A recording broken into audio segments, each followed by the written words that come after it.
The following programs were originally aired live, long before the advent of high fidelity, and they were recorded using a variety of means, from direct recording onto early audio tape and glass records, to simply placing the microphone of a wire recorder in front of the speakers of a radio playing the program. I hope, however, that any variance in audio quality will not take away from your pleasure in listening to these, some of the all-time favorite shows.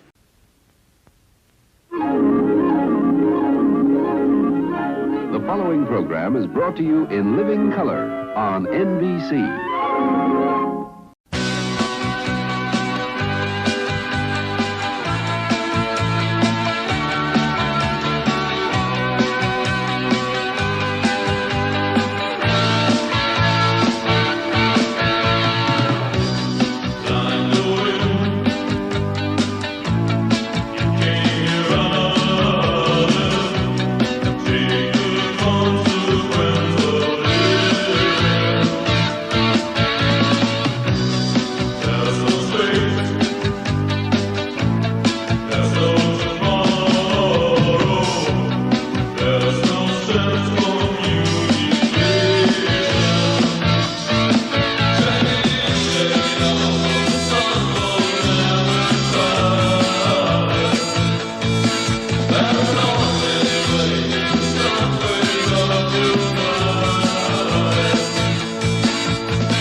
November the 1st, 2024, and here is what happened on this day in history. In 1755, Lisbon earthquake kills more than 50,000 in Portugal. In 1814, Congress of Vienna opens to redraw the European political map after the defeat of France in the Napoleonic War. In 1894, vaccine for diphtheria announced by Dr. Emile Roux of Paris. In 1916, Paul Milyukov delivers in the Russian State Duma the famous stupidity or treason speech, precipitating the downfall of the Boris Sturmer government. In 1922, Mustafa Kemal Atatürk takes Constantinople from Mohammed VI, proclaiming the Republic of Turkey and bringing an end to the Ottoman Empire. In 1952, Ivy Mike, the first thermonuclear weapon to utilize H-bomb design of Edward Teller and Stanislaw Ullman, is detonated in the Marshall Islands, Pacific Ocean. In 2012, scientists detect evidence of light from the universe's first stars, predicted to have formed 500 million years after the Big Bang. In 1997, Titanic, directed by James Cameron, starring Leonardo DiCaprio and Kate Winslet, premieres at the Tokyo International Film Festival. Academy Awards Best Picture, 1998. In 1969, the Beatles album Abbey Road goes number one in U.S. and stays number one for 11 weeks. In 1950, Celtics forward Chuck Cooper becomes first African-American to play in the NBA in Boston's 107-84 loss at Fort Wayne Pistons. Future Hall of Famer Bob Costley also debuts for Celtics. Born on this day, Spencer Percival Gustav IV Adolf, Stephen Crane, Carlos Salvador Lamas, Alfred Wagner, Larry Flint, Lyle Lovett, Shawali Rai, Anthony Ramos, Jim Steinman, Al Arbor, Gary Player, Fernando Venezuela, and dying on this day were Alexandria Fortunavi, Alexander III, Theodore Mawson, Ezra Pound, Phil Silvers, and Walter Payton. And that was This Day in History. Now let's get on with the shows. Calling all cars, be on the lookout for excitement with our next show. Pardon me. I beg your pardon. I hate to interrupt this conversation, but it's almost time for the Calling All Cars program on the radio, and that's one program I never miss. Do you folks mind if I tune it in? No, by all means. We'd like to listen, too. We often hear it at home. Let's see. What company sponsors that Calling All Cars program? The Rio Grande Oil Company. Oh, yes, Rio Grande. I never can remember. Well, you're a fine one. Here, Rio Grande spends thousands of dollars to entertain you, and you don't even know that they sponsor Calling All Cars. Well, if you like their program, at least you ought to buy Rio Grande gasoline. Listen, Harry, I buy the cheapest gasoline I can get. That's good enough for me. That's what I used to think, Ed. But when I heard that so many cities were specifying Rio Grande cracked gasoline for police cars and fire trucks and emergency engines, I decided that I might as well enjoy some of that police car performance in my old bus. Well, I found out that while Rio Grande cracked gasoline with tetraethyl doesn't cost any more than any other quality gasoline, it does cost about 2 cents more than the cheapest gasoline. So I decided to keep a record and see if Rio Grande would really give me better mileage, and, well, I found that it did. Now I suppose you're going to tell me that in addition, it rejuvenated your car. Mighty near it.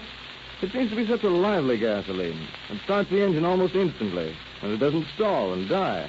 I don't have to keep using the choke at all. And since I've been using Rio Grande cracked gasoline, my car seems so much peppier. It's faster. I go over lots of hills and high now, and why, even on that steep Olive Street hill, I can breeze over in second gear. I used to be afraid I couldn't make it in low. Hold it, Harry. Here comes the program.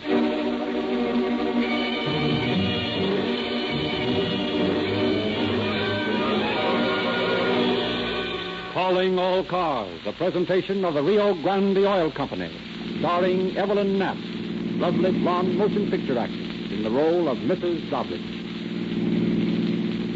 Los Angeles Police calling all cars. Attention all cars. Broadcast 52 regarding a murder.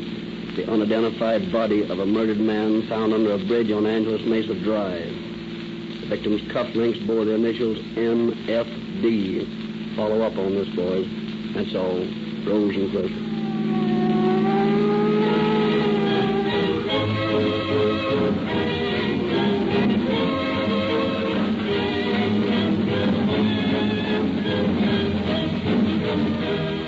It is now our pleasure to present Chief James E. Davis of the Los Angeles Police Department. Chief Davis. Good evening, friends. There is a camaraderie in police work which is akin to that of soldiers in battle. When you have spent long hours with your brother officer attempting to solve the apparently insoluble, when you have perhaps even faced death with him, a feeling of fraternity is created that is one of the greatest compensations in police work. And this camaraderie is not listed to the members of any single force, but often extends to officers of other cities. In the case you are about to hear tonight, the circumstances of the crime threw me in contact with an inspector of detectives in Oakland. His name was Bodie Wallman, and he was a mighty fine detective. Today, he is chief of police. The contacts I had with Bodie Wallman while working on that case made for me a lifelong friend. Tonight's case is as much Bodie's as it is mine, so I have asked Bodie to say hello from up north. Friends, I am proud to introduce to you my comrade and brother officer, Chief Bodie Wallman of Oakland.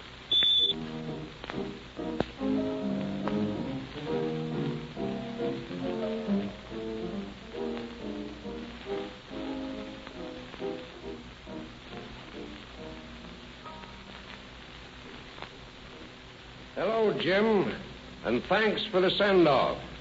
Good evening, friends of the West. I feel honored to appear on Calling All Cars and to contribute my part to this program, which I feel is such a definite factor in educating the public to a keener appreciation of its friend, the policeman. Our work never ends. We are figuratively and very often actually on duty 24 hours a day. If the vigilance of your policeman relaxes, if he is suddenly stopped performing his multiplex duties, the result would be chaos, a picture too horrible to dwell upon. But your policeman will not let you down. The type of a man who guards the peace of your communities is called to a high purpose. He is proud of the responsibility you place upon him. He is worthy of your trust. I will not say anything regarding the case you are about to hear dramatized, excepting that it was a pleasure to work on it with Jim Davis. And now, there is a company of splendid actors awaiting to tell you our story. On with the show.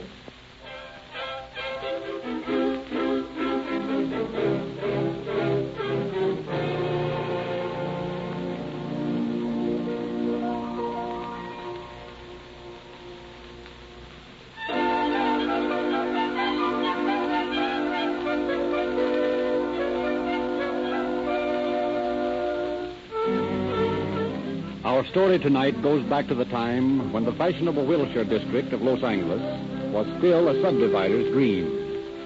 And the proud streets and broad boulevards that are today lined with smart shops and beautiful mansions were a desolate waste of empty lots, intersected by unused streets, studded by lonely, albeit ornate lampposts. One bright October morning, a street sweeper, pursuing his relatively easy task, shoves broom and cart toward a real estate office near the corner of Bronson and Country Club Drive. St. Louis woman with a diamond ring, pull that gal around by the apron. Well, good morning, Hubert. Good morning, Miss Parker, ma'am. And how are things with you? Well, you know, Miss Parker, I don't like this job much. I think I'm going to get me a new one. Places is too far between out here. This here job gives me... Oh, Miss Parker, for the love of heaven, look here. What is it, Hubert?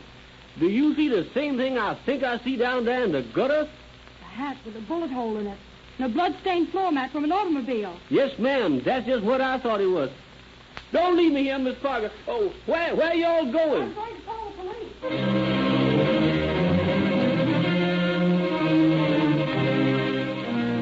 With evidence that seems to point clearly to murder, police are baffled when they attempt their next step. The grisly hat and floor mat offer no clues save the initials NFD in the hat band. No one with those initials has recently been reported missing. No dead body is found. As the days go by, the evidence becomes more and more of a mystery. Then 2 weeks later, a couple of truck drivers are eating their lunch in the shade under a bridge on Angeles Mesa Drive. Well, now, let's have some of the old lady's sandwiches. Now, what do we got here? Yeah, we got ham and roast beef. What do you want? I'll take roast beef. There you like are. those you had last week. Yeah. Hey, Charlie, there's a guy lying over there. Where? Oh, yeah. Oh, some old drunk sleeping it off, probably. Hey, here's a stick. Let's bang the soles of his feet with it and act like we are cops. Yeah, okay. Go ahead, smack him. Hey, you snap out of it. Ed! Huh? He ain't drunk. He's dead.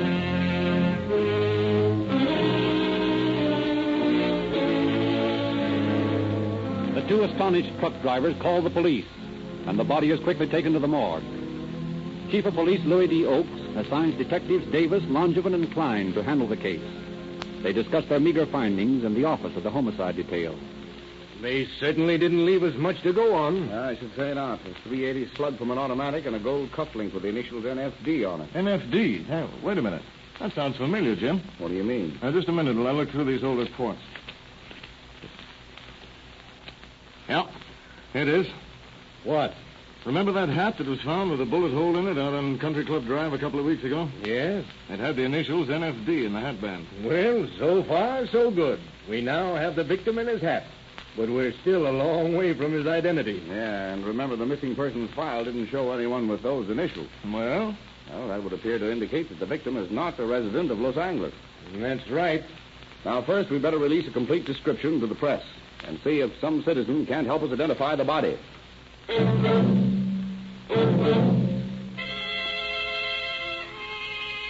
This suggestion of Detective Davis is quickly acted upon. The following morning, papers carry the description and request for identification to every part of the state.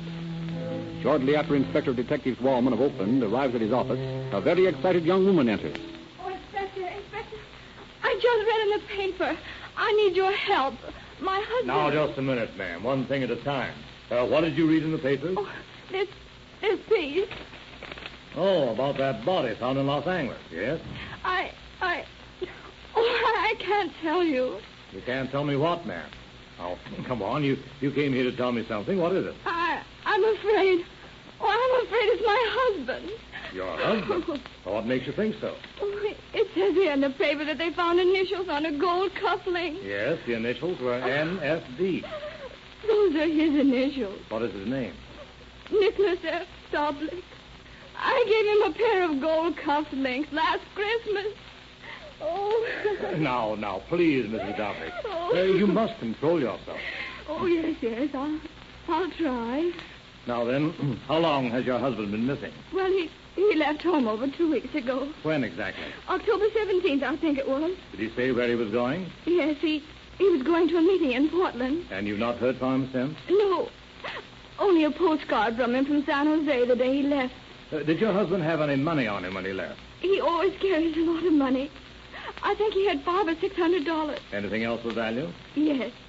A 4-carat diamond ring. 4 carats, eh? The body found in Los Angeles had no money or jewelry on it save the one cufflink. Then they've robbed Nick. Oh, they've stolen his diamond ring as well as murdered him. Now, Mrs. Duffy. Did he have any enemies? No. None that I knew of. Or was there anyone who knew his habits who might have done this? I can't think of... Oh, well, there was Jim Allen. Jim Allen? Who's he? He was a friend of Nick's. He lived with us for a while. Well, have you any reason to suspect him of the murder of your husband? That is, if this victim is your husband. Well, no, not exactly, but... Now, please, Mrs. Davlich, you don't hold anything back on me. Well, once while he was living with us, I had a little fight with Nick. And Jim told me I ought to get Nick's diamond and walk out on it. Yes? He offered to slug Nick and get the diamond from him. And what did you say to that? I refused, of course.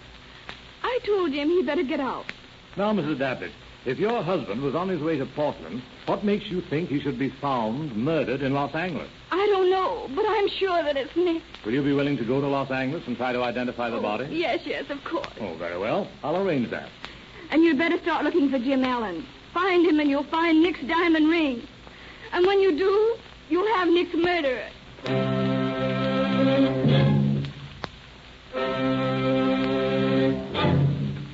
Mrs. Doblich is taken to Los Angeles, where she identifies the cufflink and the clothes as those of her husband. A few days later. Operator, get me to the police station, and hurry it up, please. Police Department. Sergeant Keller speaking. This is Edward Warren, manager of the Oakland Motor Company. Yes? A man's in my place here trying to trade me a diamond ring for an automobile. Yeah? He seems in an awful hurry. It looks mighty suspicious to me. Well, you stall him along, and we'll send a couple of men over to talk to him.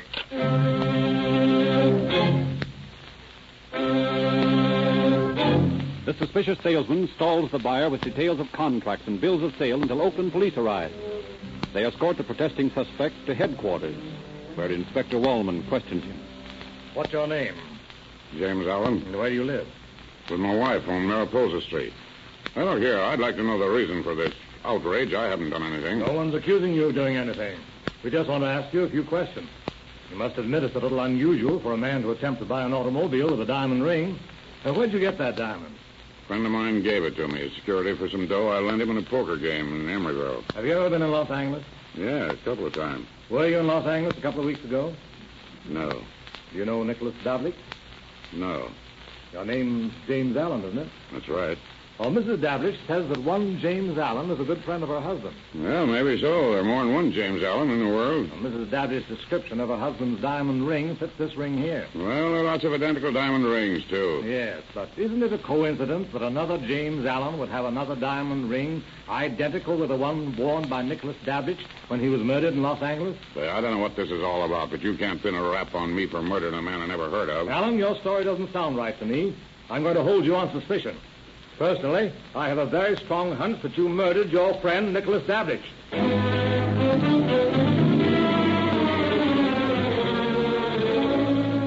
While police await Mrs. Dablitch's return, Inspector Wallman conducts an investigation of Allen's background. Detective Flynn is reporting some of his findings to his superior.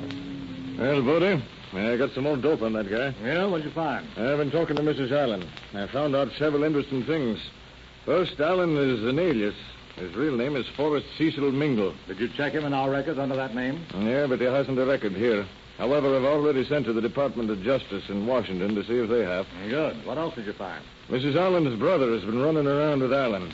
But he disappeared a couple of weeks ago. What's his name? Jack Bowen. Got a record? No, but he's been in the Navy. Oh, in the Navy? No, I've already sent to the Navy Department for his fingerprints and description. Fine. What else? This name in Allen's address book. Esther Stone, North Gower Street, Los Angeles. Better get Davis in Los Angeles to look up this girl, see what she knows about Allen. Yeah, I'll do that right away.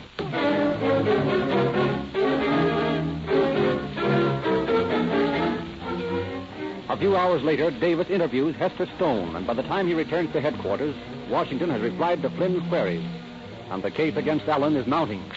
Well, Jim, how'd you come out with the Stone girl? Fine. She knows Allen, and she was out riding with him on the afternoon of October 17th. Good. That places him in Los Angeles around the time of the murder.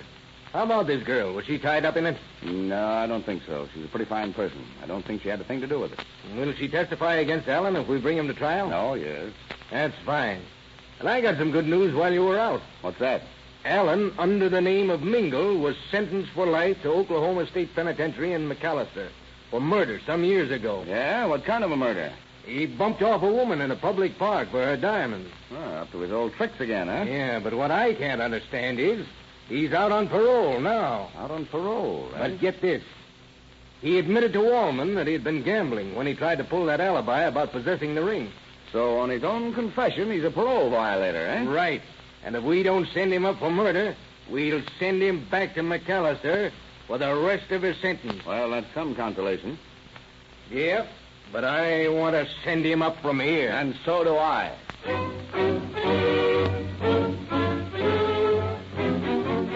Detective Langevin goes to Oakland and brings Allen back with him. In the detective bureau, Allen faces the Los Angeles officers.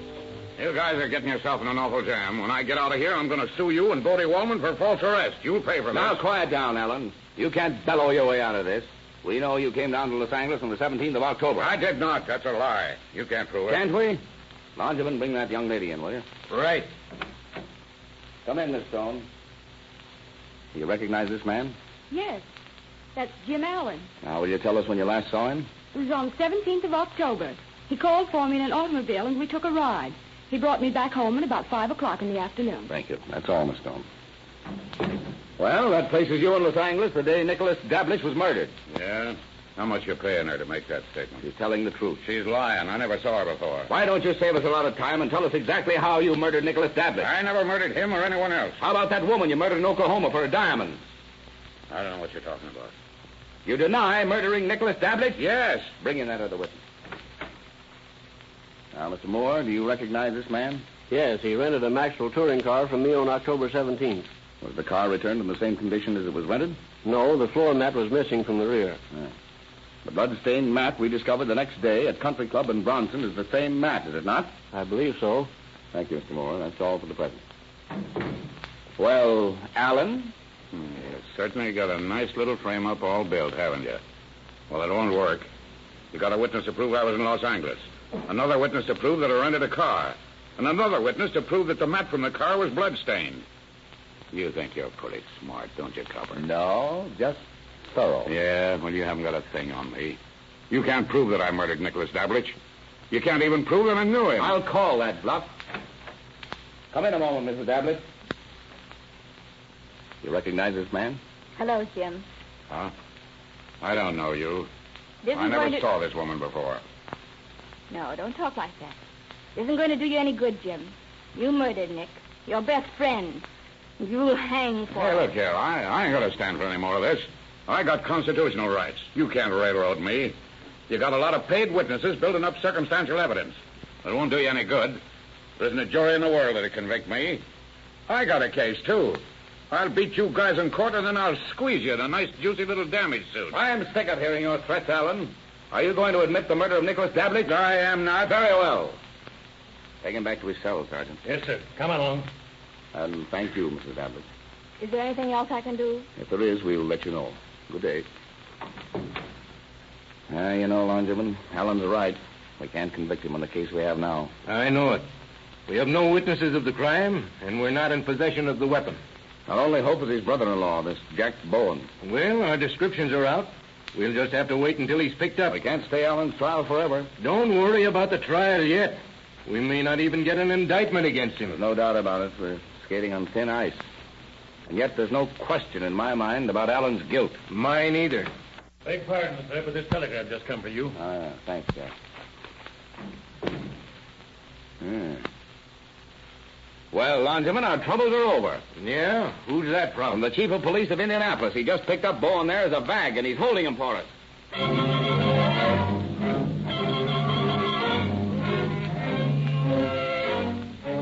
Herman Klein goes to Indianapolis for Bowen.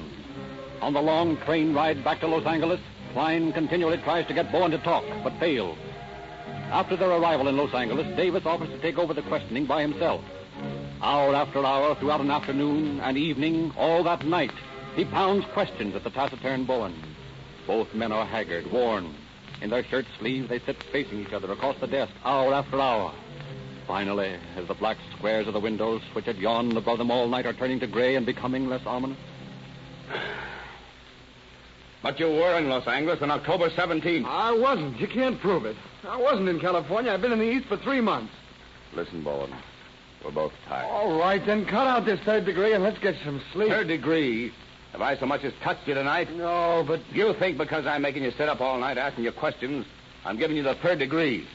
Don't you suppose it's as hard for me to stay up thinking up questions as it is for you to stay up thinking up lies? I'm not lying. You are lying. You said that you'd been east for 3 months, but you weren't in Los Angeles on October 17th. You lie. Your sister, Alan's wife, has stated that you were living with them until about the 20th of October. Esther Stone has stated that she went riding with Alan and another man whose name she didn't know on the afternoon of October 17th. Now, you were that other man. I was not. Esther Stone has identified Alan. She's described you. She'll identify you when she sees you. All right, come on, Jack. Start talking. Let's get this thing over and call it a day. You know you were here on October the 17th. Now, come clean. Well, all right, I was down here. Alan and I went riding with the Broad. That's all true. And how about the murder of Nick Dablich? Listen, I don't want to think. You're not thinking. You're just saving your own neck. You're getting some sleep for yourself. Because I can assure you I'll sit here until you tell me the truth if it takes 3 months. Maybe if you talk and talk straight, it'll help you. Well, gee, All right, come on, spill it. We know that you took Hester Stone on a ride that afternoon. You left her about 5 o'clock. Now, we know from the investigation of Inspector Wallman in Oakland that Nick Dablich took the train for Los Angeles from San Jose early on the morning of the 17th. You arrived in Los Angeles at 8:10 that night. Now, you and Alan met him at the train, didn't you? Yes. Well, then what'd you do? Well, Alan told Dablich that he had a swell dame he wanted him to meet. Dablich was all ready for a party, so we started out from the station. We drove for a long time till we got way out on Angeles Mesa Road. Yeah? Well, Dablich was suspicious, and he wanted to know what was the big idea. If this dame lived in San Diego or what. Yeah? And then, just about that time, Alan said, "All right, Nick, give me that diamond." He made a grab for the rock. Dablich started to fight, and Alan whipped out the rod and let him have it. Where's that gun now? Hidden behind a shelf in Alan's garage in Oakland. All right, what happened after you shot Dablich? I didn't shoot him. Alan did. All right. What happened? Well, and Alan stuffed Dablich into the car, and we drove out onto a bridge, and we dumped him over. A little further on, we looked around the rear with a flashlight, and we found Dablich's hat and that floor mat, so we threw them out. But I didn't know anything about it. What do you mean you didn't know anything about it? I didn't know Alan was going to bump off Dablage. I didn't even know about the ring. Alan just told me he wanted to take Dablage out on some lonely road and beat him up. Why? I don't know. I guess he had a grudge against him or something. All I did was drive the car. Well, that was enough. Yeah, but don't you see? I'm no murderer. I wouldn't have done it if I'd known what Jim had in her mind. I'm on the level. Oh, listen, you won't send me up for murder, will you, Lieutenant? You gotta promise me that. You gotta promise me. I can't promise you anything.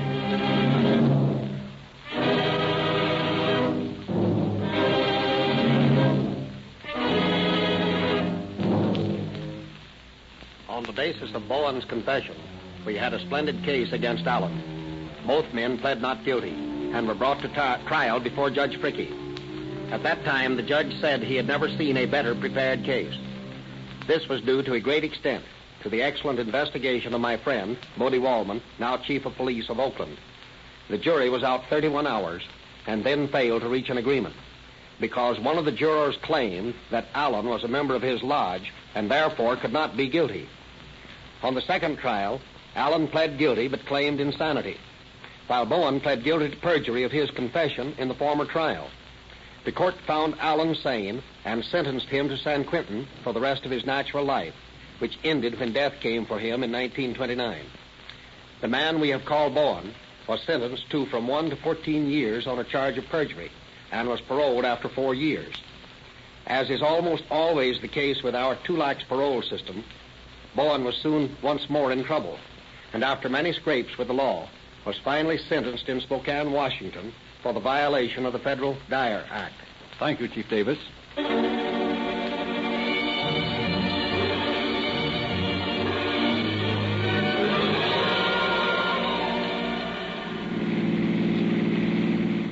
Los Angeles Police calling all cars, attention all cars, cancellation broadcast 52 regarding a murder. Suspects in this case are now in custody. That's all. Rosenquist. Well, you turn off the radio, Harry. That's all I want to hear. Gee, that was a thriller. You got to hand it to Rio Grande. They certainly put on an interesting show. Yes, and like a lot of other folks, you let yourself be entertained for a half hour and then won't even listen for a minute while they tell you about their gasoline. That's not fair. Oh, I guess you're right. You can turn it on again if you want to.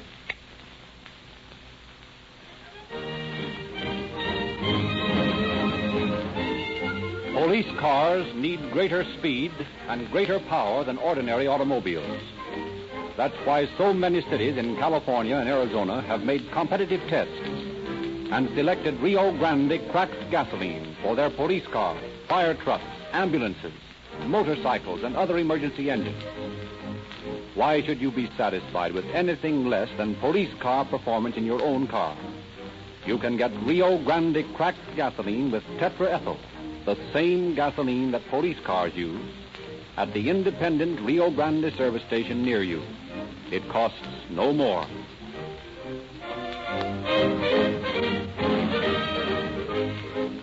Well, Harry, I don't know whether it's you or the radio, but I'm sold. I'll drive into a Rio Grande service station on my way home tonight, and I'll fill up with that cracked gasoline. Good boy, Ed. That's the way to show Rio Grande that you like their program. And be sure to tell the dealer that you're buying Rio Grande gasoline because you like the Calling All Cars radio program.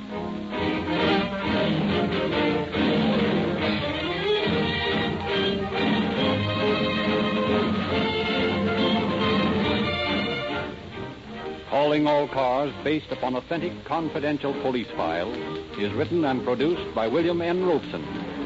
This is Frederick Lindsley, speaking for the Rio Grande Oil Company. Next time on Star Trek, The Next Generation. Torpedoes ready, Commander. The crew destroys a vessel infested with a mysterious disease. They died of old age. Dr. Pulaski risks her life to find a cure. Doctor, I want you back aboard this ship. Now, she's old before her time, and her time is running out. On Star Trek, The Next Generation.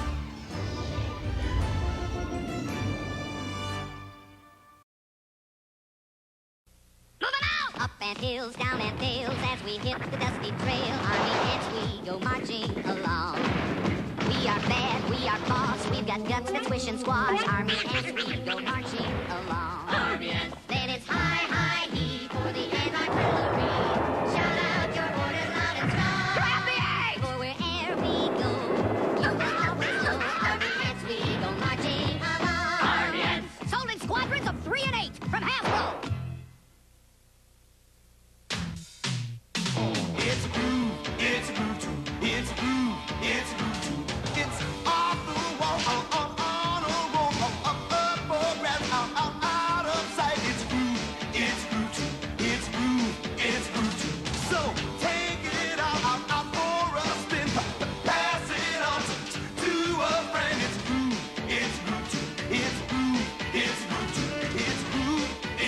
Jim Bradley.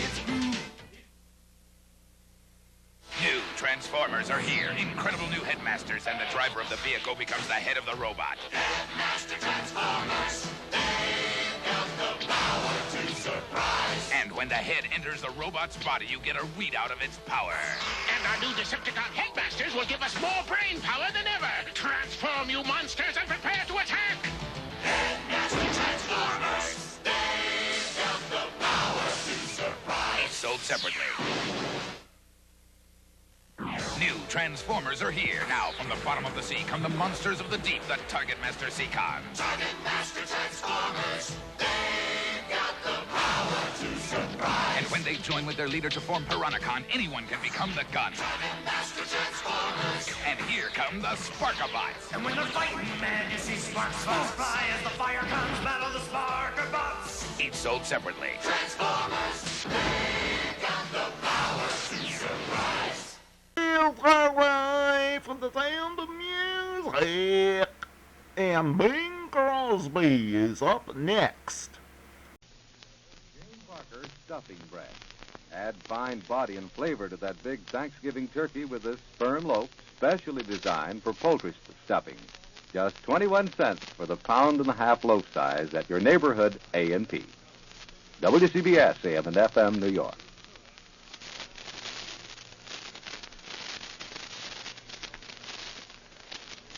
This is Ken Carpenter welcoming you to the Bing Crosby Show, transcribed from Hollywood. Moonlight becomes you. It goes with your hair. You certainly know the right thing to wear.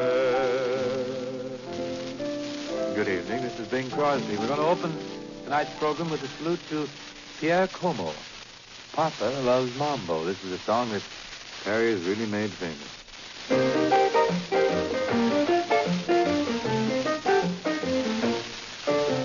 Papa loves mambo. Mama loves mambo. Look at him sway with it, getting so gay with it, shouting ole with it. Wow. Papa loves mambo. Mama loves mambo.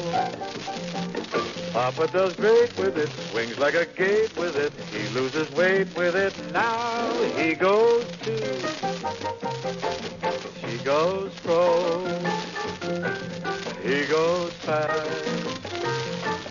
She goes slow. He goes left. She goes right. Papa's looking for Mama, but Mama is nowhere in sight. Papa loves mambo. Mama loves mambo. Having their fling again, younger than spring again, feeling that zing again. Wow, Papa loves mambo. Mama loves mambo. Don't play the rumba and don't play the samba, 'cause Papa loves mambo tonight.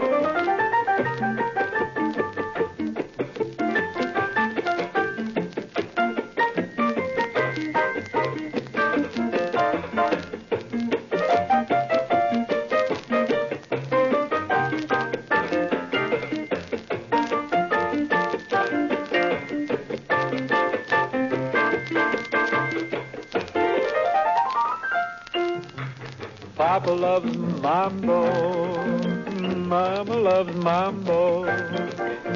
Having their fling again, younger than spring again, feeling that zing again. Wow, Papa loves mambo, Mama loves mambo. Now don't play the rumba and don't play the samba, 'cause Papa loves mambo tonight. Thank you, buddy and boys. You know, I've been thinking about an idea in connection with college football, which some of the people I told it to thought worthy of some further development, notably Vince Flaherty of the Los Angeles Examiner. At the outset, I want to make it clear to everybody that anything I'm going to say shouldn't be interpreted as a dig against college football, because I love the game, and I love the players, and I love the way they play. I love the great men it makes out of them. But it seems to me that over a period of years, collegiate football has been singularly remiss in their obligation to perform occasionally for worthwhile charities and civic projects. As yet, there may have been some instances, but I know of no game of any size or consequence for charity that has been played on a collegiate football field, with the net proceeds being devoted to charity. There is an exception, of course, if you can call it an exception.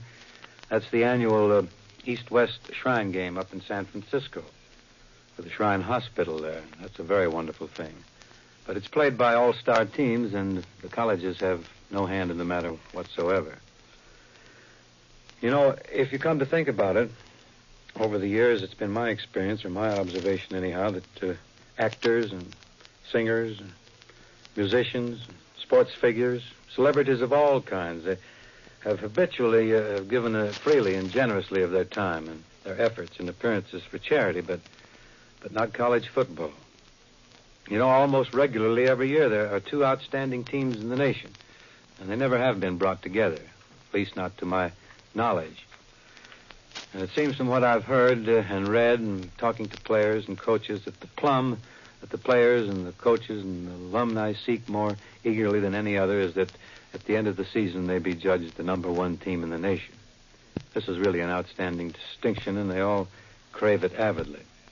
Now, a game like the one I'm going to tell you about could answer the question, and at the same time, it could raise a prodigious amount of money, really a great big hunk of loot. For instance, this year there's two teams which seem to be standouts, University of California at Los Angeles, that's UCLA, and Oklahoma.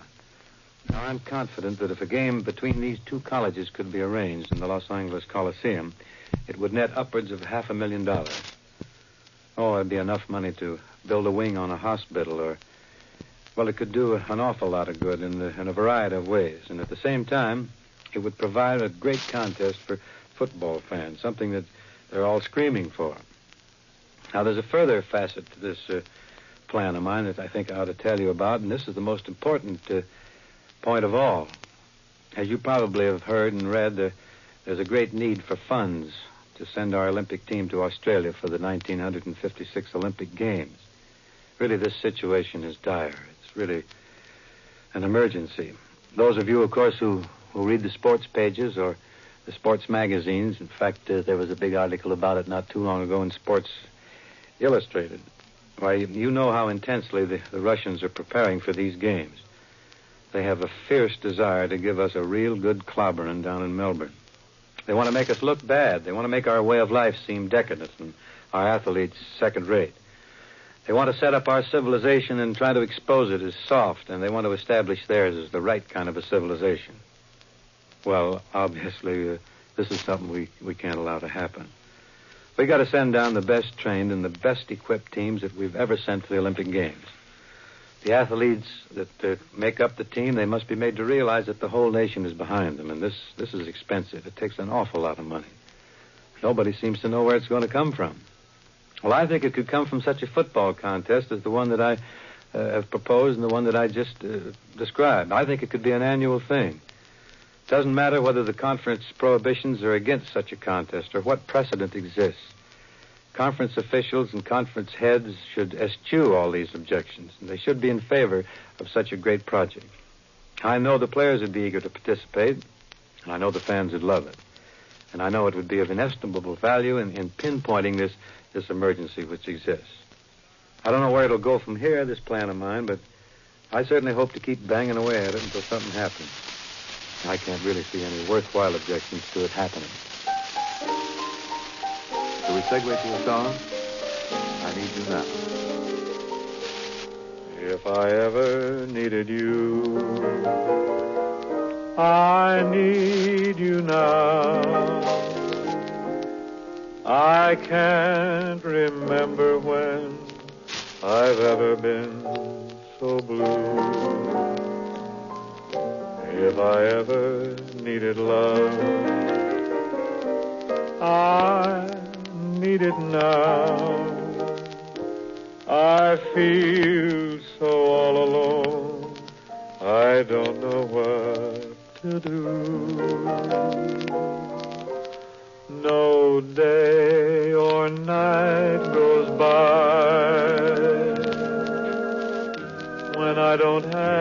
hears my cry, I feel like I could die from wanting you. I can't ease my aching heart, but you'd know how if I ever needed you. I need you now.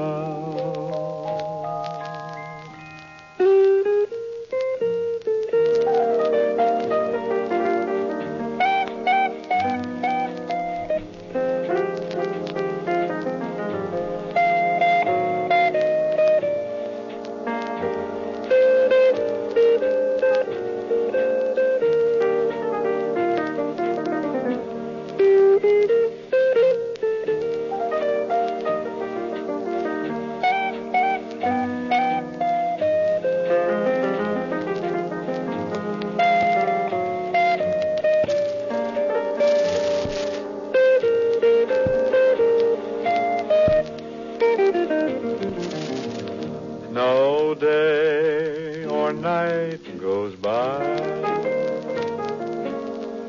when I don't have my cry. I feel like I could die from wanting you. I can't ease my aching heart, but you'd know how if I ever needed you. I need you now.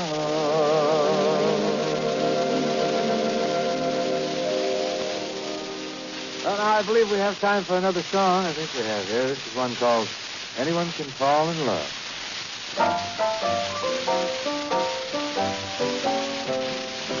Anyone can fall in love. Anyone can touch the stars. Beggars can be choosers, winners though they're losers. Anyone can fall in love. Young or old, the rule applies. When the right one meets your eyes. 9 or 97, you've a right to heaven. Anyone can fall in love. Suddenly the bells are ringing. Suddenly the world seems new. All at once your heart starts singing the way that mine did when I looked at you. Anyone can fall in love. Anyone can touch the stars. When my arms enfold you, you can say I told you. Anyone can fall in love.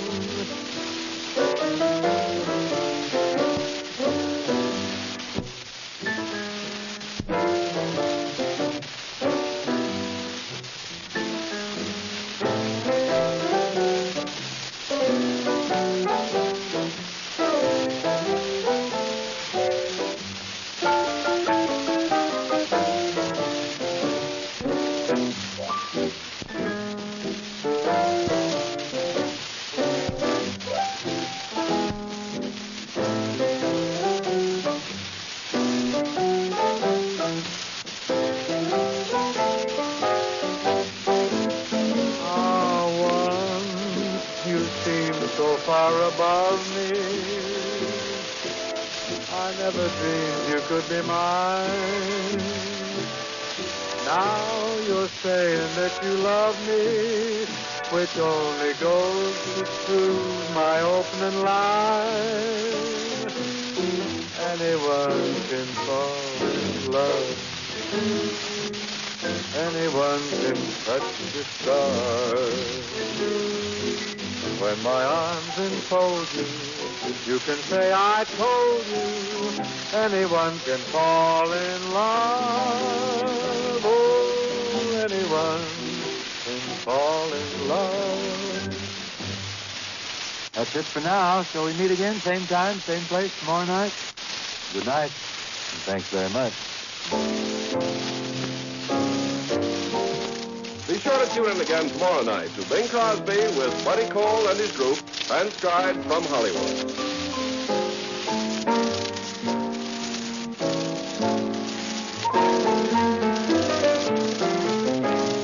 Enjoy CBS Radio's Arthur Godfrey Time every weekday over most of these stations. There's music, fun, and the easygoing warmth and humor of a favorite personality, Arthur Godfrey.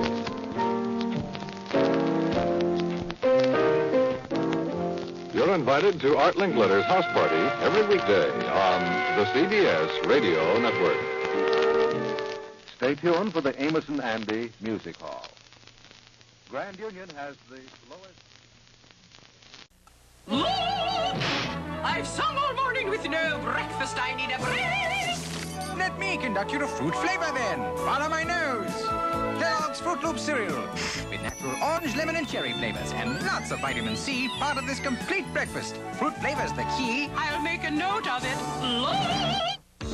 You can rev up for action, because Hot Wheels are here. They're fast-moving, high-performance speed machines, and one's free with one purchase of Fruit Loops.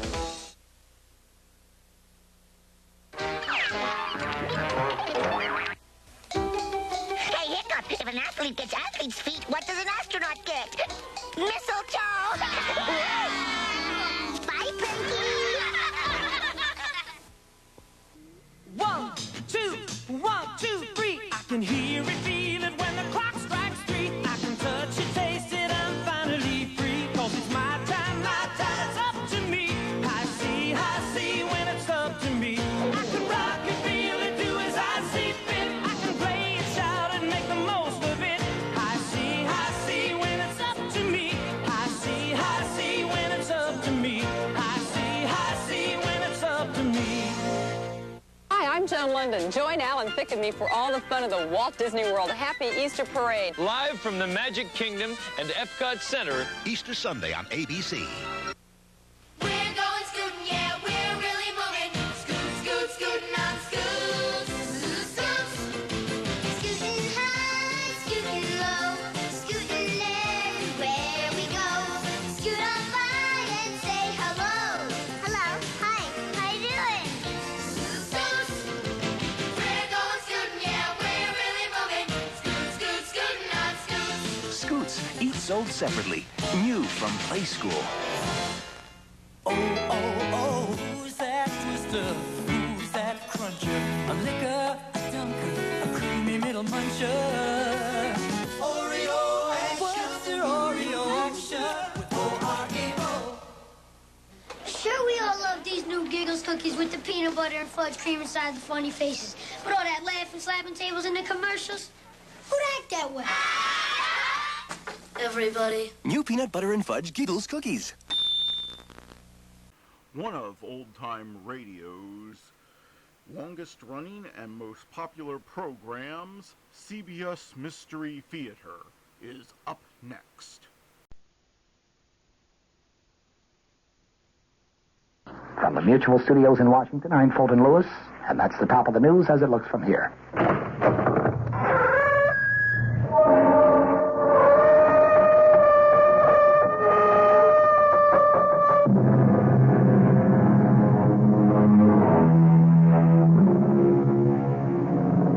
Come in. Welcome. I'm E.G. Marshall. Welcome to the sound of suspense.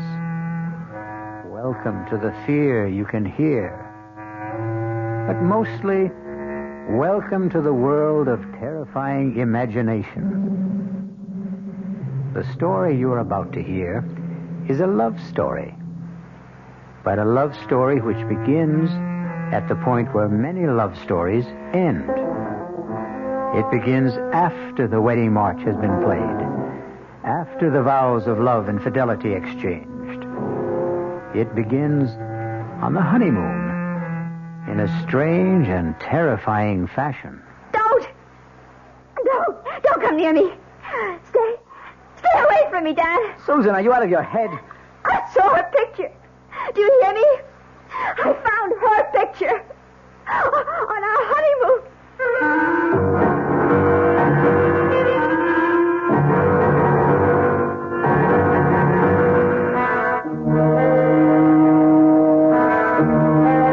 Our mystery drama, Deadly Honeymoon, was written especially for the Mystery Theater by Henry Slessor and stars Betsy von Furstenberg and Michael Wager. It is sponsored in part by Anheuser-Busch Incorporated, brewers of Budweiser, and by the Kellogg Company, makers of Kellogg's Special K cereal.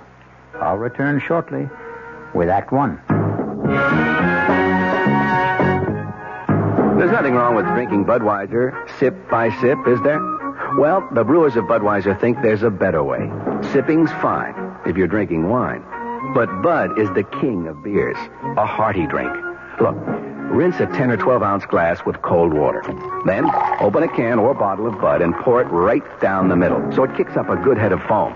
Now, take a big drink and then swallow big. No sips. That's how it should be done. More taste, more beer drinking enjoyment. Thanks to exclusive Beechwood aging, Budweiser has a smoothness that lets it go down especially easy. Sure, it's an expensive way to brew beer, but brewing beer right does make a difference. That's why, when you say Budweiser, you've said it all.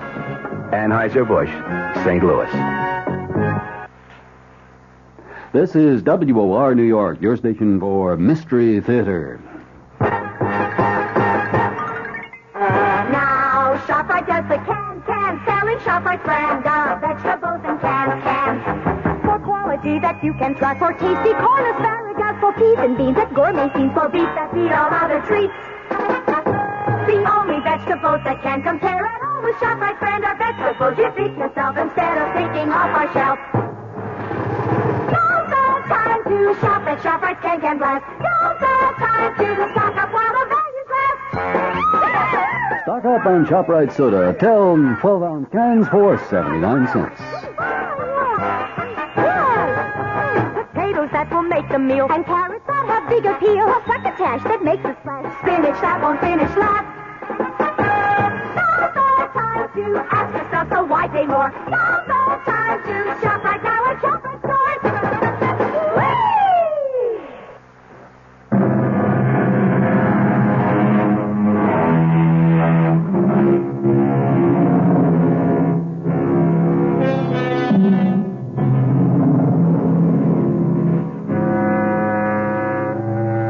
Our story begins 36,000 feet in the air on a flight which departed from New York's Kennedy Airport and in another hour will be touching down at O'Hare Airport in Chicago.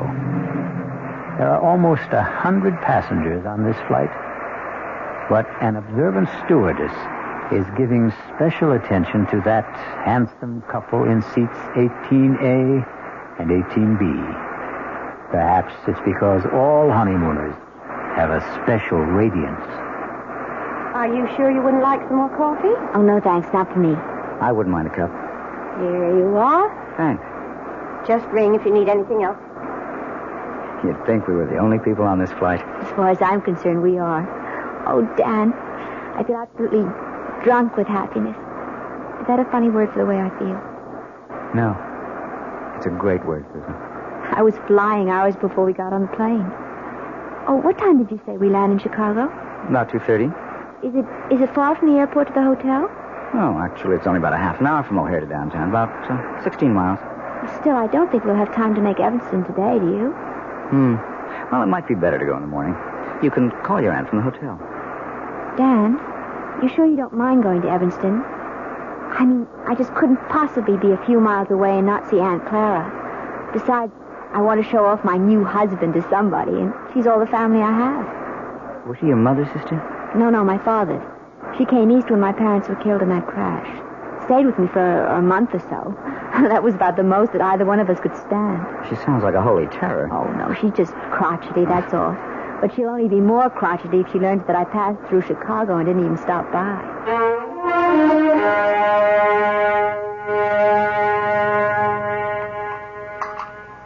Well, and what kind of work are you in, Mr. Carey? Well, right now, we like to say we're management consultants, Mrs. Rowland. But we also do quite a bit of executive recruitment. I don't understand a word of that. Dan helps corporations find the right people for important jobs, Aunt Clara. His firm is the biggest in the field. Isn't it, Dan? Well, it's always hard to measure business like ours. But it has offices everywhere, doesn't it? In most of the major cities, yes. And now Dan is going to take over the branch in San Francisco. He's going to manage the entire thing. Is that some kind of a promotion? Oh, of course it is. I asked the gentleman, Susan. Speak when you're spoken to. Oh, sorry. Yes, Mrs. Rowland, it is a promotion. Truth is, it's a job that everyone in my office has been after. Oh, it's just worked out so beautifully for us.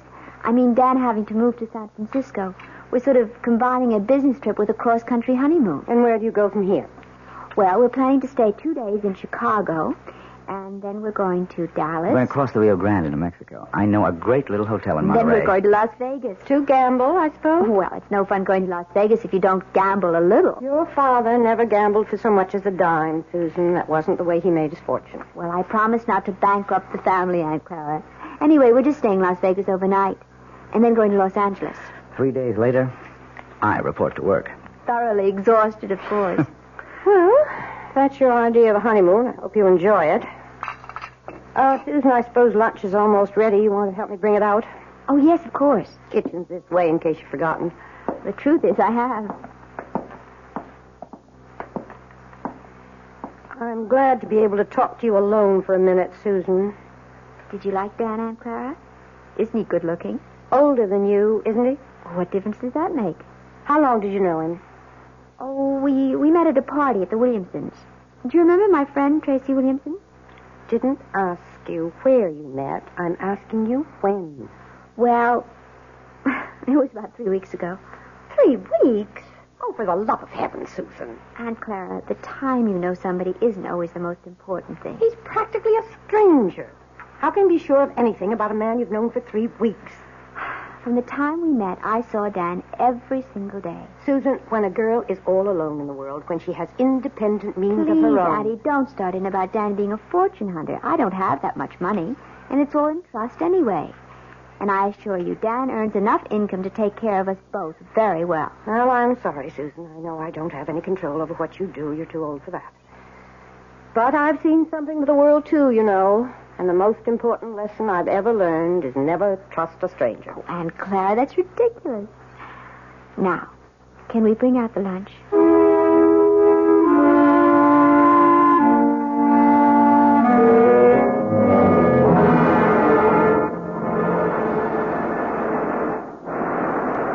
I don't know. I just have the feeling that Chicago wasn't all you expected it to be. Well, we weren't there very long, Dan. And don't forget, we spent half the time with your business associates. Oh, honey, I am sorry about that. I suppose I never should have called Bill Kincaid to say we're in town. Should have known he'd insist on getting together. Oh, it wasn't that bad. I just didn't know what he was talking about half the time. All those office politics. Yes. Well, Bill loves to gossip. But you can see what I mean about the San Francisco job. Everybody in the company wanted it. They'll never get over resenting me for being picked. But I am sorry if you were bored. It's all right, Dan, really. After all, I inflicted Aunt Clara on you. She was okay. Well, I know you didn't find her very friendly. Well, why should she be? I think she's a very protective type. Anybody you married would get her jaundiced eye. Yes, I suppose that's true enough. Dan, how long did you know Terry Williamson? Who? Terry, my ex-roommate. We met each other at her house. Or have you forgotten that already? Tell you the truth, darling, I didn't know whose house I was at that night. Oh, so Terry wasn't the one who invited you? No. It was a man named Bob Chambers, one of the executive types. I got placed at General Utilities. Don't ask me who invited him, because I don't know. I see. So it was all sort of roundabout. What's the difference? Still turned out to be the best party I ever attended. Yeah. Hey, Something the matter? Oh, no, of course not. Nothing at all. Dan, where did you say we were staying in Dallas? It's a little hotel called the Lazy Sea. It's kind of rustic, but I think you'll like it. Besides, we'll only be there one night. We'll rent a car in the morning and drive down to Monterey. You really know all the offbeat places, don't you? Well, when you travel around enough, I guess you begin looking for them. You haven't done that much traveling on the job, have you? Huh? Well, no, not that much. Say, do you know the name of the airport in Dallas? I forget. It's called Love Field. Isn't that a great name for honeymooners? Yes.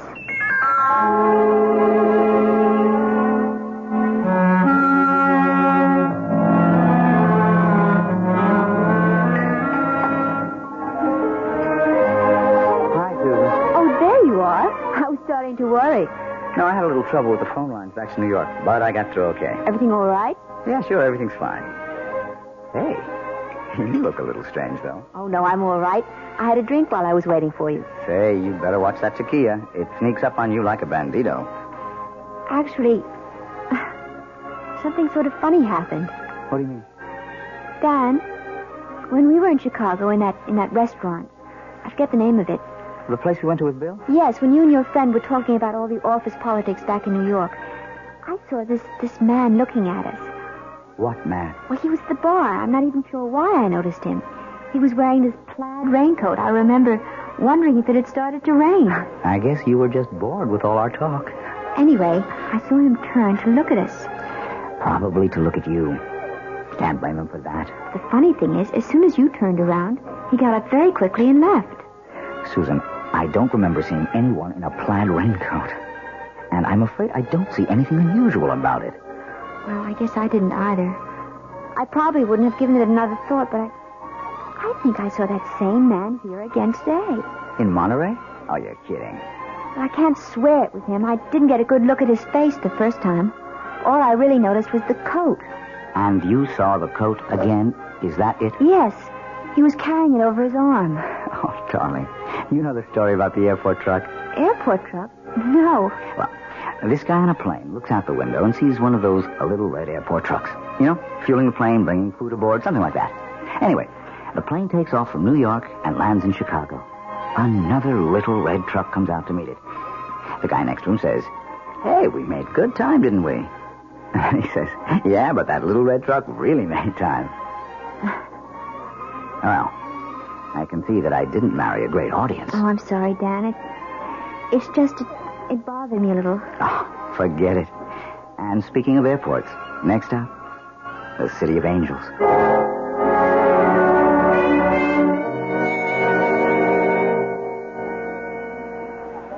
Let's see. I wonder if they have this week's digest. Oh, I see it. Excuse me. Yes? You're Mrs. Daniel Carey, aren't you? Why, yes, I am. Do I know you? No, Mrs. Carey, but I know you. Saw your husband leaving the hotel about half an hour ago. Are you planning on meeting him? Wait a minute. I've seen you before. Have you? You're the man with the coat, the plaid raincoat. Well, you happen to be right. I do own a plaid raincoat, but with this nice sunny weather... Excuse me. Look, Mrs. Carey, I know it seems as if I'm following. Yes, it does. Well, okay, it's true. But I've had a reason. Such as? Could we talk about it someplace? There's a coffee shop in the hotel. I'm sorry. I don't even know who you are. Maybe it would help if I introduced myself. My name is Harrington. Lieutenant Gale Harrington, attached to New York City Police Department. Police? That's right, Mrs. Carey. So you see, what I have to discuss with you is police business. But what have I done? It's nothing you've done. It concerns your husband and what he might do.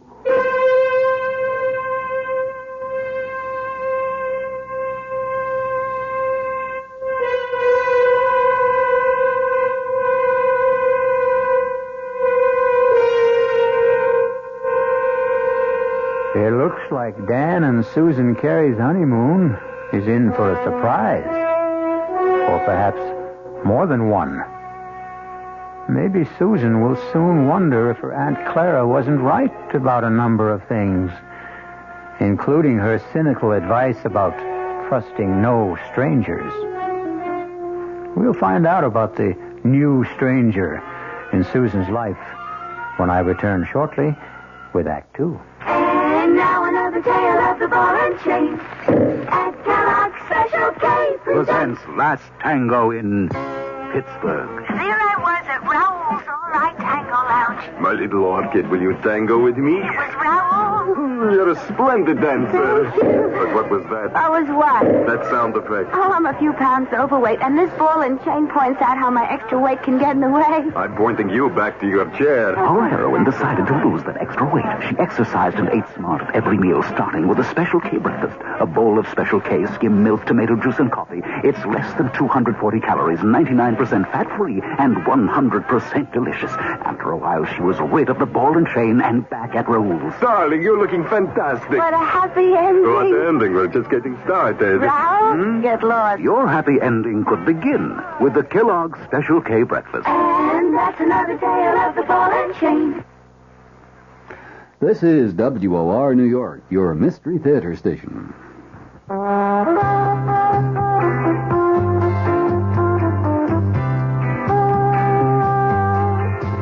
No matter what you're saving for, that's what Suburban Savings for Suburban. Suburban Savings offers you a regular savings account with flexibility. You can add any amount to your account whenever you wish. Withdraw whenever you want. Suburban Savings pays a 5.25% annual interest rate on regular savings paid quarterly, which earns an annual effective yield of 5.47%. Interest is compounded continuously from day of deposit to day of withdrawal, as long as $50 is maintained in the account to the end of the quarter.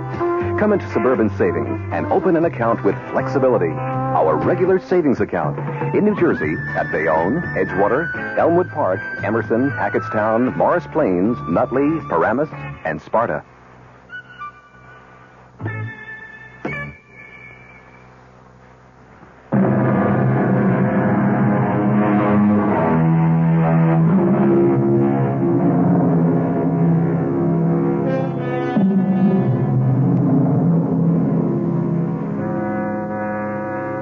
In the pleasant, cheerful atmosphere of a coffee shop in a large Los Angeles hotel, newlywed Susan Carey finds herself facing a man she has never seen before. A man whose solemn eyes look at her over a steaming cup of coffee and seem to warn her of nightmares to come. But so far, Lieutenant Gail Harrington of the New York Police Department is merely asking questions. How long have you been married now? Only about 10 days. Was it a long engagement? Did you know your husband for some time before? No, not very long. Well, could you be more specific? How long ago did you meet him? And where? Well, it's a month now. Just about that. A month. Then you really don't know much about him, do you? Oh, you and Aunt Clara. Beg pardon? Lieutenant, will you please tell me what this is about? Has my husband committed some crime? Is that what you're implying? Oh, I didn't say that, Mrs. Carey. But believe me, it would be helpful to both of us if you could just tell me a little bit about the circumstances. You know, I don't see why this has to be so one-sided. Now, please bear with me. All right. I met Dan at a party at a friend's house about a month ago. We talked a lot. We liked each other. We started dating. I saw him every single day. What business did he tell you he was in? You make it sound as if he lied to me. No, I didn't mean to do that. He's a management consultant. I know he is. He's just gotten a very important job in San Francisco, head of the entire office. We're going there tomorrow. So that was the purpose of the trip? Yes.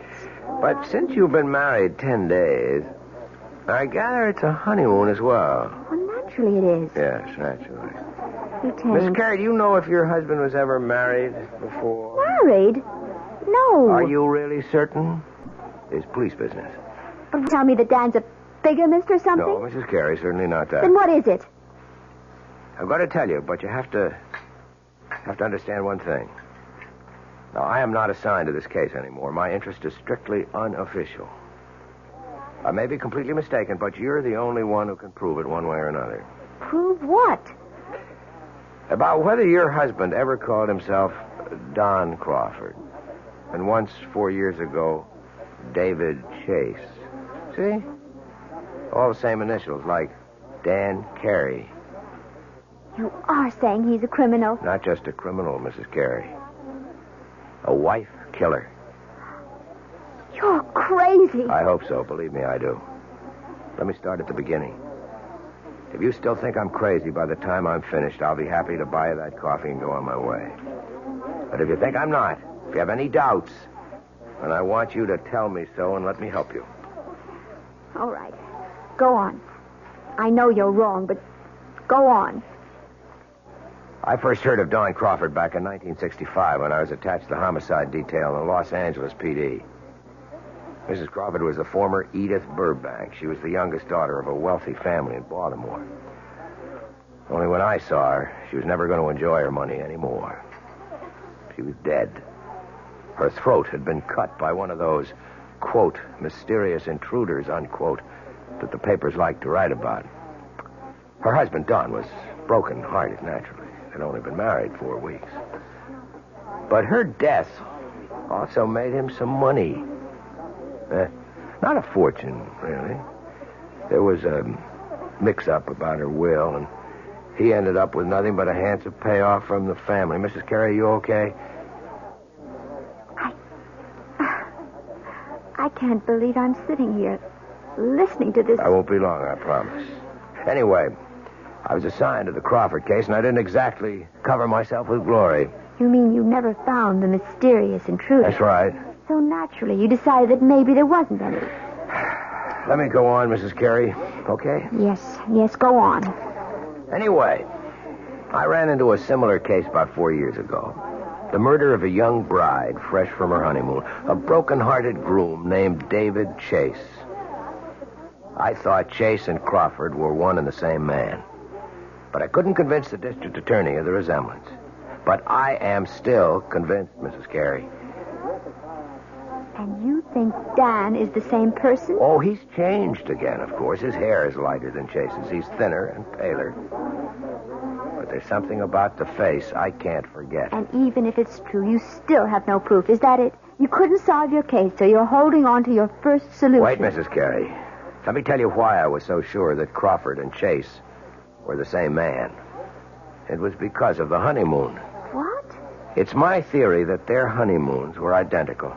A compulsive honeymoon, you might say. That is ridiculous. Criminals are like that. Creatures of habit, most of them.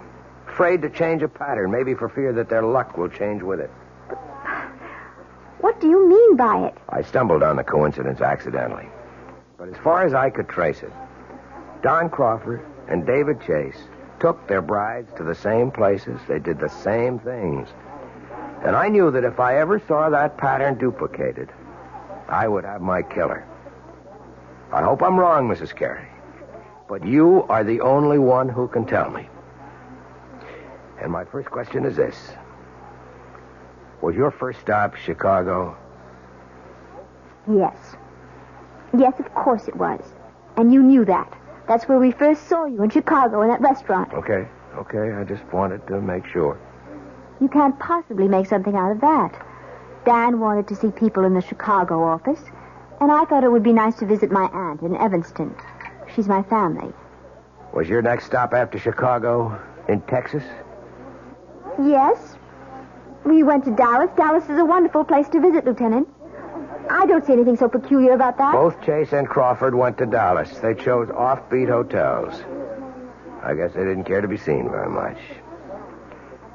Where did you stay in Dallas? It was a perfectly nice hotel. I don't think you could describe it as offbeat. All right. And then the next stop would be Monterey. You knew we were in Monterey because that's where I saw you the second time. By that time, Mrs. Carey, I'd made up my mind to follow you. Are you saying that these supposed wife killers you're talking about also went to Monterey? Yes, they did. And from Monterey to Las Vegas. Well, then you're wrong, Lieutenant. You're completely wrong. You mean you didn't go to Vegas? No. So there goes your famous theory, doesn't it? Well, I admit I'm We surprised. changed our mind about Vegas. We decided that we might be too tempted to gamble away all the money we had for the trip. Ah, so you did have it on the schedule. Well, yes. Yes, we did, but we didn't go. You really think that changes the pattern? The fact that you didn't go? Oh, please, I can't stand any more of this.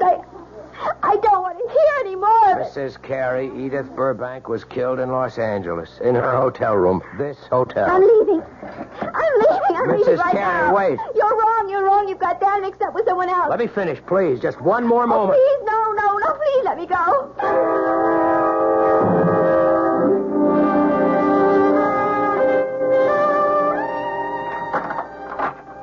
Well, there you are. Oh. I didn't realize that you were back already. Yeah. I told you I wouldn't be gone more than half an hour. I thought you'd be in the room. I went downstairs to get a magazine. Didn't they have any? Well, I guess I forgot to buy one. I got to looking in the windows of the dress shops, and I forgot my original purpose completely. Susan, are you okay? Of course. Why do you ask? I don't know. You've got that funny look in your eyes again. Have I? Doesn't matter. They're still the two most beautiful eyes in the world. Hey. What is this? Don't tell me the honeymoon's over so soon. Why do you say that? That was like kissing a snowman. I guess I just don't feel like myself today. I think maybe... all this traveling has worn me down a little. Oh, I'm sorry. Well, we don't have much further to go. Just one more plane trip to San Francisco. Yes. Look, maybe you'd rather not go out tonight. Maybe you ought to stay in, order some dinner in the room. I don't mind. But you wanted to go to that restaurant, the one you told me about. You've been looking forward to it. The Landmark? Yeah. Well, I did want to try the place. It was supposed to be really spectacular. But you've never eaten there before. Well, no, how could I? I've never been in L.A. before. I was thinking today that, well, you seemed to know the city so well when we drove around. You didn't seem to have the slightest trouble. Streets are very well marked in this town. It's really a pleasure to drive here. Look, you know what I think? I think you ought to take a nap before dinner. Yes. I was thinking of lying down, but I don't think I can sleep. Okay, then. Just read your magazine. Wait a minute, you haven't got one. I'll take care of that. Where are you going? Going to get my bride something to read. How about a nice magazine about cooking? You know, I never did ask you if you can cook. Just get me a news magazine of some kind, all right? Uh-huh, the brainy type. I should have known. See you in 10 minutes. I'll take the key so you won't have to get up. Yes. All right. Oh, dear God. It can't be true. There just can't be any truth to what that man said. He's made a mistake. Terrible mistake. Dan's luggage. His initials, D.C. Oh, but anyone could have those initials. Anyone. I wonder if... It's open. Oh, for heaven's sake, what am I doing? Searching my husband's luggage like some kind of hotel thief. No. I won't do it. I won't. I'm not going to believe any of it. I won't. Who's that? Hello? Mrs. Carey, it's Gail Harrington. Leave me alone. Stop bothering me. You shouldn't have run off like that, Mrs. Carey. You didn't give me a chance to finish what I was saying. I told you I don't want to hear any more. It isn't true. You've made a mistake, Lieutenant. Your husband is at the newsstand right now, Mrs. Carey. I can see him from where I'm standing at the house phones. And the more I look at him, the more sure I am that I'm right. No, you're wrong. I want you to hear the rest of the story about Crawford and David Chase and what they did on their honeymoon.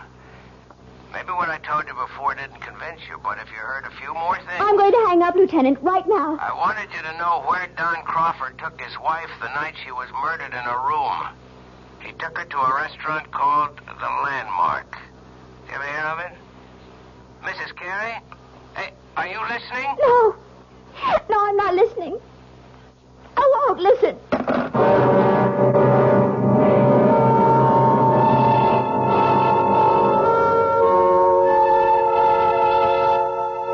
And so Susan Carey seems to have a date at the Landmark restaurant in Los Angeles with her loving husband, Dan.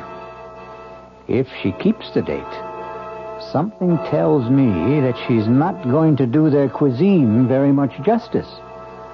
Because one needs peace of mind to enjoy good food. Fear affects the salivary glands, and terror ruins the taste buds. I'll be back shortly with Act 3. I'm Hy Brown, producer of Radio Mystery Theater, and I'm most enthusiastic about this new adventure in modern radio. Here's what listeners are telling us. Your program was absolutely great. Don't oil the door. Or again, you've got yourself a winning show. We'd like your reactions, too. Right now, we're in the last week of our drawing for 50 prizes a week. 2 AM/FM stereophonos, 2 travel clock radios, and 46 anthologies of modern suspense. Just mail your name and address, and you're eligible, to Mystery Theater, Box 50, Radio City Station, New York, 10019. That's Box 50, Radio City Station, New York, 10019. Entries must be postmarked no later than Saturday, January 26. Offer good everywhere unless locally prohibited. This is WOR New York, your Mystery Theater station. An invitation. This is Peter Roberts. Join us Sunday morning, 8:15 to 10 here on WOR for Rambling with Roberts. 2 hours of music, specially selected for Sunday morning listening pleasure, along with bits of weather information, news headlines, bits of trivia, such as the fact that a man from Onowa, Iowa, received a patent for what he called Eskimo pie, which was ice cream coated with chocolate. It all happened in 1922. It may not seem like very much in the way of history, but it does take place, these little bits of trivia and information, on Rambling with Roberts. So, of a Sunday morning, make a note. 8:15 to 10, right here at 710 on your dial, come Rambling with Roberts.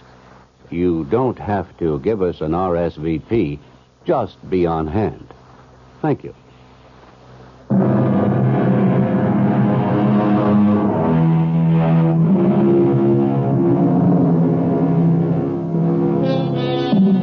Well, what have we here? A quiet meal for 2 at the Landmark restaurant? No. We seem to be in a hotel room. The same room in which we last saw our honeymooning couple, Susan and Dan Carey. Obviously, there's been a change of plan. Room service has provided the meal for the 2 lovers this evening. Can it be that Susan Carey has decided that if there is a pattern, it must be broken? Have some more wine, honey? No. I really don't think I want any. Hey, come on. You know what this bottle cost? You shouldn't have been so extravagant. Uh-oh. That sounds more like a wife than a bride. Well, $18 is an awful lot for a wine, Dan. Especially when I really can't drink that much of it. I just wanted to make up... Well, never mind. You mean for not taking me to the Landmark? No, it doesn't really matter. I told you, it's fun to eat in the room. It's very elegant. I'm sure you were disappointed at... No, I really wasn't. Look, we're not going to be very far from Los Angeles. We'll probably fly down from San Francisco a few times a year. There are dozens of wonderful restaurants in San Francisco, too, aren't there? So they tell me. I'll ask the guys at the office for recommendations. I think this food is quite good, don't you? Yeah, sure. It's fine. Tastes even better with the wine. Well, all right. I'll have some more, I guess. That a girl. Now, look, I'm not trying to get you drunk, you understand, so I can take advantage of you. Although, come to think of it... Dan, oh, don't. You almost knocked the table over. Sorry, I guess I got a little carried away. You look very delectable in that robe. Oh, did you really like it? Irresistible. I didn't take much of a wardrobe with me. Yeah, you said you were going to buy clothes in San Francisco. Yes, if I can find out where to go, I'll take you down to Union Square. I hear that's the place.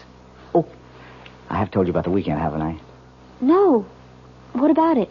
Well, I thought we'd get our first look at the town by taking one of those Circle Line cruises. That okay with you? Oh, yes, that sounds lovely. I love to see places by water. And if we can squeeze it in, we might go picnicking in Golden Gate Park. They've got this Japanese tea garden. It's supposed to be very nice. Yes. All sounds wonderful, Dan. Susan, I just wish you felt better. Listen, maybe you ought to check with the hotel doctor in case you picked up a bug or something. Do I look that bad to you? No. You look just great to me, darling.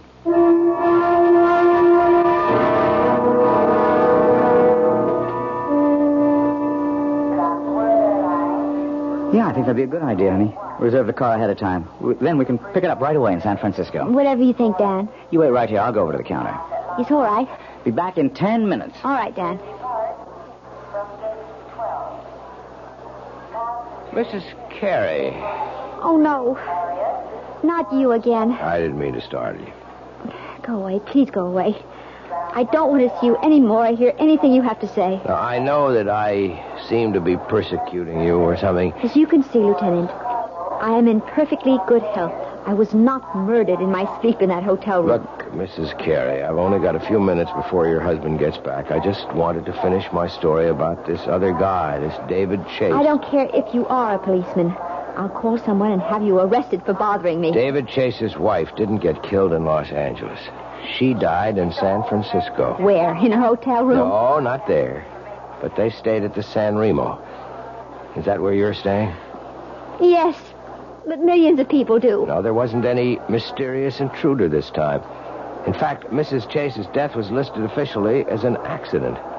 She had a little too much to drink at dinner, and her feet got tangled up on top of a very steep hill. The fall broke her neck. It was her very first day in San Francisco. She and her husband had quite a day, too. They took one of those boat cruises to see the city. Then they went to Golden Gate Park, to the Japanese tea garden. Miss Carey, are you okay? No. No, I'm not okay. How could I be? That night they went to a restaurant called the Vendome. That's where the lady drank too much, at least according to her husband. Oh, dear God. Listen, Mrs. Carey, I can't follow you anymore. I've got a job to get back to. I want you to take this. Gun. Quiet. Don't draw anyone's attention to us. Just take it. If I'm wrong and you don't need it, fine. Just throw it away. No. I don't want I cannot have you on my conscience, don't you understand? All right. Yes, all right. I'll take it. I still say you're wrong. I hope so. But I don't think I am.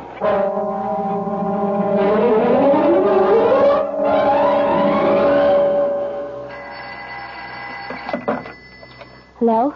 Mrs. Carey? Yes? This is the message desk. Your husband left a message here for you at 4 o'clock. Oh, I've been out until now. Would you like me to read it to you? Yes, please. It says, we'll be at the office until 6. Should be there no later than 6:30. Love, Dan. Oh, yes. Thank you very much. Welcome. Bye. Bye. $6:30. 6:20 now. Oh, God. Why do I keep staring at his luggage? Why can't I just forget about it? No. It isn't dishonest. It's just something I have to do. No, nothing in this one but clothing. This one has papers and things. All his documents. Birth certificate. Honorable discharge. U.S. Navy.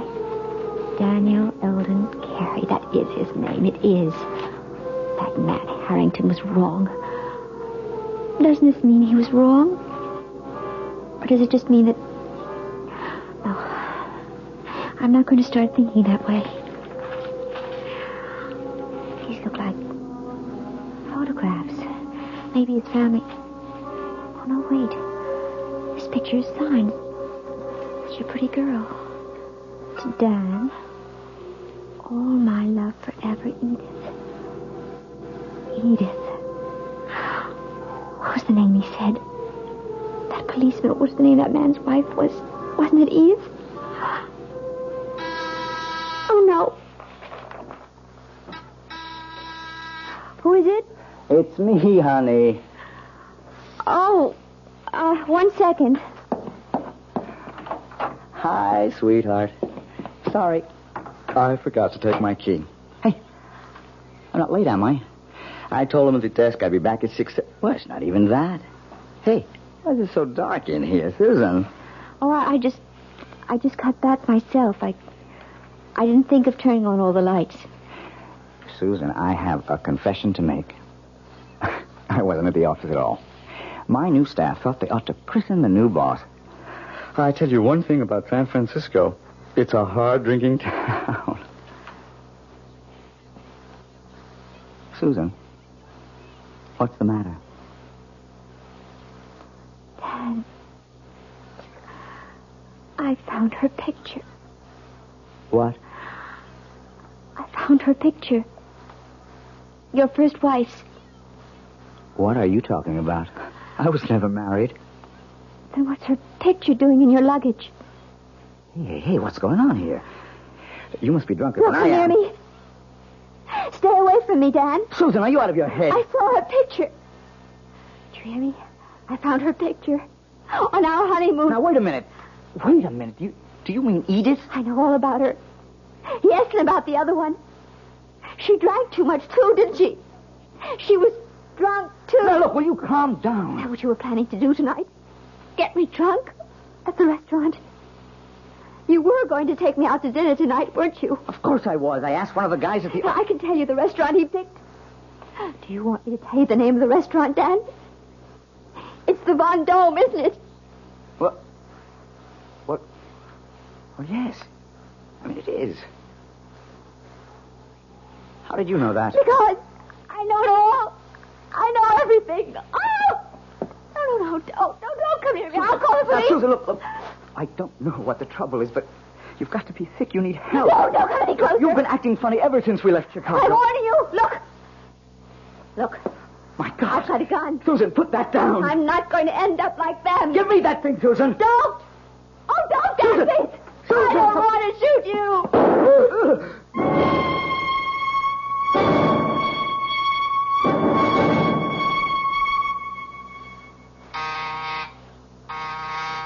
1 second. Wow. Mr. Harvey? Mrs. Carey, I didn't know that you were... Look, let me just get a shirt on. I was just shaving. I'm sure you're surprised to see me, aren't you? Yeah, I am. I didn't expect that you'd...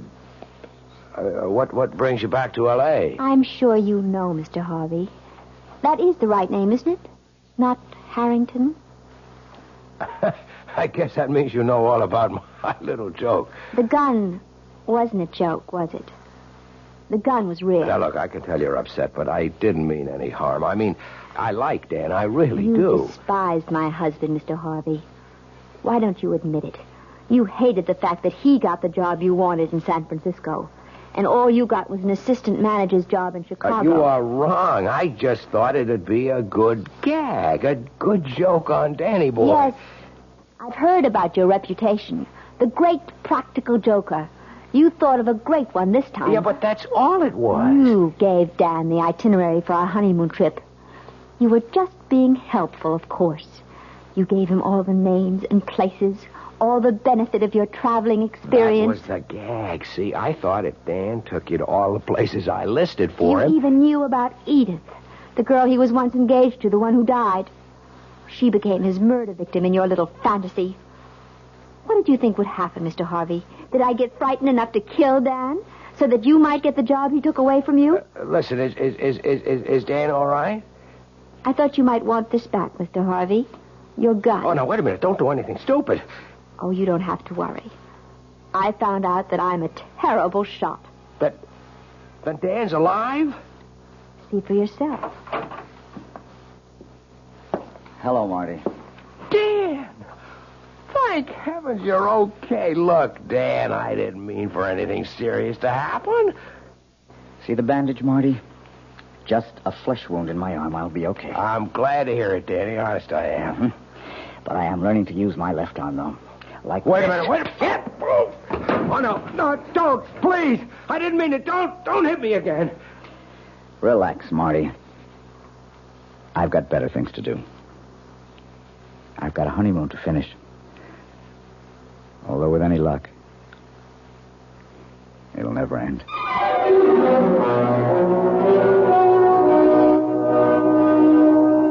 So you see, even murder stories can have a happy ending. Martin Harvey may have spoiled Susan and Dan's honeymoon, but that doesn't mean he managed to spoil their marriage. No. If that's going to happen, Susan and Dan will take care of that all by themselves. I'll be back shortly. Hello, this is Joe Franklin. Ladies and gentlemen and boys and girls, for the very latest in nostalgia, for the ultimate in remembering, please join with me on Saturday nights from 9:05 to 11 o'clock, where memories are truly happening right here over WOR Radio. It is my privilege to present radio's original Memory Lane program, but positively the original. And whether it's Al Jolson or Benny Goodman or Louis Armstrong or Eddie Cantor or Harry James or the Dorseys, Mario Lanza, Gene Krupa, the young Frank Sinatra, George M. Cohan, Bing Crosby, Bogart, Lombard, Cagney, and all those happy times of radio's comedy and drama and soap opera. We have it fascinatingly, and all the sounds are reproduced crystal clear Saturday nights from 9:05 till 11 over WOR Radio. Yours truly, Joe Franklin, hosting Memory Lane. Tune in. WOR New York, your station for Mystery Theater. This is Sherry Henry. All New York knows it lost its governor recently when Rockefeller resigned. And we all know he's concerned now with his new commission on critical choices for America. But not many of us really understand what that commission is all about. Well, we'll all know more tomorrow afternoon when Henry Diamond, the executive director of that commission, divulges goals and directions. It's on the Sherry Henry program at 2:15 on WOR Radio.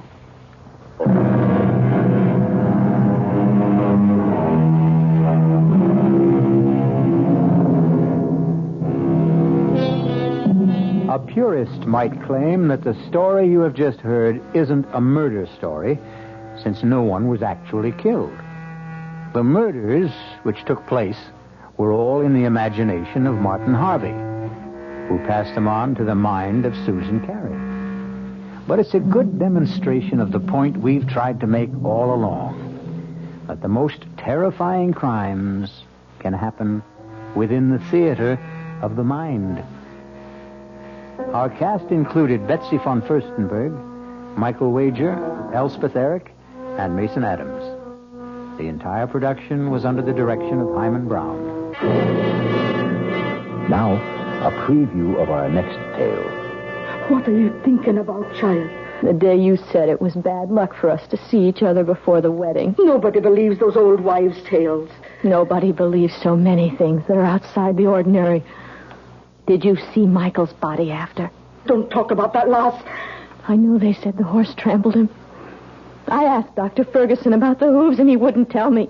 You'd tell me, wouldn't you, Jeannie? Oh, tell you what?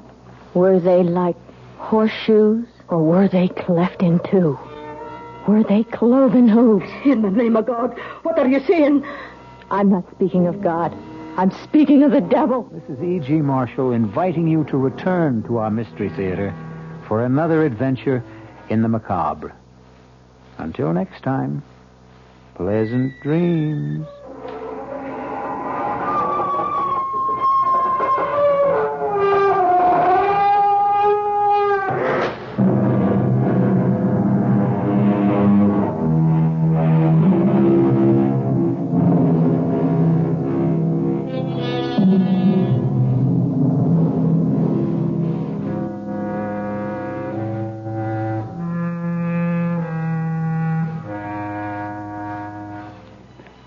The WOR Mystery Theater was brought to you by ShopRite Supermarkets, where you get a lot more for a little less, and by Suburban Savings, with offices throughout North Jersey. The preceding Mystery Theater program was furnished by the CBS Radio Network.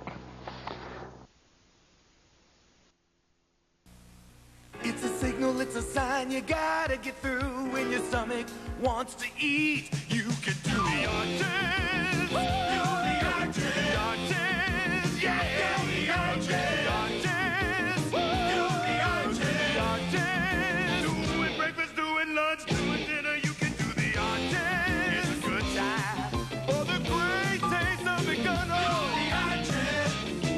Yeah. Let's do lunch. This is a public service announcement. With the Dinosaur Report, Spencer Christian. Hello. There has been a major discovery. A large prehistoric egg was found here in Alaska, and it was taken to the dino lab of experts Dr. Schmidt and Dr. Zonian. They took it, shook it, sized it up, and announced, "It's a Rhedosaurus." A what? A Rhedosaurus, a dinosaur that has survived all these millions of years because it can do one thing. Do what? Read. And even more exciting, we've learned that the egg will definitely hatch. Oh, can I see it? Yes, but in order for it to hatch, kids everywhere must read as it travels cross-country, from Alaska to a grassy spot near the Potomac River. Here's where the egg will be next week. Monday, Anchorage. Tuesday, Seattle. Wednesday, San Diego. Thursday, Phoenix. Friday, Denver. We'll keep you posted on this amazing discovery. Till then, look for the Rhedosaurus egg in your town and keep reading.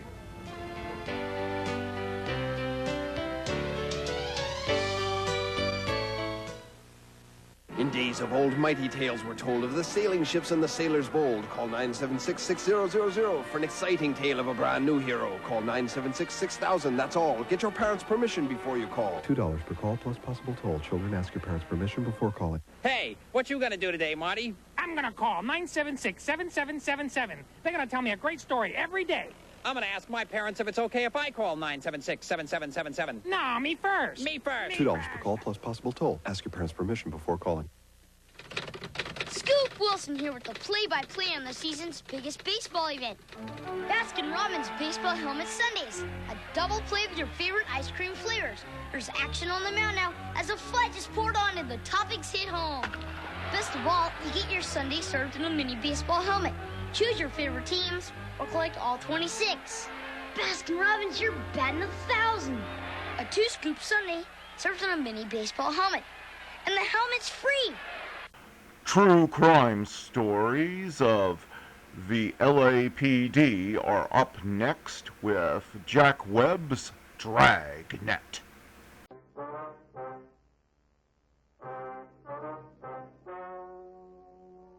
Ladies and gentlemen, the story you are about to hear is true. The names have been changed to protect the innocent.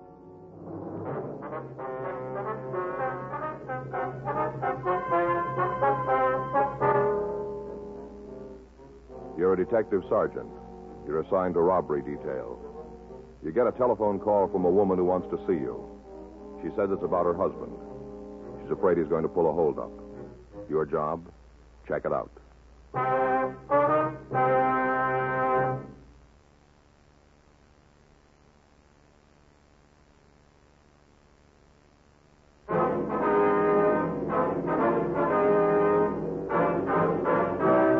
Dragnet, the documented drama of an actual crime. For the next 30 minutes, in cooperation with the Los Angeles Police Department, you will travel step by step on the side of the law through an actual case transcribed from official police files. From beginning to end, from crime to punishment, Dragnet is the story of your police force in action. It was Wednesday, May 18th. It was cool in Los Angeles. We were working the day watch out of robbery detail. My partner's Frank Smith. The boss is Chief Detective Thad Brown. My name's Friday. I was on my way into the office, and it was 7:49 a.m. when I got to room 27A. Robbery. Morning, Joe. Hi, Bob.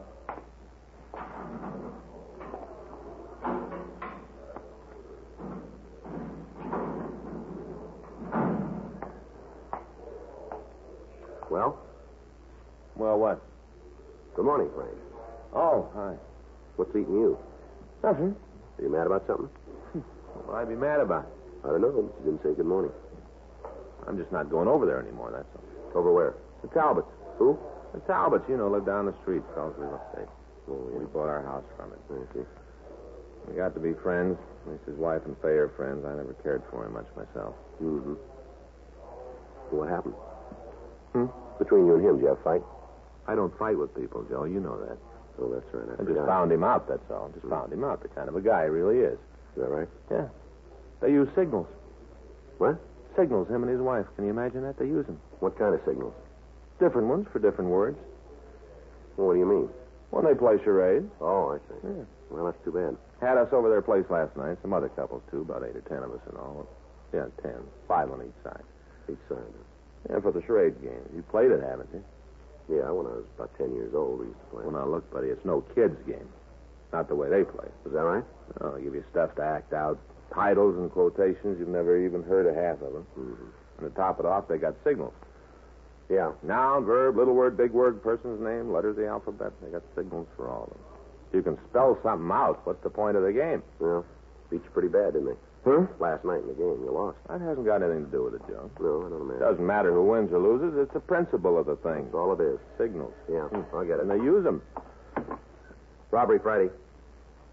Yes, ma'am. Well, I don't know.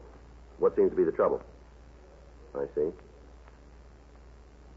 Yes, I guess we could. Where is that? Are they open this early? All right. Yes, ma'am. We'll be there. Goodbye. Lady wants to talk to us. Says she'll meet us at a bar out on Melrose. What's it all about? Her husband. Yeah. He bought a gun.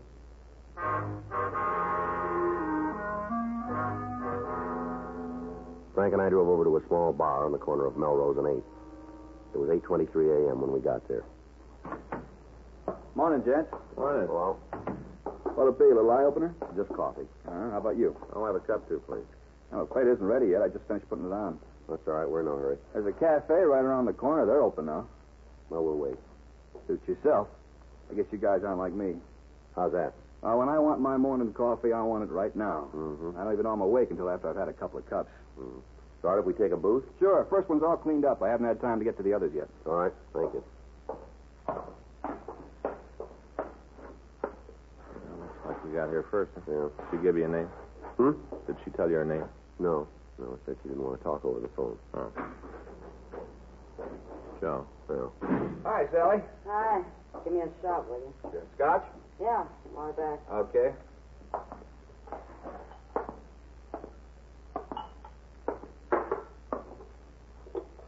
Go ahead, mister. Take a good look. I was waiting for somebody. I guess I made a mistake. Yeah, you sure did. I'm sorry. A little later on, I might be interested, but not at 8:30 a.m.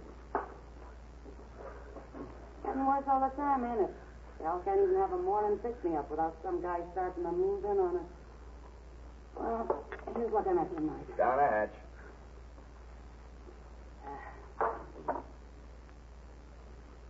Put on a tab. Yeah, sure. Put it on. Hey, your coffee's about ready. All right, thank you. Want cream and sugar? No, black. How about you? Same. Coming up. Don't pay no attention to Sally. Yeah? She must have got out on the wrong side of the bed today. Mm-hmm. Usually she's real friendly, you know what I mean? Yeah. So just don't take it personal, huh? That's all right. Forget it. It's too bad you guys came in so early. Along toward evening, we get a lot of action here. We're meeting somebody. Okay. Just telling you, that's all. Mm-hmm. God. Whew. Yeah, boy, that's hot, all right. I think I burnt my tongue. That's too bad. Tomcat Bar, Mike speaking. Who? Well, I don't know. Yeah? Yeah? Okay, sure. Hey, one of you guys got a name sound something like Friday? That's right. Well, you're being stood up. Huh? She said to tell you not to wait.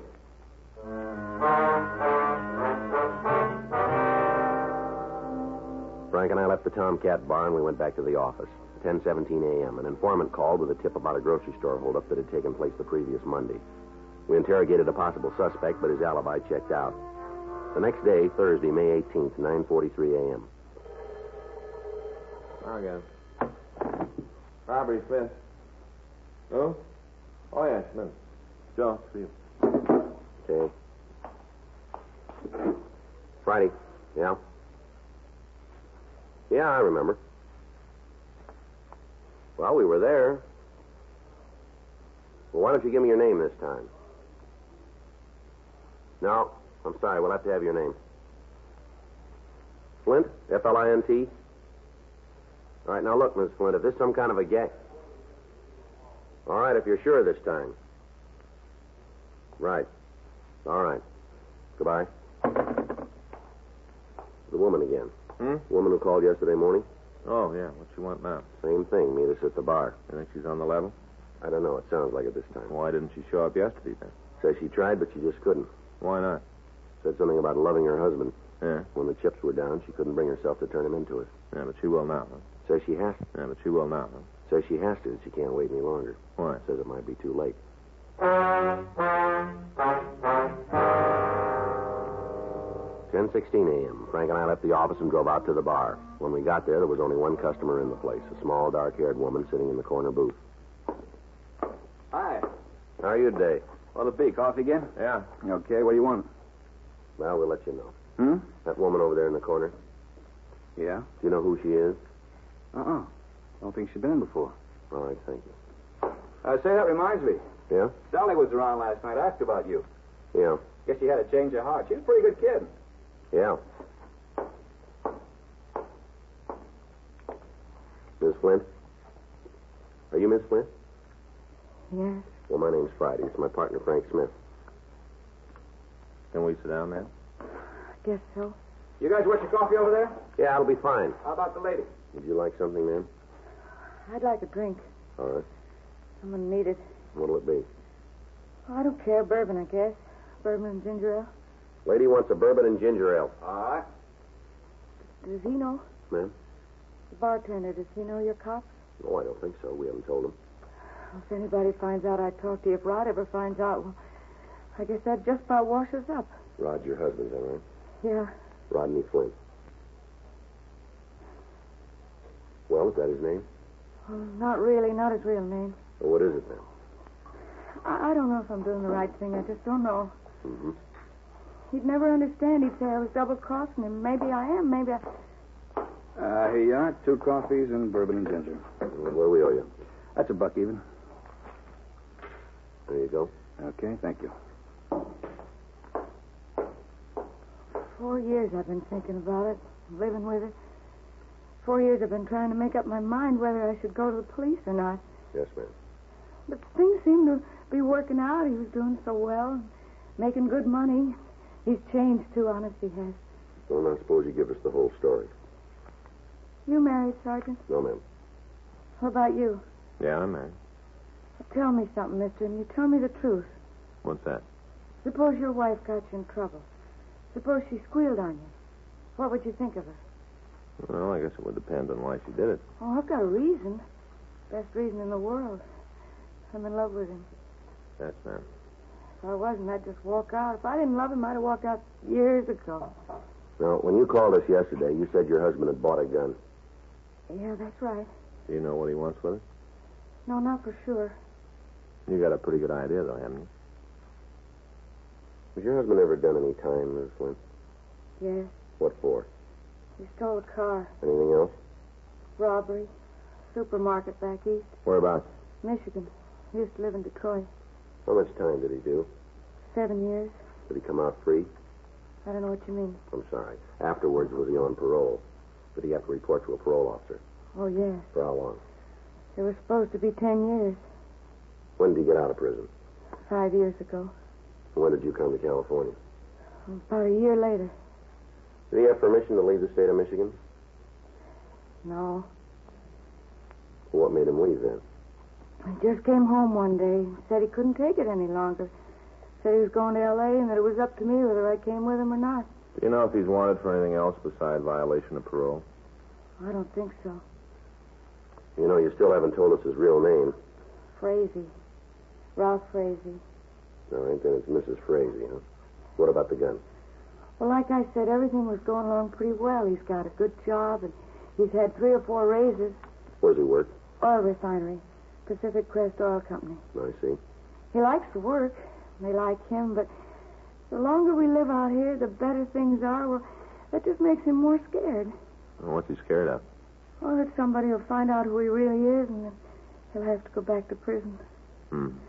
If he just sees a cop, he goes all to pieces. He's sure they've finally caught up with him. Just a traffic cop, even. Mm-hmm. It gets worse all the time. jumpy and nervous and, well, scared. That's the only word for it. He's been drinking a lot more, too, nearly every night. Mm-hmm. Then just last week he ran into a guy that used to be a friend of his. Back in Detroit? Yeah. This fellow knows all about him, that he's been in prison. And Rod's afraid... Ralph. I've called him Rod so long I keep forgetting that it isn't his real name. Sure. Anyway, he's afraid this guy will say something to somebody that'll all come out. It's just driving him crazy. So he bought a gun. Did he say why? He was pretty drunk night before last. That's when he brought it home. He mumbled something. If he was going to go back to prison anyway, he might as well make it worth their while. Mm-hmm. Maybe he's planning another robbery. I don't know. I don't really think he would. But with all this drinking and being so darned upset, well, I don't know what he might do. Where's the gun now, Miss Frazee? At home. He hid it in the stove in the pan under the broiler. At least that's where he put it last night after... After what? Well, you see, he was carrying on doing a lot of talking, and he was holding the gun at the same time, waving it around, telling me how easy it'd be to go out and rob somebody. Mm-hmm. Said that way he could get enough money for us to leave the country and go to Mexico, maybe, where they'd never find us. Right in the middle of everything, the pistol went off. I see. It was just an accident. He wasn't pointing at anything. The bullet only went into the ceiling. I'm sure he didn't mean to pull the trigger. Yes, ma'am. But when he heard the shot, he acted like he was going out of his mind. He was sure the neighbors had heard it, too, and that they'd report it to the police. What'd he do then? Well, he dug the bullet out of the ceiling and got rid of it. Mm-hmm. After that, he just waited. Now, that proves he's changed, doesn't it? That he really isn't a criminal anymore? Well, how do you mean that? Well, he didn't run away. Yeah. Stayed there all night long, waiting. And he didn't keep the gun. He put it in the oven. He didn't have it on him. So there wouldn't have been any trouble even if the police did come. Mm-hmm. See, I kept praying that they would. Over and over, I prayed you'd come and find out who he is. He's got to go back to prison and finish out his sentence. I'm sure of that now. If he doesn't, I just don't know what'll happen to him. What about you, Miss Frazee? Me? While he's in prison, what'll you do? Oh, I can work. I did before. I'll manage. Mm-hmm. Miss Frazee, what time's your husband come home from work? It's later and later since he started drinking. 9 o'clock, maybe even 10. He's never there for supper anymore. Is there someplace else you can go this evening? Over to a neighbor's, maybe? Oh, I suppose so. Why? Well, it might be better if you weren't there when we pick him up. But you can't. Well, not so soon, not tonight. Does it have to be tonight? Yes, ma'am, it does. I know it was me. That I had something to do with it. He's bound to know. We'll keep you out of it if we can. Well, what are you going to tell him? What kind of an excuse will you use? Let's see what kind he has.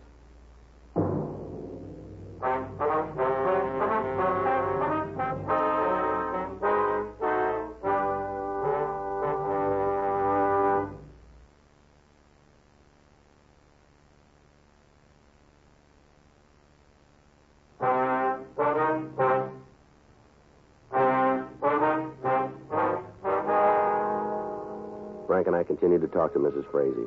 She agreed to be out of the house during the evening. She also gave us a description of her husband. She said he was WMA, 38 years old, 5'11", and he weighed about 170. She told us he had black hair, brown eyes, and a dark complexion. 11:27 a.m., we went back to the office. We ran the names Rodney Flint and Ralph Frazee through R&I. They had nothing on Flint. Under Frazee, we found a warrant from the state of Michigan for a violation of parole. The dates given on the warrant checked with what Mrs. Frazee had told us. We contacted the Pacific Crest Oil Refinery, and without stating that we were from the police department, we learned that a man named Rodney Flint had been employed there for the last 3 years. They said he was a steady, dependable worker. 6:32 p.m., we drove out to the address Mrs. Frazee had given us.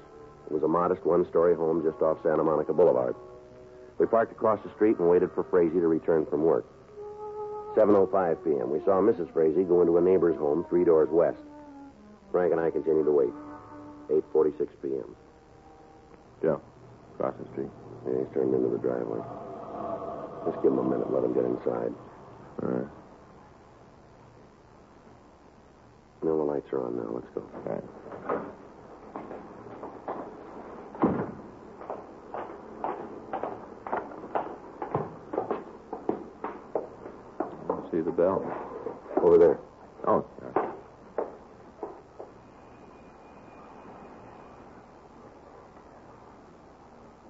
coming. Mm-hmm.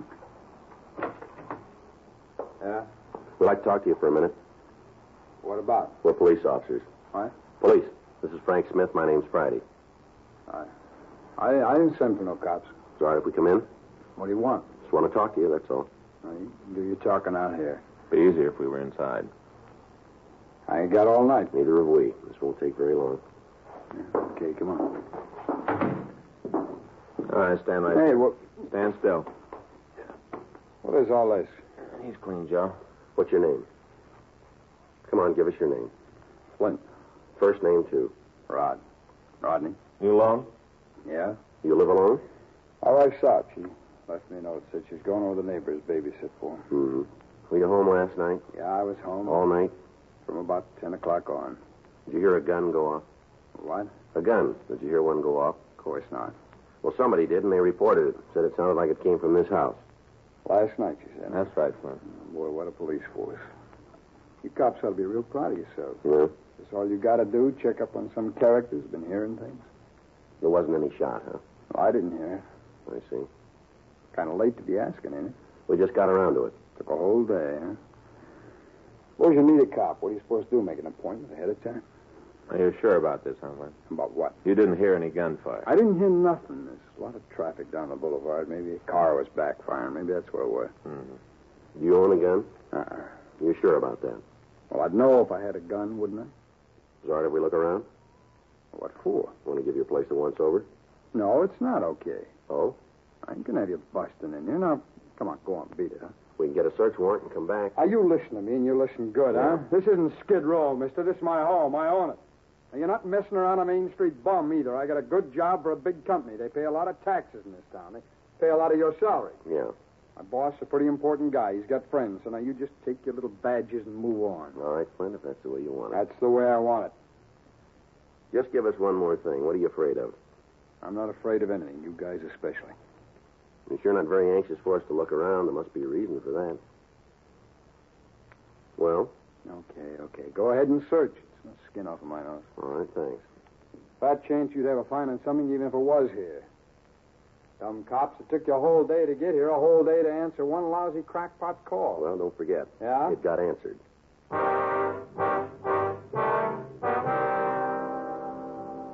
Frank and I began a routine search of the house. While Frank went through the 2 bedrooms, I took the living room and dining area.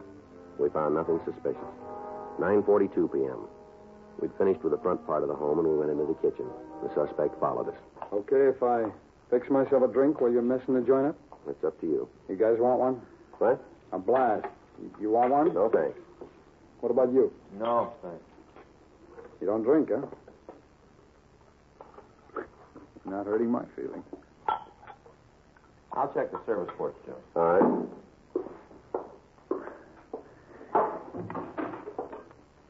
You know, my wife's going to raise Cain when she sees what you guys have done to the house. We're being as careful as we can, Flint. Yeah, sure. Well, now, come on. How about winding it up, huh? Just a couple of minutes. Well, you boys really believe in wasting time, don't you? What do they do? Pay you by the hour? There's nothing out there, Joe. Oh.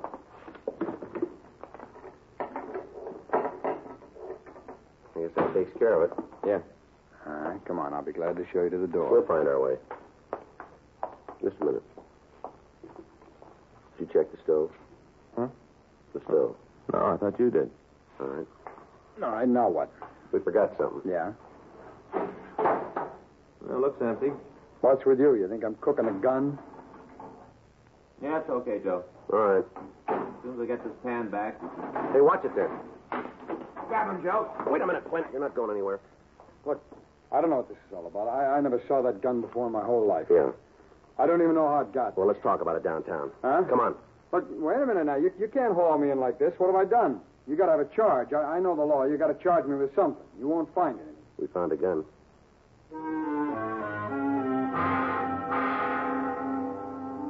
We drove the suspect down to the city hall, rolled his prints, and booked him in on suspicion of robbery. 11:06 p.m. We brought him into the squad room for questioning. All right. Sit down over there.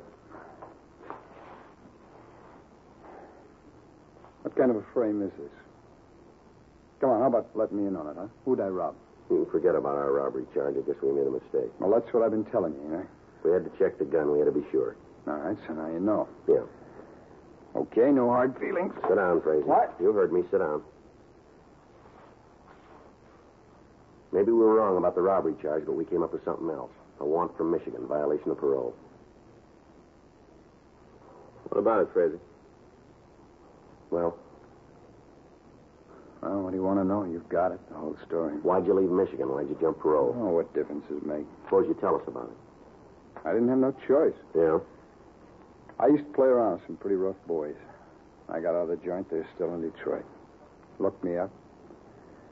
You guys will think I'm conning you, but... Well, look, I wanted to go straight. They had different ideas. Yeah? So we came out here, Dorothy and me. She's my wife. I see. Well, you can check on me. I've been clean ever since. Ask the company. Talk to anybody about me. They'll tell you I'm clean. Yeah. That going to help back in Michigan? No, that's not up to us. Sure. I thought that was why they sent you to jail, so you'd learn something. So when you come out, you won't do it again. That's part of it. Well, I learned. What good did it do me? Maybe you didn't learn enough. Huh? There's a law against an ex-convict having a gun. Are you going to stick me with that one, too? Huh? That's not up to us either. Lousy gun. If it hadn't been for that gun, you'd never found me. Well, it might have taken a little longer, that's all. Sure, that's what did it. I don't know why it went off the other night. I thought the safety was on, just my luck. I never had a decent break in my whole life, not one. Mm-hmm. Well, is there any more you guys want? No, I guess not. Not now, anyway. It's all right if I call my wife. Yeah, we'll fix it for you. Wonder how she's going to take it. I don't know. I guess she'll stick by me. She always has. Through all the rotten breaks, no matter what. Yeah, she'll stick. Well, you must have had one good break then, huh? Huh? When you married her.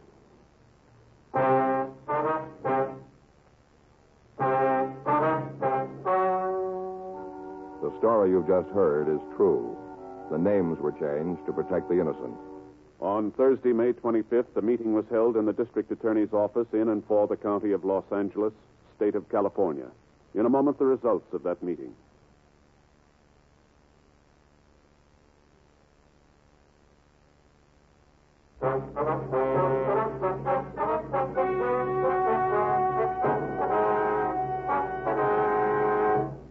In the interest of justice, and because of the suspect's good behavior record in Los Angeles, it was decided not to press charges against him for possessing a gun.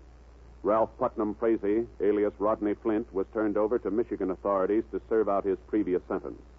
He has since been released and has returned to his former employment in Los Angeles.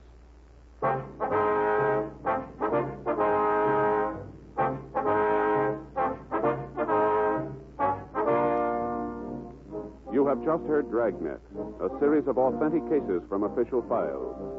Technical advice comes from the Office of Chief of Police W.H. Parker, Los Angeles Police Department.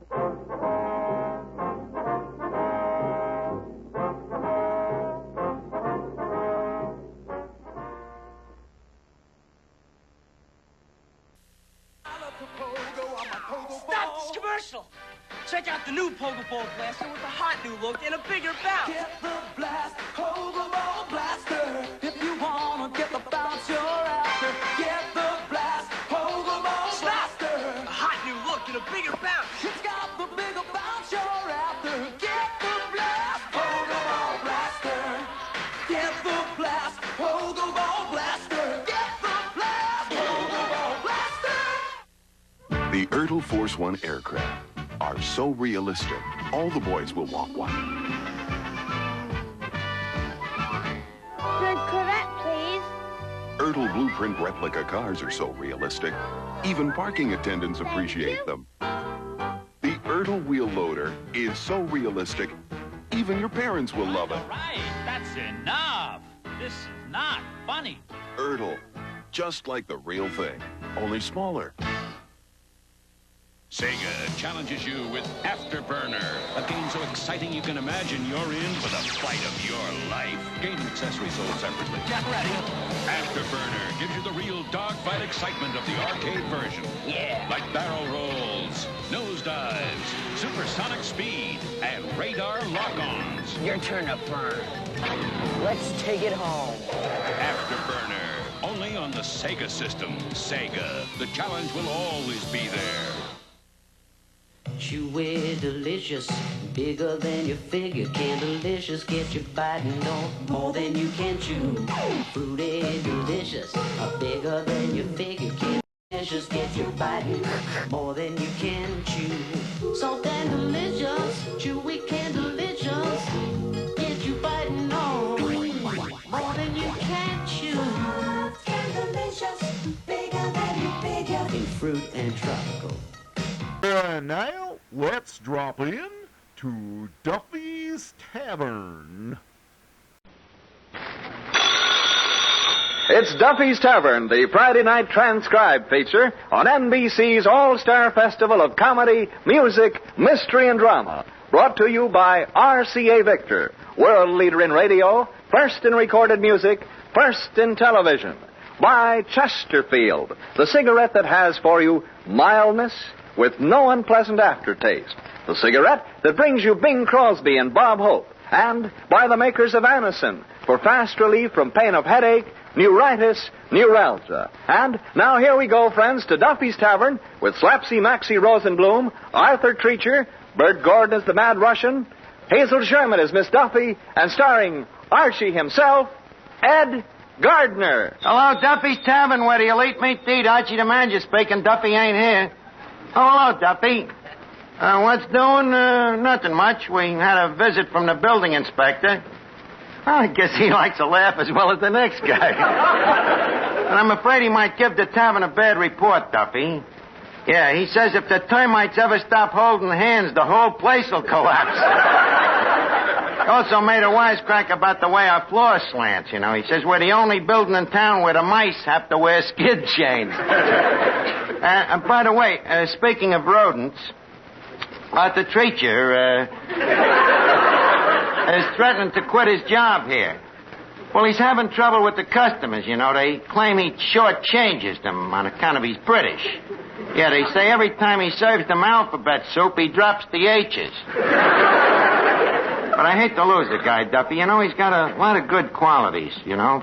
For instance, he's got a great knack for serving our hash without that guilty expression on his face. Huh? Well, I think he got an offer from Grogan's across the street, but I'm going to try to talk him out of it. Well, you know the old line, Duffy. Gratitude, chance for advancement, all we've done for him. Money ain't everything. The old sucker pitch. Well, certainly he'll bite, don't I? Fall for it every time I ask you for a raise? Well, just leave him to me, Duffy. I'll call you back. Say, Treacher. What is it, old chap? Say, is there anything to the rumor that you're planning to leave this joint? In a word, indubitably. Ain't got another word hanging around, have you? Oh, yes, I have, but I can't use it now. Ladies at the bar, you know. Oh, please, Treacher, before you do anything brash, leave us reason out your beef's logical. Now, answer me. Do you object to Duffy working you 18 hours a day, 7 days a week? Definitely. I suppose you also object to Duffy's habit of bleeding his employees? Well, it's not that so much. What I resent is his selling the blood to the Red Cross.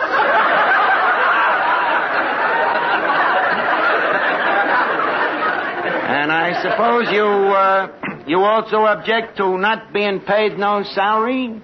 Decidedly.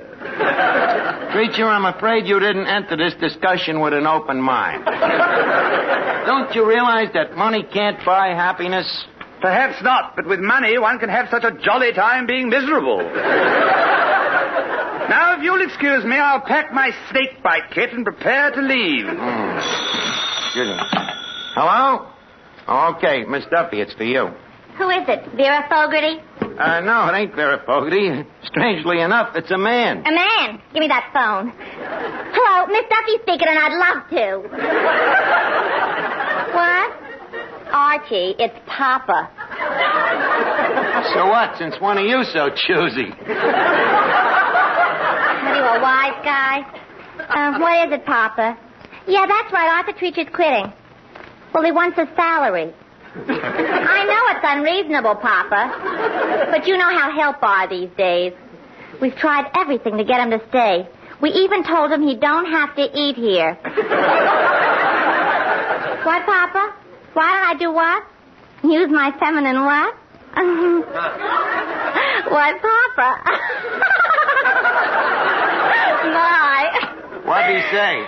He says I should vamp Treacher into staying. Theta Barra rides again.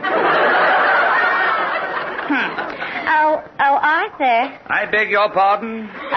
Mr. Treacher, you have always thought of me as the daughter of your employer, haughty and, shall we say, unattainable.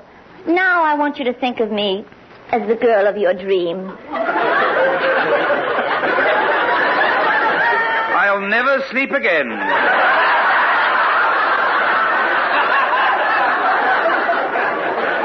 Oh, Arthur, don't fight your true feelings for me.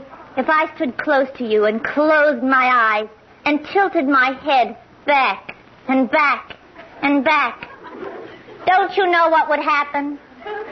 Eventually, old girl, you'd fall flat on your chignon.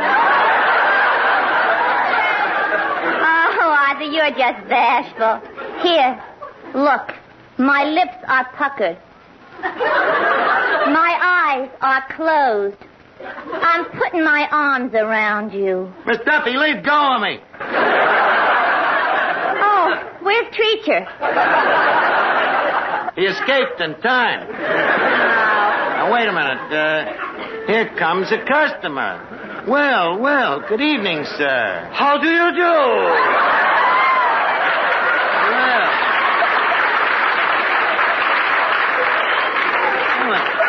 It's the Mad Russian. Glad to see you, Russian. What goes with you? I have just been to see my doctor. Your doctor, huh? Anything wrong? No, he's in the pink of condition. Is there anything wrong with you? Physically, that is. Nothing wrong. The doctor says I'm healthy as a horse. Healthy as a horse, huh? Yes, and he should know. Tell me, why? He's a horse doctor. Look, Russian, why do you go to a horse doctor? You ain't a horse. Shh, not so loud. He might hear you and raise the rates. Now, if you'll pardon me, I will take my pill. Your pill? Okay, here's a glass of water. Thank you. Hey, what's that string doing on the pill? How else am I going to take it 3 times a day?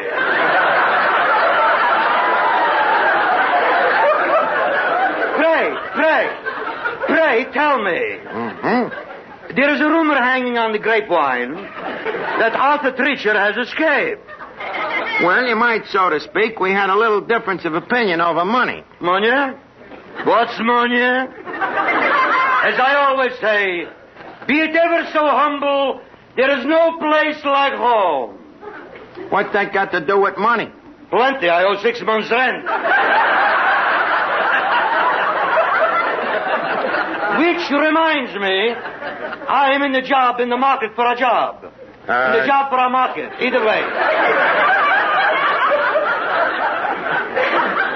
Which way would you like it? I am in the market for a job. Well, a job you want, huh? Tell me, what can you do? He asked me what I could do. Come to think of it, what can I do? I'll tell you what you can do. You can go across the street to Grogan's and see if Arthur Treacher is working there. Wait. You are asking me to be a double-dealing, low-down, double-crossing spy? Well, Me, a spy?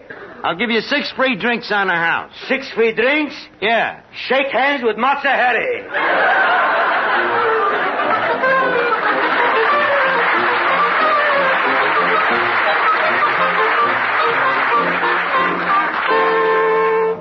Here's a word from RCA Victor.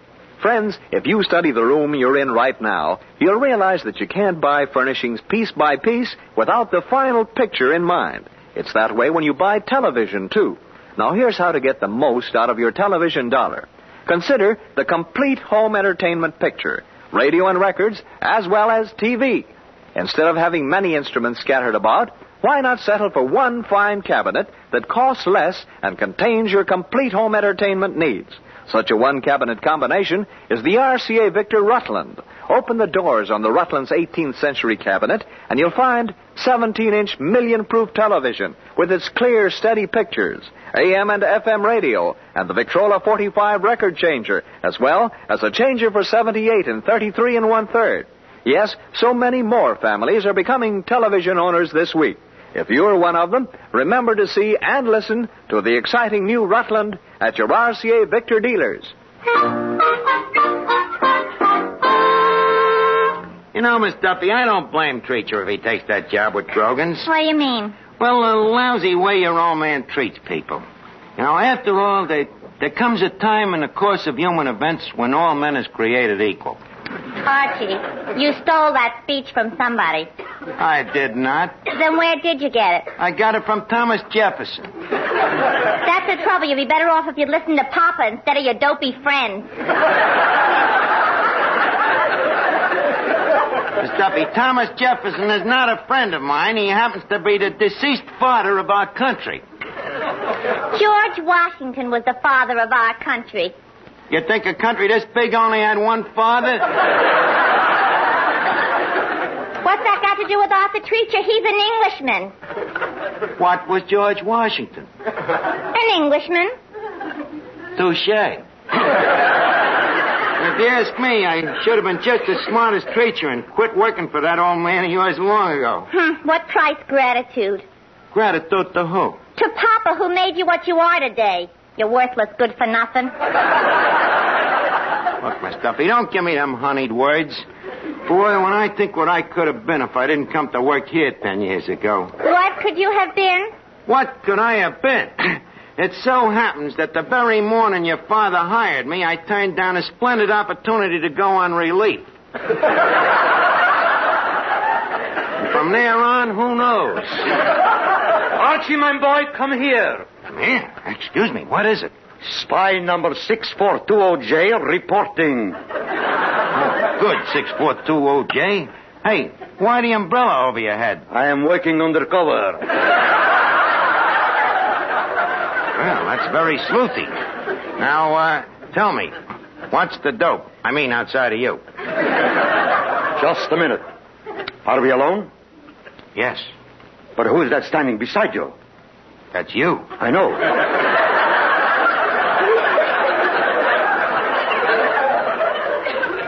I know that. But can I be trusted? Well, I guess we'll have to take a chance. Tell me, what's doing over at Grogan's? I regret to report that Treacher is working with the enemy. Well, then there's only one thing to do. We got to hire another waiter. What's about giving me the job? Me? Look, I'm sorry, Russian. We got to have somebody a little more high class, you know, a little more refined than you. Hello? Bowery Bum Personnel Service? This is Duffy's Tavern. We need a waiter. The qualifications? Well, you know, somebody who knows the cultured little touches, like preparing a tasty Mickey Thin, or pouring iodine on a steak to make it look rare. You know, the subtle little niceties. Huh? The hours? Well, he works from 7 to 3. That's 7 a.m., of course. No, the 3 is a.m., too. The salary, 20 a week and 50%. That's right, 50% of what he shortchanges the customers. You got a man? Okay, send him down.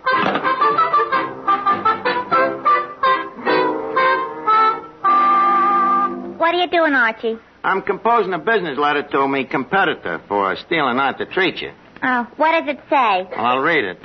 My dear Mr. Grogan, I would like to tell you what I think of you, but I am far too genteel. Suffice it to say that you stink. Well, that's telling him. Yeah. It is such people as you that cause ill feeling between labor and management by offering a living wage. In closing, may I say that you are nothing but a crook, a swindler, and a no-good crumb. I remain the same... Signed, Archie. P.S. In addition to the above, Grogan, you are the most gruesomest man that I have ever seen. Hi, Bud. Grogan, you are one of the most gruesomest men I have ever seen. Now, what can I do for you, Dimples? Well, I'm from the employment agency. I'm your new waiter. A waiter? You don't look much like a waiter. Too pretty, huh? Pretty? You look more beat up than our food here. So what do you want for 20 a week? Shirley Temple? Hey, you know, you're pretty fast with the repartee, you know. Hey, would you mind answering a few questions? Okay. What's the category? Well, the quiz kid. First, what's your name? Rosenblum. Hmm? Born? Yep. I've heard that one a million times, but this is the first time I ever doubted it. Tell me, what education did you have? Did you go to high school? High school? Yeah. Does that come before or after college? Let's skip it. I think I did.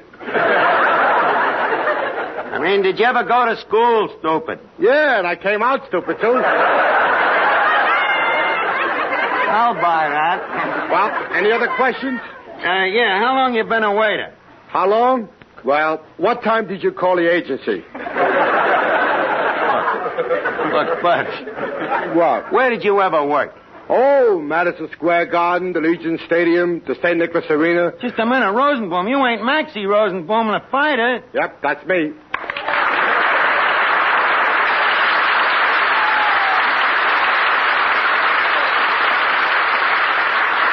Holy cat, Magee Rosenblum. I'm sorry, I didn't recognize you. Standing up.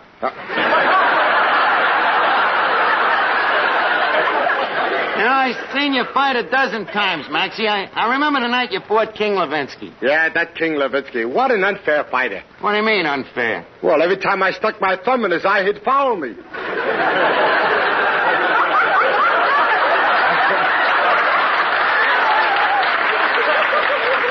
It's too late for me to make a comeback. And, I remember the night that Mickey Walker flattened you with that right hook in the first round. Ah, that Mickey Walker was just lucky. Lucky? Yeah, my jaw just happened to be where he was swinging, that's all. You never did fight Joe Louis, did you? Nah, he was afraid. Afraid, huh? Yeah, he was afraid he'd kill me. Logical. Look, Magee, how come you gave up fighting? Well, I had trouble with my eyes. Trouble with your eyes, huh?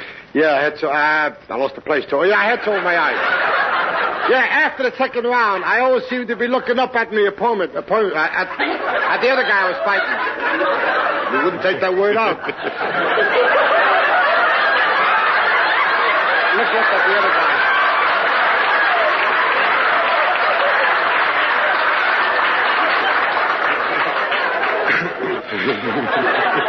Now, look, maybe I'll hire you. You know, I'm partial to fighters, Magee. I used to be a fighter myself, you know. You were a fighter? Feel that wrist. Feel that bicuspid. No, that ain't chopped liver. It ain't muscles. Well, muscles ain't everything. You see, I was very clever, very scientific. I used to slither around that ring like an eel. In fact, they used to call me Archie the Ringworm. You know, that I believe. Ahem. Oh, look, quiet, Miss Duffy. Hey, what a beautiful dame. This guy's punchier than I thought he was. Archie, will you please introduce me while he's still on his feet? Okay, Miss Duffy, shake hands with Magee Rosenblum, one of the most powerful fighters in the world. Formally, of course. Oh, cut out the formally introductions. Shake hands, Miss Duffy. Glad to. Ouch, what a grip. How long you been fighting? She got that grip rowing out the battleships.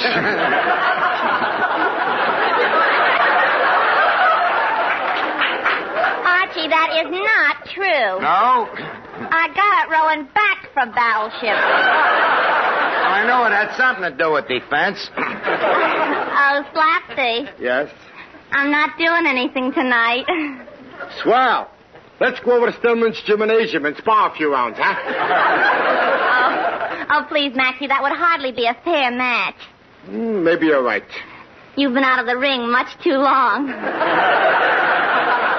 Look, Miss Duffy, 7, 8, 9, 10. You mean? Out. Now, Maxie, about this job here as a waiter. Mm-hmm. Now, here's our standard waiter's contract. Just close your eyes and sign here.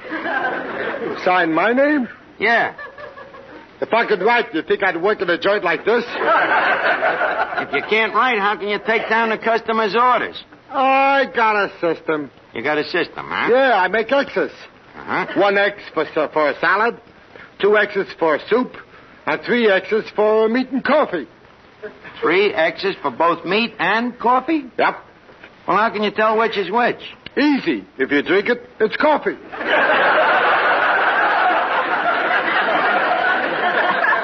Maybe I'd better give this guy a further test. Now, let's imagine I'm a customer sitting here at the table, Maxie. What do you do first? Well, I tuck the napkin under your chin. Well, that's correct as far as it goes, but what do you do if I ain't wearing a collar? If you ain't wearing a collar, what do you need a napkin for? Maxie, one uses a napkin irregardless of whether he is attired in a collar or not. That's considered good form. And as a waiter, you must not forget Emily Post. Why didn't you tell me you came in with a dame?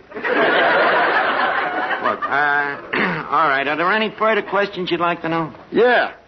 How come you won't pay me $50 a week instead of $20? 50? You're asking pretty high wages for somebody with no experience. Yeah, but don't forget, it's much harder work when you don't know what you're doing. And you don't know nothing about it.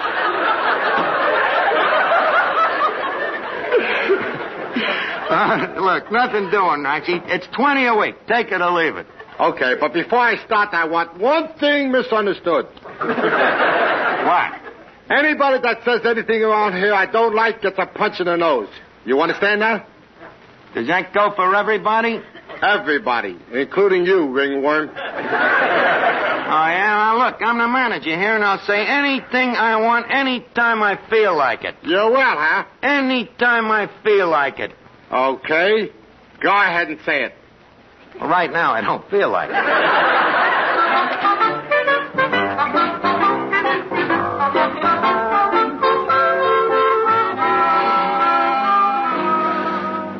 Archie, I'm afraid we'll have to get rid of that Flapsy Maxie. What's the matter? A customer just spilled some soup, and Mr. Rosenblum is mopping it up. Well, what's wrong with that? He's using the customer for the mop. Well, at least he's neat. Say, Archie, what's wrong with that new waiter? Why, what's the matter? He's punching me in the nose for just asking one simple question. What was the question? I just asked him, how's your cauliflower today?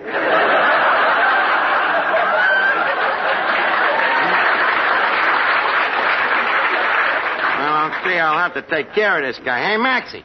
What do you want, jerk? If I wasn't such a coward, I'd thrash this guy. Look, Maxie, didn't them 5 guys you just served 5 beers to leave just now? Yeah, they left. What about it? Where's the 2 bits for the 5 beers? Oh, they didn't pay me 2 bits for the beers. They just left me a tip. How much was the tip? 2 bits.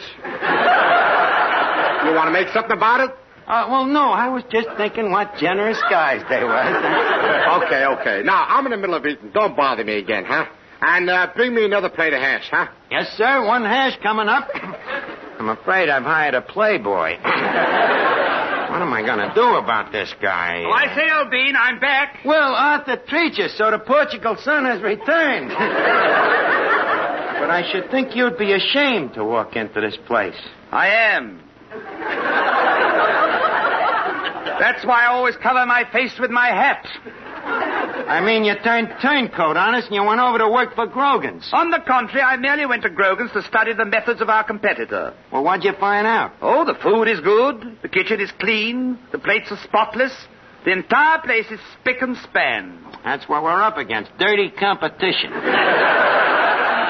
But, Treacher, I'm glad you're back, and I'm going to pay you a salary. A salary? Yes, sir. I'll give you $1 a week. Oh, goody, $1 a week, eh? Oh, now I can keep a harem. Hey, Maxie, come here. You still beating your gums? Look, I'm sorry to say that a situation has arose. Treacher, our former head waiter, has re-enlisted with us, see? Which naturally leaves you with very little seniority to fall back on. Hey, wait a minute. Are you trying to tell me I'm fired? Well, frankly... Do you know what happened to the last guy that fired me? No. Neither does he. So think it over. Maxie, now, leave us not make a scene. I'll have to ask you to turn in your bar rag and brass knuckles and leave quietly. Well, what about my week's salary? Week's salary? You only been here 20 minutes. What? Okay, we'll pay you week's salary. Let's see here. 5, 10, 15, 20. Hey, Maxie, 20 cents. And if you don't mind, I'd like a receipt. You'd like a receipt, huh? Yeah. Okay, here. I'll give you one. Ow! Hello? Duffy's Tavern. Treacher, the acting manager speaking. Oh, hello, Mr. Duffy. Archie? He just went out. Oh, I should say he'll be out for about 10 minutes.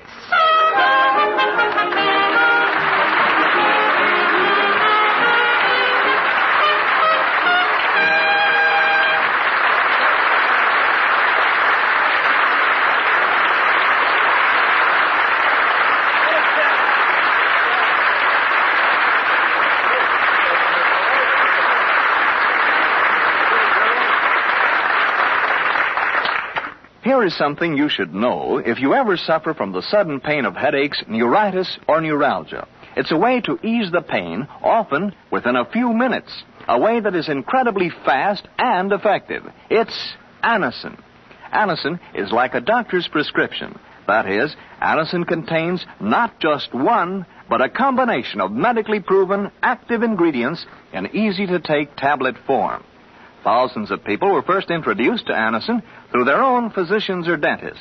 But today, these tablets are in such widespread use that all drug counters have them, and anyone may enjoy their benefits. Next time you suffer from the pains of a headache, neuritis, or neuralgia, by all means, try Anacin. You'll like the convenience of Anacin tablets, and you'll be delighted with Anacin's incredibly fast action. Anacin. Anacin. Ask for Anacin by name today at your druggist's. Listen again next week, friends, to Duffy's Tavern, the Friday night transcribed feature on NBC's All-Star Festival of Comedy, Music, Mystery, and Drama. Brought to you by RCA Victor, world leader in radio, first in recorded music, first in television. By Chesterfield, the cigarette that has for you mildness with no unpleasant aftertaste. The best cigarette for you to smoke. And by the makers of Anacin, for fast relief from pain of headache, neuritis, neuralgia. Listen tomorrow evening for The Man Called X, starring Herbert Marshall, the Saturday night feature of the All-Star Festival.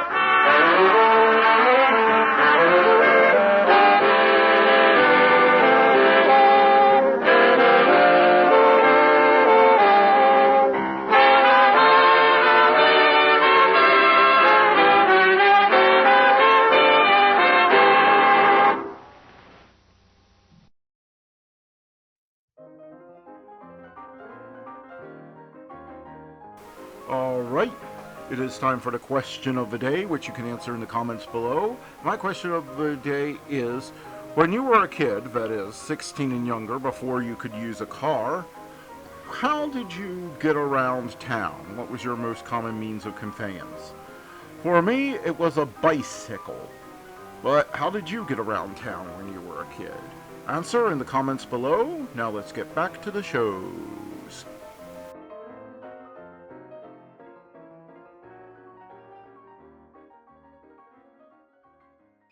Fasten your seatbelts. Classic Adventure is coming your way with the Air Adventures of Jimmy Allen up next. Here we are, back again with the Air Adventures of Jimmy Allen. the former messenger boy has returned to his home airport at Kansas City, where he's rounding out his days as a student pilot. Each day finds him in the hangar working on his ship or in the air on a practice flight. You will remember that Jimmy won his pilot's wings through a flying scholarship awarded him by Grand National Airways for his excellent work in preventing the robbery of airliner number 24. Later, he and his pal, Speed Robertson, famous combat pilot, broke up a gang of aerial smugglers near the Mexican border and saved their friend, Mrs. Croft, from losing a valuable piece of property. Although the gang made good their escape, Jimmy's courage and prompt action resulted in the rescue of Barbara Croft from the bandits. While in Texas, Jimmy and Speed were informed that a moving picture producer was very much interested in them. This, however, is another day. Jimmy is back home and somewhat concerned. Leaving his plane in the hangar, he has walked down to the passenger terminal just as a swift airliner roars over the field and prepares to land. The young pilot is looking for, well, draw closer to your radio and listen to what happens.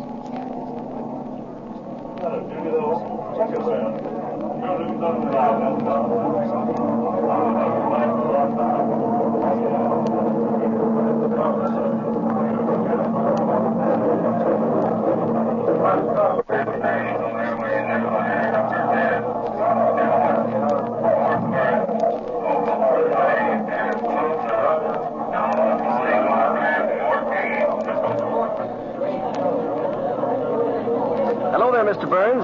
Number 10's right on time, I see. Well, if it isn't Jimmy Allen in person. Yep, number 10 is always on time. How've you been, Jim? Oh, if I felt any better, they'd have me in the jug, Mr. Burns. Say, Speed Robertson's bringing in number 10. I stopped off at the dispatcher's office, and they told me. I'm not surprised at that. Speed always brings them in on time. You can bank your last dime on that. By the way, how are you getting along with your flying, Jimmy? Oh, just fine, thanks, Mr. Burns. At least I guess it's fine. Speed says that all pilots just starting out think their flying is the best in the world. That's only natural, my boy. If you don't think your work is good, nobody else will. Hey, Speed's flying her all right.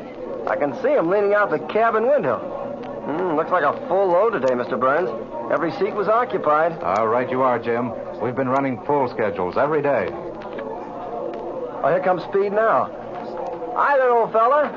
Well, Jim, you old rascal, I haven't seen you for quite a spell. Where you been keeping yourself? Oh, gee, I'm glad to see you, Speed. Oh, I've been busy building up my flying time. That's the stuff. You can't get too much of it. Hey, did you have a good trip? Oh, about as usual. Come along, kid. Walk over to the pilot's locker room with me while I check in. Oh, sure. I wanted to see you and found out at the operations office when you would be in. Here we are. Well, Jim, after a few more weeks, I won't be flying for Grand National Airways for a while. Well, what do you mean? Oh, I got to get ready for that transcontinental race. There's not many weeks off, you know. Oh, yeah. You know, that's why I was so anxious to see you. Have you had a reply yet from the monsoon people about me? Not a word, Jim, but we should hear very shortly now.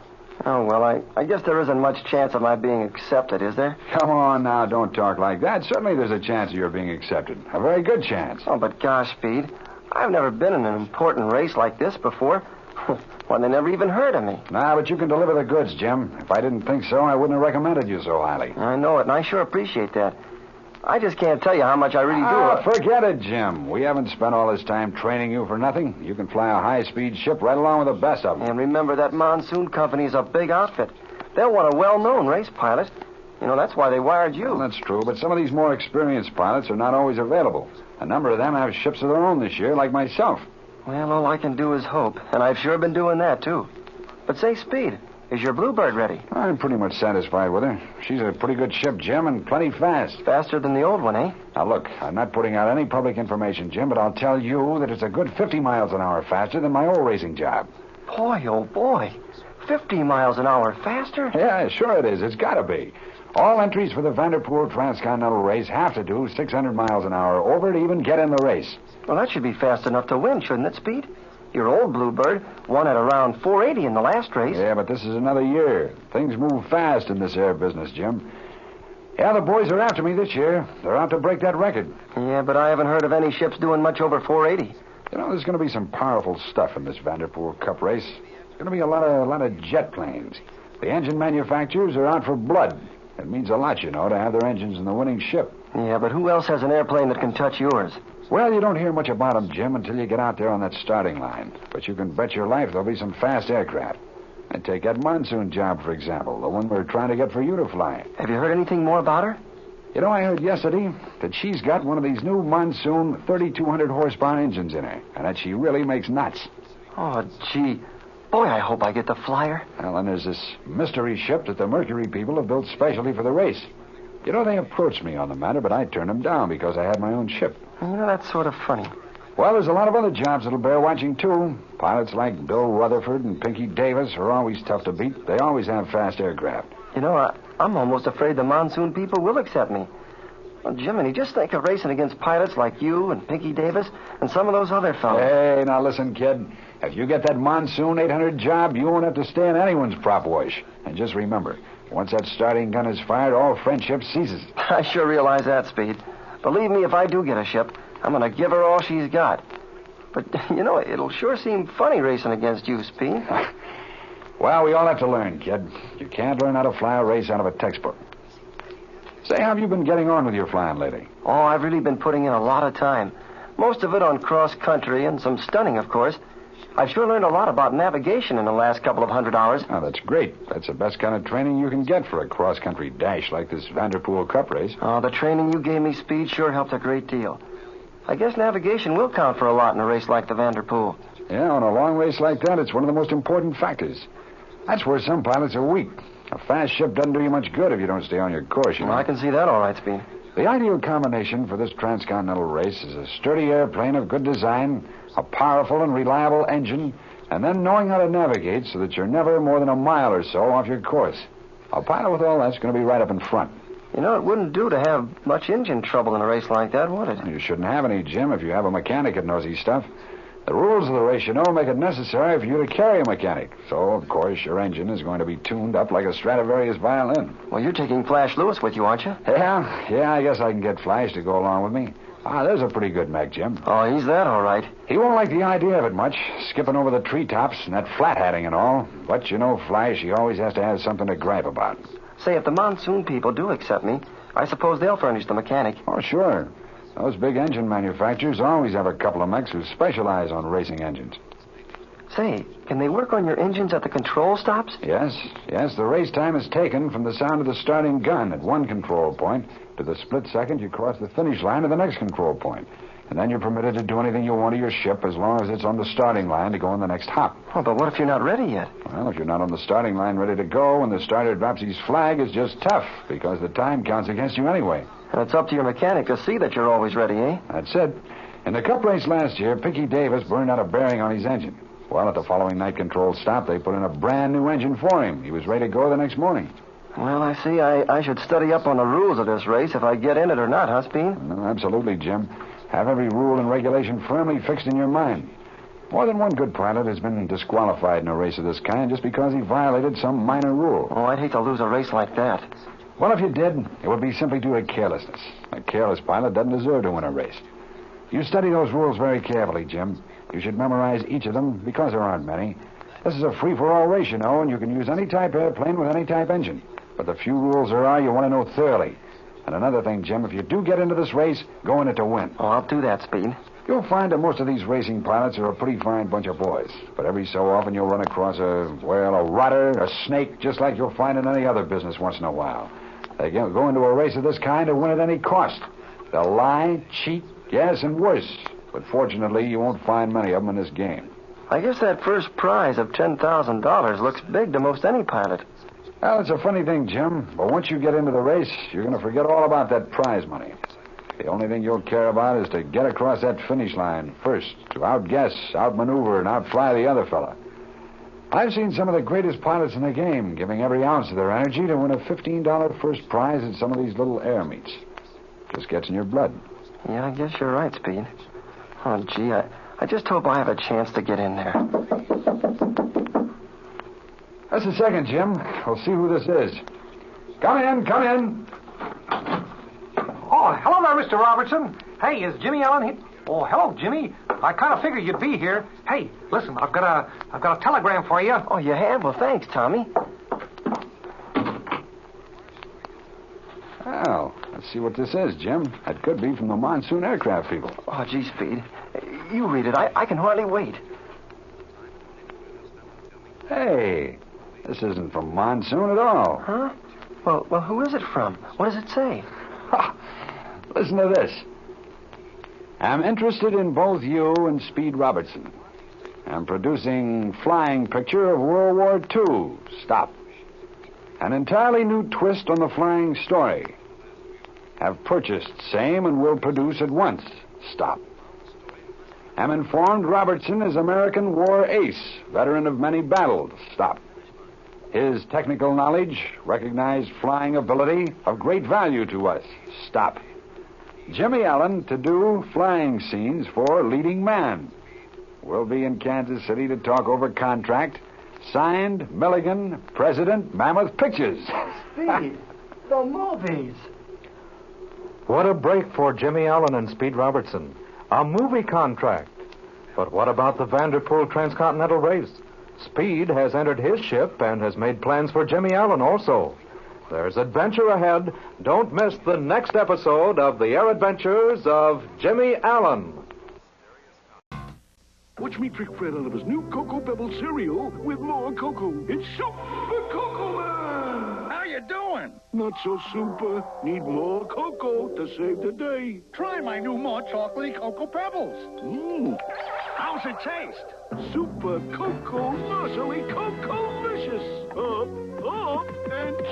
Uh-oh. Barney! Time to save more than the day. New Post Cocoa Pebbles with more cocoa. Part of a nutritious breakfast. Yabba dabba delicious.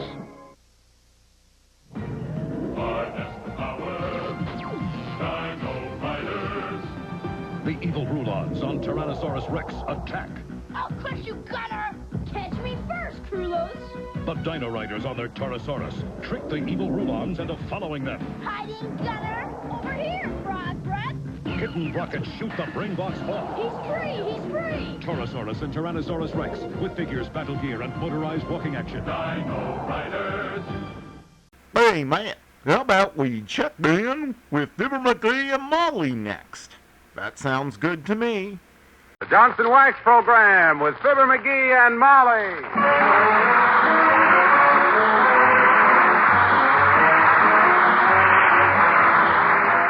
The makers of Johnson's Wax products for home and industry present Fibber, Magee, and Molly with Bill Thompson, Gail Gordon, Arthur Q. Bryan, and me, Harlow Wilcox. The script is by Don Quinn and Phil Leslie. Music by the Kingsmen and Billy Mills Orchestra.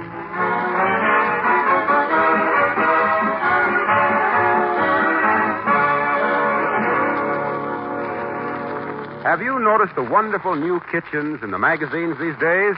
Well, maybe yours isn't like these dream kitchens yet, and maybe you can't do much about new fittings for some time.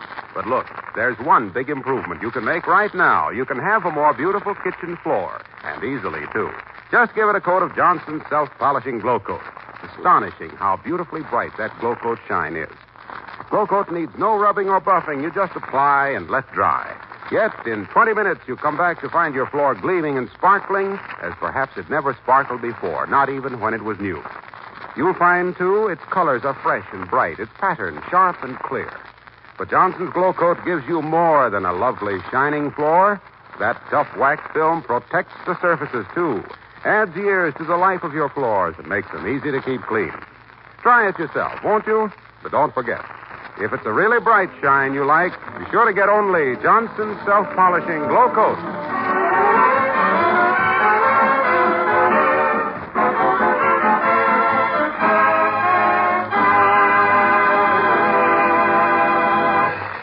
One way to grow old gracefully is to cultivate a pleasant voice, a quiet manner, and a consideration for others. Another way to grow old, but not quite so gracefully, is to wait for a bus at 14th and Oak Streets in Wistful Vista. Like Fibber, Magee, and Molly.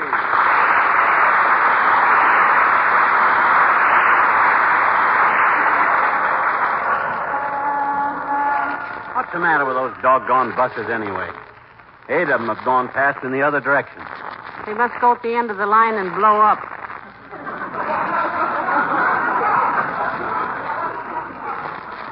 How long have we been waiting here anyway? Long enough for me to think up 7 pages of dirty comments to write to that bus company. You got that schedule on you? They don't use a schedule on this line, dearie. They use a dream book. We just missed the bus when we got to this corner 9 days ago. It was 9 days ago, wasn't it? Well, I don't know. It seems like I've been waiting here since I was an innocent young girl. And if I hadn't been so innocent, I never would have waited for a bus in this town. The way they pack people into them is disgraceful, too. Well, it does have its advantages. Well, name one. Well, I was on a crowded bus last week, and I found $16 in my pocket I didn't know I had. And it wasn't until I got home I realized I'd been into somebody else's pocket. And by George, when a transit company starts forcing innocent citizens into the pickpocket business, it's time something was done. That's what I always say, dearie. The buses are always too far apart, and the passengers are always too close together. Now, if I were running a bus... Here comes the bus, baby. I'll get set. Hey! Hey, bus! Hey!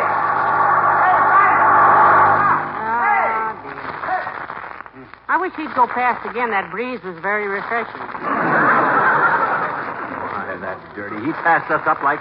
I'm going to write a letter to those guys that'll blast them right off their big fat franchises. If they call that service by George, hi, Wimp. Oh, hello, Mr. Wimple. Hello, folks. Glad to see you riding your bicycle, Wimp. The buses on this line were all taken away by the dog catcher. He thought they were greyhounds. Service is pretty bad on this line, Mr. McGee. One of them went right past Face last week without stopping.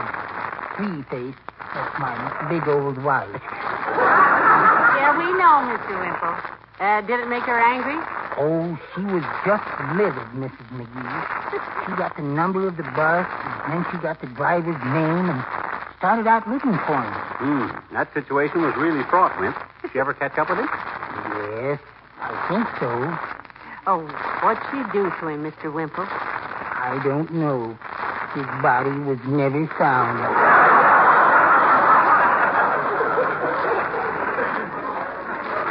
That bitter half of yours has sure got a temper, hasn't she, Wimp? I hear she threw her mud pack out the window because it gave her a dirty look. Yes, she has a temper, Mr. McGee. But Face can be very kind, too. In what way, Mr. Wimple? Well, for instance, last night she hit me with a chair. What's so kind about that? Why, she deliberately picked out an easy chair. I thought that was pretty thoughtful. Oh, wait till she slugs you with a love seat, Mr. Wimple. Then you'll know she really cares. Yes. Well, I've got to get home now, folks. I hope you get a bus. Say, wait a minute, Mr. Wimple. Aren't you afraid you'll get your trousers caught in the sprocket there? I see you don't use bicycle clips. No. I guess I just like to live dangerously, Mrs. McGee.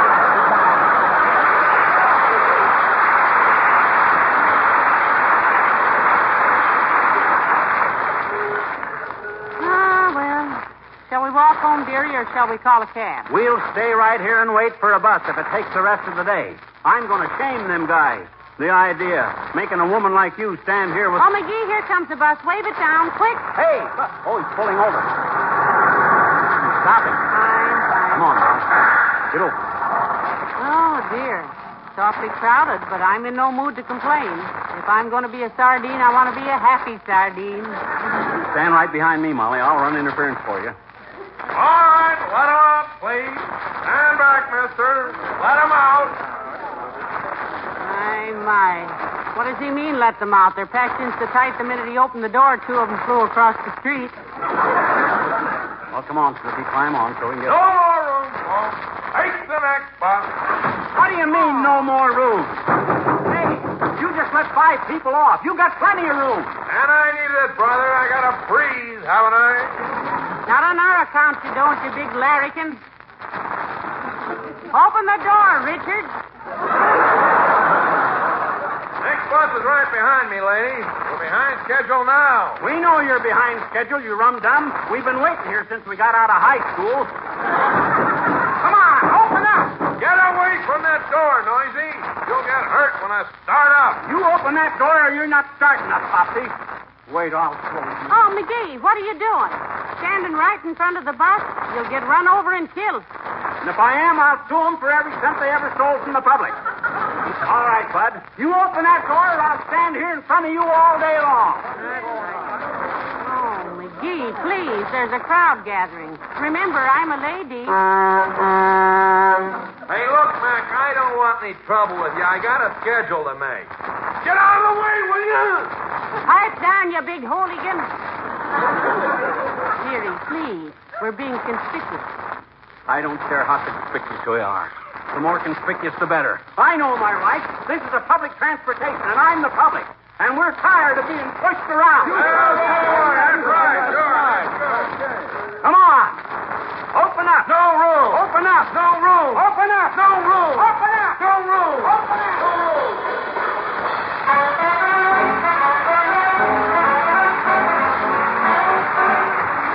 Billy Mills in the orchestra, and on the other end of the kiss.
Could lose my job? Bud, the day you get fired, there'll be dancing in the street. And I'll donate another $20 to the March of Dimes. He won't move till you open that door, driver. If there's anything he hates, it's stubbornness. That won't get you any place, lunkhead. I know your type. And there ought to be a law against letting guys like you wear caps with visors on them. You get too important. You were hired to drive people around, not push them around. Aha! You got public opinion behind you, dearie. Make the best of it. The minute you start losing ground, they'll drop you like a hot anvil. Mister, for the last time, you're going to get out of the way and let me drive this bus? Or do I come out there and twist your pointed little head off?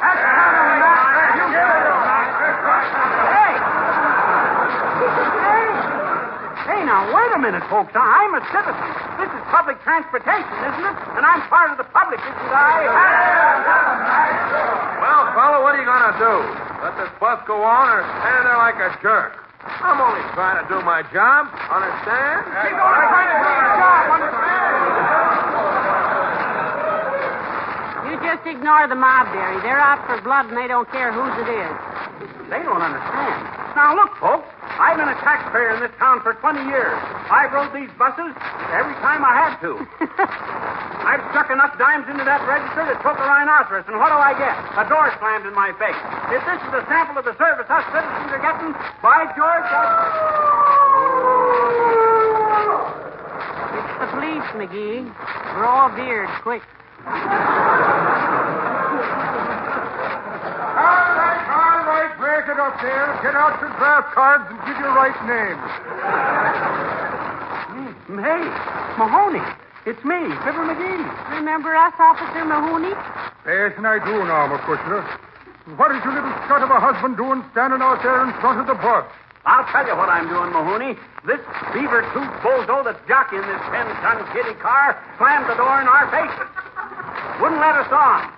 And I'm not going to move a step till he opens that door. Well, I better check this with the driver. Why didn't you let these people on, driver? There wasn't any room, officer. No room, my clavicle. Look at the back of that bus. You can shoot deer in there. Well, half of them have left by now. We're not leaving, though. Not till you open that door. Oh, now, come, Pussler. You'd better let the bus go on, or I'll have to arrest you. Oh, yeah? On what charge, you pug-nosed bog trotter? For obstructing traffic. Traffic means moving vehicle. This vehicle is not moving. Well, wait a minute till I think of a law that will cover the situation. Drunk and disorderly? No, he's sober, the dirty little prohibitionist. Flying an aeroplane too low over a residential district? No. Murder? No. Counterfeiting? No. Hey, officer, if I slugged him and he slugged me back, could you nail him on assault and battery? You make one pass at me, putty face, and I'll feed you a knuckle sandwich so fast. Yeah, you hold me up my corner, Mac, and I'll part your hair with that tire iron. Stop it or I'll spank the both of you. Lay off of it, you scut. If there's any such violence going on, I'll take me nightstick and I'll... Wait a minute. Where's me nightstick? Bless the saints, I left me nightstick at McNally's Tavern. Now, don't go away. I'll be right back.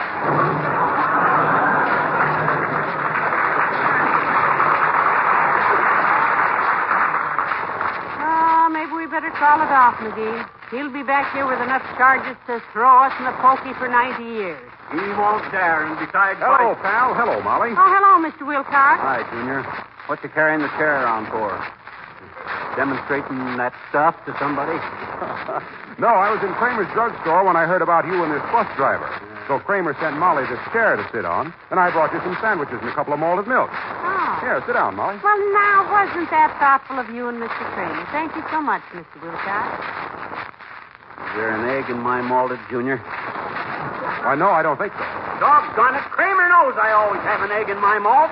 What kind of service is this, anyway? My gosh, here I am fighting the vested interest. The Transit Corporation that has the city in its greedy clutches single-handed. And what do I get? A malt with no egg in it. That's gratitude for you. Now, wait a minute, dearie. You didn't order this food, you know. So stop looking to get sandwiched in the tuna fish. I'm sorry about the egg, pal. I'll remember that at supper time if you're still here. I'll be here, all right. I'll even sleep here tonight if that lead-footed fender cruncher don't open that door and let us in this bus. How about it, stupid? You ready to let us in? In a moose's eardrum, snake face. And I'll give you 5 minutes to move on, or I'll start this engine and run you down. Will you big hooligan?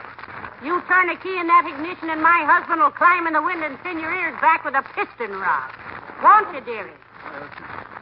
Yeah. Lady, if that monkey lays a pinky on this bus or help me, I'll come out there and kick the bajunior out of it. Oh, yeah. Why, you greasy little... Now, look. Wait a minute, pal. What's the matter, Mr. Wilcox? What are you going to do? Look, kid, this is getting us no place. The driver looks like a reasonable guy. Let me talk to him. Go ahead, Junior. It's a free country. If he gives you any lip, call me. I've tackled bigger guys than him. And while I've been licked every time, this may be the exception. What are you going to say to him, Mr. Wilcox? So you can listen if you like. Hey, driver, I'm Harlow Wilcox. Well, don't blame me, buddy. I never been to a christening in my life.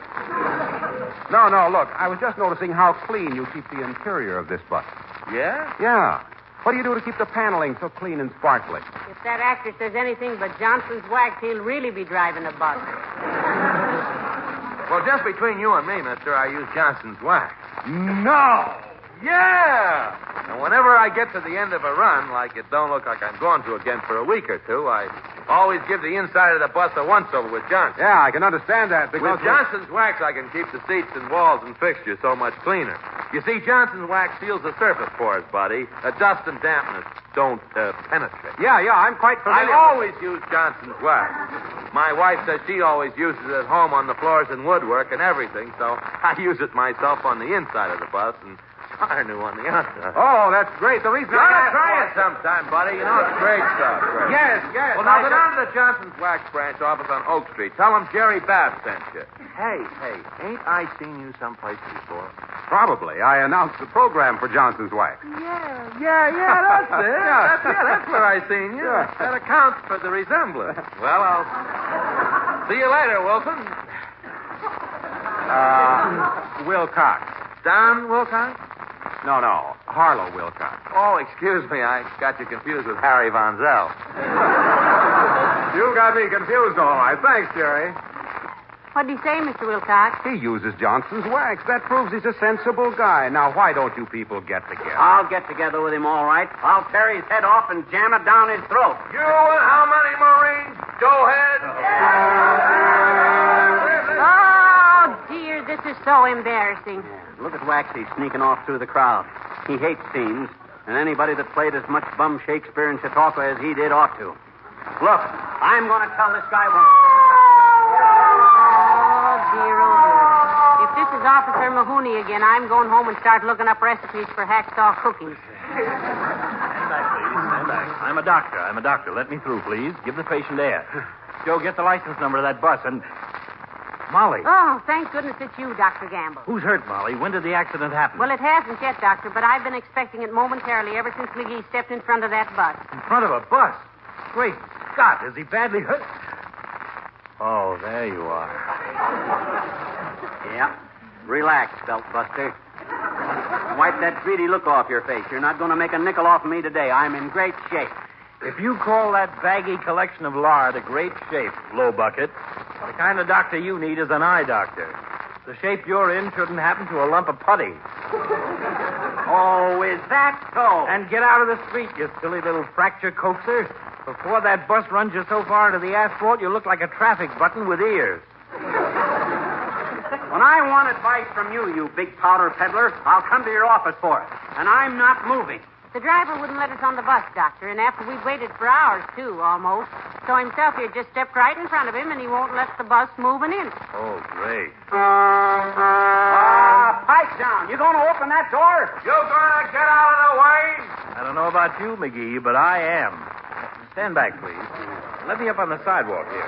You better take your fat friend with you, Doc. In about 5 minutes, I'm going to roll him out like a pie crust.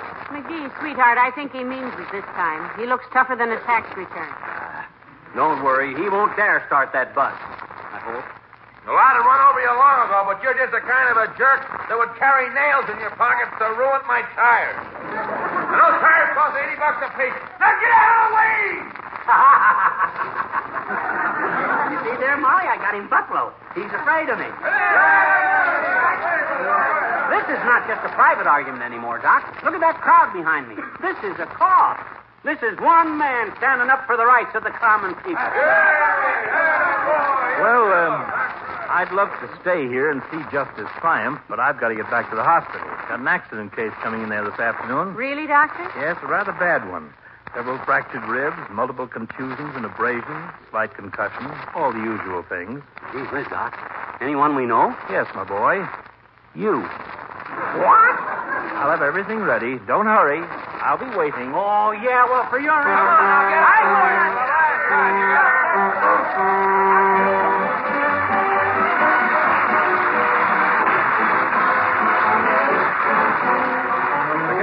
Sing a medley of Zippity-Doo-Dah, and sooner or later.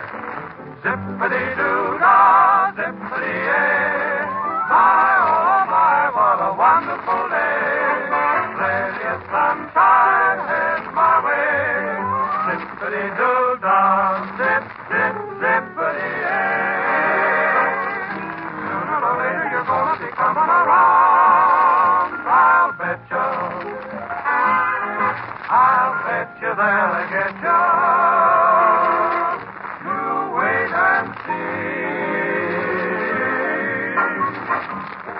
Sooner or later you'll want to be hanging around. I'll bet you. I bet bet you if I let you, you may be me. You're gonna knock on my door. You did it before. Matter of fact, I don't know exactly when. But sooner or later, you're gonna be coming around. And want my loving again. This is one of them dippity-doo-dah days. Now, that's the kind of day when you can't open your mouth without a song jump right out of it. Zippity-doo-dah, zippity-yay. My, oh my, what a wonderful day. Plenty of sunshine heads my way. Zippity-doo-dah, zippity-yay. Mr. Bluebird's on my shoulder. It is the truth. It's actual. Everything is satisfactory. Everything is Johnson's Waxel. Zippity-doo-dah, zippity-yay. What a wonderful feeling when you're feeling this way. What a wonderful zippity-doo-dah day.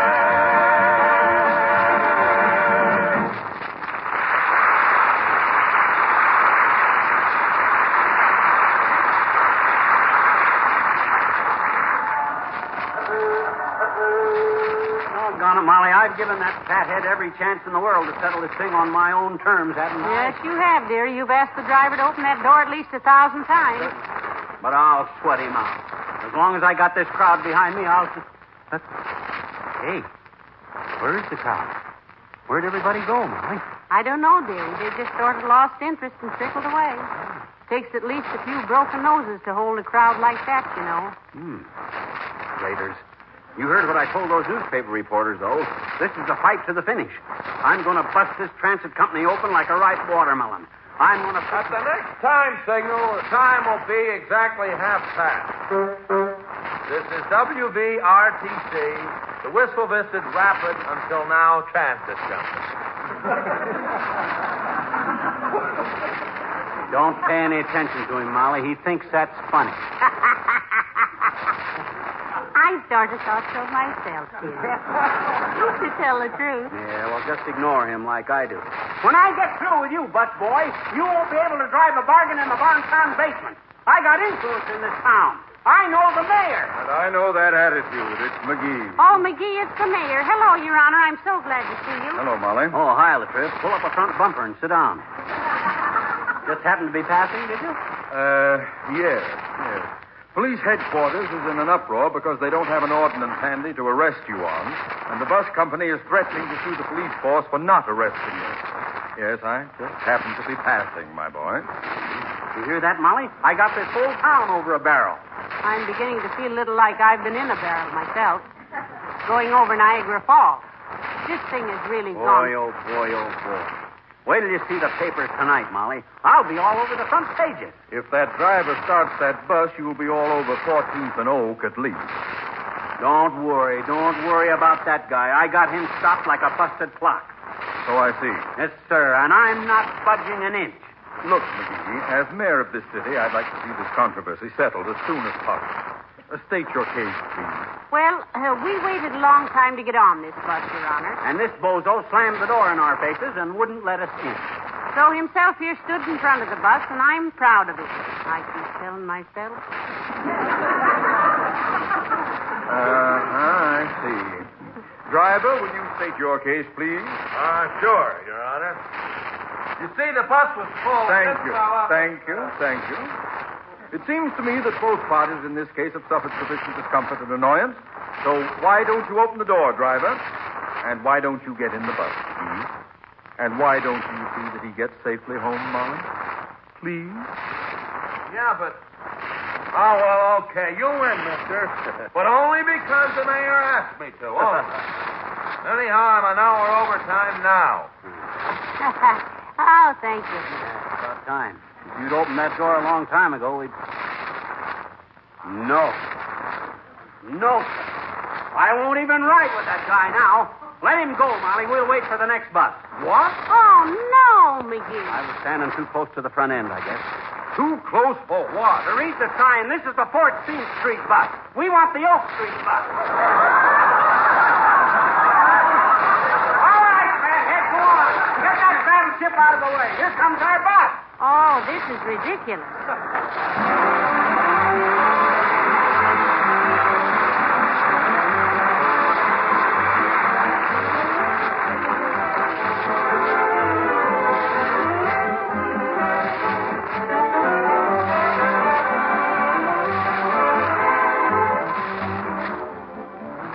Here's a little riddle for you. Can you think of anything that gives you more time off when you put it on?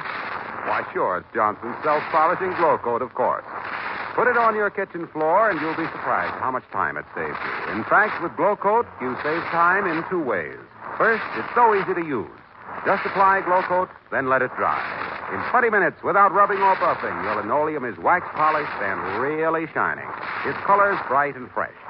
Then Johnson's Glow Coat also gives you more time off because it protects your linoleum and other floors, makes them easier to keep clean. You know how things get spilled and how the children will track in dirt. Well, with regular Glow Coat protection, you don't have to keep constantly scrubbing your floors to keep them looking nice. You just wipe the surface with a damp cloth, and right away it's sparkling clean again.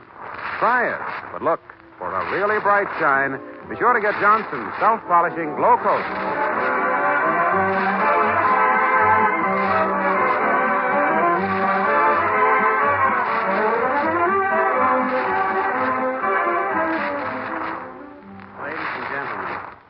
This is the closing week of the annual March of Dimes. The drive for funds to fight the most vicious crippler of our children, infantile paralysis. A dime these days will buy very little of most things, but enough dimes will buy a lot of health and a lot of happiness for a lot of children. A smile on the face of a youngster who knows he's at last going to be able to run and play again is an awfully good buy for a dime. So give generously to the March of Dimes, won't you? Good night. Good night, all.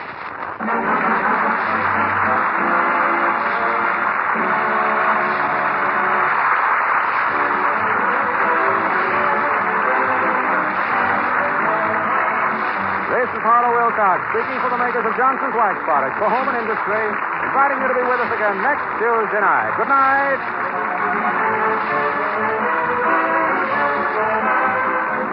NBC, the National Broadcasting Company.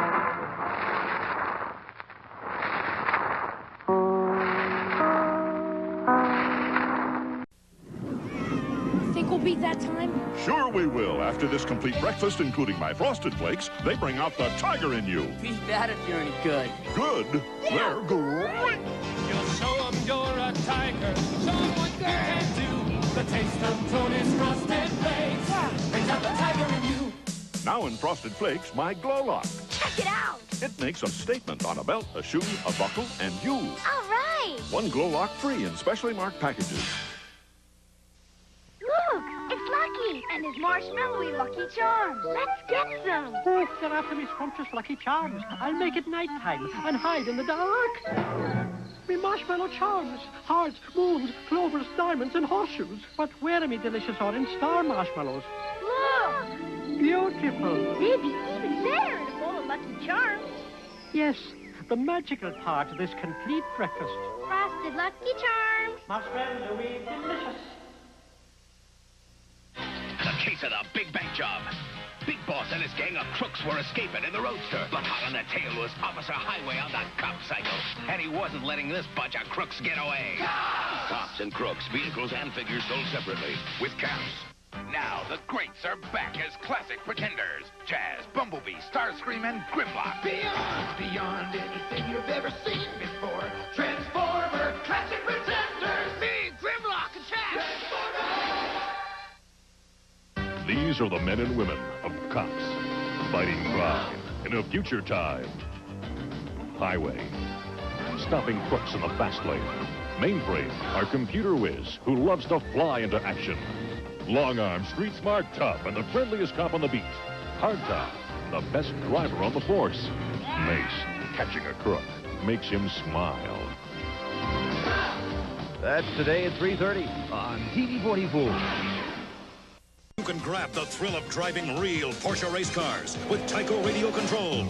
Or get behind the wheel of real Indy car racers with Tyco Radio Control. Because you race them. You're at the controls of Turbo Porsche race cars and Turbo Indy cars. Scale speed up to 260 miles per hour. And when you need it most, you hit your turbo power to make the pass. Nothing else even comes close.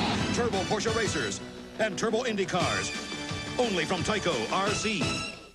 I sure hope Jack Benny doesn't mind that Fred Allen is our next show. An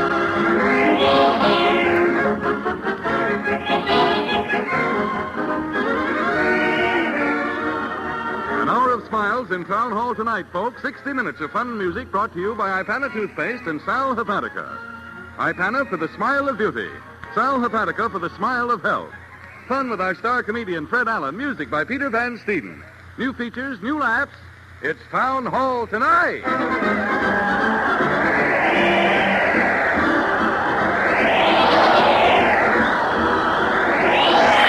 Listen to that crowd cheer Fred Allen as he heads his weekly parade to the old Town Hall. Fred's leading the band to the fireman's hat, followed by those false alarms of the drama, the mighty Allen Art Players. Let's join that happy throng. Everybody's going. Everybody's going. Here they come, home folks. What are you doing sitting there on the floor, Pa? I always fall out of my chair laughing when the radio starts. It's Town Hall tonight. Neighbors. Well, Minnie, what does your mother want to borrow now? Ma says, please, can we take your radio for an hour? It's Town Hall tonight. Doctor's patient. Something's wrong with me, Doc. I ain't laughed in a month. Take my advice and get to a radio at once, Jenkins. It's Town Hall tonight. Well, here we are on the stage of the old Town Hall, and Peter's starting the overture with Tippy Tippy Tin. Let her go, Pete.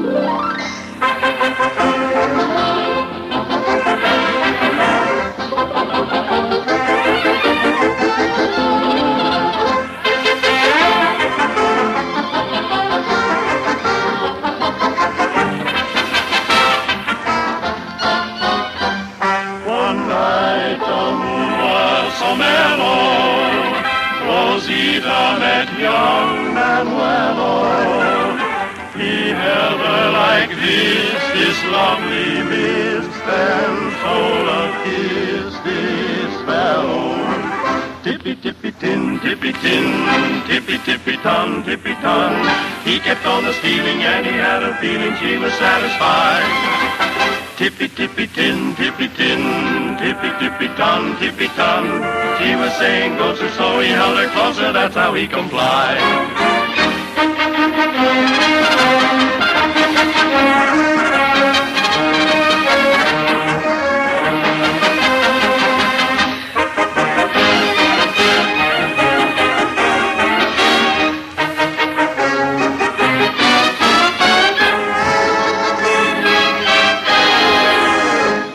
Presenting that belligerent boy blue, bleating blatant bromides, blistering bleak balderdash, blithering blasting buffaloes, busting bucolic pumpkin, back bay's bogeyman. What's his name again? Who? Fred Allen in person. Thank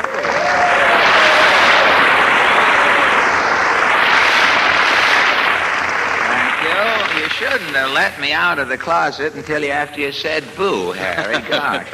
Leave me out here for a tenth of it. Thank you. Thank you, and good evening, ladies and gentlemen. Well, here it is Wednesday, and if you've forgotten to hide at home from your radios, we'll wait for you. 5, 10, 15, 20, 25, 30, 35, 40. Ready or not, you shall be caught with the Town Hall Bulletin. Hodge White, everybody's grocer, says Sunday is Mother's Day, folks. Now, Hodge says get mother conscious and buy that dear, sweet little old lady an ashtray. Don't let Mother drop her cigarette ashes on the carpet and make extra work for herself cleaning up around the house later. Hodge says, get her an ashtray engraved to my darling mother, or he has larger ones to Mom. Now, Now, Hodge says if your mother doesn't smoke, he's got cocktail shakers on display, some new Benny Goodman records, and a new book called Teach Mother to Shag in 4 Easy Lessons. So much for coming. They think they'd fix Radio City here so it wouldn't fall down all the time. So much for they're so busy not letting people in. They let these music stands fall apart. You don't. So much for coming events along the Rialto, and now for the town hall news. The curtain, Harry. It's coming down apace, Fred. Well, just let it down with no fuddy-duddy, if you can, Harry. Especially with no duddy. The lights go out, and we bring you the latest news of the week. The town hall news sees nothing. Should open its eyes occasionally. New York's, those spring fanfares are much better than those old, baggy winter fanfares Peter used to have. New York City, New York. The Appellate Division of 1st and 2nd Judicial Departments issues a ruling banning broadcasts of court proceedings and forbidding the taking of photographs during court sessions or recesses in New York courtrooms. Town Hall News shows the great difference this may make in the appearance of trials in local courts. First, the old-style trial with photographers, newspaper sob sisters, and radio announcers cluttering up the simple processes of the law. The court opens. Rise, please, His Honor Judge Gimmick. Has the jury reached a verdict? Clerk. Yes, Your Honor. Bring in the prisoner. Yes, Your Honor. Hold it, Judge. I gotta set up this microphone. What microphone? Who are you? I'm from station WET. We're giving a spot broadcast covering the verdict. Now, see here, this is no radio studio. Pipe down, Judge. We're on the air. No, we're not on the air. Hello, folks. This is Flash Fink, your pest reporter, coming to you from Judge Gimmick's courtroom through the courtesy of Bill Dad's birdseed. The birdseed that leaves your canary vita fresh. Order in the court. I can't get a word in. Here's the prisoner, Judge. Well, yes. Wild Rollo Magee. Standing by, Judge. Yes. Oh, could I have your autograph, Mr. McGee? Stand back, lady. Now, Rollo. This is Flash Fink again, folks. Oh, wait a Wild minute. Rollo McGee is standing before Judge Gimmick. Now, folks, for you those who keep can't quiet? don't remember the case, Wild Rollo killed his girlfriend at Coney Island and left her on the roller coaster. By the time the murder was discovered, the body owed $8 for ride. Order in the court. What's the birdie, Judge? What, Bertie? Who are you? Oh, just getting a picture for Life magazine. Hold it. Thank you. Oh, fudge. Prisoner to the bar. I am at the bar, Oh, Judge. yes. Oh, Mr. McGee, smile, please. Smile. I'm up on a murder rap, lady. Life wants a candid of you laughing. Laughing at what? I got one hip in the chair right now. Hold it, Rollo. Thank you. Now, will you put down that camera, miss? This is Flash Fink, folks. Oh, go away. Wild Rollo just posed for a candid camera shot laughing. And your canary will be laughing, too, if you give him Bill Dad's birdseed. I have order in the court. Yeah, let's get going, Judge. I'm trying, Rollo, but these confounded photographers and radio announcers... Well, give me sentence and let me scram, will you, Judge? Now, just a moment, Rollo. I don't know whether you're guilty yet. Well, ask the jury. What are we waiting for? All right, I will ask. Oh, just a minute, Judge. Oh, my sacred aunt. I'm Sally Pride from the Morning Tab. Get away, lady. Oh, Mr. McGee, our readers would love your favorite recipe. Take 1 egg and beat it, lady.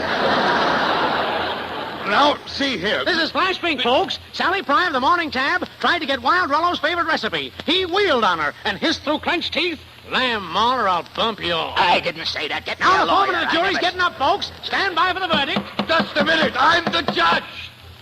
Can I get a word in here edgewise? Yeah, folks, give the judge a break. Thank you, Rollo. You're welcome, Judge. Foreman of the jury, have you reached a verdict? The defendant is guilty of murder in the 2nd degree. Well, it's about time. The jury having found you guilty, Wild Rollo Magee, I hereby sentence you... Oh, hold it, Judge. Oh, for heaven. Oh, Mr. McGee, what's passing through your mind as you're being sentenced? If you knew, lady, you'd drop dead. Why, you insolent felon. I hereby sentence you...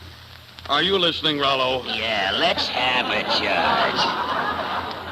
If I can get it in, I sentence you to 20 years. Well, thanks, Judge. This is Flash Fink, folks. Wild Rollo McGee gets 20 years. I'm going to try and get Judge Gimmick and Wild Rollo to say a few words. Will you say a few words to the radio audience, Judge? Go away! That was Judge Gimmick, folks.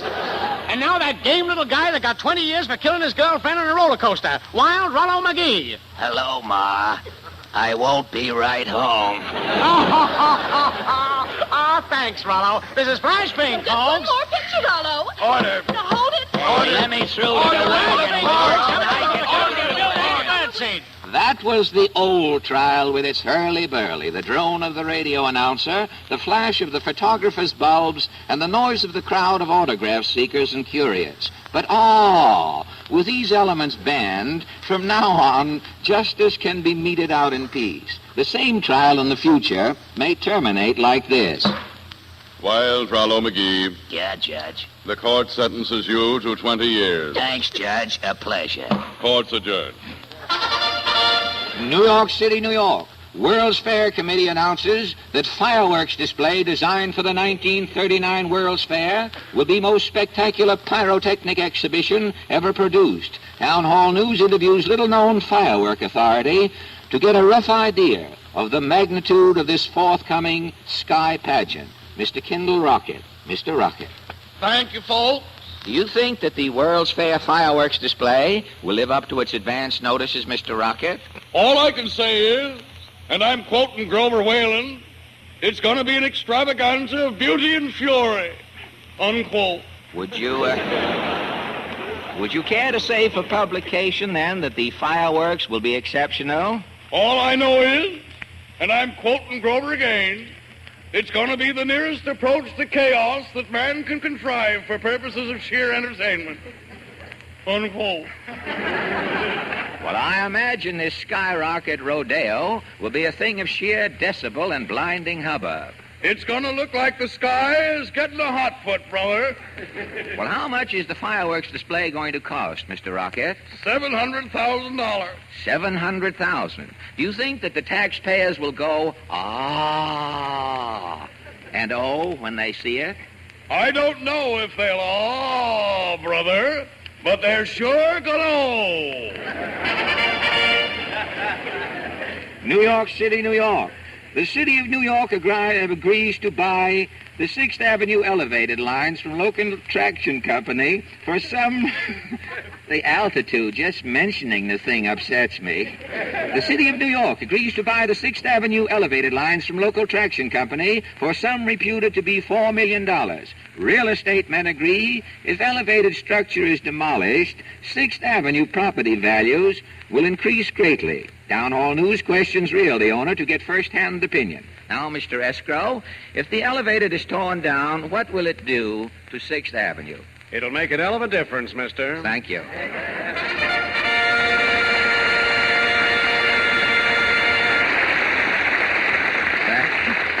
Thank you. And now the Merry Macs, ladies and gentlemen. They're about to swing Good Night, Ladies.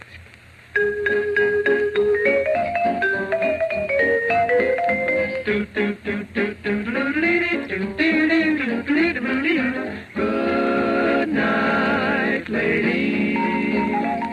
Good night, ladies. Good night, ladies. We're going to leave you now. Merrily we roll along, roll along, roll along. Merrily we roll along o'er the deep blue sea.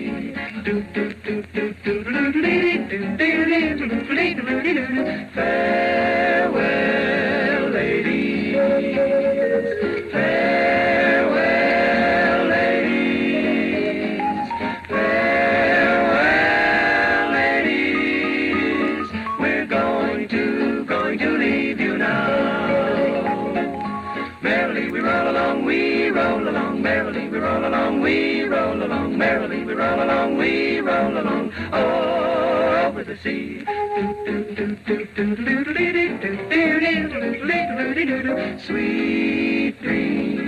Sweet dreams, ladies.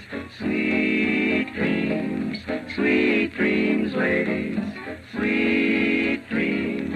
Sweet dreams, ladies. We're going to leave you now. Merrily, merrily, we roll along. We roll along, we roll along. Merrily, merrily, we roll along. deep blue sea.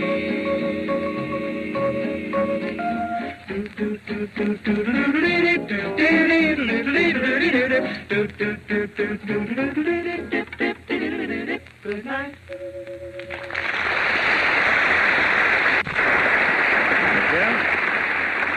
You can always depend on the newspapers to let you know what's what in the big leagues.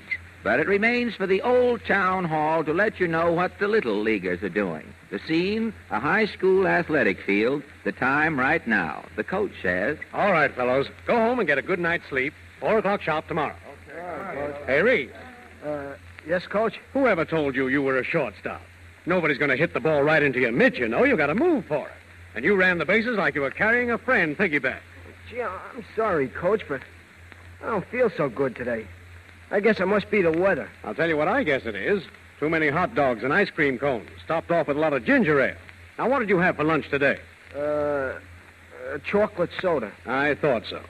Now, listen, Reese. If you want to keep on your toes, eat regularly and eat right. Tell you what you do. Got any sal hepatica home? Yeah. Mom always has it in the medicine chest. Well, when you get home, take 2 teaspoonfuls in a glass of water. And my advice is, after this, stop eating like you were at a circus. And that is mighty good advice. All of it. For there are times when even a youngster in high school has that headachy, listless feeling that says, take a laxative. And that's the time to take sal hepatica. Not only because as a laxative, sal hepatica brings you quick relief, but because as an antacid, sal hepatica also counteracts gastric acidity. And naturally, that gives you a speedy comeback. Soon your head's clearer, your pep's back, and you're on your toes again fast. Thanks to the double help of sal hepatica.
Have just played Japanese Sandman. And now, ladies and gentlemen, I know you didn't expect to meet... Say, who is our unexpected guest this evening, Fred? Well, tonight, Harry, you are going to meet a most unusual gentleman. 4 years ago, he started in business with a borrowed motorcycle and the down payment on an automobile.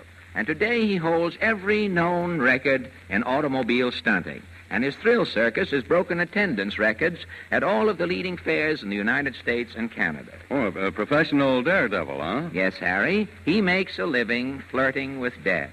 He stages head-on collisions with 2 automobiles going 50 miles an hour. He drives off a ramp and sails 112 feet in the air over 12 cars. He rolls over in a car and does anything else you can conceive of an automobile doing on or off the terra firma. Yeah, well, say, this interview's going to be exciting. No understatements, Harry. And now, ladies and gentlemen, I know you didn't expect to meet Lucky Teeter. Good evening, Mr. Teeter. Good evening, Fred. You mind if I call you Lucky? No, I guess I'm lucky to be here, Fred. Well, Lucky, I can't tell you what a thrill it is to meet a man who has done the things you have done and who is still alive and here to talk about them. I get the same kick out of meeting you, Fred. Yes, I guess after some of the things I've done on the air, it's a miracle that I'm alive and here tonight, too. But since facing death is your business, Lucky, how does it feel going around inviting the Grim Reaper to mow you down? I never think of my work as facing death, Fred. To me, it's just a lot of fun. Just a lot of fun, huh? Have you been having any fun lately? Oh, yes. Only last week I gave a show down in Memphis. Well, what were some of the hilarious antics you indulged in Memphis? Well, I crashed a car through a flaming wooden barrier going 60 miles an hour, and then I rolled over in a car several times. Well, say, that's some fun, isn't it? You must have had quite a time developing your sense of humor, Lucky. But tell me, how did you get started as a daredevil? Did you just fill in that coupon? No, Fred. As a kid, I lived in Noblesville, Indiana. Noblesville? Yes, it's near Indianapolis, and those 500-mile speed races always fascinated me. Well, did you acquire ambitions to become a speed demon when you grew up? Yes, and I finally made it, Fred. Then in 1933, I took up stunt driving as a business. Why in 1933? Well, that year, the companies came out, the all steel-bodied cars, and I went to the company and offered to roll over downhill in a closed car for publicity purposes. They refused me a car, so I bought one of my own. Now, where did you go to try this stunt? Oh, to a state fair, and I wanted to be the first one in the world to roll a car over. Well, if up to that time rolling over in a car meant a fatal accident, weren't you concerned about the danger involved? Oh, it wasn't the danger that worried me, Fred. No? What then? I was afraid that when I came tearing down the track and the time came, I wouldn't have nerve enough to twist the wheel and make the car turn over. You weren't afraid of being killed. You were afraid you wouldn't have nerve enough to give yourself a chance to be killed.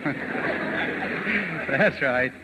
That's what the crowd pays to see, you know. Well, what happened when you finally started the car? Well, the second time around the track, I was hitting 60. I twisted the wheel almost without thinking. The car started to do things, and there was a lot of grinding and crashing. And? Finally, the car stopped right side up. Everything was quiet. Including you? Yes, and I was sort of bewildered, Fred. I didn't know whether I'd been rolling over or just kidding around. Well, what is the first thing you did? My assistant ran up and opened the door. I said, "Did I turn over?" He said, "And how?" I said, "Good. Get me out of here." Well, that fair crowd must have been plenty excited. I don't know. On the way out, I heard one farmer say, "It sure beats all what some fellows will do to keep them working." Well, you ought to stand here and hear what people say after a broadcast. And it's interspersed with other remarks which we don't bring up as a rule on the air. And after this feat, then, you embarked on your daredevil career. Yes, I accepted an offer from the company, the automobile company, to do my stunts in its cars exclusively. Well, I'm not going to ask you to betray a confidence, Lucky, and divulge the name of the car. Thanks, Fred. The Plymouth Company might be offended. The Plymouth Company, huh? Say, we ought to send a bill to Major Bowes for this. Well, maybe some night the Major will salute Ipanner and Salopatiker, and we'll call it square. But tell me, how many times have you rolled over in cars since 1933? Well, I've turned over 536 automobiles, and I roll over 2 or 3 times. That would make over 1,000 revolutions. 1,000 revolutions? Say, that's just a day's work to the president of a South American republic. It's really amazing that you're still alive, though, isn't it? Well, they call me lucky, Fred. Well, can't be all luck. You've worked out your stunts scientifically to eliminate the danger as far as possible. Yes, Fred. But still, they've carried me to the hospital 23 times. Have you kept a diary listing your injuries? Oh, yes. I've had 12 ribs broken, 2 collarbone fractures. I've had 176 stitches taken in various parts of my body. Well, haven't you ever thought of quitting? Many times, Fred. But here I am, still crashing automobiles. There's something fascinating about it. You know, the roar of the motor and the smell of the dust. Yes, and radio's just as fascinating, Lucky. Why, I'd be lost without the roar of the sponsor and the smell of the jokes. It does.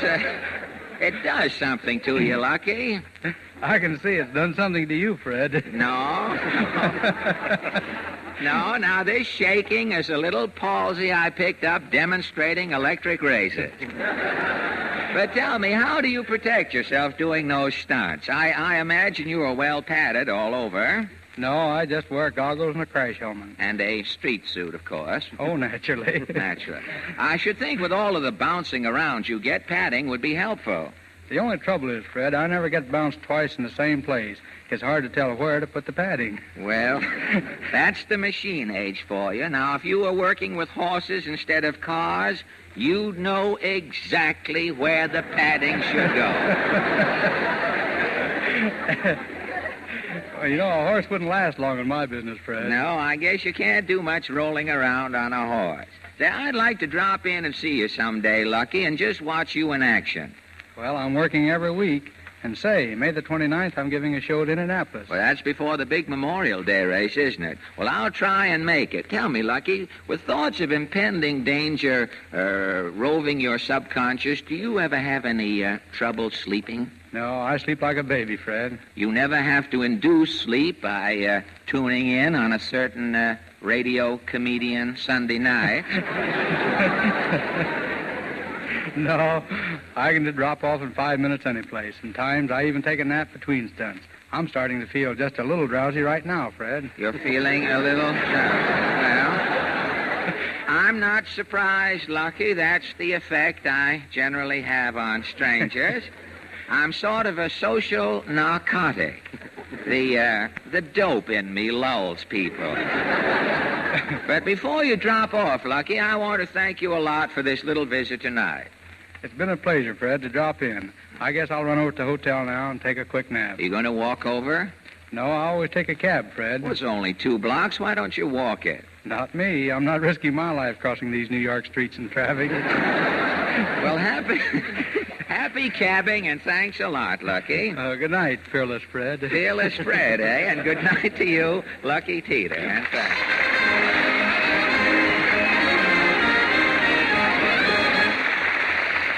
And now the Town Hall Quartet, ladies and gentlemen. Tonight the boys journey below the Mason and Dixon line vocally to bring you Dixieland Band.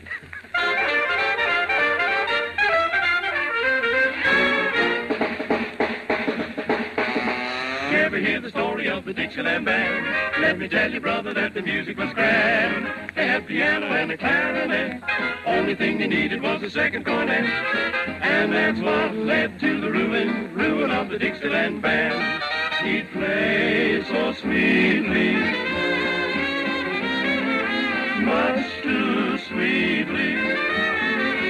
Instead of playing, he tried to play it hot, but get hot he could not. Sure enough, he got him so they couldn't play right. Finally, he fixed him on a Saturday night. He hit a figure that was off the chord. Apoplexy got him and he went to the Lord. And that's the pitiful story, the story of the Dixieland Band. Now they're up in heaven and they're happy at last. Oh, they found a trumpet man who really could blast. The way he swings them is an awful shame. Oh, why not? Mr. Gabriel is the name. And now, folks, here is a sample. Listen to the Dixieland Band.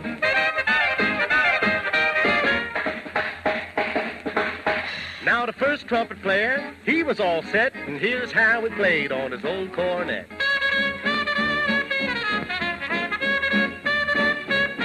Now old Gabriel stepped right up and says he, I can play the same thing in a entirely different key. Now the clarinet player was a sitting close by, and he had a most peculiar gleam in his eye. Said he, you boys can't outdo me. My text for this evening is the key of G.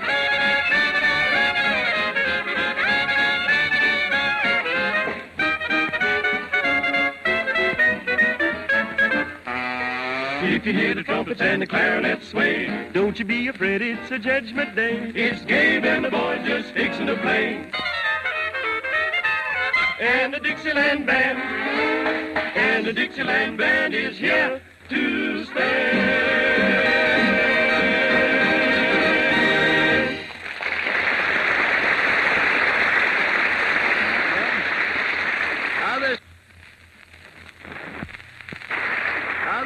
concern themselves with the book of the month, the play of the year, or the battle of the century, but it remains for the old town hall to cover the thought for the week.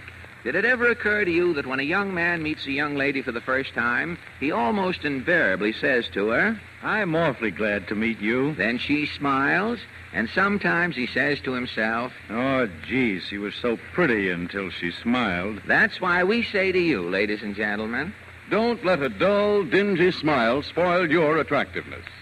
Take the advice of the dentists who say, use Ipana toothpaste and massage. Because they know that Ipana is made to help improve your smile. Not only by cleaning and brightening your teeth, bright and sparkling, when your gums are tender and soft, why not decide right now, ladies and gentlemen, that beginning tomorrow, you'll do this. Every time you brush your teeth with Ipana, you'll put a little extra Ipana on your fingertip or on a new double-duty toothbrush and massage it on your gums. Help yourself to healthier gums, brighter teeth, and the kind of smile that wins more admiration by using Ipana.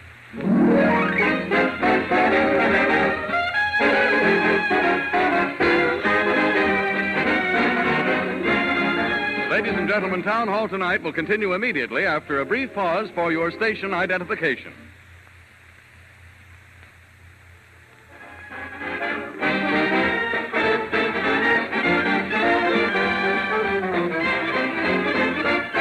Sheila Van Steeden and the Ipana Troubadours have just played Wake Up and Live. Now, on Saturday afternoon, the same committee that previewed the World's Fair last Saturday, will preview a man who is leaving New York to drive to the World's Fair. The man, a Mr. Trask, is leaving by the way of the 59th Street Bridge next Saturday morning and hopes to arrive in Flushing by May 1939.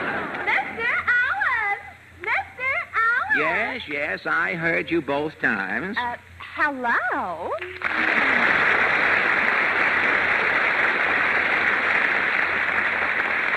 Well, sir, they laughed when I said I'd have to take it on the eggplant.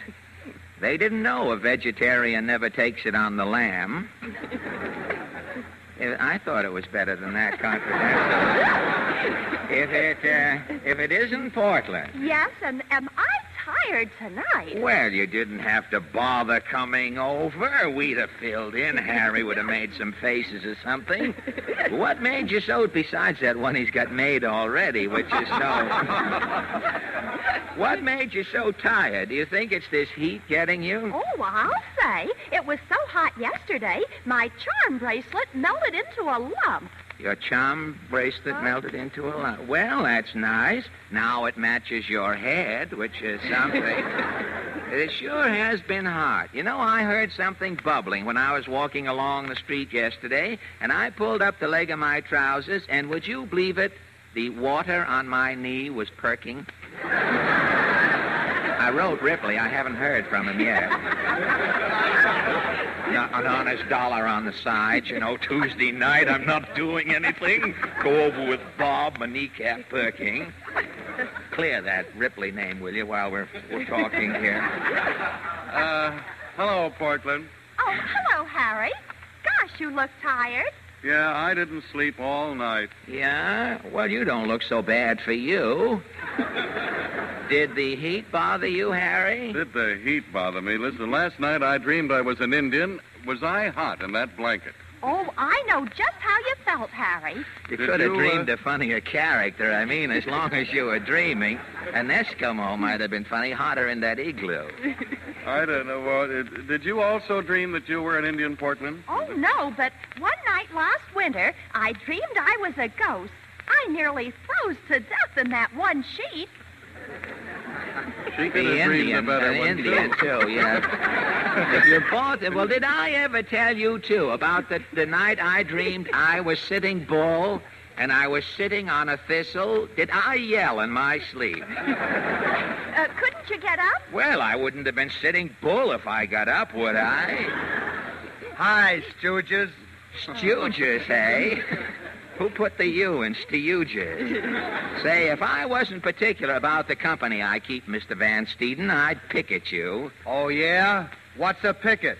Nothing but a pedestrian with a grievance. Say, he's got something there, and I hope he keeps it to himself. I read where they're making a special suit now for pickets. A suit for pickets? Uh-huh. It's just a sign with 2 pair of pants.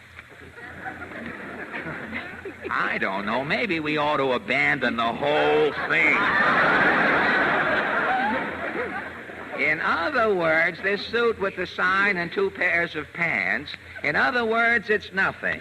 And speaking of nothing, this would be a swell place to insult Benny if I could only think of something.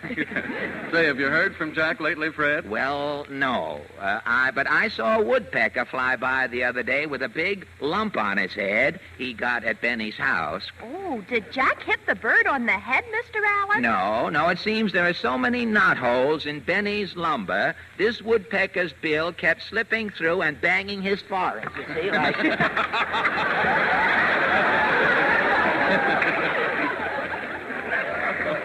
Well, I think it's going to be a swell house when Jack gets it finished. What do you mean, a house? Benny is putting oar locks on all the windows. Oar locks for what? For what? So when the house blows into the swimming pool, he can row it back onto his lock. Gee, Jack certainly seems to be having a lot of trouble with his place, Fred. They tell me Mary closed a window the other day and every doorknob in the joint fell off. Do you think Jack's getting gypped, Mr. Allen? Well, all I know is his relatives are building the house, and you know what relatives will do to you every time. You know, I heard the building inspector took a look at the place and gave Benny 10 minutes to get his house out of town. Well, Jack can always fall back on his Maxwell. Say, his Maxwell fell back on him last Friday. No kidding, Fred. What happened? Well, every year, the boys at the Fresno State College in California have an old automobile race. And this year, Benny entered his Maxwell. So the boys at Fresno, lovers of fair play to a man, entered a 1923 Studebaker for me. Oh, did your Studebaker win, Mr. Allen? Why, my car came in so far ahead of Benny's that people thought his Maxwell was my trailer. Come in. Mail? Oh, it's a postman, Mr. Allen. I know the uniform. I've gotten letters before. What is it, son? Special delivery for Peter Van Steeden. Thanks. Anything? He's not deaf, is he? You're deaf? Anything for me, Alan? Huh? Oh, yeah, here's a postcard. What does it say on it? I ain't no stool pigeon. So long. Say, they're not giving the service. They used to read them for you, you know, if you ask me. Say, this postcard is registered. It must be important. Yeah, well, what does it say, Fred? Let me see. It's from the Temperance Mission, Bowery, New York. It says, Dear Mr. Allen, our mission is giving a series of lectures on the curse of drink. We have had a horrible example sitting on the platform to show the ravages of rum. Yesterday, our derelict passed away. Can you report tomorrow night? Well, of all the official insults... What do you expect with that nose? It looks like the top of a parfait. My nose... Now, listen. I always keep a little extra blood in my nose for transfusion. I'm like the camel, only on the other side. I'm no drinking man. Well, all I know is the varnish has gone off your side of the microphone. Do you infer that I am a sly imbiber of paint remover? Oh, don't argue, fellas. What does your letter say, Peter? Dear Maestro Van Steeden, when you celebrated your anniversary this year, you didn't play your nosophone. Thousands of music lovers were disappointed. Please play your nosophone tonight. Signed, a friend of Toscanini's. A friend of Toscanini's? Gosh, a request. It's the first one we've ever had on the program. No. I've had some requests I haven't told you folks about. Say, Pete, it's too bad you haven't got your nosophone with you. With my luck, he's got it, Harry. You're right, Heckler. I've got it right here. I knew it. Have you played your nosophone lately, Pete? No, I'll try it out now. Oh, boy, some tone there, Pete. Yeah, the old nose has lost none of its cunning. What do you think you'll play, Peter? Oh, I don't know. I have so many numbers up my nose. A good sneeze will ruin your repertoire. Yeah, Pete, and don't forget, you're playing for a friend of Toscanini. Arturo. Yeah, that's right. I ought to do something big. Hey, what about an ensemble, Peter? I can lead the orchestra. I can sing, Pete. That's swell. Say, if this is going to be a mass symphonic suicide, I'm playing the clarinet. I always carry a clarinet in case I meet a man with a nosophone. It's the sort of self-defense. Wait till I try the clarinet. Yep, I'm ready. Wait a minute, let me get in. I might get a laugh, you know. It could happen. I'm ready. Okay, Mr. Von Zell, take it away. Daddy, dear, I'm ready. I'm a good boy. 1, 2, boys. Okay, let's go.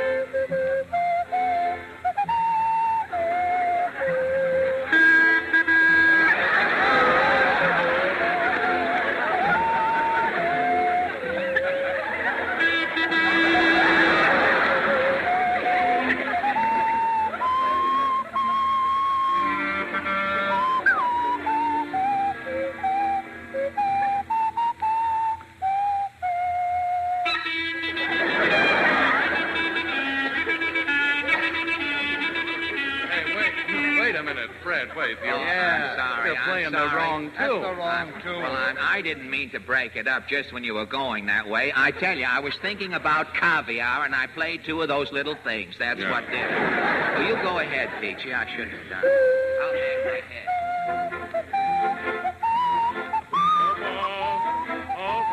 Where do I come in?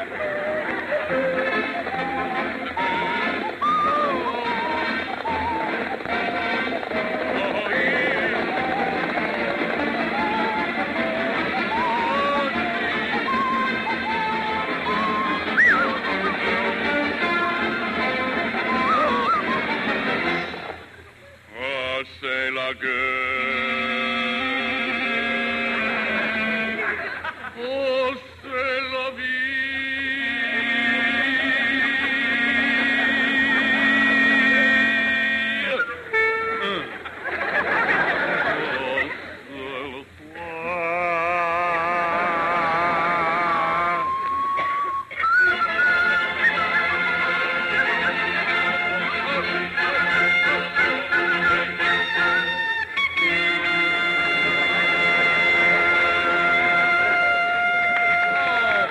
Wonderful, Pete. What a finish. Harry, here's his finish. Tally-ho.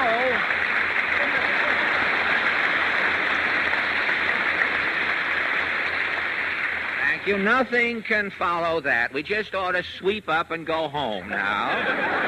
And now to remove the echo of this symphony mulligan from your ears, ladies and gentlemen, the Merrimacs sing where they've been hiding the last 10 minutes in the shade of the new apple tree.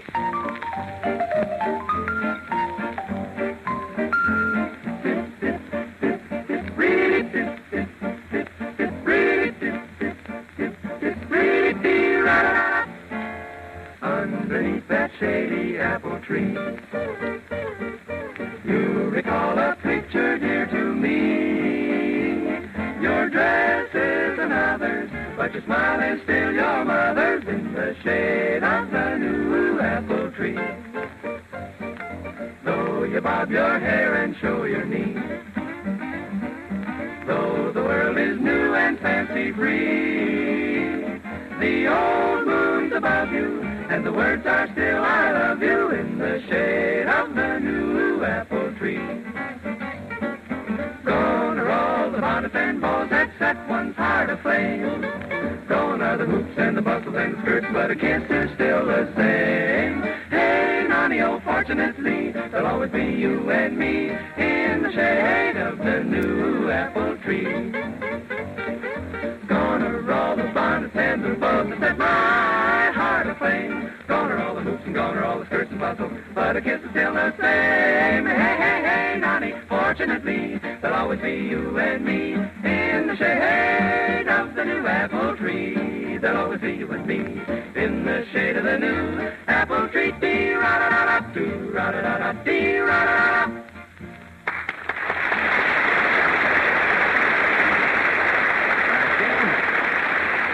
Ladies and gentlemen, I feel it's time that someone took exception to that old adage that opportunity knocks but once. Well, why? What's wrong with that, Fred? Well, for one thing, Harry, it's inaccurate. Opportunity knocks lots of times. Oh, well, I guess you're right at that, Fred. If we all look back over what's happened to us since we left school, we might pick out several times when opportunity was knocking.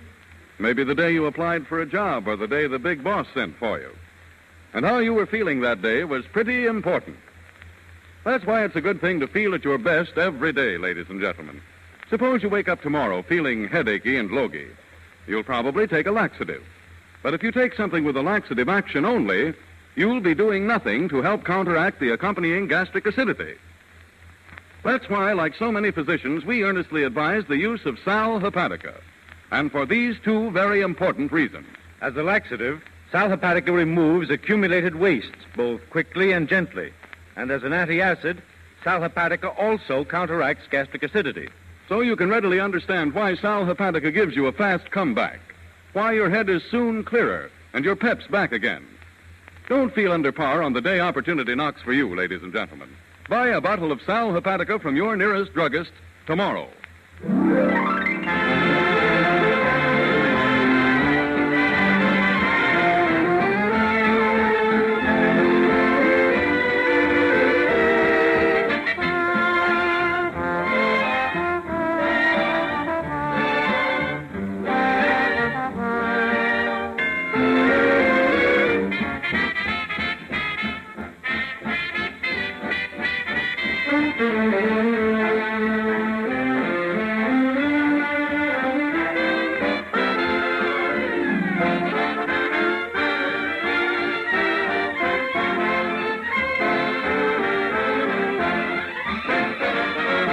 Thank you. Peter Van Steeden and the Ipana Troubadours have just given you a few bars of Love Walked Right In. If you like the number, ladies and gentlemen, tear off the top of your radio, and the remaining 8 bars will be sent you promptly. Oh, first mail the top of your radio in, of course. And now, ladies and gentlemen, just don't tear it off and leave it around the house. We would be very happy to take care of it here. And now, ladies and gentlemen, the mighty Allen Art Players. Tonight, they present a circus murder mystery called Who Killed the Hula Hula Dancer? Or they rounded up the Siamese twins and put 2 and 2 together. Overture, Peter.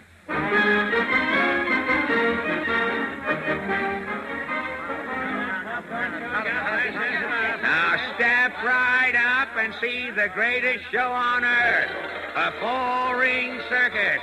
See the world's greatest freaks, Flame-O, the fire eater, JoJo, the dog-faced boy, Big Bertha, the fat lady. How fat is she, mister? How fat? There's $25 reward, son, to anyone who can find her lap. Big Bertha's so fat, when she sits down, she splashes. See Hercules, the strong boy. Now gather in a little closer, folks, for our big free show. First, presenting JoJo, the dog-faced boy. JoJo. Say hello to the folks, JoJo. That's how you're feeling, folks, in dogs. How many days in the week, JoJo? Hey, that's only 5. JoJo's in favor of a 5-day week, brother. From the Trio. Now, here's a bone for you, JoJo. Thanks, boss. Next, presenting Ivan the Magnificent, the Russian trapeze marvel. Paskunyak. That's house tricks in Russian, folks. Tell the folks what you do in the big show, Ivan. Ivan the Magnificent is making triple somersault on the flying trapeze. Sensational. And that's not half of it. And now presenting our feature attraction, Mona Mona, the hula hula dancer. Mona shakes like the license plate on a used car, friends. Mona Mona. Mona. Hey, Mona. Hey, where's Mona, Schultz? Well, I ain't seen her, Windy. Well, Mona's on. Where is she? Wait a minute. Here comes Big Bertha, the fat lady. Oh, Wendy. Hey, what's up, Bertha? Oh, Wendy. Quit puffing, Bertha. Oh, you gotta come quick, Wendy. It's Mona. I knew something was the matter. Hey, Schultz. Ja, Windy? Start the band. I'll be back in a minute. Ja, Musiker, make with the pass. Come on, Bertha. Duck around this tent. Phew! Hold it, Wendy, till the rest of me turns the corner. There's enough of you here to talk, ain't there? Now, where's Mona? Mona's been murdered, Wendy. Murdered? Yeah. Are you gonna call the cops? Not me. I can handle this alone. There's a bullet hole in Mona's head, Wendy. It's awful. Now, keep your tent on, Bertha.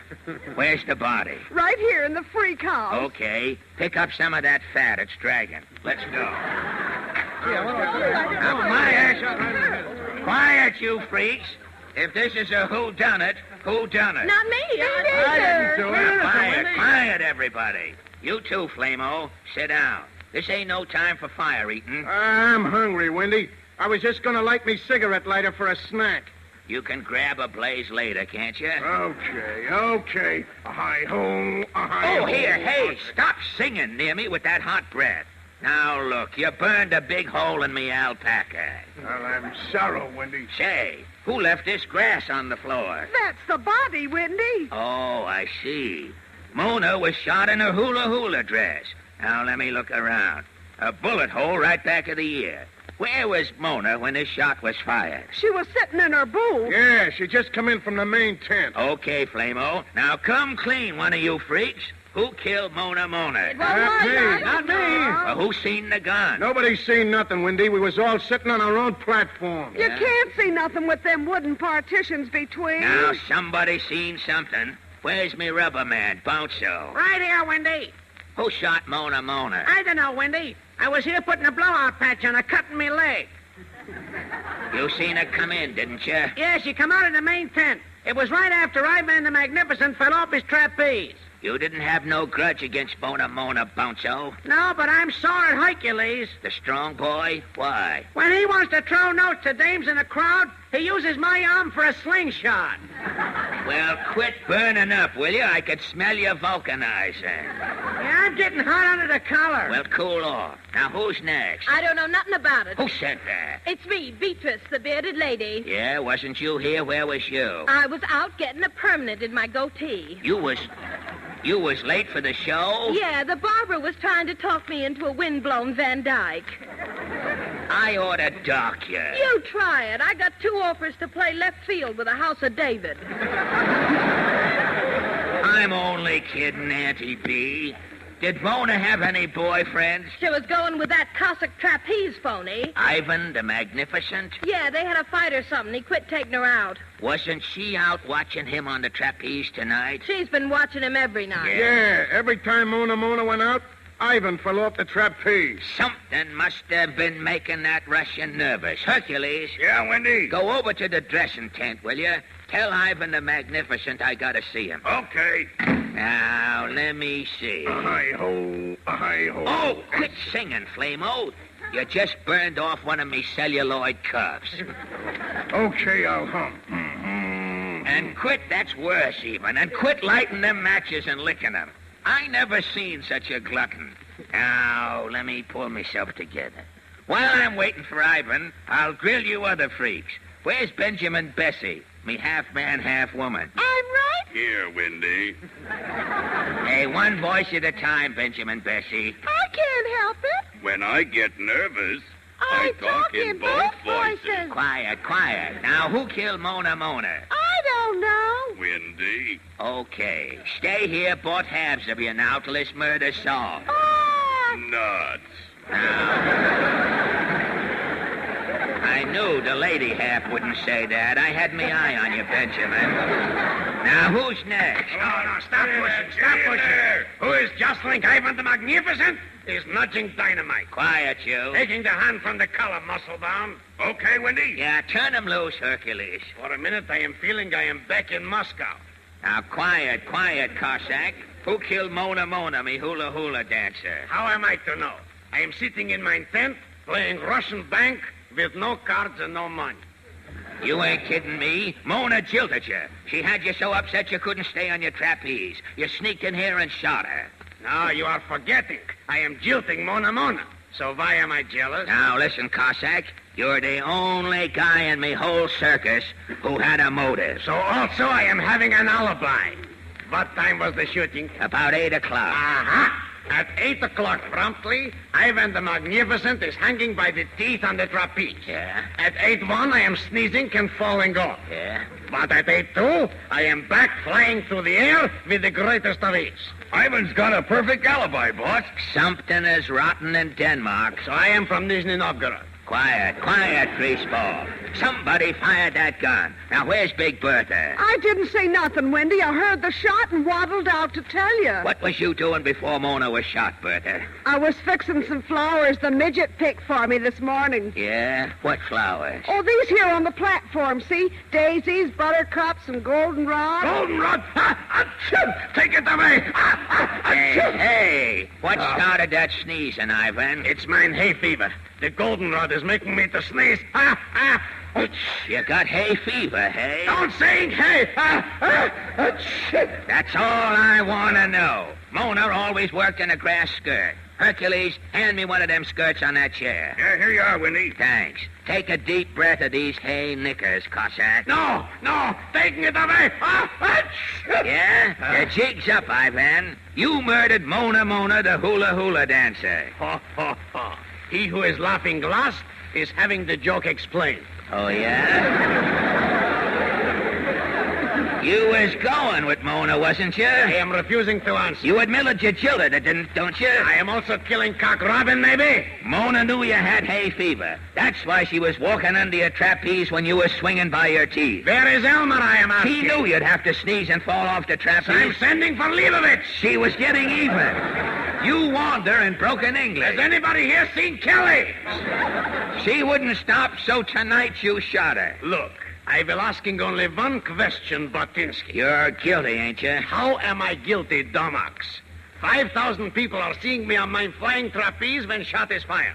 Even in Russia, such a case we are throwing out of court. That's right, Wendy. He couldn't shoot her if he wasn't here, Wendy. Yeah, that's what's got me puzzled. Hi-ho, hi-ho. Will you quit singing, Flamo? There goes me other celluloid cup. Oh, I forgot, Wendy. Say, that gives me an idea, Flamo. You got the next booth to Mona, ain't you? Yeah, but I didn't see nothing. There's a wood partition in between. A wood partition? Yeah. Mona was shot behind the right ear. The bullet must have come from your boot, Flamo. I didn't do it, Wendy, honest. Now, there ought to be a bullet hole in that partition.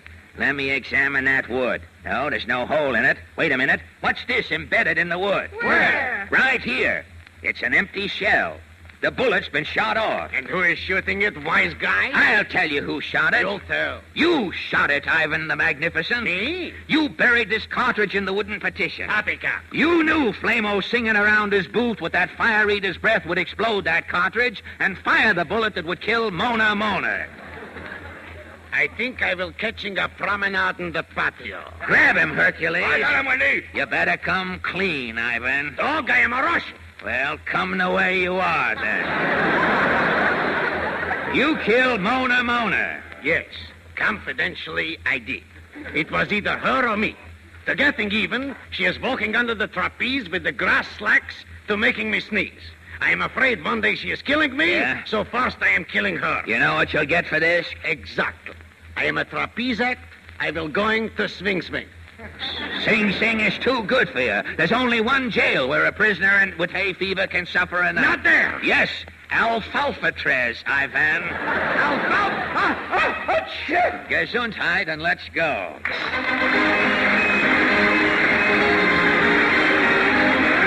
Now, ladies and gentlemen, before we pass around the hors d'oeuvres from next week's Feast of Comedy, I'd like to leave you with a verbal handshake. To all of our friends whose purchases of Ipana and Sal Hepatica are making our Wednesdays together possible, our sincere thanks. And Harry would like to leave you with this suggestion. To all those who have yet to discover the extra benefits of an ideal toothpaste and an ideal laxative, may we suggest that you buy and try Ipana toothpaste for the smile of beauty, and Sal Hepatica for the smile of health.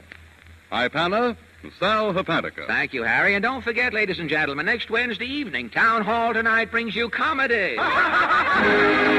Drama. Darling, I'll follow you to the ends of the earth. Yeah, I'll drive, stupid. You ride back in the trailer. People you didn't expect to meet. A professional baby minder. If you're in your second childhood, don't miss him. And music. This is the National Broadcasting Company.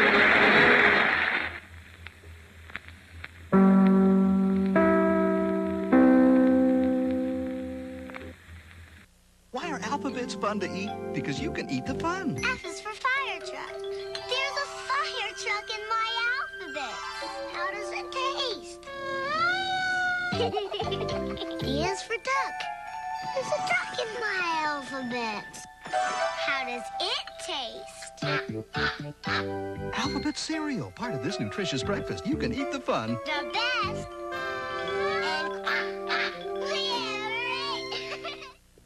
Lucky's cornered. We'll get his Lucky Charms this time. Time? That's it. I'll make a time tunnel and go back in time with me Lucky Charms. The crunchy old cereal with a rainbow of marshmallow surprises. Pink hearts, orange stars, yellow moons, green clovers, blue diamonds, and purple horseshoes. Time sure fly. Yikes! Ouch, ouch, ouch, ouch. Guess the time ran out. Frosted Lucky Charms, a historic part of this nutritious breakfast. Ooga mega liga jiga. Skips it.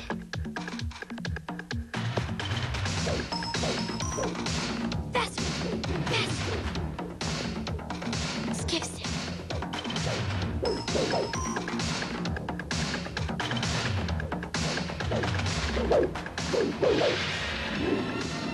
Yeah!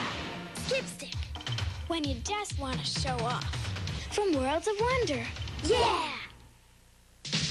And remember, men, you won't be outgunned with these new Enertech blasters. Move out!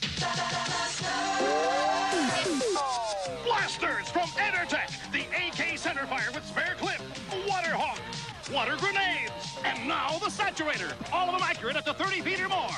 Nothing looks like them, nothing feels like them, and nothing comes close to shooting like them. They're big, they're bad, they're blasters!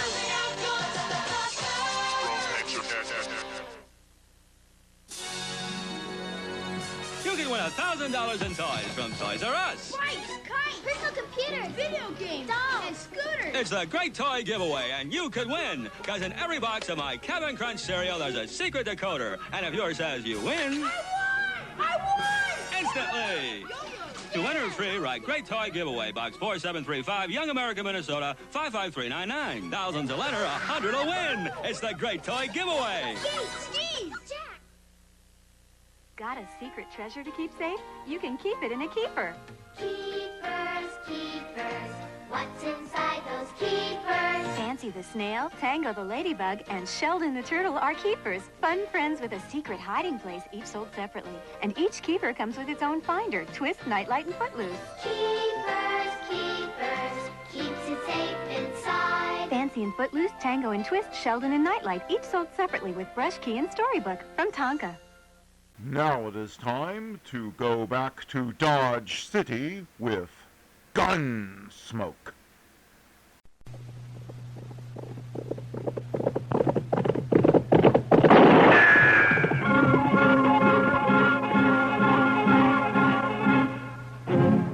Around Dodge City and in the territory on West, there's just one way to handle the killers and the spoilers, and that's with a U.S. Marshal and the smell of Gunsmoke.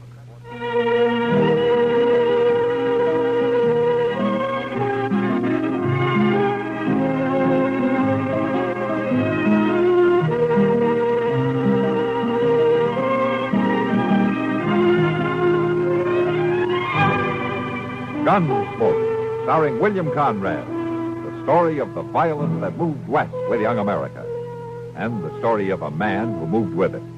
I'm that man. Matt Dillon, United States Marshal. The first man they look for and the last they want to meet. It's a chancy job, and it makes a man watchful and a little lonely.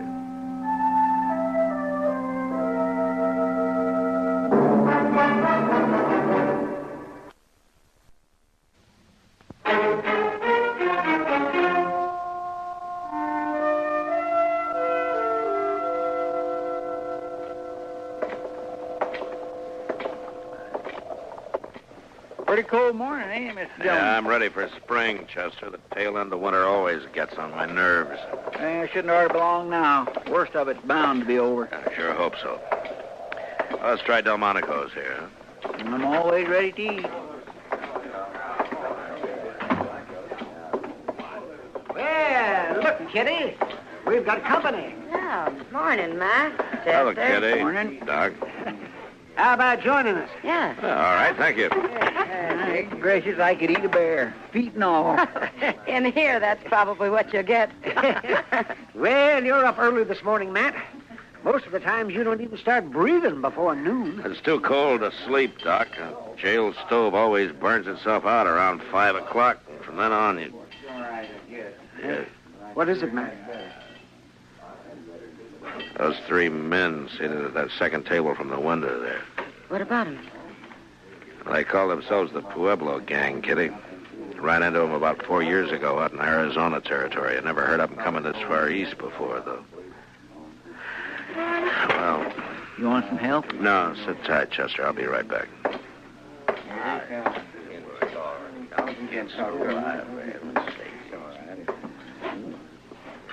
It's the Parks brothers, isn't it? Ed and Rio, and Chuck Evans. Well, what about it? Easy, Rio, easy.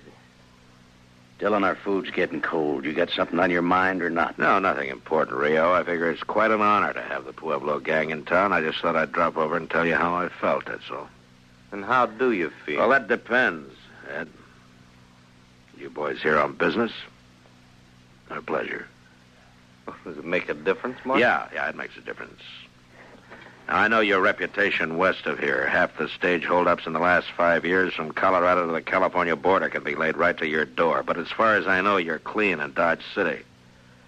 So far. All right, you just keep it that way. But you make one move here and your time's up. Right then, you're short. And I'll take you. All 3 of you. You understand? Sure, we understand. We'll think it over, Dylan, let you know what we decide. Rio, you talk too much. See you around, boys. You can put that gun away now, Chester. Yes, sir, I was just going to be ready in case. Matt, those men were in the Long Branch last night. They're bullies, and they're mean. Yeah, I know. What are you going to do, Mr. Dillon? Want them out of town? Not unless they give me some reason to, Chester. Yes, sir, but... The law doesn't say you can hang a man because he might steal a horse. Let's forget it neat, huh?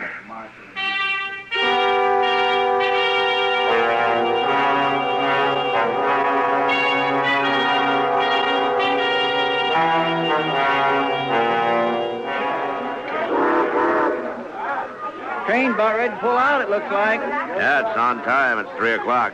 Be in St. Louis tomorrow night and Chicago the next day. That is if the engine holds up. Oh, they don't break down so much anymore. Oh!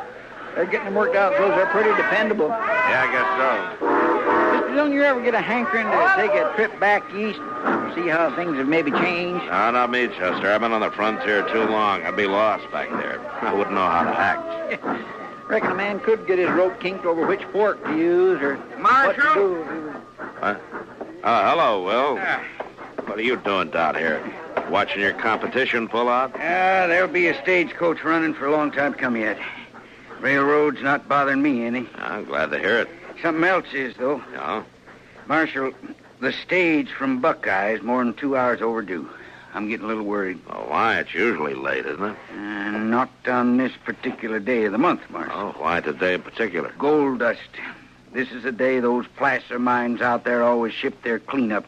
Now, Charlie's never missed getting it here at 3 o'clock on time for the eastbound train. Not once. Who's riding shotgun? Houston Jack. He's a good man. I doubt if there's any cause to worry, Will. That shipment runs $80,000 or $100,000 sometimes. Marshal, it's never been late before. Well, Charlie will probably roll in any minute now. Well, I hope you're right. See you later, Marshal. Yeah, so long, Will. What do you think, Mr. Dillon? Same as you do, Chester. Let's ride out to meet that stage.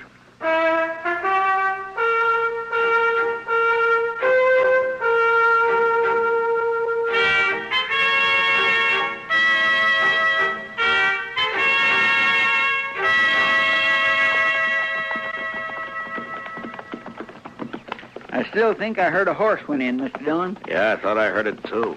We must be an hour and a half from town, the way the stage runs. It sure is late, all right. I hope late is all it is, Chester. There it is again.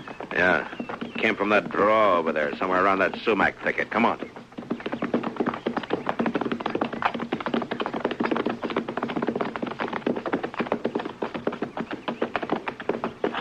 Look, wheel tracks leading off the trail. Yeah.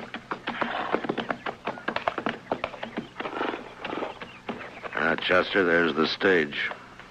Don't see no sign of life. Yeah, well, let's take a look.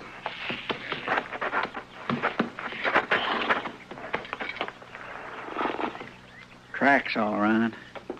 Must have been 3 or 4 horses here. Yeah, 3 the way I'm figuring it. I'll lay any odds you want that this is some of them. That's Houston Jack. Yeah. Shot in the back of the head. And they didn't take any chances. They must have ridden up behind the stage and fired without any warning. Yeah, that's probably what spooked the horses and started the runaway. Yeah, they shot the lead horse. It's an old trick. Charlie's still up there on the box, Mr. Dillon. They got him, too. Yeah. Here's the strong box. Been forced open. It's empty. That's the same way they used to work it out west. Shoot the guard in the back, let the team run until they're far enough off the trail, then kill the lead horse to stop them. You mean the Pueblo gang? Well, sure. Who else, Chester? Good thing there weren't any passengers. They'd have got the same treatment. Mr. Dillon, I think there was some passengers. One, at least. Huh? Well, there's a carpet bag of some kind inside the stage here. Well, let's have a look. The only bodies are the guards and the drivers. Maybe one of the gang was riding as a passenger. Uh-oh. What's the matter, Mr. Dillon? There's stuff in the carpet bag. Belongs to a woman. But there's no woman here. Yeah, I know. Well, then they must have taken her. Yeah. All right, come on, Chester. Let's try to pick up their trail.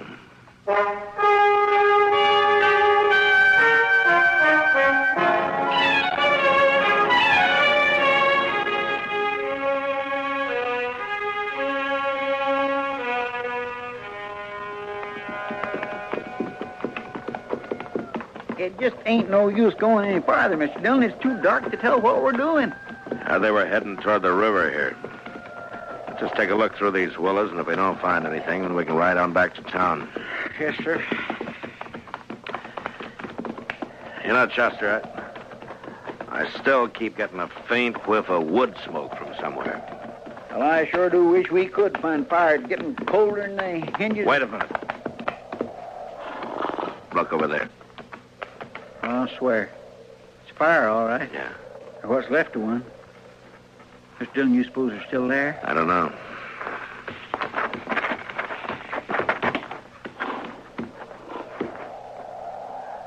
There's nothing moving. No signs of life. Well, they couldn't have left too long ago. That fire would have burnt itself out.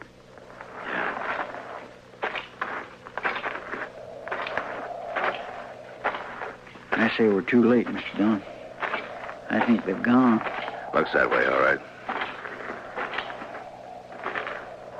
Yeah, a half hour or an hour ago. Made a fast camp, stayed long enough to warm up.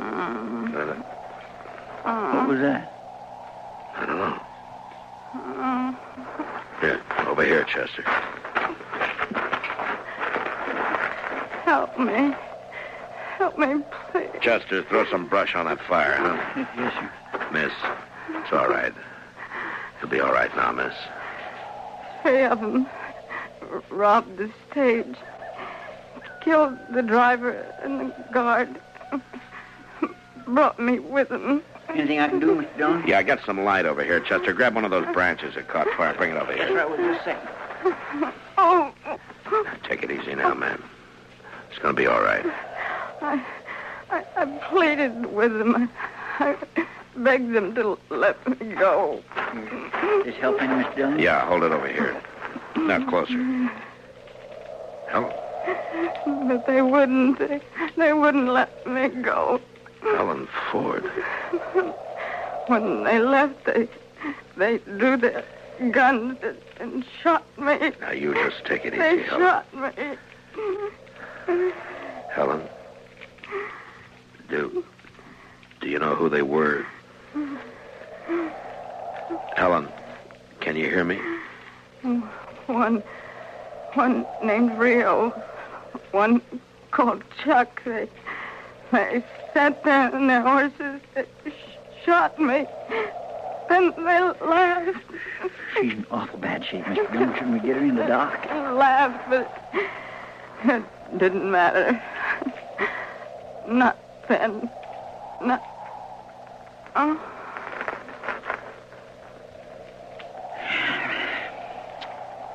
Guess it's too late now. Yeah, it's too late.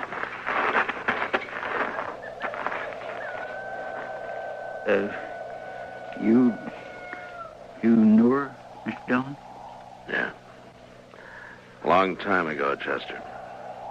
And things happened the way they do. But later she married Bill Ford, went on out to Colorado. It was a long time ago. Didn't expect I'd ever see her again. It's a bad thing. Yeah. But I'm gonna see them hang for it.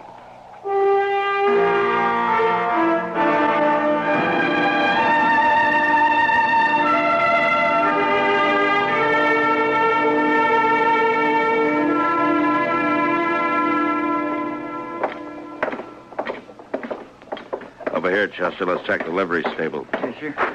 They could have pulled out, of course, but I'll lay odds they came straight back to town. Well, it won't take long to find out. Who's that? Who is it? Matt Dillon. Is that you, Moss? Sure is, Marshal. Here, let me get a lantern lit. There. Just fixing to lock up the stable and go over and grab myself a bite to eat. Got a fire going back in the office, Marshal. Come on back and set a spell. I'd like to, Moss, but we haven't got time. I'm looking for some horses. Well, I got 'em, Marshal. You want to buy, trade, or hire? Just look, Moss. There are 3 fellas staying over at the Dodge House. Been there about a week. Ed and Rio Parks and Chuck Evans. Are they keeping their horses here? They sure are. Right back here. And if I ever saw a ruination of good horse flesh, this is it. Take a look there. That one belongs to the oldest Parks boy, Ed. The one next to it is Rio's. They been rode, Mr. Dillon. They been rode aplenty. Yeah. What time did they come in, Moss? Oh, about an hour ago, more or less. Gone since forenoon and just came back a little while ago. Look at that horse. Been rubbed down twice and he's still wet. They didn't say where they'd been, did they? Not them. They ain't the talking kind. They just left their horses and went over to the hotel. Wherever they was, though, they must have been riding like the devil himself was chasing them. Well, maybe he was. Well, thanks, Moss. Sure, Marshal. Good night. Good night. And I guess there's not much doubt about it, Chester. No, sir, it was them, all right. I could have stopped it before it happened. A man shouldn't be jailed on suspicion, I figured, just because he might do something wrong. Everybody has to play it the way he sees it. Yeah, only sometimes you see it a lot plainer afterwards.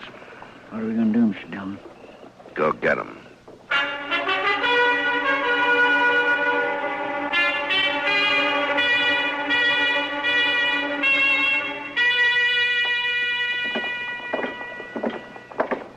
Where do we start looking? Long Branch. Oh, and one thing, Chester, before we go in, leave the play on this one to me. Just keep me covered, that's all. Mr. Dillon, what was her name before she was married, Mr. Dillon? Marlowe, Helen Marlowe. All right, let's go.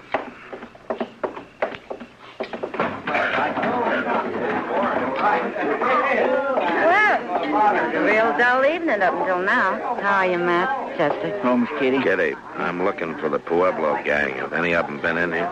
Yeah, one of them's here now.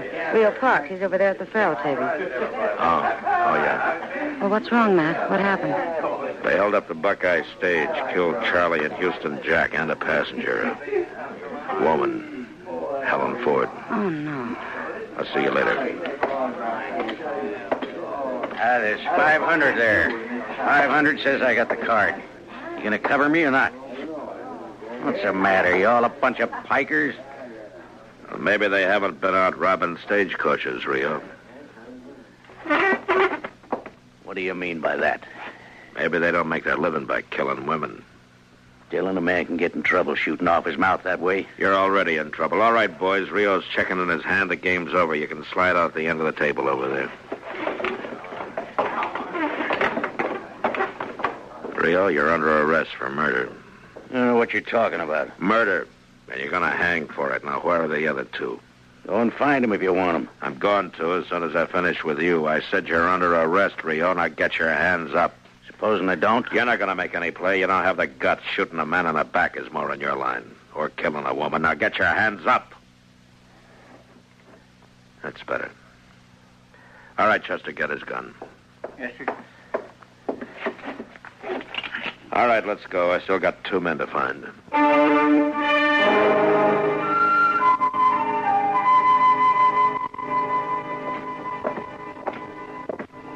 It's getting colder, Mr. Dillon. Yeah, it's clear as a bell, though.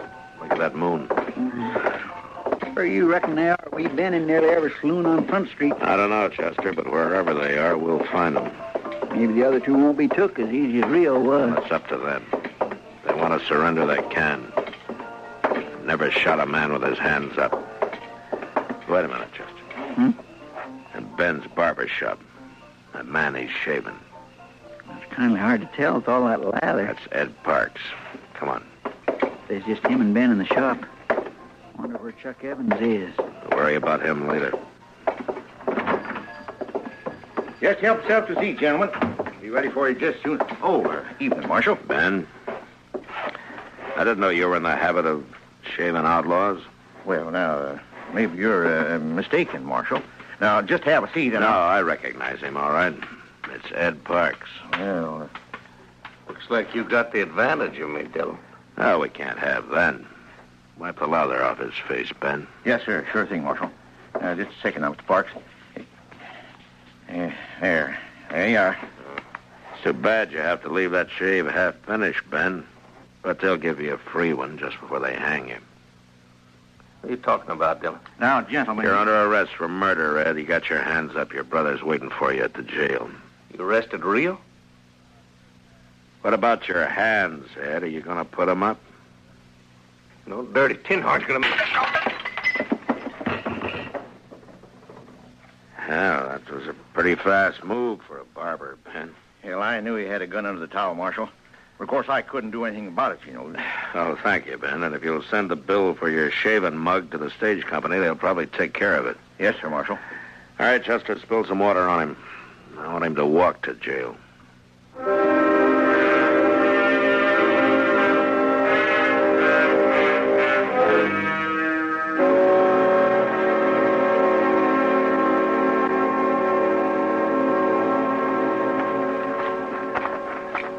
I'll bet Chuck Evans got clean away, Mr. Dillon. The word must have got to him. Well, he had to do it awful fast. The clerk said he checked out of the hotel less than 10 minutes ago. Moss! Yeah, that light must hurt his eyes. He never keeps a lantern burning. Afraid of fire, maybe. Moss, are you there? Yeah? What's wrong? Who is it? It's Matt Dillon. Strike a light, will you? A man could fall over something in this stable and break his neck. All right. Don't get excited. Used to it myself. Know just where everything is.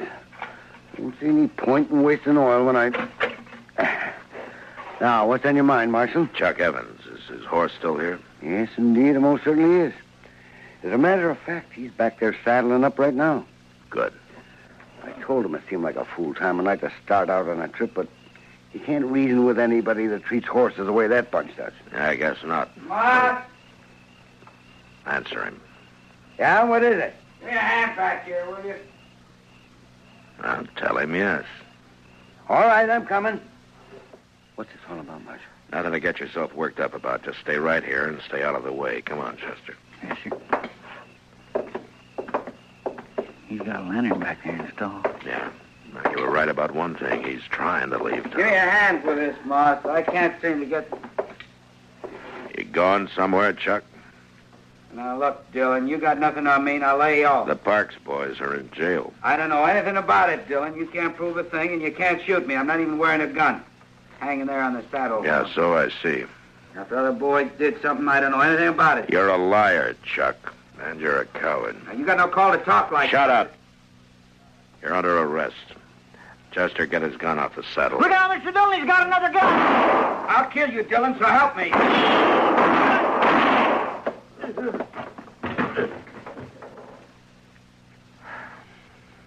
Well, I guess that does it, Chester. Let's go. Oh, what's it, Marshal? What happened? Evans is dead. The Parks boys are going to hang. You're short 3 customers, Moss. Who's going to pay the stable bill? Well, you got their horses. Sell them. I never thought of that. Well, it serves them right. Anybody who treat a horse the way that... I guess it's over, Mr. Dillon. Yeah, it's over. And it sits as well. This country will be a lot better off with them dead than alive. I guess so. Even the moon looks brighter. Yeah. You're still thinking you should have jailed them on suspicion, ain't you? I'd have half a Dodge in jail if I started that. No, Chester, it's the kind of a chance a lawman has to take. Yes, sir. Whether he likes it or not. Yes, sir. And I'm not liking it much right now. In the morning, I'm going to talk to the preacher about holding a service for Helen. That's all I can do for her right now.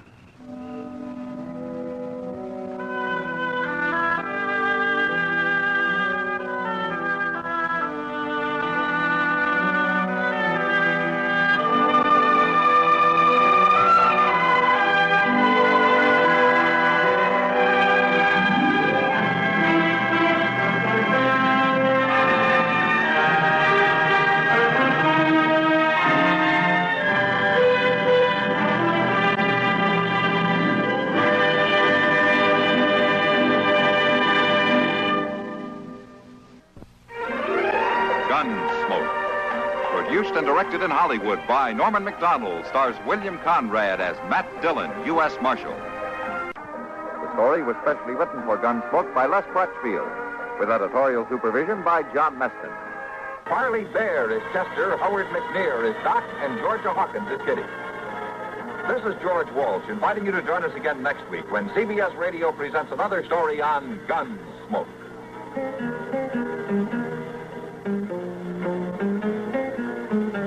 Latest news follows. Then Mitch Miller with tonight's guest stars. On the sea bars, on the sea bars, on the sea bars, on the sea bars, on the sea bars, on the...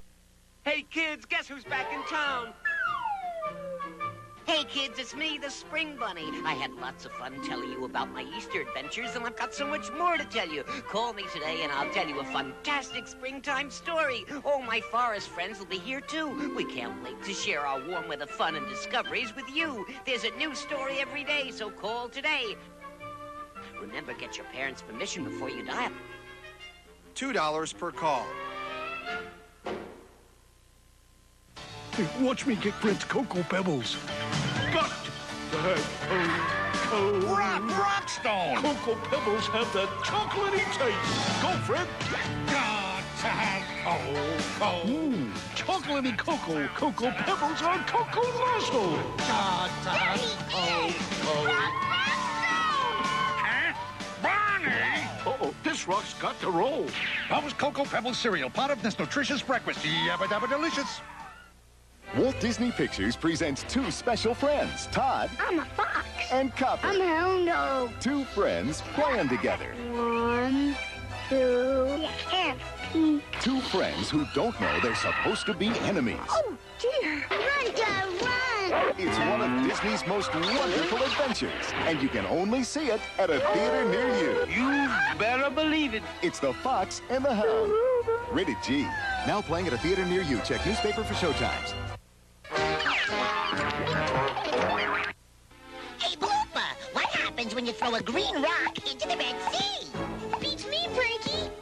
It gets wet.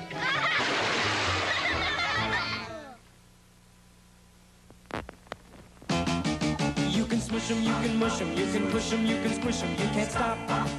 Smush. Trade of smushies with a friend, the surprises never end, you can't stop. Smush. It's is a smushy sensation and it's sweeping the nation. You can't stop. Smush. Everybody smush. Your smushies. Everybody smush. Your smushies. Smushies sold separately from Fisher Price. Our next guest will give you the laughs. Just don't ask him to lend you money. It's Jack Benny coming up next. The Grape Nuts Flakes program coming to you from New York City, where we are playing to an audience of men on leave from the armed services and starring Jack Benny, with Mary Livingston, Dennis Day, Rochester, yours truly, Don Wilson, and our guest conductor, Benny Goodman.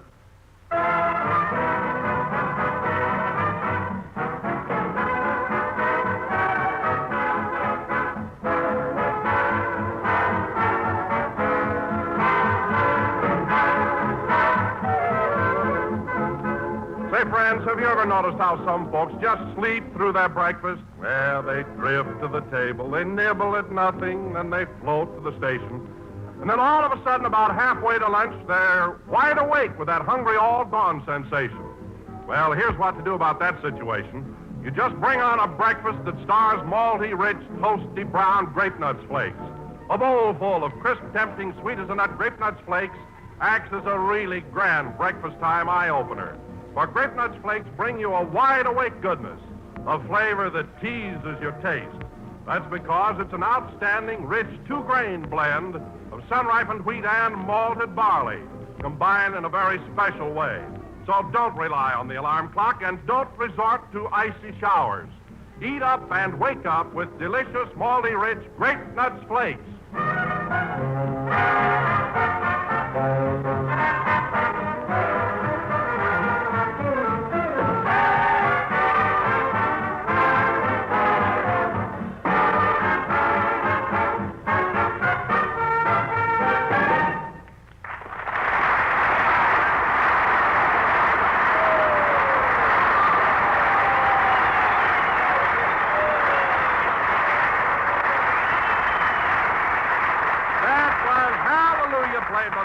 Now, ladies and gentlemen, it gives me great pleasure and honor to introduce the Bob Hope of the Grape Nuts Flakes program, Jack Benny.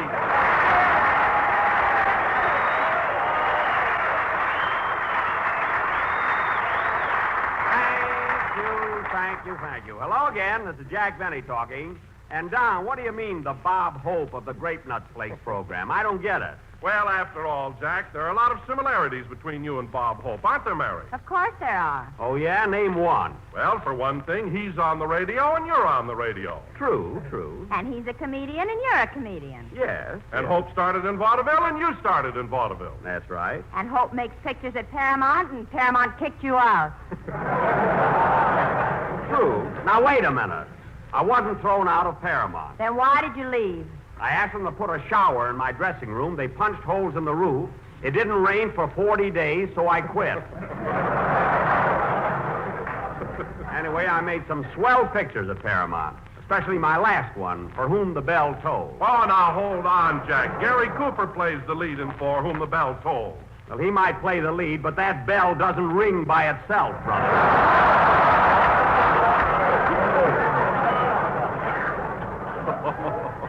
I'm the guy, listen, Don, I'm the guy that pulls that rope. If they had a rope at Paramount, they'd have hung you a long time ago. Oh, what are you talking about? Say, Mr. Benny, I took your violin over to get a new... Hello. Hello, Dennis. Hello. Say, Mr. Benny, I took your violin over to get a new bridge put on it like you told me to. What did you say, Dennis? I said I took your violin over to get a new bridge put on it like you told me to. Oh, a new bridge on my violin, eh? How does it look? Well, I think the man overdid it a little. There's water running under it. Water under the bridge? Let's see that violin. Well, I'll be darned. There is at that. Putting in the goldfish was my idea.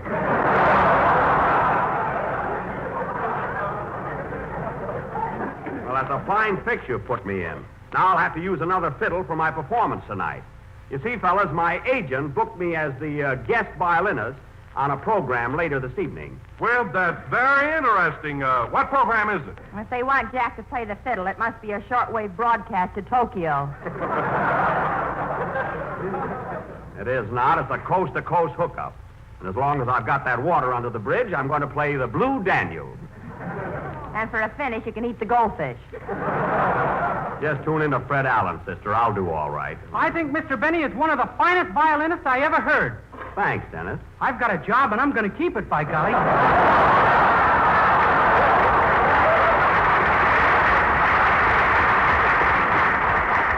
All right, kid. You gave me a beautiful compliment. Don't spoil it.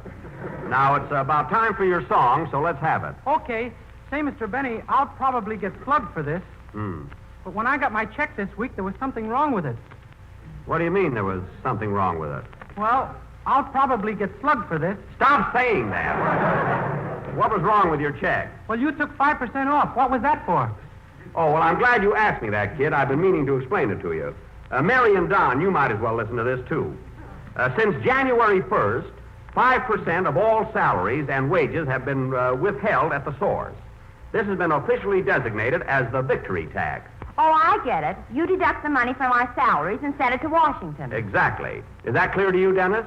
Well, I'll probably get slugged for this. Will you stop saying that? Well, how do I know you turned this money into the government? I have to turn it in. That's the idea of it. And here's another important point for everybody. Patriotic Americans will not let this new and necessary tax interfere in any way with the commitments they have made for the regular purchase of war bonds. In Canada, folks should buy victory bonds and war-saving stamps. And now, Dennis, let's have your song.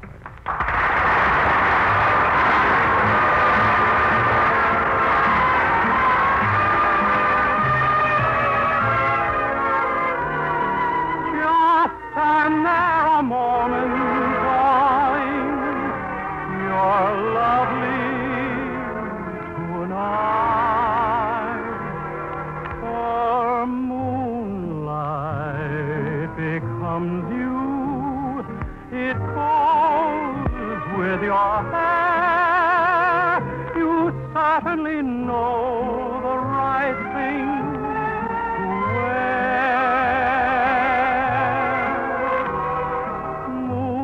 Moonlight becomes you, I'm thrilled at the sight, and I could get so romantic tonight.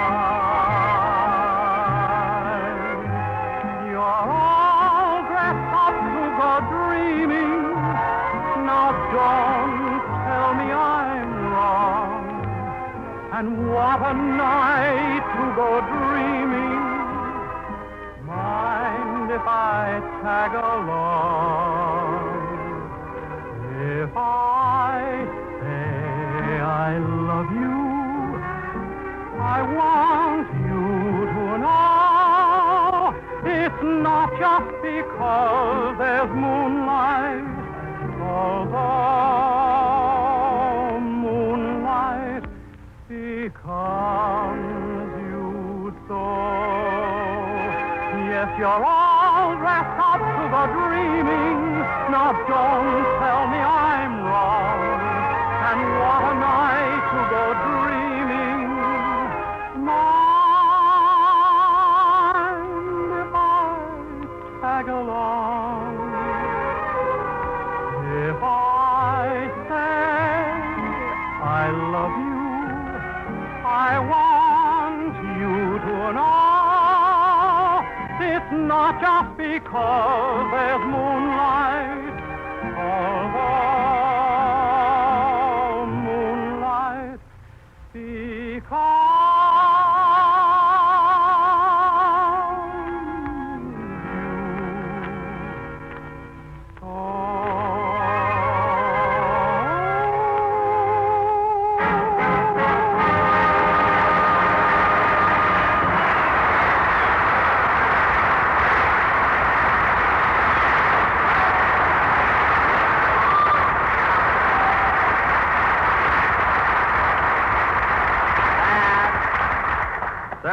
Moonlight Becomes You, sung by Dennis Day, our own Irish Bluebird. And very good, Dennis. Irish Bluebird? Green is the color for the Irish, Mr. Benny. I know. You know now. I always did know. But if you want to be so technical, kid, you're an Irishman that's been out in the cold. You're a little blue. That makes you a bugler. Well, speaking of birds, Jack, I have a very clever message which involves our feathered friends. Would you like to hear it? Why? Why, surely, Don. Surely. Go ahead. Now, see how many different birds you can pick out. Different birds? Okay. Ladies and gentlemen, you can always sparrow enough money for grape nuts flakes, as they are very pheasant and easy to swallow. Well, there's sparrow, pheasant, and swallow. Go ahead. Whether you're a boy or a gull, you will eagerly await grape nuts flakes each morning. Well, there's gull and eagle. Peacock they contain. Peacock!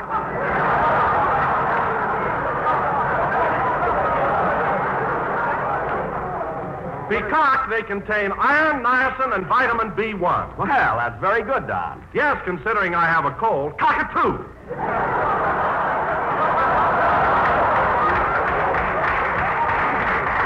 Bless you. And, Don, that was swell. I thrush. Everybody enjoyed it.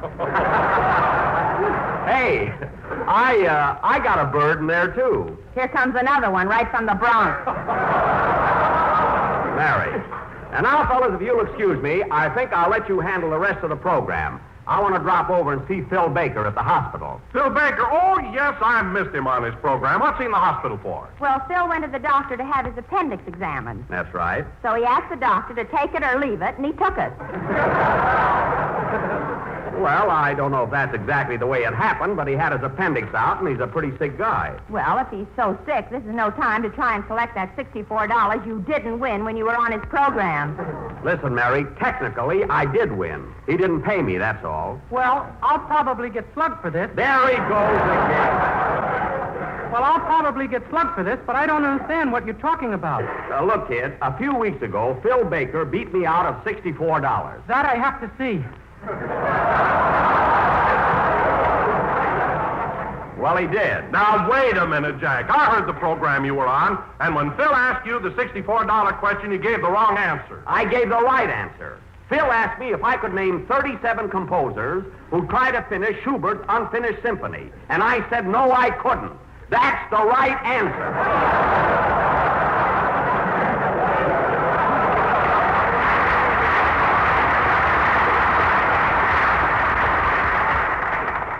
I'm going to the hospital now and straighten this thing out with Baker. Well, you'll never catch him when he's weaker.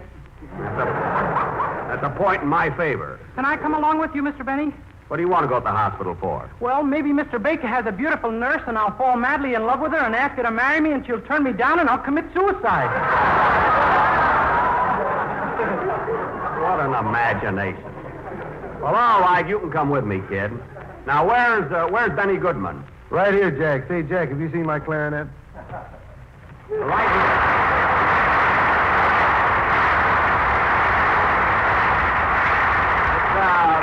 It's right there behind your ear. He wears it like a pencil, folks. Benny, have you got a nice hot tune prepared for us? Yeah, I'm going to play one of the numbers I'm doing at the Paramount Theater this week. Oh, you had to give yourself a little plug, huh? A little advertising, huh? Well, at least my hatband doesn't say movie star on it like yours does.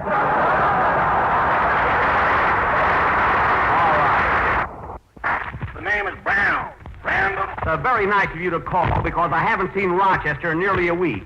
Do you happen to know where he is? Who? Rochester. Oh, that friend of mine. Yes. Where's he been? That boy loves you, Mr. Benny. He really does. Uh-huh. Well, he went down to your hotel yesterday morning, ready to work. That boy loves you. I know. You said that random.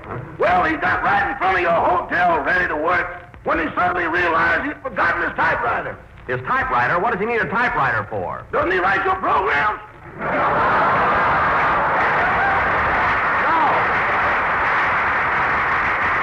Now, listen, Mr. Brown or Random or Harvest or whatever your name is, tell that boy that loves me to be at my hotel tomorrow morning at 9 o'clock. Okay. Goodbye, Mr. Benny. Goodbye. Imagine making up such a ridiculous name as Random Harvest Brown. Fine chance he had to fool me. Come on, Dennis, let's go. Wait a minute, I'm going with you. All right, come on. Play, Benny.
We ought to be there pretty soon now. What hospital is Mr. Benny in, Mr. Baker? I'm Mr. Benny.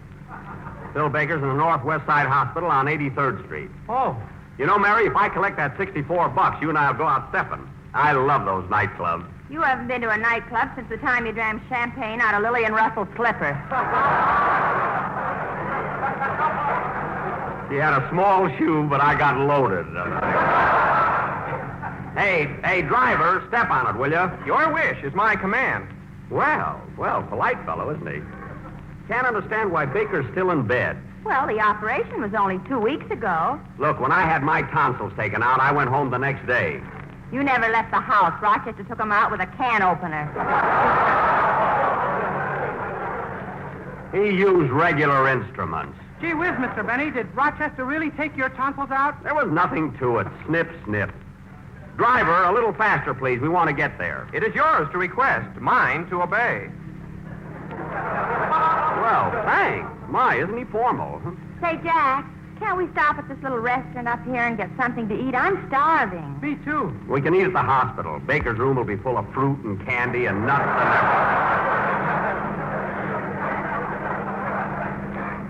everything. Hey, driver, that's the hospital right ahead, isn't it? It is mine to drive, yours to point out. Oh, stop. This is it, all right. Well, here we are. How much do I owe you, driver? That'll be 65 cents, or $1, including tip. Wait a minute. What makes you think I'm going to give you a 35-cent tip? It is mine to dream, yours to disillusion.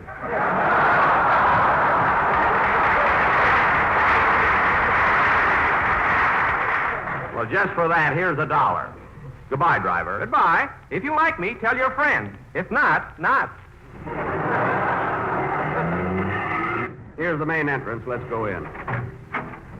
Gee, it's a beautiful hospital. Wow, what a big lobby. Wow, what a big lobby. That echo again. He's got a cold tonight. I'm Jack Benny. I'm Jack Benny. You try it, Dennis. I'm Dennis Day. I'm Dennis Day. Now you, Mary. I'm Mary Livingston. With a cold like this, I got to do a dame.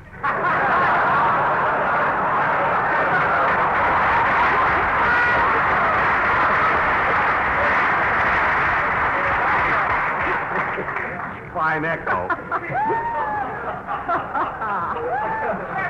Here's the information desk. I'll find out where to go. Say, miss. Yes, sir? Can you tell me what room Mr. Phil Baker's in? I'm Jack Benny. So I see by your hat bands. Oh, yes. Now, what's Phil Baker's room number? He's on the 4th floor. Blue eyes. Thank you. Come on, kids. Here's the elevator. Going up. Step right in, please. Going up. Say, Jack, that guy sounds just like Rochester. Yeah, he does at that. What's your name, buddy? Brown. Random Harvard Brown. Well, I'll be darned.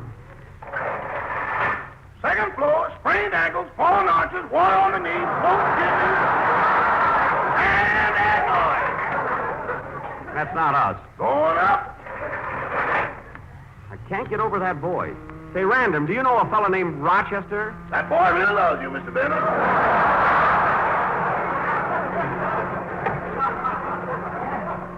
He knows me. Third floor, dog bites, frost bites, snake bites, mosquito bites, and finally, Daddy ate to the bar. I can't get over that voice. Going up. Positively amazing. I'd swear it was Rochester. Fourth floor, scratches from cats, scratches from berry bushes, scratches from knackers to mobile.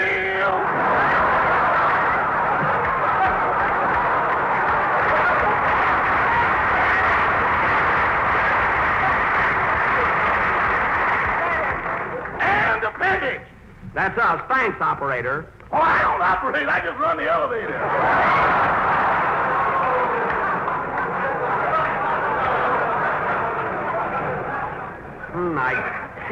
I can't get over. Now, let's see. Where's Phil's room? It must be down this corridor. Oh, yes.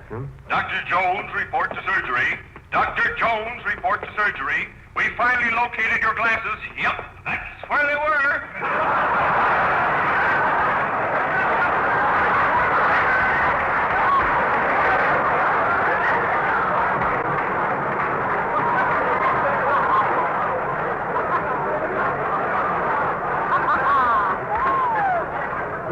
must be very careless, huh? Hey, Mr. Benny, look at that guy running down the hall. Yeah, gee, he looks happy. Yippee! Hooray! Hello, mister. Have a cigar? A cigar? Oh, does your wife have a baby? No, I'm Dr. Jones. They just found my glasses.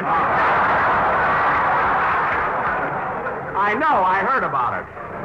I guess this is Phil Baker's room here with the star on the door. Boy, is he hammy. Now, Jack, for heaven's sake, don't mention the $64 right away. Don't worry. I know how to handle it. Well, hello, Phil. How are you? Hello, Phil. Hi, Mr. Baker. Hello, kids. Glad you dropped in.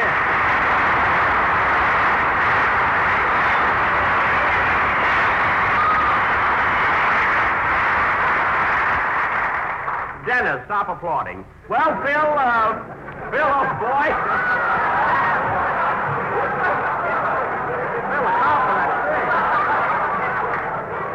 Well, Phil, old boy, you're looking great. How do you feel? Well, I'll probably get slugged for this, but I feel fine. Why should I slug you? I just came up to see how you were getting along, wish you luck, and talk over a little matter of $64. Well, that's sweet of you, Jack, but I don't need any money. Well, you see, Phil, I was talking to my lawyer last week, and he thinks I have a pretty good case. Did you make off like you fell in the subway again? I thought you gave up that racket. I'm not suing the subway. Now, look, Phil, you owe me $64, and I want it right now. Now, come on, hand it over. Jack, will you please take your knee out of my incision? Oh, pardon me. Now, Phil, you give me that $64 or you'll be sorry. Get it? On your program, you'll be sorry. Oh, Jack, be more subtle. Subtle schmuttle. I want my money. Now, Phil. Pardon me, Mr. Baker. Did I give you 3 little white pills about an hour ago? Yes, you did.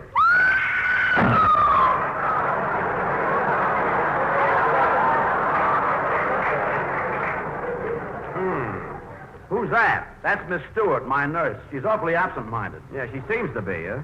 Yesterday, she poured alcohol on my pancakes and rubbed my back with maple syrup. Alcohol on pancakes? I was so cockeyed I fell out of bed 4 times. Well, that's awful. She really is absent-minded. And this morning, she gave me a shot in the arm with a fountain pen.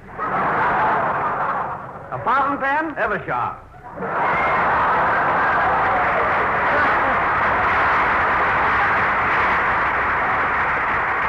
That he remembered.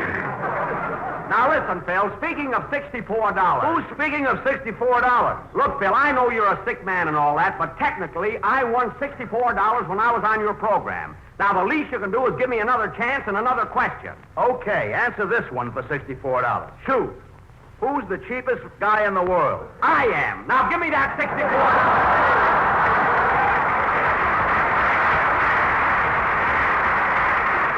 Well, you're wrong, because I'm not going to pay you.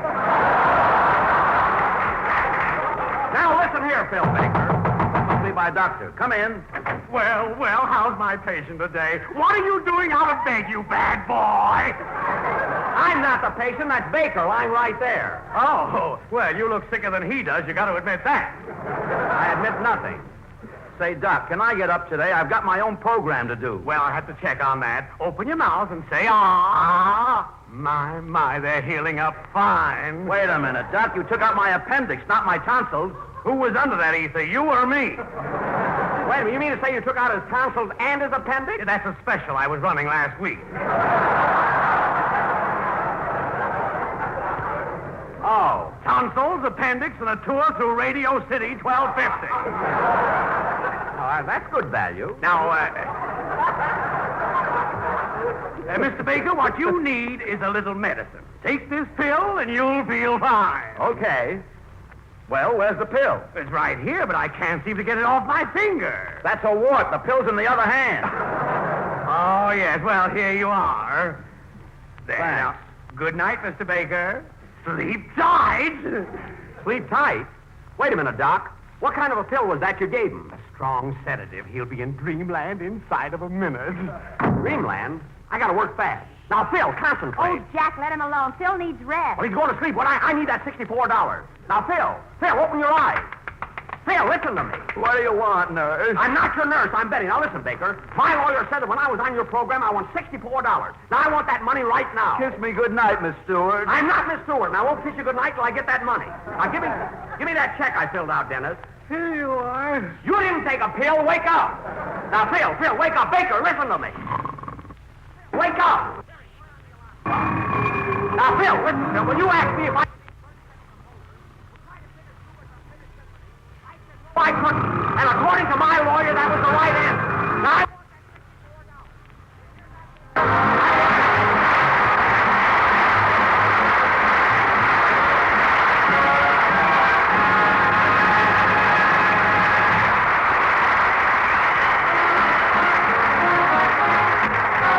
Everybody knows how great oaks and little acorns grow, and it's quite an amazing achievement.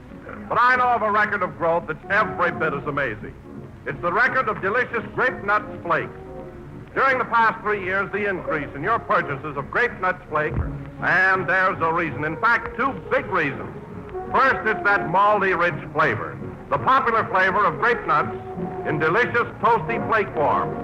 Second, it's that grand nourishment. For Grape Nuts Flakes are a whole grain cereal bringing you important food factors found in the natural whole wheat plus extra vitamin B1. Food values recommended as a part of your daily diet by our National Nutrition Program. So join the swing to better breakfast. Serve delicious, nutritious Grape Nuts Flakes, America's fastest growing breakfast cereal. that was the last number of the 15th program of the new Grape Nuts Flake series. And we'll be with you again next Sunday night at the same time. And I'm very happy to announce that Bill Baker is feeling much better and will return to his own program this evening. Here's one for your memory books, friends. Note this name, Hot Grape Nut Sweet Meal. Hot cereal member of the popular Grape Nuts family. Extra delicious, extra nutritious. It cooks extra fast. You'll smack your lips over its roasted wheat goodness. You'll relish that glorious full-bodied texture. Chock full of important whole grain food values, stepped up with added vitamin B. You got that name? Hot Grape Nut Sweet Meal. This program came to you from New York. This is the National Broadcasting Company. Mr. Turtle, how many licks does it take to get to the Tootsie Roll center of a Tootsie Pop? I never made it without biting. Ask Mr. Owl. Mr. Owl, how many licks does it take to get to the Tootsie Roll center of a Tootsie Pop? Let's find out. 1, 2, 3. How many licks does it take to get to the Tootsie Roll center of a Tootsie Pop? The world may never know. Take it easy on that slate board, Freddie. Be careful. You too, Dad. Don't forget to sing a song of seatbelt safety. Huh? Oh, yeah. The seatbelt connected to the frame zone. The lap strap goes across the hip bone. The shoulder strap angles or the chest bone. So hear the words of the law. Those belts, those bones, those seatbelts. For safety's sake, wear seatbelts. I'll properly wear seatbelts and heed the words of the law. Sometimes kids have to remind grown-ups. Yabba dabba buckle up. Don't go away. There's lots more of the real Ghostbusters coming up. Are we having fun yet?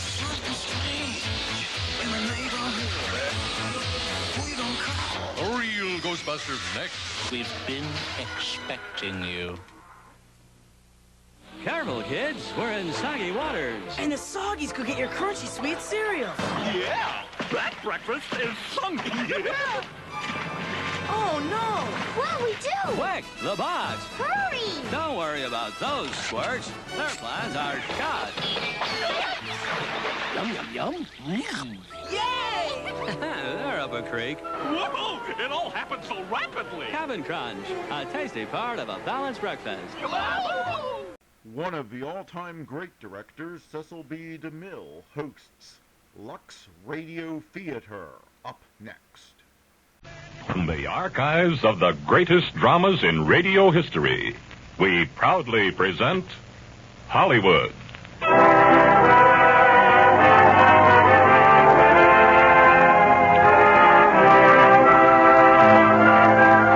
The Radio Theater, starring Bob Hope and Joan Caulfield in Monsieur Beaucaire.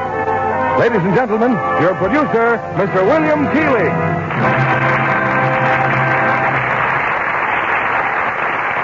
Greetings from Hollywood, ladies and gentlemen. Some years ago, one of America's most distinguished authors, Booth Tarkington, penned a moving and dramatic novel called Monsieur Beaucaire, the story of a humble but heroic figure struggling against the inequalities of royalty. Hollywood cast Beaucaire with Rudolph Valentino, the great lover of the silent screen. Tonight, we take our cue from Paramount Studios and their version of Monsieur Beaucaire and cast it, as they did, with Bob Hope. And when you do a thing like that, you take whatever comes and like it. And I'm sure you will. Co-starred with the gifted and beautiful Joan Caulfield, also from the screencast, Bob appears as the love-smitten barber Beaucaire, who does everything but, it's time for our first act, starring Bob Hope as Monsieur Beaucaire and Joan Caulfield as his girlfriend, Mimi.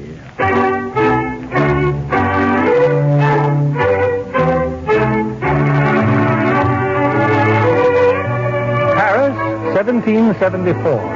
An era of lovely ladies and fearless gallant men. In King Louis's lavish court are gathered the finest swordsmen in Europe. But in all the palace, there's none whose blade is as sharp and bright as Monsieur Beaucaire's. Next. Who's next, please? Shave today, sir? Shave? How's the razor's edge? Yeah, I'm going to try and catch it tonight. What was that, sir?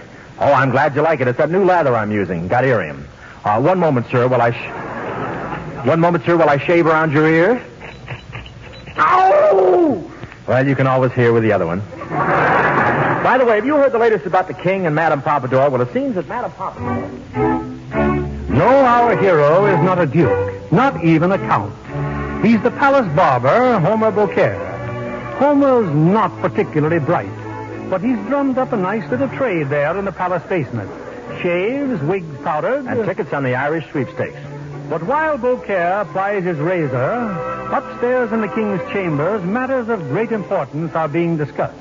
At last, sire, at last, the perfect plan to avoid war with Spain. It's about time you came up with an idea. As Prime Minister... It's not my idea, sire. It comes direct by courier from King Philip of Spain. Well, what is it? An alliance, sire, based upon a marriage between Maria, Princess of Spain, and a French nobleman of your choosing. Excellent, but who, Darmon? What nobleman? He must be handsome, of course. Dashing, clever, someone whose wit and charm would... But, of course... The Duc de Chartres. Oh, brilliant, sire, brilliant. We rid our palace of his fiery temper and quick blade, to say nothing of considerable romantic competition. The young blood should be duly grateful, eh, Darmon? Not to mention a few of the older ones, sire. I shouldn't wonder. What do you mean? Oh, nothing. Except I've observed how attractive he seems to Madame Pompadour. Madame Pompadour means nothing to me, nothing. Oh, have no concern, sire. What if she does favor de Chartres? He'll be off to Spain in a few days. Few days? He leaves for Spain tonight. Inform de Chartres at once. The Queen, too. This is a big night, and the court must celebrate. Good heavens, if we're going to have a celebration, I must dress. Get my barber. Get him here at once. At once, Excellency. Summon Monsieur Beaucaire. Monsieur Beaucaire, the King's barber.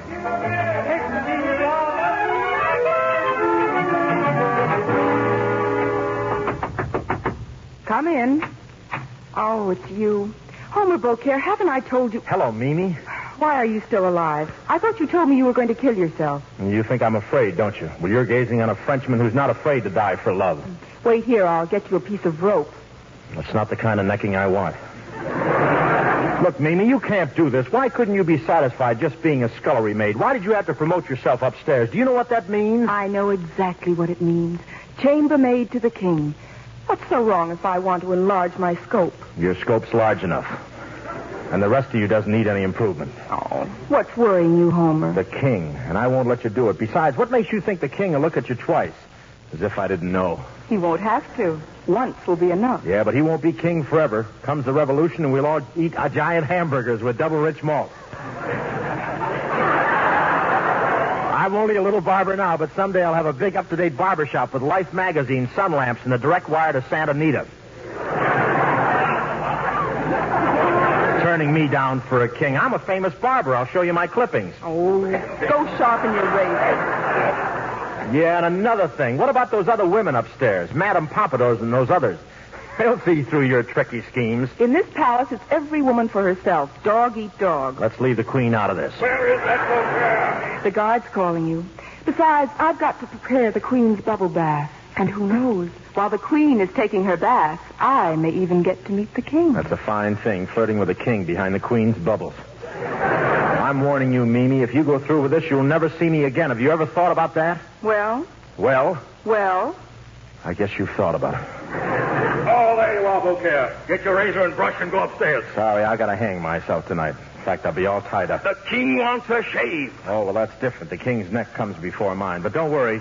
I'll kill myself tomorrow. It'll be better then. Tomorrow's Monday, and I'll be able to hang with a wash. You just wait and see, Mimi. You'll be sorry.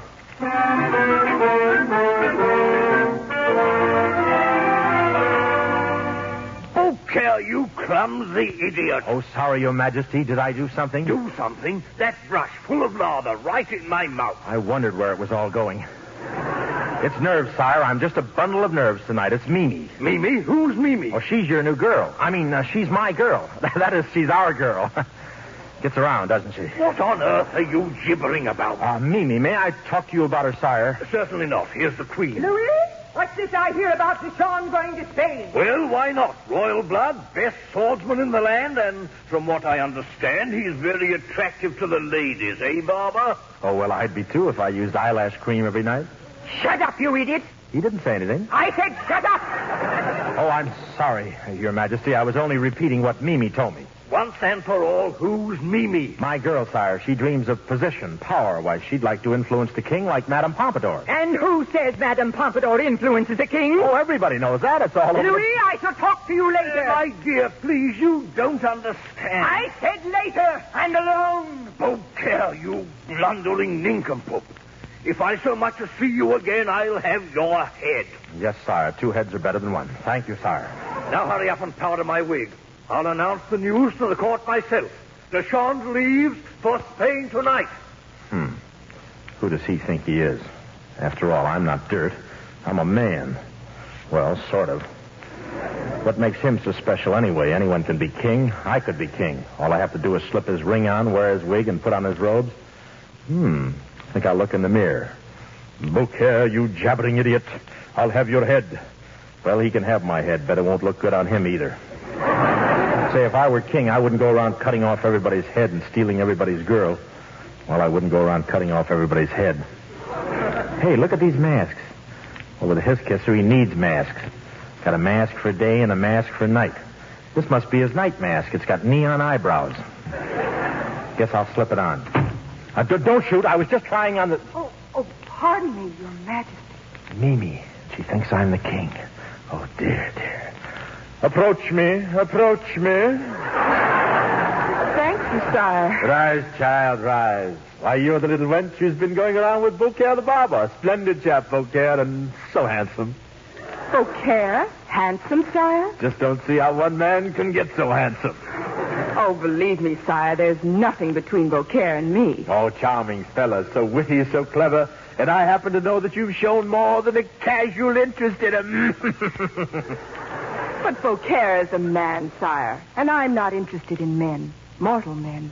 My interest, sire, is France. Yes. How's that again? Sire, I love France, and to me, you are France. Oh, it's just the way this robe fits. Of course, it's a little tight around Paris. Ah, what a moment. Do you know what a moment like this means to a woman? Right now, I'm studying from a man's point of view. Don't think of me as a woman, sire. Think of me as the people of France. I'd rather think of you as a woman. It's such a small room. Woof, woof, woof. That kiss, sire, that was for France. It was? Now let's have one for the colonies. Louis! Oh, the Queen. Oh, Your Majesty, please don't misunderstand. I'm sure I shan't. I never do. Do I, Louis? I was just telling His Majesty of my patriotism. Good. And I will see that you are amply rewarded. Guard! Me and my big fat masks. This is just not my day. Guard! Yes, Your Majesty. Escort this wench to the Spanish border. Spain. Oh, but Your Majesty set foot in France again, I'll have your head. Spain. Oh, no, Mimi. Did you say something, Louis, dear? Me? Say something? You stay right where you are. I'll be back.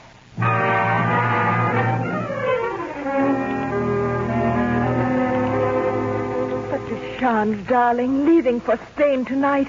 Oh, this is awful. No, it's no use, Pompadour. You heard the king's orders. You better leave my apartment. The king should find... The king. You. Your Majesty. Why? I beg your pardon, sir. Oh, Your Grace, you've got to take me with you to Spain. Oh, it's not the king. It's only... Okay. What are you doing in the king's robe? Not very well. Look, please take me to Spain. I got to see a man about an olive. Out of the question. But Mimi's going to Spain, so I've got to go, too. I'll be your lackey. I'll even be your lackey's lackey. Where are you, Deschamps? That voice. It's Louis, the king. Pompadour, it's our heads if he finds us here together. I'll do your laces, your undies. I'll even mend the runs in your stockings. Where can I go? Where can I hide? I'll cut your hair. I'll shave you. I'll scratch your back. I'll scratch her back, too. Into the other room. Under the bed. Just hide. What happened? The sponsor show up? As for you, Beaucaire, out of those robes. Shove them under the couch. And you will take me to Spain, won't you? Poor Mimi. It was all my fault. I'll get my razor and start shaving me. Oh, here you are, Deschamps. If you're ready, we can... What? Shaving? You were just shaved a couple of hours ago. Oh, yes, sire, but when I got through, I made a mistake. I dusted his chin with Vigoro. You? I thought I told you to get out. Oh, I'm leaving. I'll be out of here before you can say Madame Pompadour. Madame Pompadour? What makes you think of her, Barber? Yes, and what's this on the floor? A handkerchief? Familiar scent, Deschamps. And the lace, so delicate. Could it belong to anyone we know? Why, I have no idea, sire. Oh, it's mine, Your Majesty. I always carry two, one for show and one for blow. Delightful scent, isn't it? I wouldn't give 2 cents for those other scents. Well, this comes all the way from France. This is France. Yeah, small world. Deschamps, I believe Madame Pompadour's hiding in this apartment. Sire, to entertain such thought is madness. Nevertheless, I intend searching tonight. The Queen. Oh, for heaven's sake. Yes, my dear. All right, Louis, start talking. Unless you intend to make more of a fool of me than you have already. What nonsense is this? Phew. It's nonsense for the Queen of France to come upon the King of France petting and kissing a little scullery maid. A chambermaid. Quite right, chambermaid. Furthermore, how did you know? I saw the picture. You know how those things whip around the palace in one keyhole and out the other. What chambermaid? I haven't seen any chambermaid. Oh? Then I suppose it was someone else in your room wearing your robes, your mask, and your ring. What ring? Your turquoise ring. The one that looks like... Why, that looks like that one that the barber's wearing. Oh, yeah, it does look like yours, doesn't it, sire? We must go to the same hock shop. Looks like mine? It is mine. So... Knew she wasn't a scullery maid, eh? Oh, mercy, Your Majesty, mercy. Why did you do it, knave? To save her, sire, Mimi. Save her? Save her from what? From you, sire. There, you see? You lying scoundrel. Guard! Yes, Your Majesty. Please, this barber, take him to the guillotine. Oh, no. Cut off his head in the morning. That's too bad, Beaucaire. Won't be easy finding another barber like you. When you get to Spain, Your Grace, look up Mimi, huh? Tell Mimi I'm sorry. Mimi? Who's Mimi? Oh, the little girl who'd like to be like Madame Pompadour. Louis! Chop off his head tonight. Oh, woe is me, and right when I bought myself a new bottle of Wild Root.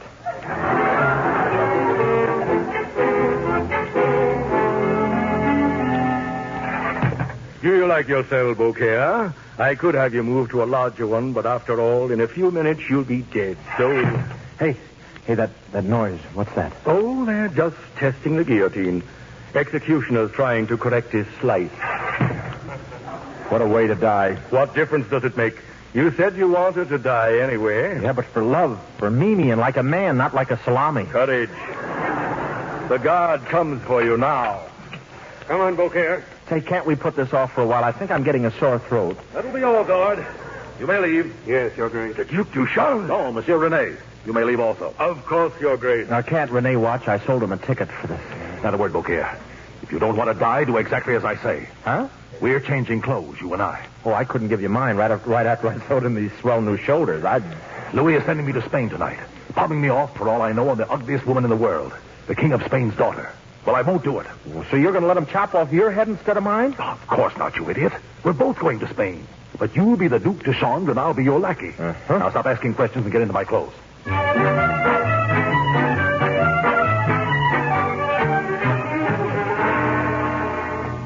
Oh, this is the Prime Minister, Beaucaire. He's going to Spain with us. All right, driver, to the Spanish border. Deschamps, What on earth is this fool doing in your clothes? I demand to know the meaning of this masquerade. You'll discover that in good time, monsieur. And so will you, Beaucaire. Well, they don't have guillotines in Spain, do they, Barber? No, just the rack and the stake. The rack and the steak, huh? You mean they stretch out and barbecue you? That's right. And if I stay in France, I get the guillotine? That's right. Fine menu, steak or chops.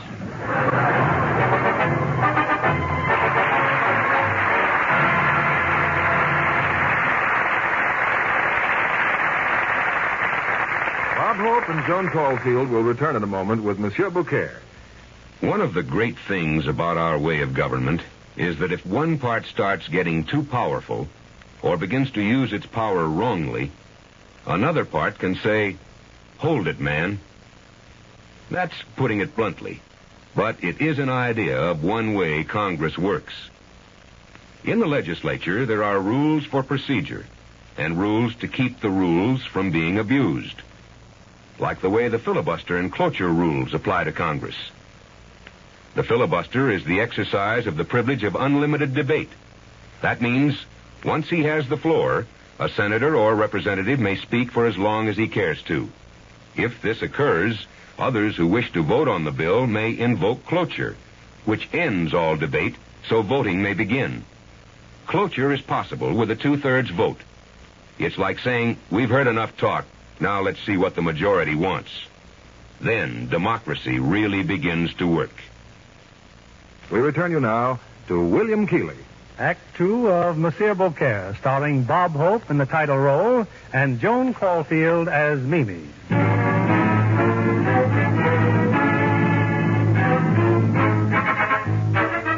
Determined not to marry the Spanish princess, at least until he's seen what she's like, the Duke de Chandre has snatched our hero from the jaws of the guillotine, dressed him in his own finery, and deposited him in a coach bound for Spain.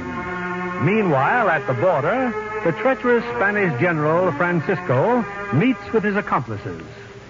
So, gentlemen, the King of France has chosen the illustrious Duc de Chandre to marry our lovely Princess Maria. Where is Maria? She has already left the convent in Switzerland, General. She travels incognito with her duenna. By now, their coach is well across France. And what a disaster it would be were the princess to die on French soil. I see what you mean, General. Where the French could be held responsible. And what answer but one could our stupid King Philip give? You mean war? Exactly. And in time of war, a man of courage might even seize the throne of Spain. General, Maria will never reach Spain. Good. I wonder where her coach might be right now. By nightfall, Maria should be in Bayonne. Bayonne, eh? Well, it shall be your purpose to see that she never reaches Bayonne. How tragic that one so young and lovely must die. Of all things to happen to us, de Chandre. Broken harness. 6 miles from Bayonne and our coach breaks down. How long before we can proceed, coachman? Soon, Excellency, I hope. And on top of it, this ridiculous masquerade. De Chandre, I insist that you get out of Beaucaire's clothes immediately. Hey, look down the road. There's a coach coming. I'll stop.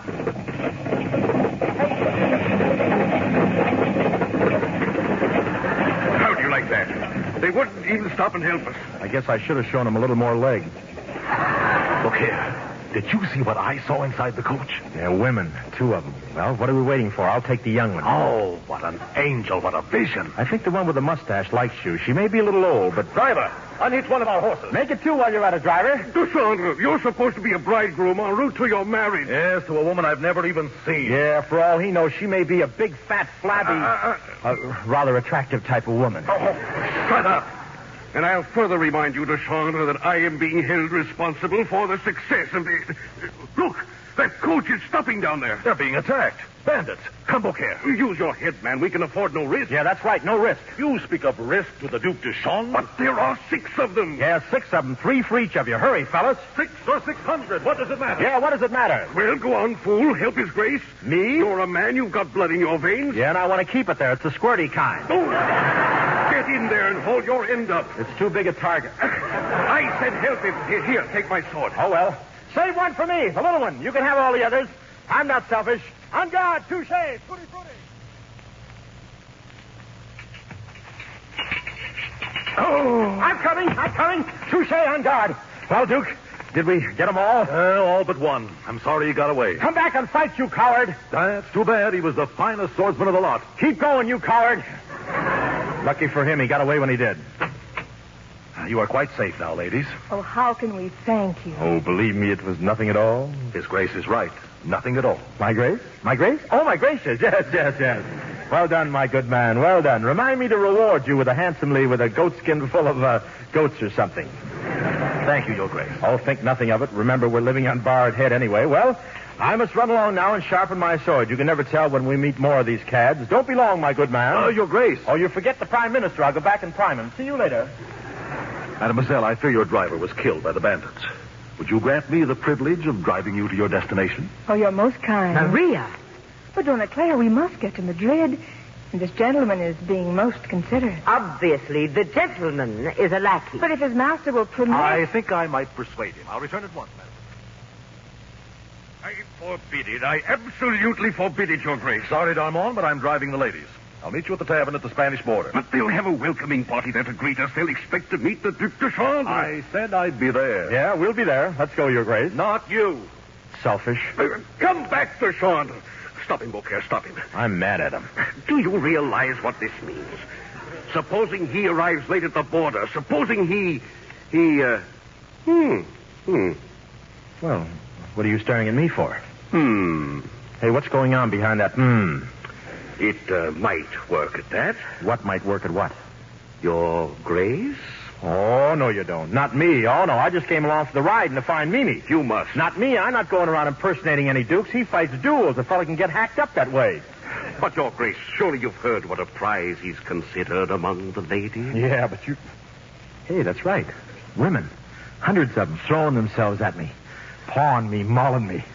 Oh, no, you don't. You almost had me so sorry. You'll have to use the old Duke. Very well, then. Well, now you're talking. I'll just have to send you back to Paris. Now you're talking. And the guillotine. Now you're talking to the new Duke.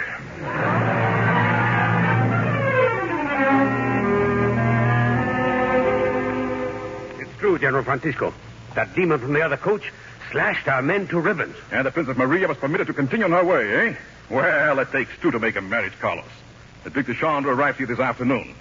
Would it not be a most unhappy circumstance if His Grace should meet with a fatal accident? It might not be easy. They say he's the finest swordsman in France. Hardly the finest if he is without his sword. And I think... Hey, Carlos, what is that disturbance down in the courtyard? Who's that girl with the guards down there? Girl? I'll open the window. Come along now. If you have no passport, you cannot remain in Spain. Oh, please, I must say, if you send me back, it means my death. It's been ordered by the Queen herself. Guard! Yes, General? That girl! Send her to me at once.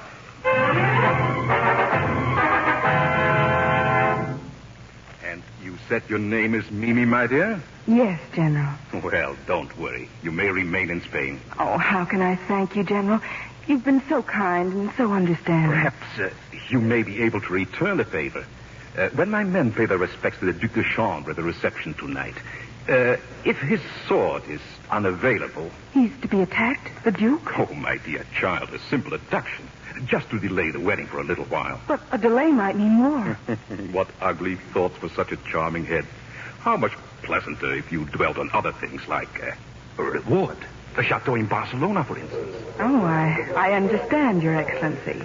I'll get his sword. Well, judging from that crowd, the Duke has just crossed our border. Open the window, my dear. Thank you. Oh, you lovely peasants, you. Control yourselves. I know it's hard, but try. Trusting peacock. Just look at him. I can't believe it. Do you realize who that is? Why, the Duc de Chandre, of course. And the French Prime Minister. Oh, yes, of course. Then what is it you can't believe, little Mimi? Oh, that I'm going to have a chateau. Don't worry, my dear. I won't forget. Will you kindly hurry, Beaucaire? Finish shaving me. Say, why am I shaving you? I'm the one they're waiting for downstairs. Did you see all that femininity? Acres and acres of it. Boy, just like a sea of grass. Remind me to sharpen my lawnmower. They happen to be waiting to greet the Duc de Chandre. Why isn't he here? Hey, maybe that's him now. Come in. His Excellency the Commanding General of the Spanish armies, Don Francisco Miguel Pedro Altamira de los Monteros de Conseco, de la Torre de la Vega de los Parasitos de Castilla de los Rios, Garcia Gonzalez Rocamora de Andrade. Sounds like a California bus schedule. Just a moment, please. Now, he's the most powerful man in Spain. We've got to see him. Tell His Excellency to come in, please. General Francisco. Your Grace, we greet you in the name of Spain. Bow, you fool, bow. What a fantasy. Imagine him coaxing me to take bows. I trust Your Grace had a pleasant trip. Oh, not bad, not bad. We had to get an interpreter to read the Burma shave signs to us, but it wasn't bad. His Grace is really most fatigued, General. Yeah, and I'm a little tired, too. I've taken the liberty of ordering dinner. Exciting dishes to tempt the palate. Oh, is he coming, too? Well, I really am not exactly hungry. Wines to stimulate the senses. I'm not thirsty. And after dinner, something to please Your Grace's discerning eyes. Well, let's start with a dessert, huh? Shall we go?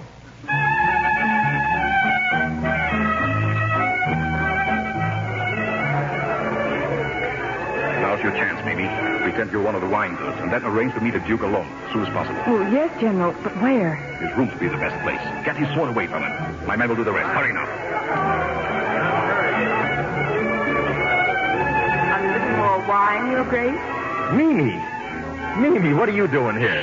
Let's go someplace where we can talk. Oh, make some excuse. I'll meet you in your rooms in 5 minutes. Mimi! You said something, Your Grace? Who, me? No, just testing the old pipes, General. Me. Moo. Excuse me, folks. I forgot my Tums. I'll be right back.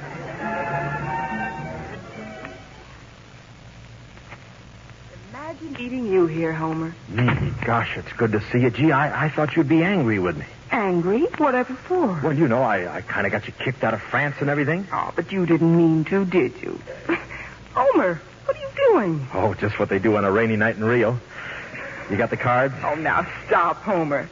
Hey, and then tell me, what are you doing in the Duke's clothes? Stretching them. I'm just taking his place for a while. Nobody here knows what the Duke looks like, so I'm just, well, you know the Duke. Cherchez la femme? Oh, thanks. Don't mind if I do. Oh. So they chose you, above all others, to impersonate the irresistible Deschamps. Well, one just can't hide quality in breeding. Yeah, when you got it, you got it. Oh, you're so right. Your regal forehead. Runs in the family. The Habsburg chin. Got it from my mother. The bourbon nose. Got that from my father. Drank like a fish. Oh, Mimi, let's forget the past and settle down together right here in Spain. Oh, just the two of us alone in a sweet little cottage. Yes, Mimi, and perhaps in a year or so. There'll be a little whale in the nursery. Personally, I'd rather have children, but... Have it your way. Oh, Homer. Huh? Homer, I wish you'd take off that old sword. Why, sure, honey. You got a letter you want to open? I'll take the sword, Homer. Oh, careful. It's pretty sharp. Good. Now stand where you are, you feather-brained powder duster, before I run you through. Oh, ouch, Mimi. I'll teach you to get people banished from France. Well, Mimi, I don't get it. No, don't worry, you will. All right, gentlemen, come in. Oh, what happened?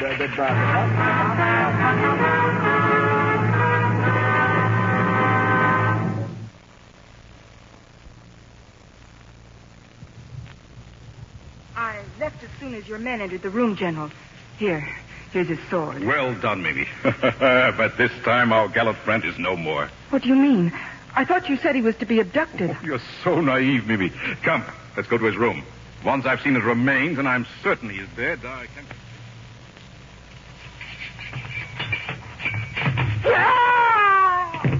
Nice work, Dookie. I'm glad you got here. You're better than DDT. Boy, those guys were rough.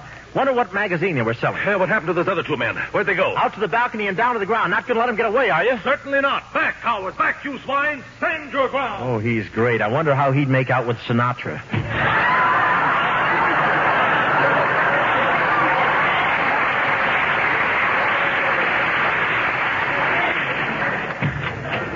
Your Grace. Oh, come in, General. It's a bit cluttered. We'll need the larger vacuum cleaner. Swordsman. Dead. Yeah, they're dead. There would have been more, but I had a dull blade. Poor amateurs. Oh, that this would occur with you under my protection. Say no more, my good man. The book is closed. You will return to the feast downstairs? Oh, but Natch. I'll summon help now to repair your suite. Never mind repairing her. Just send her in. Yeah, you, Mimi. Oh, this is awful.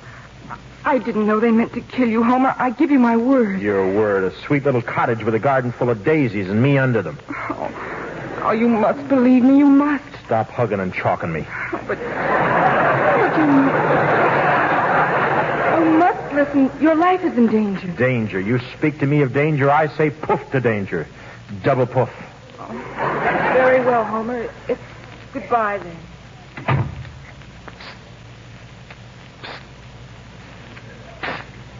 They must have stabbed me. I hear air escaping.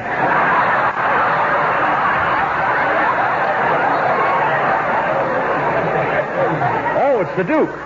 Well, did you get those other two, Your Grace? Oh, they disappeared, confound it. How do you like that? 5 guys trying to make a pincushion out of me. Get out of my clothes, Your Grace. I've had enough of this. Oh, but Your Highness. Don't Your Highness me, Your Highness. I want to be your Lonus again. Oh, but that girl, Bouquet. You mean Mimi? Why, she's nothing. Talking of Mimi, I speak of the girl whose coach I drove. I must see her again. Not as the Duke, but as the humble lackey with whom she's fallen in love.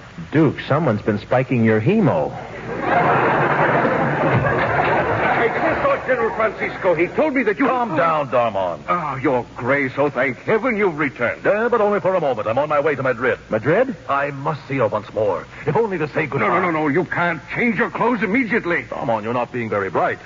Would you have your bridegroom killed? These men on the floor, they weren't after Beaucaire, they were after me. That's why I'm getting out of these clothes.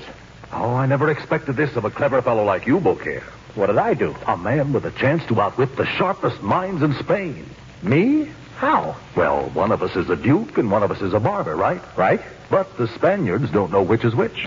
If they kill me, what have they got? A dead duke. Exactly. But if we let them kill you instead... Nothing but a barber. I knew you'd see it. We stay the way we are. Good man.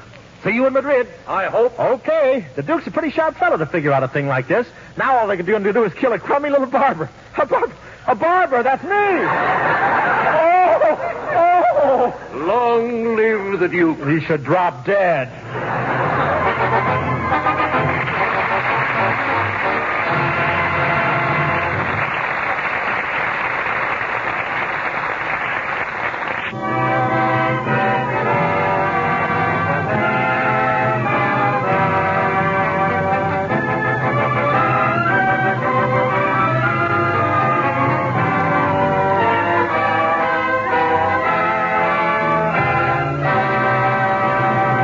We'll bring you Act 3 of Monsieur Beaucaire, starring Bob Hope and Joan Caulfield in a moment.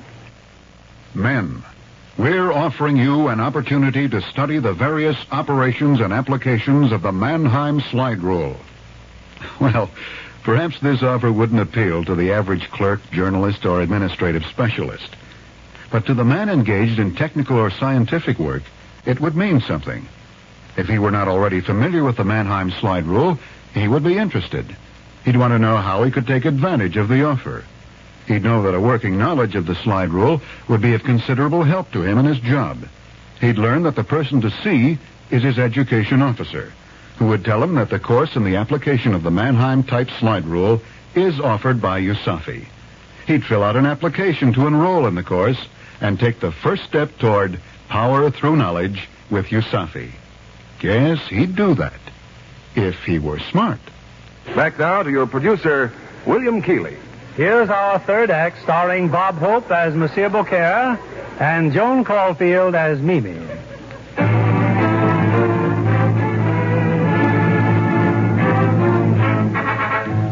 Posing as the Duc de Chambre, Homer Beaucaire is now in the palace at Madrid, where tomorrow the real Duke is supposed to marry Princess Maria.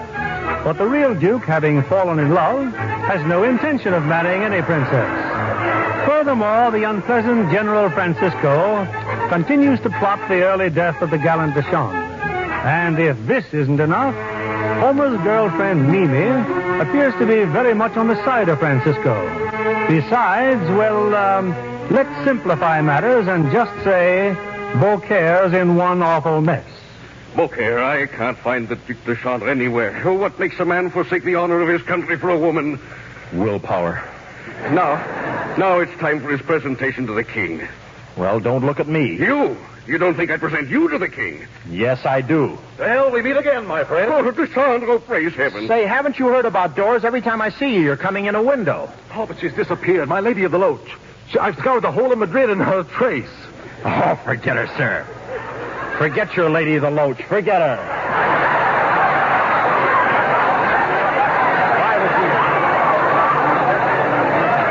I wouldn't associate with anybody that sat in a Loach, believe me.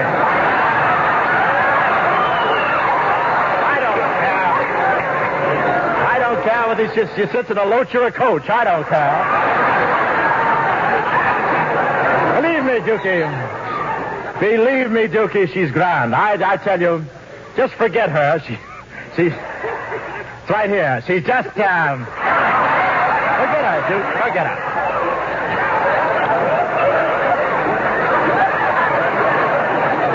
That's because you were away washing your things. I know.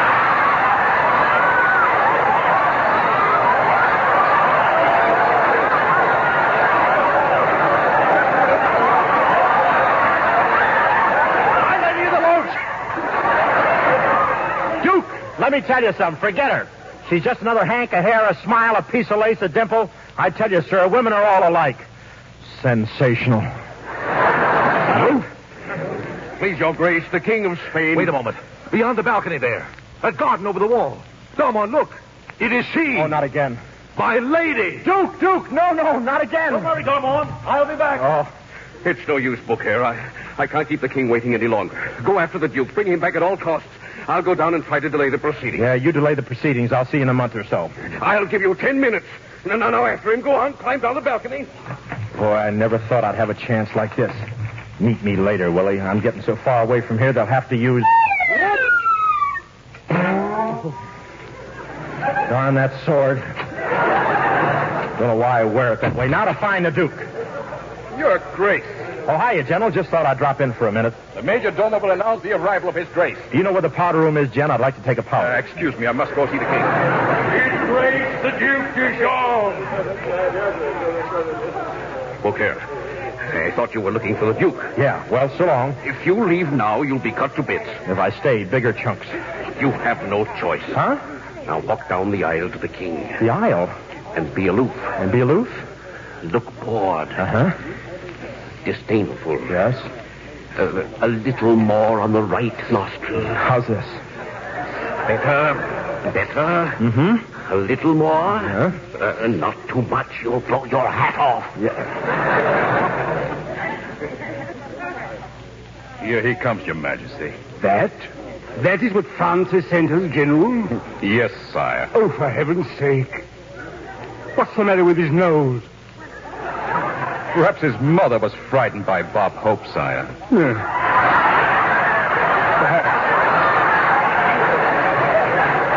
Ah, my dear Duchon, so this is the fabulous Duke.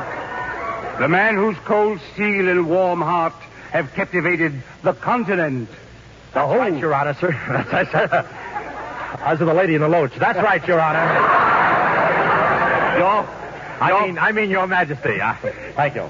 Your prowess with the sword, tell me, how do you do it? Oh, it's nothing on guard, petty and thrust, and 24 roses to the widow. And those stories of women waiting for your kisses in every corner of France, how do you do that? Oh, I got a fast horse.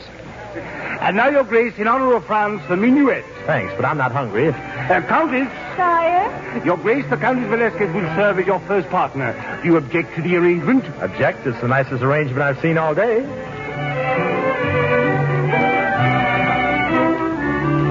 Does Your Grace approve of what you've seen thus far in Spain? My Grace is beginning to, dear.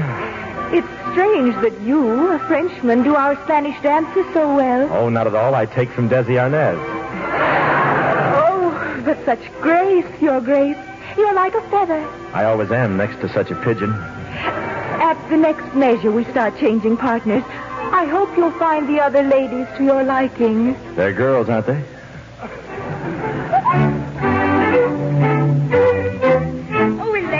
I dance for the next. Did you see that? The Duke just winked at me. A little harmless flirtation, and my Alfredo will have that ambassadorship. Alfredo? Well, what about my husband? And what about mine? We shall see. I dance with him now.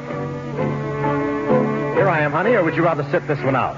Would you? No, I'm tired. Let's dance. Oh, I'd love to, Your Grace, because I must talk to you alone. But how about later? Well, why not? At 11, then, at your room? At my room? Of course. I may take out papers and settle down here permanently.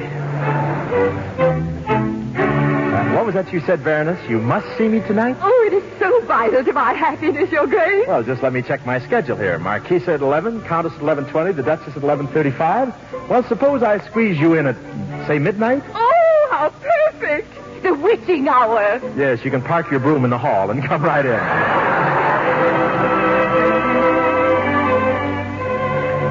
Good evening, Your Grace. Mimi? Oh, Homer, I must speak to you alone. Sorry, you'll have to buy a raffle ticket like the rest. Homer, you're in danger. This is the kind of danger I like. Oh, whatever you do, don't touch the wine at the banquet tonight. Mm-hmm. General Francisco is going to... Yeah. You got any extra cents, Sen? Oh, listen to me. Run along, girl. You're beginning to bore me. Oh, Your Grace, I simply must see you tonight. Sorry, honey. Book solid. Leave your name, and I'll give you the first cancellation. Next? Who's next? Oh, what a racket. Oh.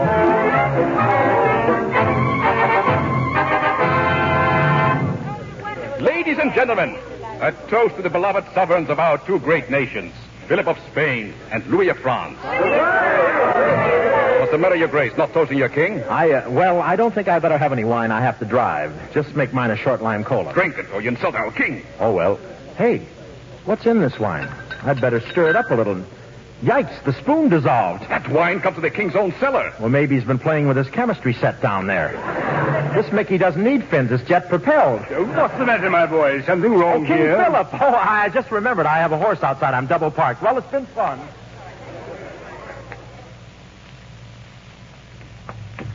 Homer. Oh, Mimi, you were right. I've been a fool. Oh, and so have I, Homer. Mimi, we got to get out of here. Oh, we'll never make it together. You go on alone. And leave you? Never. Oh, but you must. I said never. But they'll cut you to pieces. I'll send for you. Oh, Mimi, I know I'm not good enough for you, just a coward with 7-Up in my blood, but when I'm near you, it starts to boil and bubble, and every bubble starts to bubble, and every bubble's bubbles. I feel like a lovesick pressure cooker. Honest, Mimi, I'm fizzing all over with love for you. I know it, darling. I fizz a little myself. There he is. Carlos! Pedro! Quickly, Homer, run for your life.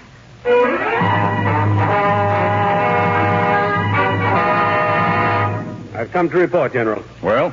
The Duke has been returned quite unharmed to his rooms. Good.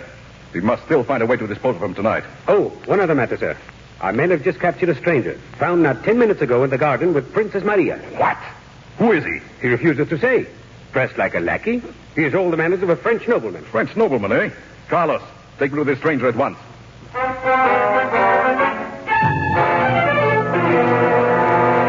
On your feet, Frenchman.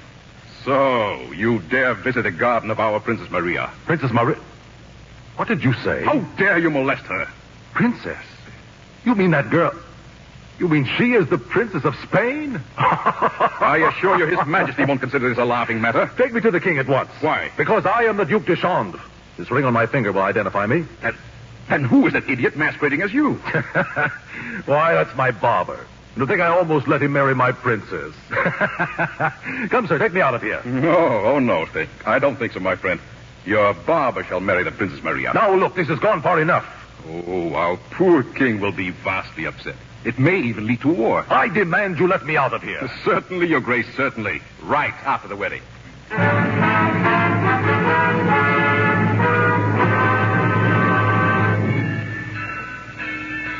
Hey, what's going on, Darman? What are those bells? They toll the hour of marriage. Oh, I thought the phone strike was over. I can't believe... I guess they're just local bells, huh? He fails to appear, then honor is dead. Virtue is dead. Gallantry is dead. And with us, that makes a fivesome. Oh, thank heavens. Maybe it's he now. Yeah, maybe it's him. It ain't he, it's him. What's this, Your Grace? Not ready yet for your wedding? Oh, well, There's been a slight delay, General Francisco. You mean the peculiar incident last night? Oh, no. We just... what incident? Just some scoundrel shouted to high heaven that he was the Duc de Chandre. Yeah, well, what did you do with him? What do you suppose we do with a lackey impersonating royalty? I asked you first. Stand him up against the wall. My men raise their rifles, and bing. Bing. What a revolting thought.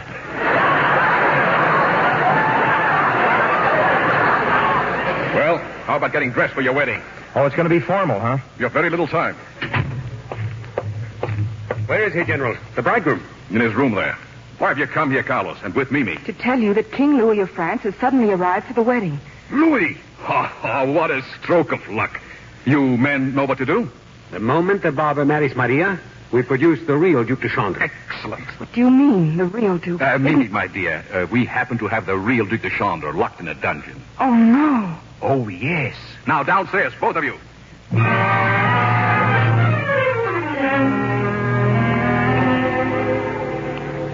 Are you ready, Maria? The wedding guests are all assembled. As ready as I'll ever be, Father. The Duke has just entered, and King Louis of France has joined us unexpectedly. Father, who's that mincing idiot over there? Why, you're betrothed, my dear, the Duc de Chandre. Oh, Father, don't you think that's carrying patriotism a little too far? Well, I guess you've got a point at that, but it's too late to worry about it now. You're our Maria. King Louis, please, I can't marry the princess. Didn't you recognize me before? Of course I recognized you, but I couldn't let anyone know it. What's happened? Where's de Chandre? Oh, never mind. We can't do anything now. You've got to marry her. It's our next. But I love Mimi. Shut up. Mimi? Who's Mimi? You remember Mimi, Pompadour? Oh, yes, of course, Mimi. Quiet. Here's that general again. Tell me, Your Majesty, is Beaucaire really a good barber? Good. Best barber I ever had. Beaucaire, I haven't had a good shave since you... Oh, no. What have I said? Exactly what I hoped you'd say, sire.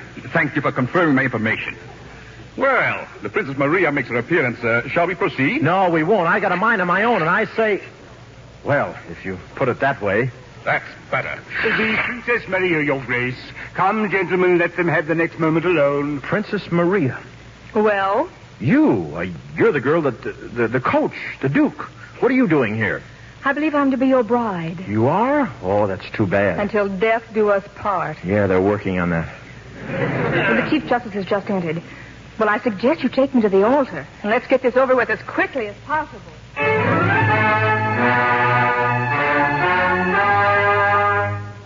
Princess Maria, Your Grace, join hands, please.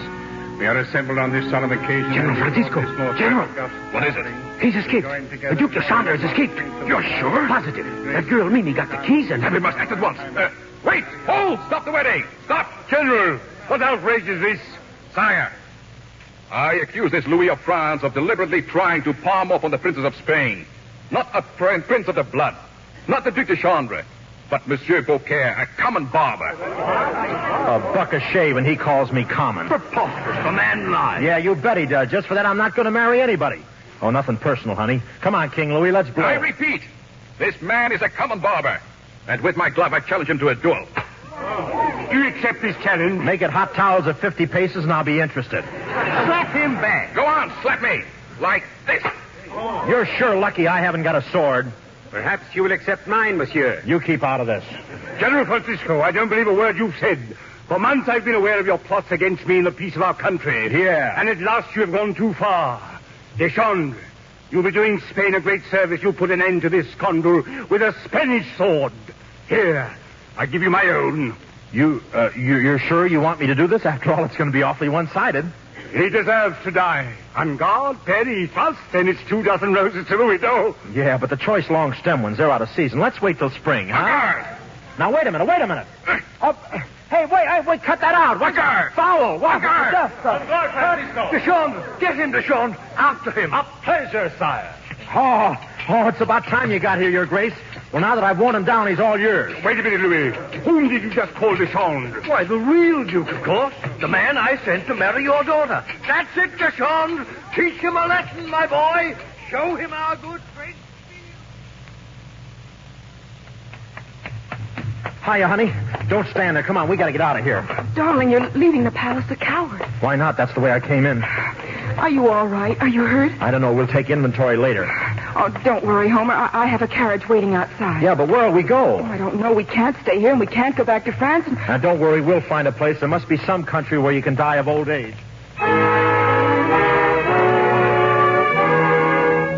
And so the real Duc de Chandre vanquished the wicked general and married his own true love, Princess Maria. General Francisco was banished, and there was peace between France and Spain.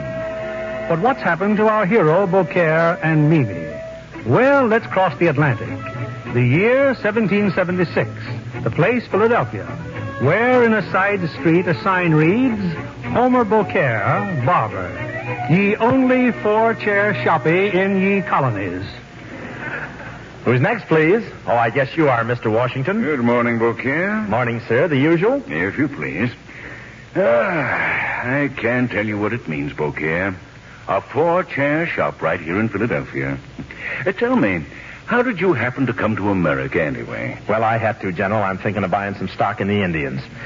Say, you're all dressed up today, sir. Yes, sir, you're all dressed up. Something special going on? Oh, Jefferson and the boys have cooked up some sort of a Declaration of Independence or something. Oh, one of those. And I ought to drop over and sign it. Mm-hmm. Chance to use my new quill. New quill? Yes, here, take a look. Ben Franklin invented it. Claims it writes underwater. Let me see that. The 76 special. Yeah. Parker's sure going to be sore. All he's got's a 51.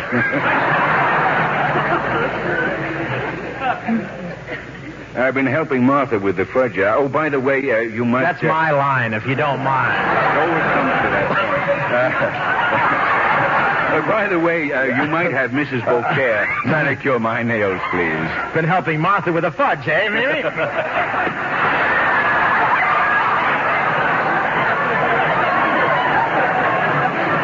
He changes wigs fast, doesn't he?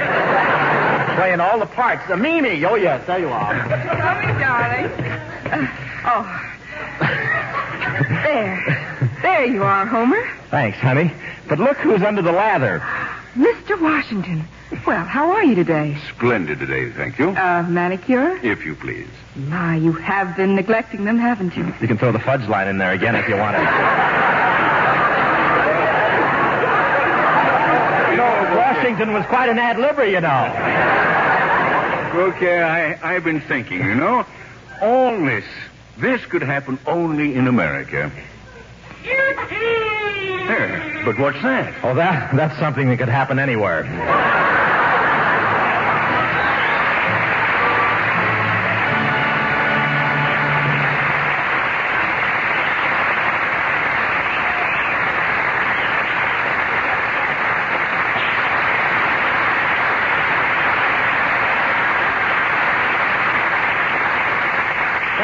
Thank you. And say thanks, Bill, for teaming me with my favorite brunette, Joan.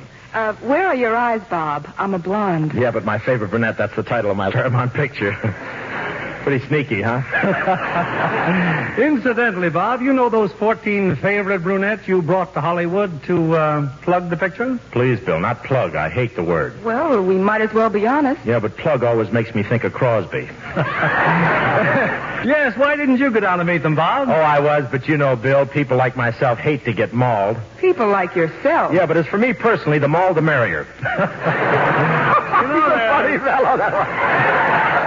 You know, they say there are 7 women to every man in the United States, Bob. How do you rate 14 of them? I don't ask questions. I just have fun. Come on, go. Good night, and thanks, Bob and Joan.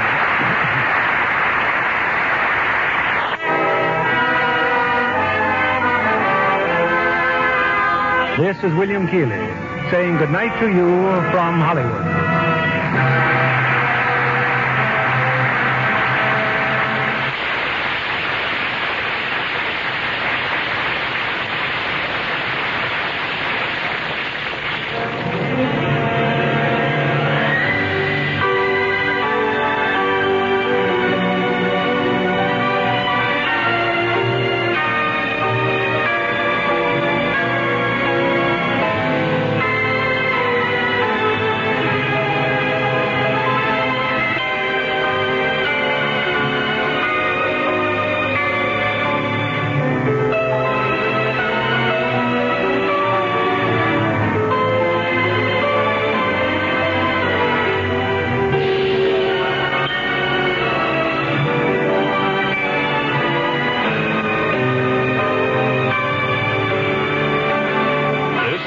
American Forces Radio and Television Service.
This trailer is something that will provide a valuable service to our community.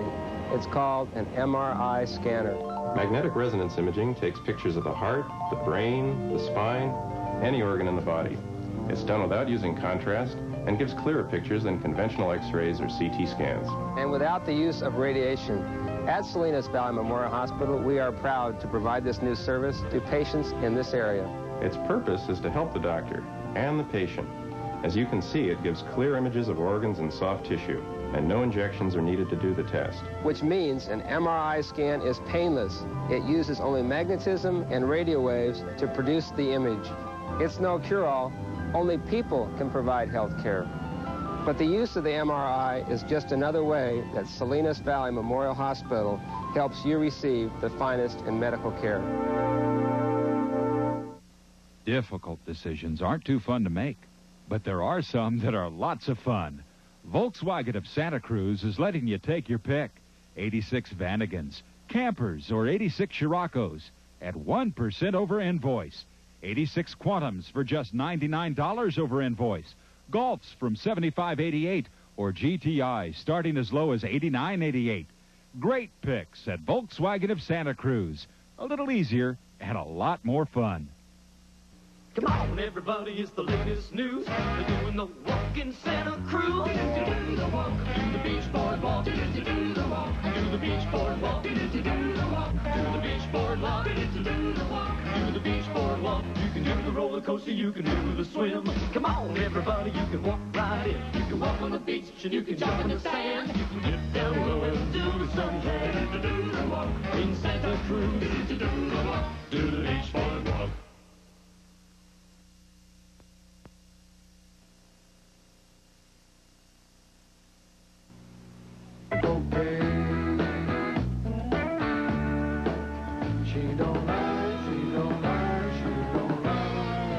If cocaine is controlling your life, it's time you took control.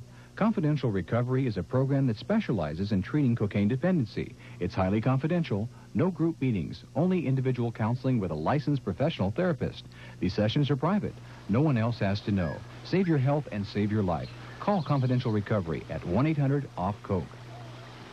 The seedy side of fame comes to life with Broadway is My Beat up next. You know, someday I hope to make it on Broadway myself. Ow!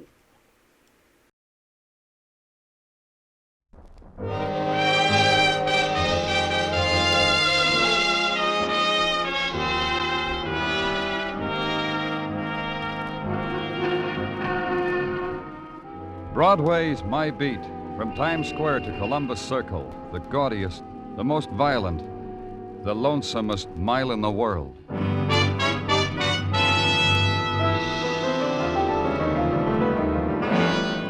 Broadway's My Beat, with Larry Thor as Detective Danny Clover.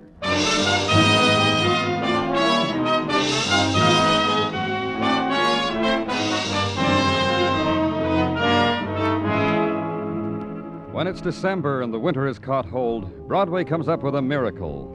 Silver trees grow out of the sidewalks. Men with beards and red velvet suits suddenly appear from out of the Bowery and dedicate themselves to being jolly.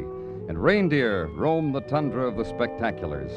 It's a time of Crosby records, noses against department store windows, and wishing you'd kept up the Christmas Club payments. Everybody's happy. Even the finance company sends you season's greetings.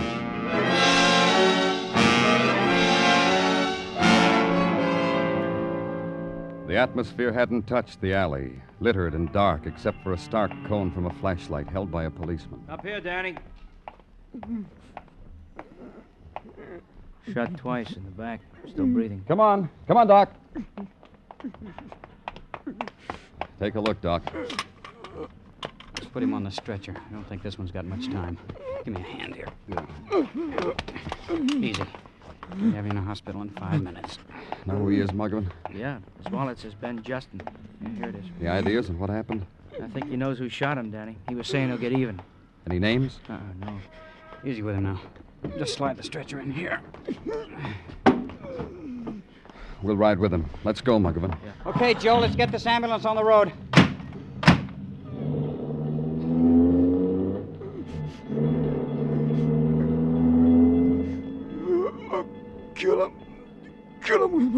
Who are you going to kill, Ben? Watch it, Danny. Quiet him. Here, hold the bottle up like this. Yeah. Is it all right if I talk to him? You better hurry. Who shot you, Ben? Can you hear me, Ben? Ben. Wait a second. Hey, Joe, you can take it easy. Take your time. He's dead, Danny.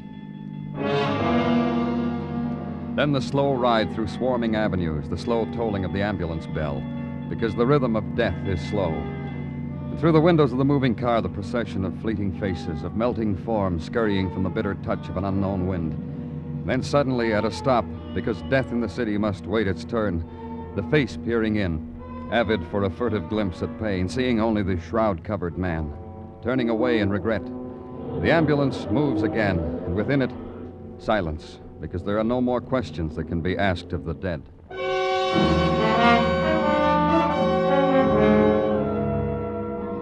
At headquarters, the setting up of a file on Ben Justin. The word murdered, neatly typed in triplicate, then the fragments of his life drifting in to be pieced together, to be entered under the correct heading, on the correct line. Ben Justin lived in an apartment on West 86th. He was married to a woman named Evelyn. Go there. Ask her the question the dying man wouldn't answer. Ben didn't tell you? He was bleeding to death and he wouldn't tell you who killed him? No, Miss Justin. I like him for that. There are a lot of other reasons, but this one's the best. Then you will want to help us find his murderer. No, that's your job. That's what you get paid for. They shot him down in an alley. Sorry, but that's how I feel about things. You get what you work for in this world. No one can do it for you. You want Ben's killer? Find him. That way he'll belong to you, just you. If you know something, Mrs. Justin, we can hold you. Now, wherever did you get an idea like that? How would I know who killed Ben? It's his secret. He's taking it to his grave with him. Maybe I didn't tell you. Ben's last words were that he would kill him with his bare hands. Ben can't do that now, can he? But you can do something, Mrs. Justin. You can tell me about Ben. You can tell me who wanted him dead. Tell you about Ben? That could take my lifetime. But I'll brief it down for you. Ben did good by me. Dressed me in fancy clothes, showy. Showed me off to his friends. Didn't mind if one made a play for me. Grinned it off. Grinned about it when we got home. Cuffed me a little, and we go to sleep laughing. That's about Ben. Doesn't help us much. Then try this. Ben used to work for the Imperial Insurance Company, an investigator. Go ask them about Ben. I bet those insurance people knew more about him than even his wife knew. It's their business. Imperial Insurance? On Lower Broadway. You can excuse yourself now, Mr. Clover. I want to go over my wardrobe, pick out a black dress for Ben's funeral. Silk. Yeah, silk. He liked me in it.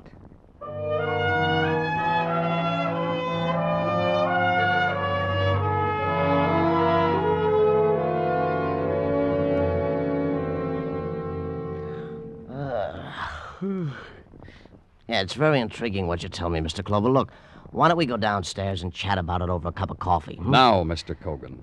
Oh, you don't understand, kid. I haven't had my breakfast. How can I do my best for Imperial Insurance without something hot in my stomach? We're trying to find out who killed the man. For this, I have to miss my breakfast? I tell you don't understand. My wife sleeps in the morning. She doesn't Ben make Justin me used to work for you. I want you to give me what you know about him. Now. Because it won't wait. On an empty stomach? All right. All right. Yeah, he worked for us.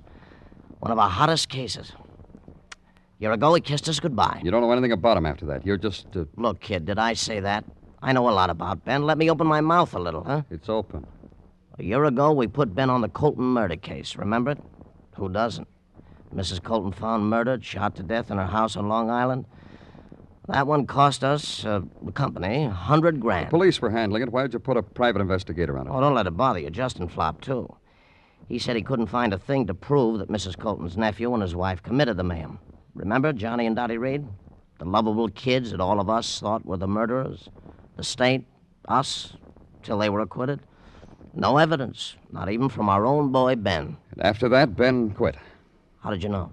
Oh, I told you, yeah. He turned in a memo that we should pay the kids the $100,000 insurance the aunt left the boy. Shook hands all around, resigned. Then right away we find out he was making merry with the Reed kids all over town in their home. How do you know that? It was a password in our office how Ben and his wife were always in the company of the kids. Why? The kids were acquitted? They have the right to make their own friends? For $100,000, we keep trying.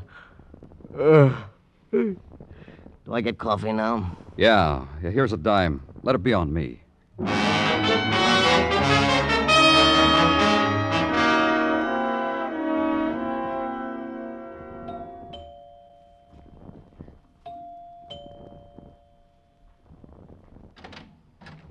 Hello.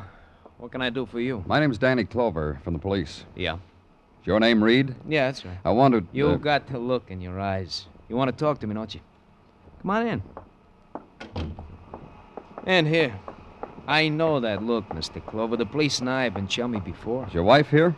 Vacuuming the rugs in the dining room. Dottie! Hey, Dottie! Yeah, what do you want, Johnny? Turn off the Lewitt and come in here. We got a caller. I hope you don't mind the way Dottie looks. Holiday cleaning. What'd you say? Oh. This is Danny Clover, Dottie. He's from the police. I'll be honest with you, Mr. Clover. I'm busy. Well, just a few questions about Ben Justin. Guess I'm right, Dottie, huh? Soon as I saw this morning's paper, I told you a policeman would be twirling his hat at the door. Then you talk to him, Johnny. I've got to get my work done. I'm afraid you'll have to hold it off for about 5 minutes, Miss Reed. Do you have a warrant? I don't need one. All I want... Dottie gets all mixed up. Ever since the cops scared her to death last year, well, she just could be lost, and the only person around a cop, and she wouldn't ask him which way was home. Johnny isn't kidding. Cops. How well did you two know Ben Justin? We're not going to his funeral. Not even flowers, Mr. Clover. Funny. I heard you were pretty good friends. 2 weeks ago, Johnny and I took turns yawning in his face. He still wouldn't go home. Then he used to drop in here often. Maybe a couple times a month. When I shook his hand after we were acquitted, he took that to mean buddy. He couldn't get through his head I'd have shaken anybody's hand. Ben Justin tried to send you to the chair. I don't understand. Neither did we. You inherited a lot of money when your aunt was killed, didn't you, Mr. Reed? You people can't leave us alone, can you? Hey, you shouldn't have asked that, Mr. Clover. Dottie's going to be upset all day. It's going to be like this for the rest of our lives. Dottie. No matter what we do, where we go, it's going to be the same way. Get him out of here, Johnny. Get him out of here. You heard her, Mr. Clover. You better get out. Dottie's busy.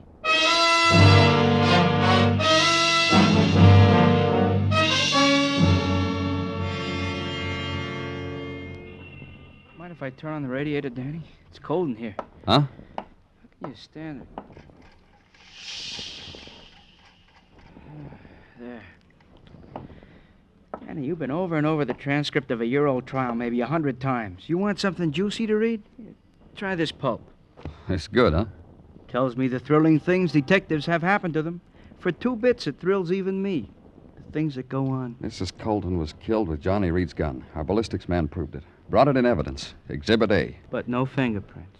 No fingerprints. And if you read the transcript another 100 times, there still won't be any. What are you trying to build, It Danny? bothers me. You mind, Muggavan? Danny, listen to me. The kid had a right to the gun. Messenger boy for a brokerage house. Briefcases full of stocks and bonds. Sometimes even money. A boy needs a gun in a career like that. They present him with it, courtesy of the house. And it killed his aunt. Endowed 2 kids with $100,000. The gun could have been stolen from him, just like he said. His wife put her arms around him. He felt different somehow to her without the gun. That was the first they knew it was missing, just like they said in court. Yeah. I don't understand what you're after, Danny. The kids were acquitted. I know. They said they spent the day picnicking on the Jersey Palisades. Nobody could prove different. Nobody could prove they were at the murder house that day. They were acquitted. I told you I know Muggavan. Then what's with you? You think you found a free and easy way to solve Ben Justin's murder? I take it back, Danny. I didn't mean to say that. Why so chummy with the Reed kids? You mean Justin and his wife? You care about anyone else? Justin was a top insurance investigator. He couldn't find a thing to prove that the kids were anywhere else but eating ham and cheese sandwiches on the Palisades. That cinched it. When an insurance company... Danny, you gotta go. You just gotta. Here, I brought your overcoat. I'll help you into it. It's not too much to Taglia. Where am I going? To the residence of one Mrs. Evelyn Justin. She just phoned in, Danny. She was crying, then screaming. In between said cries and screams was sandwiched that someone was trying to kill her. I made her go slow so I could take her down in shorthand. Here, Danny, her very words. Yeah, get your coat, Muggavan. It's a cold ride.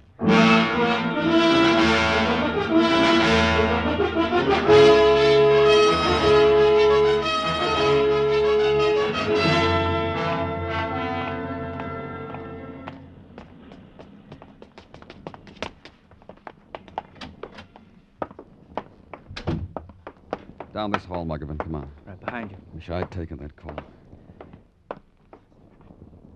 Sounds real quiet in there. Locked, Danny. Lean on the bell, Muggavan. Yeah. Danny! Danny, something happened. Kick it in. Mrs. Justin! Watch it, Danny. The place is a furnace. Mrs. Justin! Danny, you can't go in there. Don't be crazy. Yeah. I don't understand. What happened? We ring the bell, we blow the place up.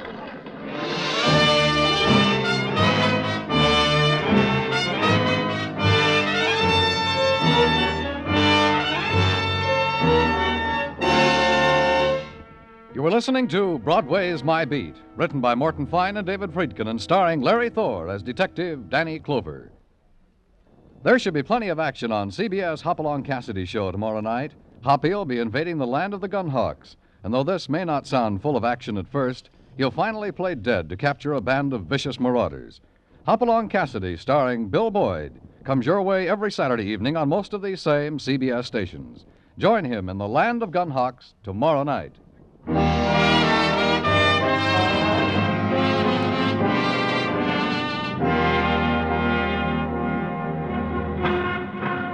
On the eve of the holiday, Broadway opens wide its loudspeakers, takes last year's tinsel off a back shelf, considers its tarnish, shrugs, and hangs it in a doorway, in a shop window, just above the summer resort sports shirt sprinkled with artificial snow and decked with dust-covered holly. It makes glints in the winter's sun, sways gently in the winter's wind. It makes you all warm inside, doesn't it, kid? The warm-eyed women walking by, hugging the warm fur close to them. Makes you merry. And the music floating out of the metallic throats. Good, huh, kid? But turn it up. That way you won't hear the dissonance of death. That way it won't intrude, that explosion uptown. Anyone killed? No one knows yet, but when they do, it'll be given to you, hot off the presses, shining from the Translux, gift-wrapped with red ribbons. But before that happens, they've got to clear away the charred litter, hold the crowds back, assure the lady her kid wasn't in there. You don't know where he is. And then finally a man comes up to you. It's all clear now, Danny. We can go in. Did they find anything? Uh-huh. They said in the kitchen. They said to watch ourselves. The walls are still smoldering. Okay, let's go, Muggavan. Yeah.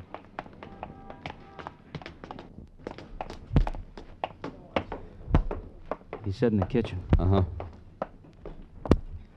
Watch it, Danny. Doorway don't look any Come good. on. Not much left, is there, Danny? You were here before. Not much left, huh? Broken. Up in smoke. Hey. Yeah. Mrs. Justin? Yep. Explosion must have done it, huh, Danny? The way she... She was beaten up first. Slugged. See? Here. Here. Yeah. They made sure, huh, Danny? If we hadn't rung the doorbell, maybe they... Call it in, Muggavan. To homicide.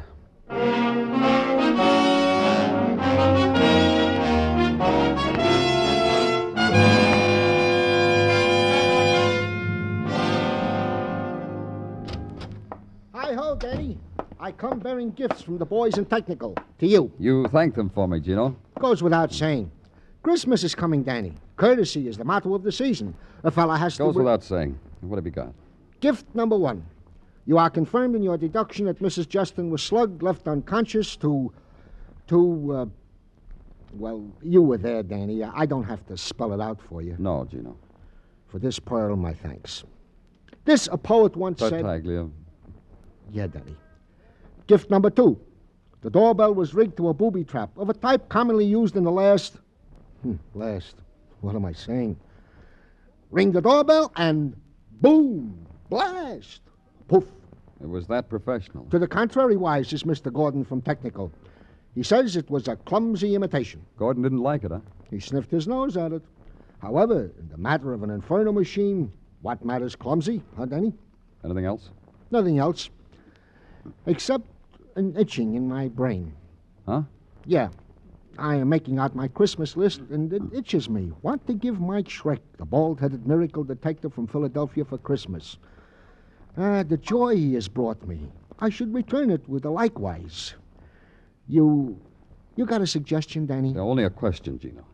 How did you know it was Mrs. Justin you talked to on the phone? Well, she told me, Danny. Several times she told me. For what reason would I have to disbelieve what a lady tells me? You trying to make out I'm a Gulliver, Danny? You know... Pardon me, Gino. Likewise, I'm sure.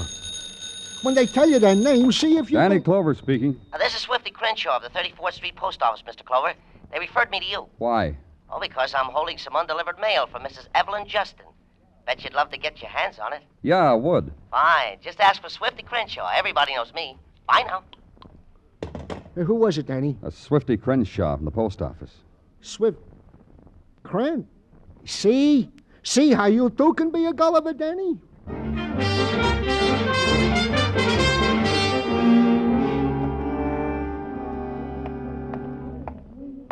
You Mr. Crenshaw? You bet. My name's Clover. I spoke to you on the phone a little while ago. You bet. Just wait here.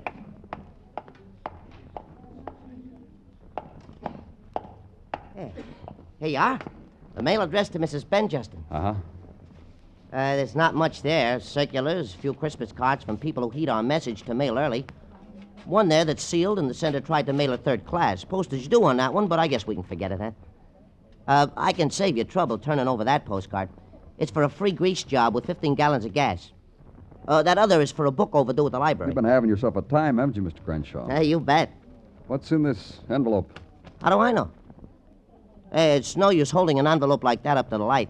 It's manila. It's postmarked yesterday. Addressed to Mrs. Ben Justin. P.O. Box 626, 34th Street Station, New York, New York. Return address? The same. She addressed it to herself? What's in it? You bet, Mr. Crenshaw.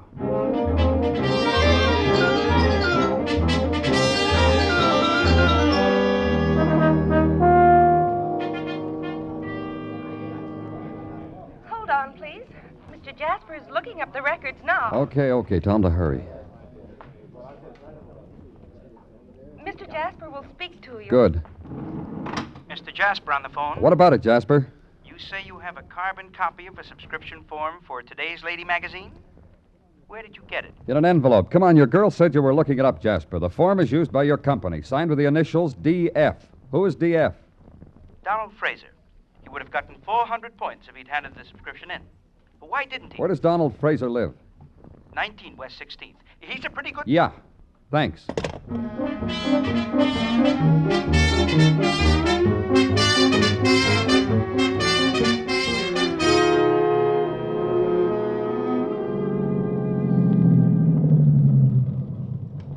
You better come along, Muggavan. Right. You ring the bell this time, Danny. No, I'll ring it. I read someplace if you crash in an airplane, the first thing to do is to go up in another one. Nah, you ring the bell, Danny. Thanks.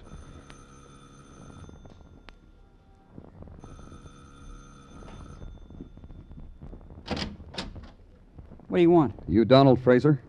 So, what do you want? We're from the police. Didn't you hear, Donald? We're from the police. Let's go inside. Sit down, Donald. You want a cigarette, Donald? I don't smoke. You drink? No, I can't stand the taste. He's got refined taste, Danny. You signed this magazine subscription form, didn't you? Well, didn't you? I don't know. You know. You know, don't you? I signed it. All right. You took a magazine subscription on November 2nd, 1949. That's the date on this form. It's also the date Mrs. Colton was shot to death.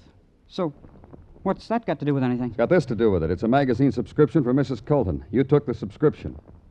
Who signed it? I'll tell you. You're not kidding. Let him alone, Michael. I came by Mrs. Colton's that morning selling subscriptions. Mrs. Colton said to come back later. She wanted time to make up her mind. When you came back, Johnny Reed was there with his wife. I said leave him alone. Yeah, that's right. They were there that day. The girl yelled up to her aunt that I'd come back. Mrs. Colton said to take the subscription. The girl signed for her. That does it, Danny. Not quite. Donald, then Ben Justin got to you, didn't he? He was investigating the murder and tracked down a lead that a magazine salesman was on the Colton block that day. That right? Yeah, the very next day. Before I had a chance to turn the form in to Mr. Jasper. I shouldn't have done it. I know I shouldn't have done it.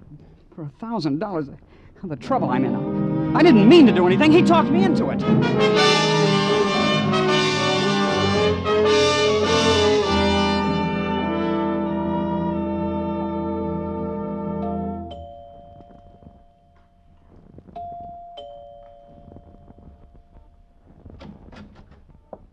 Oh, it's you. What do you want? Let's go inside, Mrs. Reed.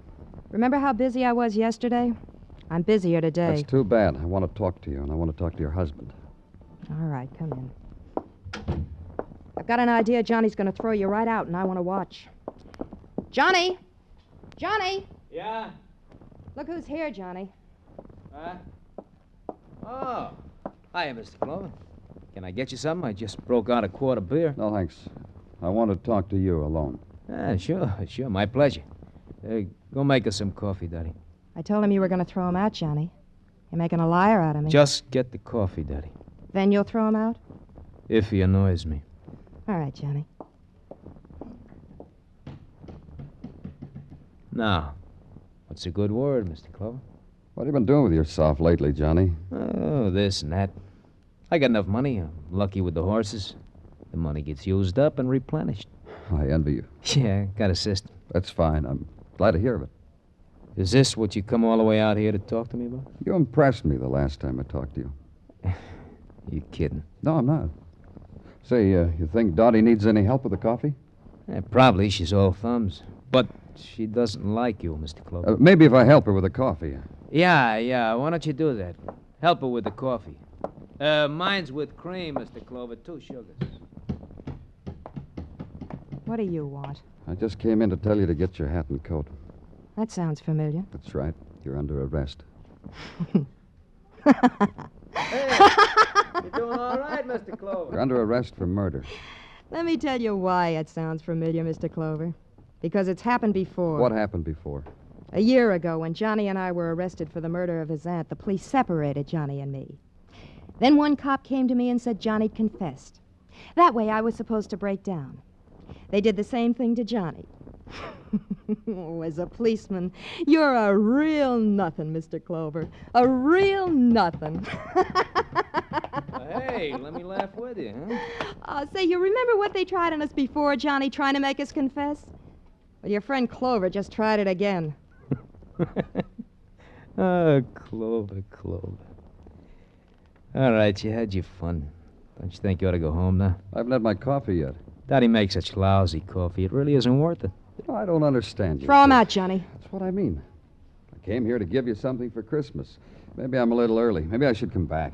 If you're giving, we're receiving. What do you got? This. The magazine subscription form that your wife signed last year in your aunt's house. Where'd you get it? From Mrs. Justin's post office box at 34th Street Station. You got it figured, huh, Mr. Clover? Sure. It's proof that the two of you were at Ms. Colton's the day she was murdered. The piece of evidence the DA didn't have at your trial. Johnny, they can't try us again, can they? You, planning to reopen the trial with new evidence, Danny? It won't be necessary.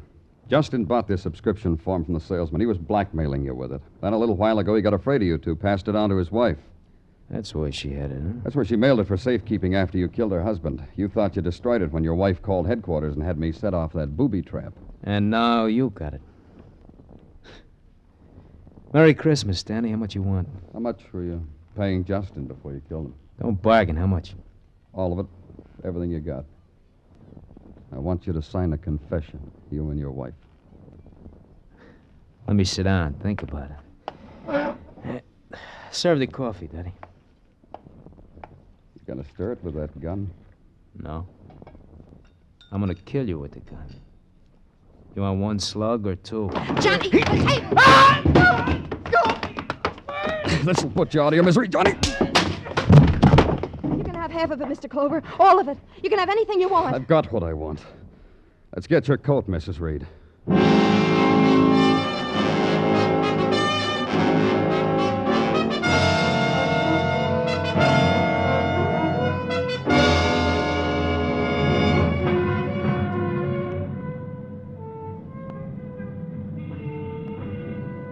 In the midnight cold, Broadway echoes with sounds you hear only in darkness. The fleeting whispers that speckle places where there's no sun. People pass and touch you. You look down, there are fingers of dust on your shoulder. It's Broadway, the gaudiest, the most violent, the lonesomest mile in the world. Broadway, my beat.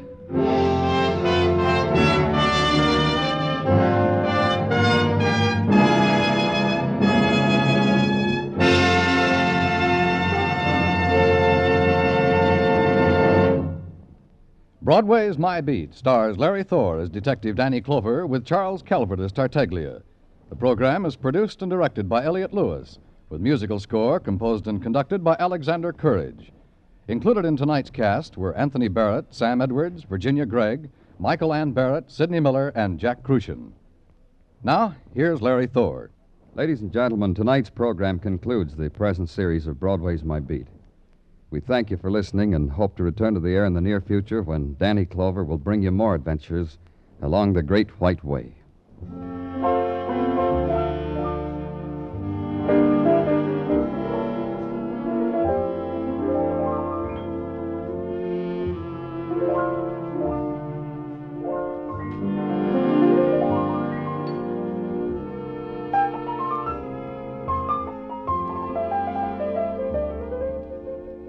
Next week at this time, most of these same CBS stations will bring you a new program featuring Edward R. Murrow, Columbia's famed news reporter.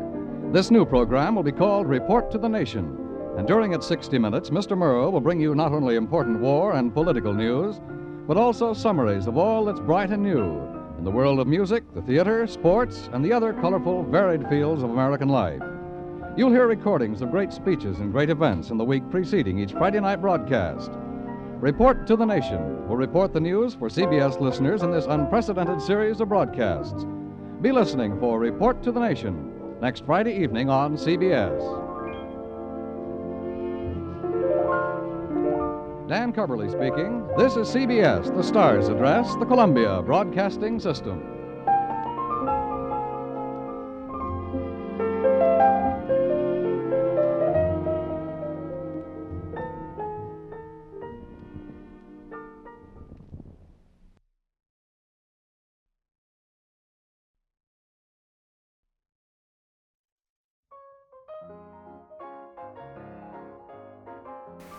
All right, it is now time for today's Minute of Facts, starting now.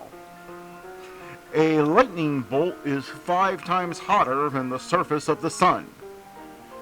The tiny pocket in jeans was originally designed to store pocket watches. The average cloud weighs over 1 million pounds, or about 100 elephants. A British man found 100,000 pounds of Roman gold coins 20 minutes after buying his first ever metal detector. People in the late 19th century ate arsenic for skin care.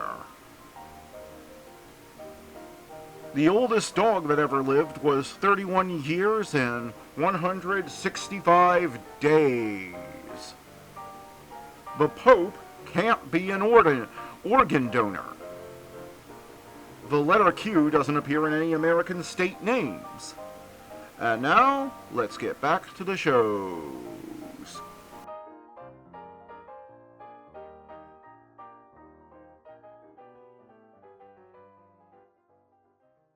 Two of my personal favorites, George Burns and Gracie Allen, are up next in our lineup.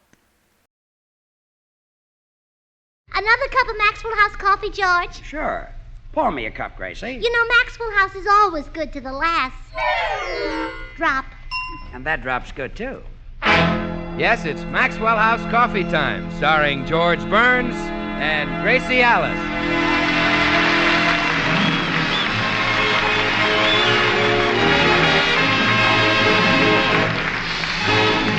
With yours truly, Bill Goodwin. The music of Meredith Wilson and his orchestra. Our happy postman, Mel Blanc, Elvia Allman, Verna Felton, Lorene Tuttle, and the ladies of the Beverly Hills Uplift Society. For your Thursday night comedy enjoyment, it's George and Gracie.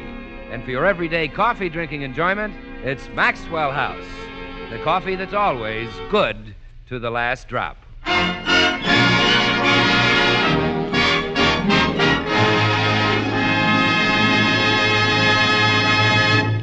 Only 2 more shopping days till Easter. And if your husband hasn't kicked in with the money for that new Easter hat, you better start doing some tall hinting. But first, come along to the Burns house and watch a couple of experts at work. Gracie can out-hint any wife, And George can out-ignore any husband. Good morning, Gracie. Breakfast ready? All ready, dear. In my Easter bonnet with all the frills upon it. You seem happy this morning. Well, what woman wouldn't be happy married to you, George? Yeah, I guess you're right. Calling you, George, reminds me of a slip I made yesterday. I signed my name, Mrs. G. Burns, and this woman who was with me said, "What does the G stand for?" And before I thought, I said, "Generous."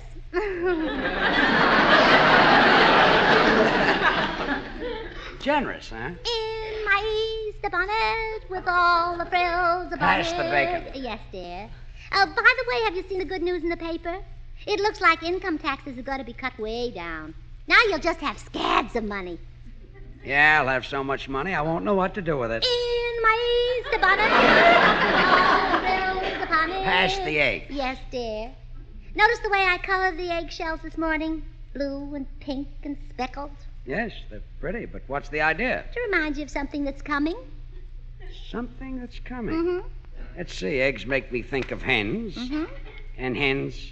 Uh-oh, your mother's coming. No, dear. In my Easter bonnet with all the Pass bells the about... toast. Yes, dear. Say, you know, I just thought of something. What? Sunday is Easter. No. Yes, we'll want to be in the parade, won't we? Well, yes, we will. Here, let me get out my billfold. Why, George, whatever for? Well, we'll want to look our best, won't we? Oh, yes, yes. Well, here. Take this $1 and get my suit pressed. George, wait. Before you put the lock back on your billfold... Yes? One of the most important things on Easter is a pretty hat. And now, sure. if you could What's see... the matter with me? Here I am talking about getting my suit pressed. You'll need some more money. Well, sure. Here's another $1. Have my hat cleaned and blocked. I'll just have it cleaned. You block it every time you put... Oh, Gracie, let's not lose our head. George, darling, I'd like to have a pretty hat for Easter, too. Well, here's another $1. Have yours cleaned and blocked, too. Well, I can't have last year's Easter hat cleaned and blocked. It's covered with fruit. Well, have it cleaned and sprayed. No, you don't understand. The fruit is all faded and withered. Well, use a little fertilizer on it. Oh, please, dear, don't force me to wear last year's monstrosity. Who's going to know whether it's last year's monstrosity or this year's monstrosity? Oh, now, George, please give me the money Now, for the... look, Gracie, you can Come say... in. Hi, Burnses. What's doing? Oh, we're having a little argument, Phil. What about? Well, I don't want to be seen in the Easter parade with an old, out-of-date monstrosity. Leave George home.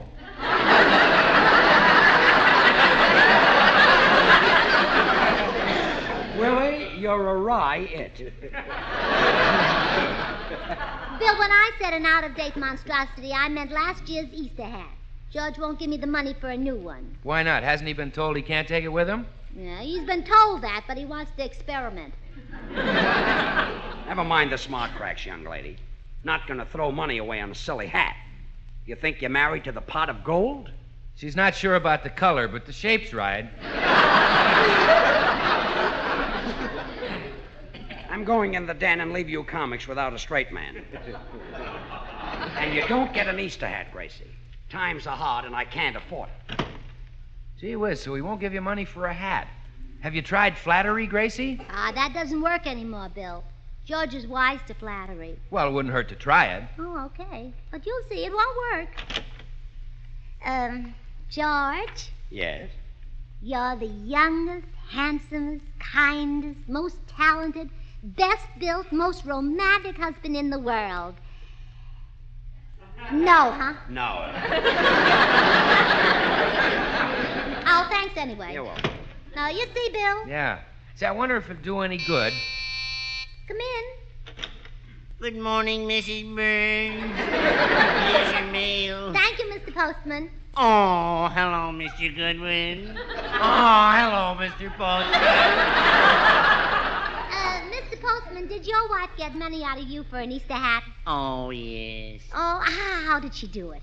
By promising me a kiss. Really? Yes. She said if I refused to give her the money, she'd kiss me. I'd rather take a beating. Bad kisser, huh? Homeliest I've ever seen. Hey, Mr. Postman, if you feel that way, why did you marry her? Well, it was the year Roosevelt ran against Hoover. Yes? When I make a bet, I pay off. Well, this isn't getting me an Easter hat.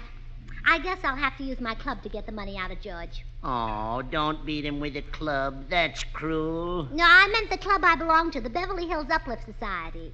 I'll turn those girls loose on George. Beat him with a club. It's kinder. Well, goodbye, Mrs. Burns. Remember, keep smiling.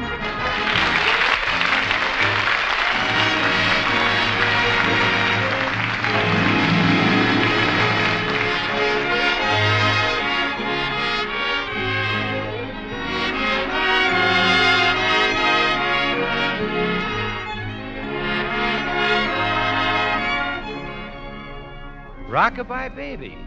Say, I'd bet you'd find this one way out front if the Small Fry had a hit parade of their own, Meredith. And who's to say they haven't, Bill? It plays a coast-to-coast nursery network every night at sundown, or thereabouts, with Mom featured as MC, and the Sandman always giving his usual dependable performance. All for the pleasure of some sleepy-eyed kid whose applause is a sleepy smile. Yes, lullaby time means many precious things to all of us, all right, young and old alike. Most of all, perhaps those moments of peace and contentment that reflect so deeply the meaning of our American scene. And because it offers its own full measure of contentment, Maxwell House coffee belongs to the American scene, too. Here in America, we've made coffee our favorite drink. And today, more people buy and enjoy Maxwell House than any other brand of coffee at any price. It's Maxwell House wherever you go. Flavor explains this overwhelming preference, that good to the last drop Maxwell House flavor that results from the skillful blending of these carefully selected Latin American coffees. Manizales for mellowness, Medellins for richness, other choice coffees for vigor, and Bucaramangas for full body.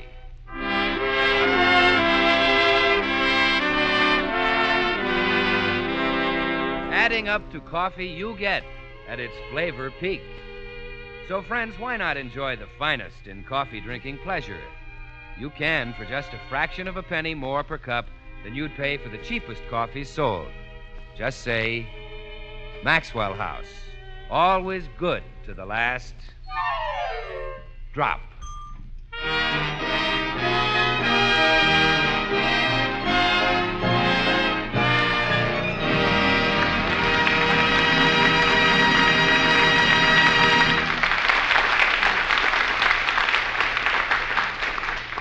Well, Gracie was unable to get George to buy her a new Easter hat, so the minute he left the house, she called in the ladies of the Beverly Hills Uplift Society for a council of war. Poor George. In a bar, they'd refused to give him more than 2 zombies, but Gracie's going to hit him with a whole house full. And here they are. Well, I'm so glad you got here. Now, quiet, girls. Quiet. Quiet. Graceful. Quiet. Come to order, please. And you all know what a hussy she is. Oh, really, Blanche, when a special meeting of the Beverly Hills Uplift Society is called, we should behave with dignity and not stoop to gossip. Who's the husband? Clara Bagley. I can't understand why we ever took that woman into our club. I heard that, Blanche Morton. Why, Clara, darling, I didn't see you come in. How dare you call Now, me... Clara, that's enough. You came in late, and you know very well that any member does that at her own risk. Now, please, Clara, when Blanche was late last month and heard you call her a fat frump, she was very nice about it. Now, apologize for making a scene. Okay. I apologize, fat frump. I accept, hussy. Now, there. That's the real uplift spirit. Now, before I explain the purpose of this meeting, we'll have the roll call. Blanche Morton. Here. Clara Bagley. Here. Catherine Conway. Here. Meredith Wilson. Present. I'll never get used to him at these meetings. Well, that's just silly, Catherine. It's been over a year since we made Meredith an honorary woman. Yes, and I become thoroughly adjusted to womanhood. Although I admit I still feel just a little conspicuous in the pool at the YWCA.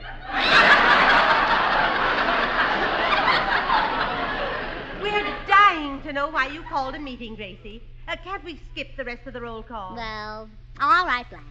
Now, you girls are here because I need your help in a crisis. George refuses to buy me an Easter hat. My God. Very idea. Isn't that just like a man? So far, every method has failed. But you may have tried some fresh methods on your husbands that I could use on George. In other words, you furnish the new tricks and I furnish the old dog. Well, we're with you, Gracie. Oh, we certainly are. We will. Blanche, did you get money for an Easter hat from Harry? Yes, and a new frying pan, too. Oh? How? I slugged him with the old one. Well, I couldn't strike George. Too brutal? Too brittle.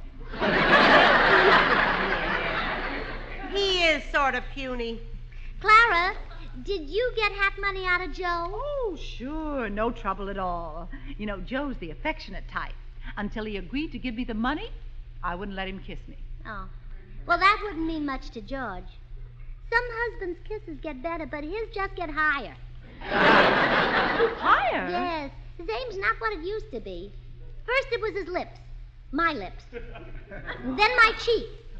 And then my forehead. Well, where is he now? Well, since last October, he missed me altogether.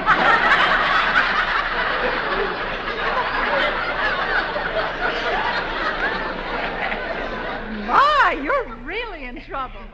Catherine, did you get Dick to loosen up? Oh, yes, I got him over a barrel. I found out that he took his secretary to dinner one night. He gave me the money to keep peace in the family. Oh, but I'd never find my George chasing after a woman.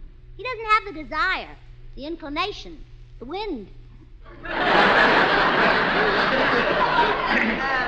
What did he say when you asked him for money? Oh, he said he was too poor to throw money away on a hat. He said he couldn't afford it because times were hard. And he said, girls, I've got it.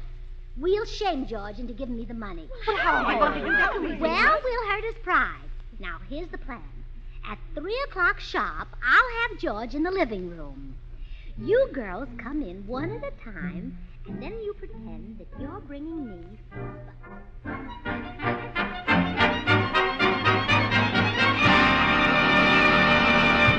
What time is it, dear? Exactly 3:00. Oh, good. Answer the door. Answer the door. Nobody buzzed.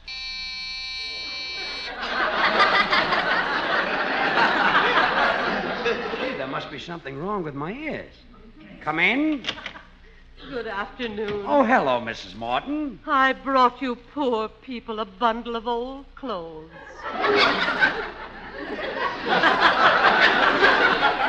Poor people? Yes. The news is all over town that you're poverty-stricken. Oh, dear. And I thought it was just a family secret.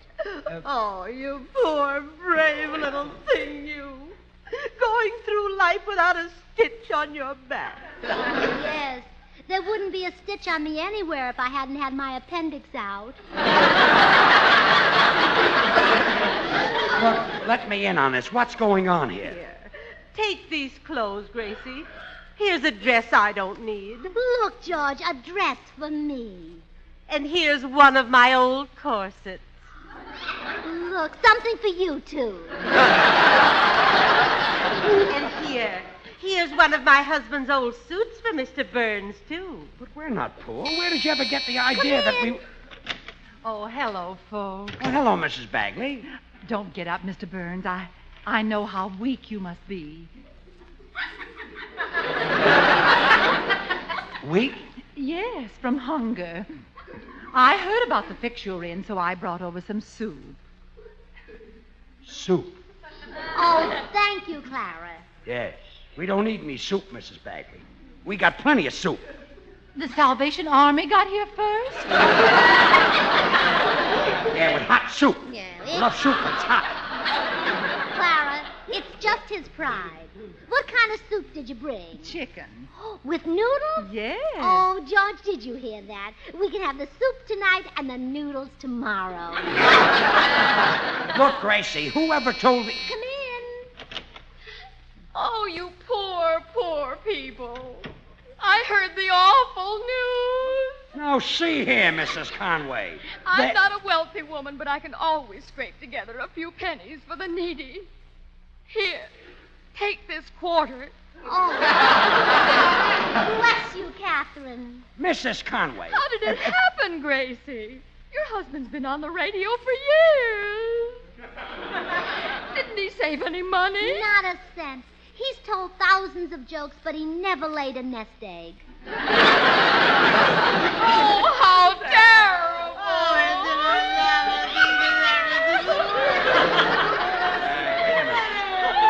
Wait a minute, girls. Girls, wait a minute. Girls. Wait a minute!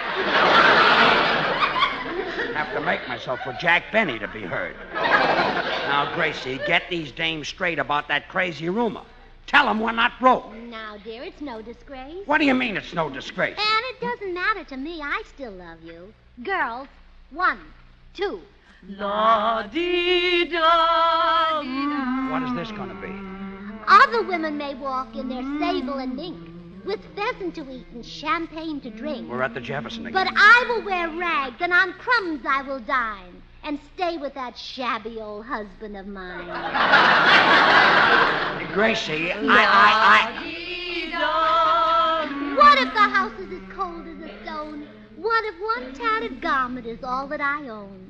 What if wolves at our door are waiting in line? I still have that barefooted husband of mine. Gracie, Look, girls, stop with that la-dee-da. I can't afford to have a rumor going around that I'm broke. Gracie, what did you plan to spend on an Easter hat? Oh, about $20. Here's 25. That ought to show these friends of yours up. Well, better make it 30. I have other friends, too. All right, take 30. Oh, thank you, George.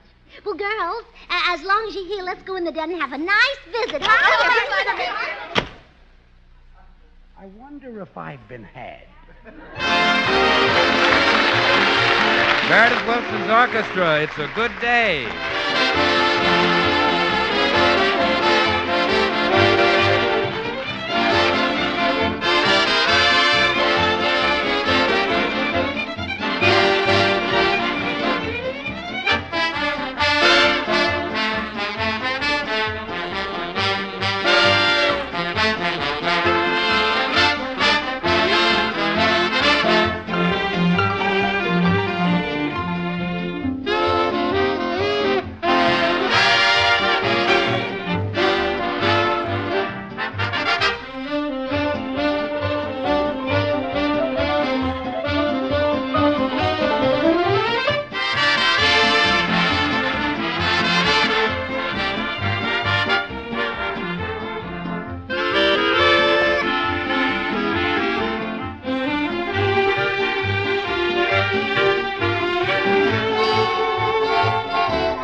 So you finally gave Gracie the money for an Easter hat, huh, George? Well, gee, Bill, I had to.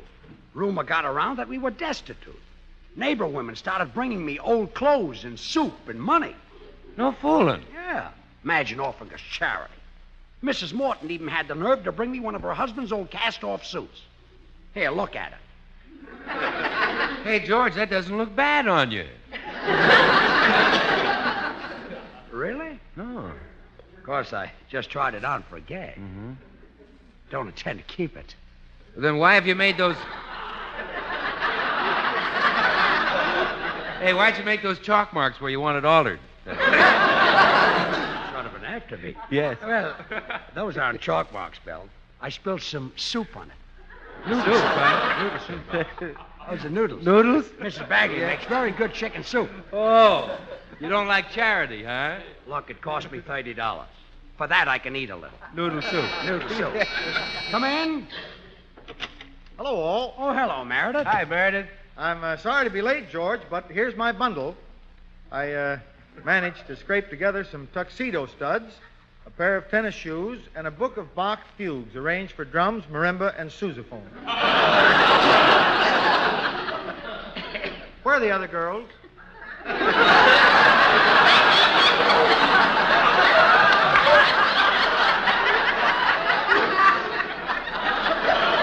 Other girl? The other girls at the Beverly Hills Uplift Society. Oh, the other girl. George, Gracie gave us specific instructions to be here with our bundles at 3 o'clock. But Wait a minute, my wait a watch minute, stopped and I wasn't wait a able minute. to... Wait a minute. This was all planned by Gracie? Down to the last detail. She certainly is clever, George. She makes me proud to be a woman. Honorary, that is. Go in the den and join your sisters. Very well. Go, go, go.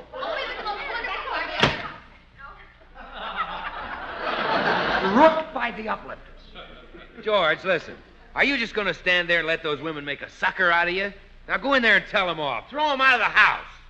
Bill, a fella can get killed in there.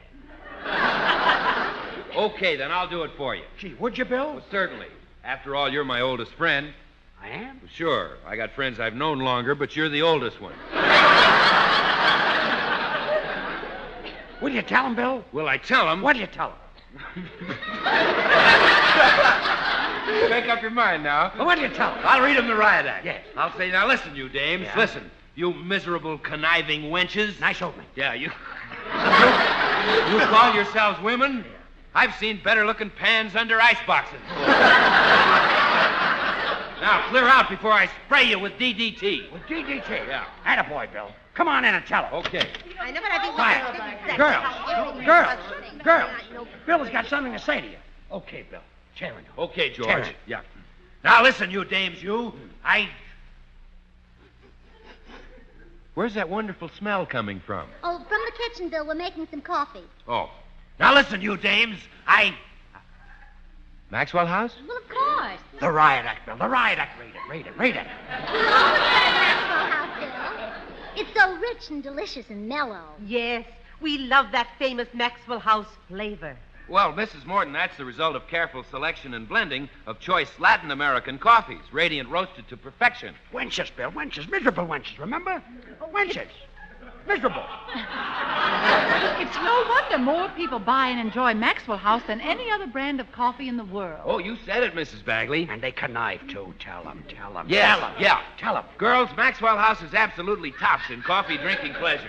Yet it costs but a fraction of a penny more per cup than the cheapest coffee you can buy. That's right. So much more for so little more. Well, tell them about the pans under the icebox. No Tell wonder 'em. so many millions of Americans agree today's coffee buy is Maxwell House, the coffee that's always good. To the last drop. Now spray him with DDT, Bill. Get rid of him. Get rid of him? Why, you miserable little shrimp. Who? You. Me? Yes. It's an honor to have this group of beautiful, intelligent women in your house. Oh, Mr. Goodwin, if I weren't married, I'd hug you. Oh, me too. Me too. I'm single.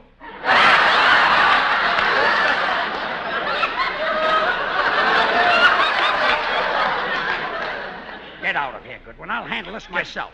Now listen, you dames. I know I've been framed and I want my $30 back. Give me that, Gracie. Why, Gracie, he snatched it right out of your hand. George Burns, you ought to be thrashed. I wish I were a man. Me too. Me too. So do I. Now, don't be too harsh with George. Maybe he has a right. About that hat. Well, are you defending that old wrinkle puss? Blanche, please. That old wrinkle puss is my husband. I thought you could love me. I'm too much of a lady to say what he is, but he's the biggest one I ever saw. Now, you girls stop talking about it. Are you sticking up for this clown with a one-way pocket? Yes, I am. Right or wrong, he's the only husband I've got. Well, I like that. We knock ourselves out trying to help you, and then you start defending him. Oh, don't forget, he's the head of this house. He couldn't be the head of a mouse hole. If that's the way you feel, girls, you better leave. Now, think it over, Gracie. If we leave, you are no longer an uplifter. Well, that suits me just fine. If it comes to choosing between my club and my husband, I'll take my husband. Well. Oh, now. Get out of here, you old crows. Scoot. My God. Gracie, I'm proud of you. Well, they can't pick on you. That's my privilege. Believe me, I appreciate what you did. And to prove it, here's the $30 for an Easter hat. Oh, thank you, dear. And here's an extra $5 for calling them old crows. Your old backs, too. Is that worth another $5? You bet it is. Here. I'll go and get the car out of the garage and drive you to the hat shop myself. Well, that's that. The girls should be under the window by now. Girls. Yes, Gracie? Our ace in the hole worked like a charm. I got the money back. Oh, it's wonderful. Oh, thanks a lot, girls. See you in the Easter parade. Yes, of course.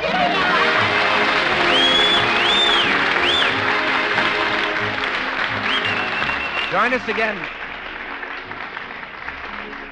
Ladies and gentlemen, Gracie has something very important she'd like to get off her chest. Gracie? There's a chain letter going around called the Luck of London.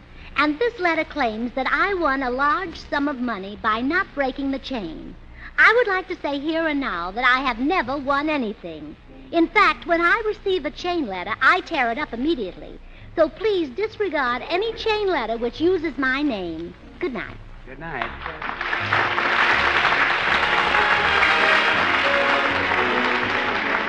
And now stay tuned in for Noah Webster Says, which follows immediately over most of these stations. Does your spouse grouse? She'll love Instant Maxwell House. It's instant, it's new, it's good to the last drop, too. Yes, trust Maxwell House to make a better instant coffee. Roaster fresh true coffee flavor. Marvelous true coffee aroma because it's all coffee. Made from America's favorite, the famous Maxwell House blend. And thrifty. A jar of Instant Maxwell House makes fully as much as a pound of regular coffee. Ask for Instant Maxwell House. Rich and mellow. Good to the last drop. This is NBC, the National Broadcasting Company.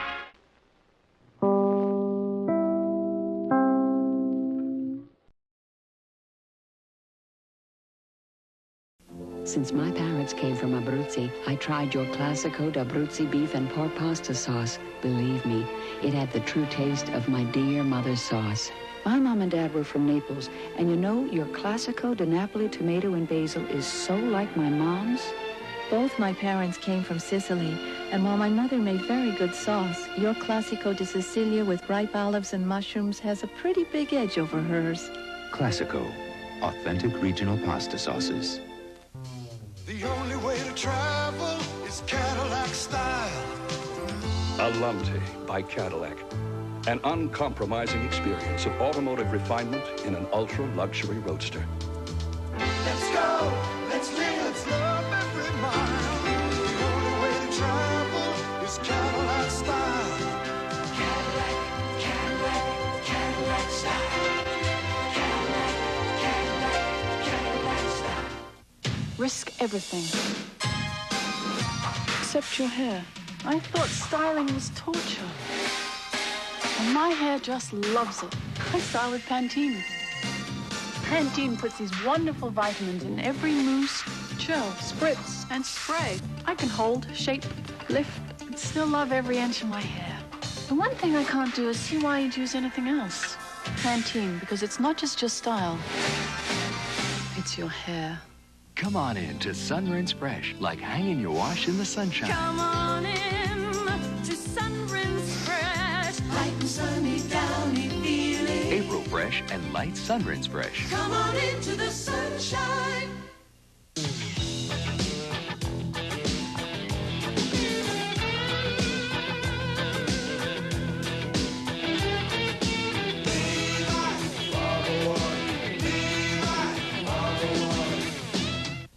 To look at them, they're the perfect couple. Let's get married. They'll be joined in a passion unlike any other. Too bad it isn't you. She's not right for you. Her subtle possessiveness will slowly make him her prisoner. I'm scared that you're going to leave me. She won't let you go. But an obsessive jealousy will drive them apart. We need a break from one another. Oh, please, Richard, don't go. If she can't have him, she made a vow no one else will. I feel sorry for you. How far will Lonnie Anderson go to save an affair that's too good to be true? Monday. When you live in Manhattan, you need comfort, you need pot roast. Sometimes need to eat pot roast with a spoon. I've got a taste for some real food. The blockbuster movie that left the world cheering continues. Are you arranged to marry somebody? As he becomes a man, he will face his greatest challenge. It's not tournament. It's for real. This time, he's fighting for his life. The Karate Kid Part 2, Tuesday at 8:30, 7:30 Central and Mountain. Hunt the biggest of all game with the Green Hornet and Kato coming up next.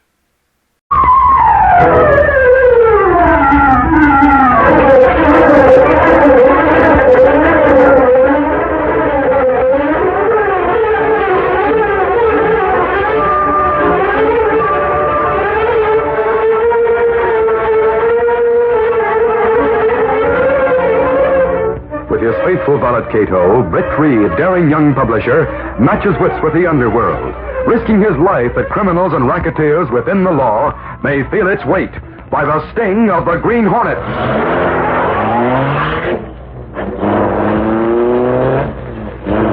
The Green Hornet strikes again.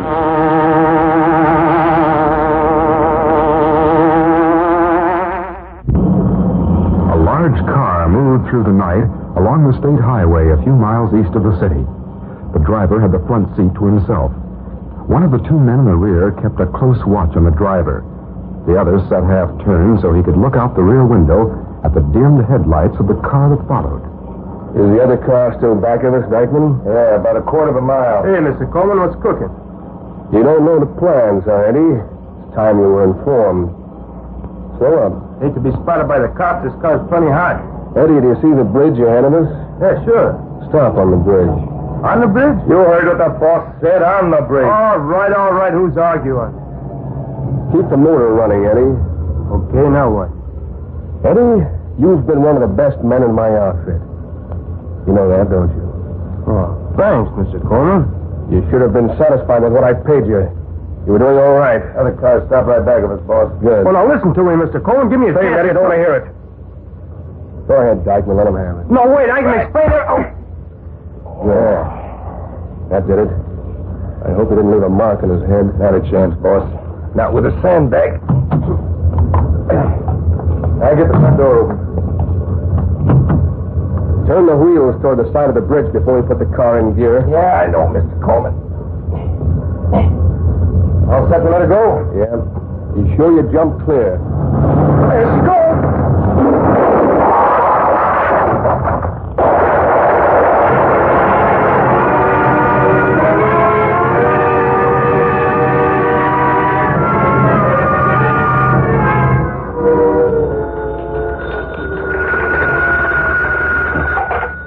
Mr. Reed's office?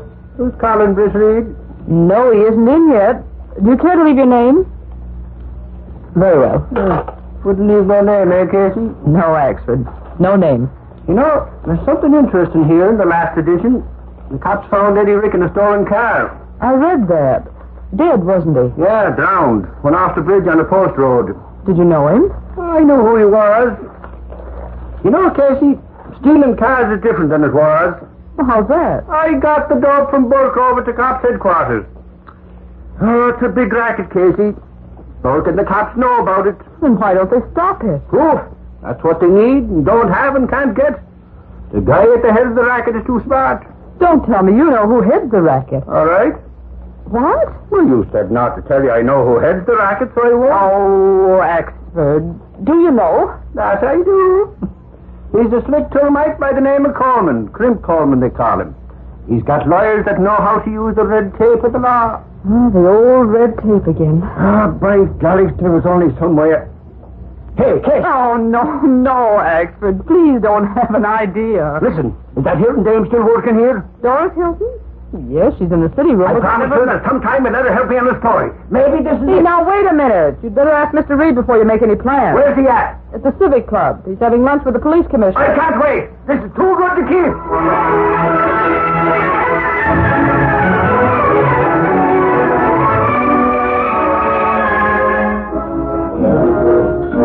Let's get to the point, Commissioner. You have a reason for asking me to meet you for lunch. Well, yes, I did, Reed. What's the trouble? Need a little publicity to build up your ego? Not exactly. But I may want some cooperation for your newspaper. Britt, Oliver Perry's back in town. That inflated egotist? I know you don't like him, Britt, but he is a brilliant detective. He's a windbag. Now, wait. For a long time, the Green Hornet's had us chasing in circles. What does Oliver Perry propose to do about that? He spent a lot of time and his own money preparing a trap for the Hornet. That's interesting. What are his plans? I can't divulge them just yet, Britt, but take my word for it, they're good. What do you want me to do? Nothing right now. I would, however, like your assurance that you'll not use your paper to ridicule Perry. I know your personal feelings, If the Daily Sentinel can serve justice, I'll not let my personal feelings interfere. Good. That's a promise.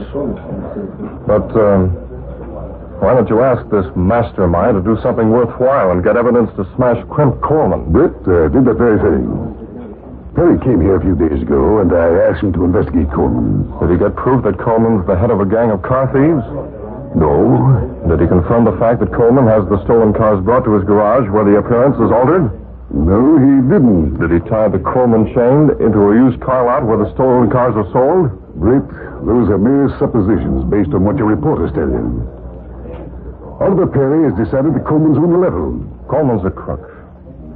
And Perry's a bungler. Commissioner, did you know Eddie Rick? Or the chap who drowned in the river near Post Road? Yes. I didn't know him personally, no. Well, I did. He used to travel with the gang. And he reformed and went straight. He joined the army and made a swell record. He come out and then he went to work for Crimp Coleman. Now he's dead. Yes, but the evidence... Eddie Rick was murdered. The evidence showed that he lost control of the car. A stolen car at that. He didn't lose control of that car. I tell you, he was murdered. If Oliver Perry can prove that, I'll put his picture on page 1 of the Sentinel.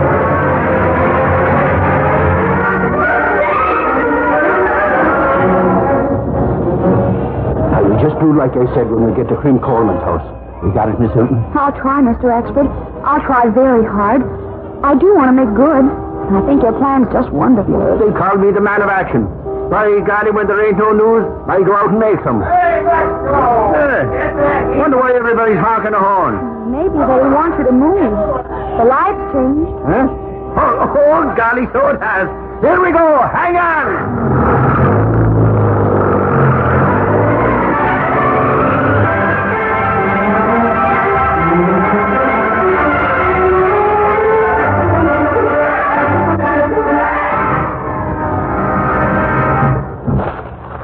Crimp, did you see this copy of the Sentinel? Yeah, I saw it. The police think Eddie Rick died by accident. The boys in my outfit no different. Give me a cigarette, will you? Yeah. It'll teach him it doesn't pay to hold out cash on Crimp Coleman. All right? Yeah. Here. But, Crimp, you never had to go as far as murder. I don't like it. You don't have to like it, Muriel. You just keep out of my business and we'll get along swell. I'm scared, Crimp. Someday you'll make a slip. Then they'll have your neck in a noose. Don't worry about my neck, honey. I'll take good care of it. It's the only neck in the world that means more to me than yours. Oh? Just so we understand each other, I want you to know that I'd put your neck in a noose to save my own. Nice, loving husband. Nice and loving. As long as there's no double cross. You get it, sugar? Yeah, I get it. What's the matter with you? Just the doorbell? I am getting the jitters. Stay where you are. I'll see who it is. Coming? Yeah? Mrs. Coleman, I came here as the wife of Eddie Rick. May I speak to you? What about? Eddie was killed last night. That's tough, but why come to me? He worked for your husband. At the garage? No, not at the garage. He was in the gang. You know what I mean. I don't know what you mean. What gang are you talking about? Oh, look, Mrs. Coleman, I'm in on the know. Eddie didn't keep things to himself. He had a hunch that he might get rubbed out. Maybe he deserved it. I don't question that. Yo, this girl. Oh, Mr. Coleman, I'm glad you're here. Eddie left me flat broke. I need some proof you didn't hire anyone named Eddie Rick. Right. I know you didn't. You see, kid, you've made a mistake. Oh, I doubt it. I'm sure. I said you made a mistake. Goodbye, Mrs. Rick. Who was she, Muriel? What did she want? She wanted to confirm a few suspicions, that's all. Crimp, the working press is trying to peg you. The kid looked all right to me. Yeah? Well, look out the window. She's getting into a car.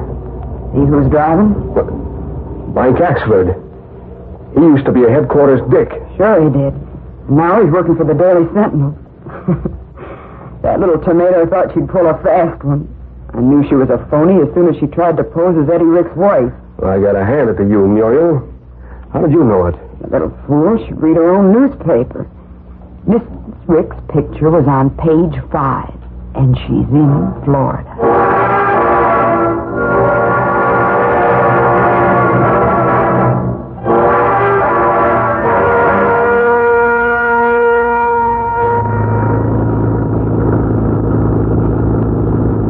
Miss Hilton. I saw the picture of Mrs. Rick while you were at the door. I knew he'd made a mistake. Well, anyway, Mr. Axford, it was a good idea. Even if it didn't work out as we hoped. We learned one thing, by golly. What's that? Mrs. Coleman is mighty smart. She knows how to cover for her husband. Golly, that car went by us in a hurry. What's the matter with that guy? Suffering snake. What's the matter? Hold your seat. I gotta get that car. Now, wait. Did you see it? Did you see the shape of that car? Look at it up there ahead of us. It's a new model. What about it? Hang on. If I catch that car, you'll get a story of a lifetime. Stop waving that gun around. What's the matter with you? Don't you know who we're chasing? No, I don't care. Axford, there's a cop chasing us. So what? That's the car of the Green Hornet. That does it. Let me out. Let me out or I'll jump. I don't want to tangle with the Green Hornet. $25,000 reward. Oh, golly. Here, Goody. Slide over this way and take the steering wheel. No. Smash up. I'm letting it go. Come back here. I gotta get out in the running board. When we get alongside, I'll hop to the Green Hornet's car and get the gun on that spalpeen. Stop trying to be an acrobat. You got the wheel? I guess so. Keep your foot on the gas. Pull up alongside that car. Go up on the right-hand side. Axford, be careful. Keep your eyes ahead. Don't watch what I'm doing. I wish I were out of this. I got you. Pull up or I'll start shooting. Pull up there. Come back to your spalpeen. Pull out of there or I'll pull you. Don't try no monkey time. Just stop and keep your hands to the wheel or I'll blow the living daylight out of you. I got him, Johnny. Signal the car. They're right here. Come on, you crook. Holy cow. It's Axford. Hey, you jughead. What's the idea of driving like a P-40? He's captured the Green Hornet. Officer, help him. Axford, what are you trying to do? What's the big idea, Axford? No, wait. I thought I had the Green Hornet. Only it ain't. It's Oliver Perry. Put that gun away before you get hurt. Perry? By golly, maybe I didn't make a mistake at that. Maybe you are the Green Hornet. Axford, are you nuts? Not by a jugful. That car that Perry is driving is the car of the Green Hornet.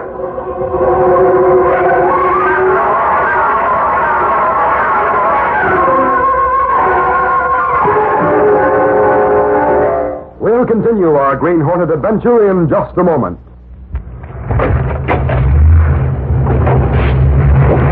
Going to the store to pick up a loaf of bread doesn't have to mean starting up a $6,000 station wagon or even a Volkswagen. No, Trisport averages over 40 miles per gallon, and it's not a two-wheel motorcycle. The three-wheel Trisport is the newest, most exciting personal transportation going. You'll love driving it. It's so easy you don't even have to shift gears. Trisport is automatic, goes anywhere in town for pennies a mile, and you'll have a barrel of fun in the bargain. Trisport is completely safe. You don't have to balance the stable three-wheel Trisport. Stop in at your Tri-Sport dealer and take a free test drive of the new economical Tri-Sport. It had to happen. A great new way to get around town. And now, there's a great new economical way to take care of those heavy jobs. The sturdy Tri-Sport 3-wheel truck with heavy-duty quarter-ton bed, tackling those tough jobs. Go Tri-Sport today. Tri-Sport dealerships are still available in certain areas. If you'd like to join this fast-growing Tri-Sport team, call area code 214-264-5841. Collect.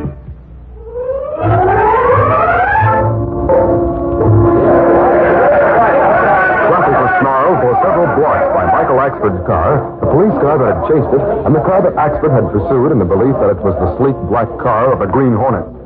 Axford was surprised to find Oliver Perry at the wheel. Axford, you must be a cretin. I'm a what? A moron, an nincompoop. Now get off my running board and let me proceed. Not so fast, Oliver Perry.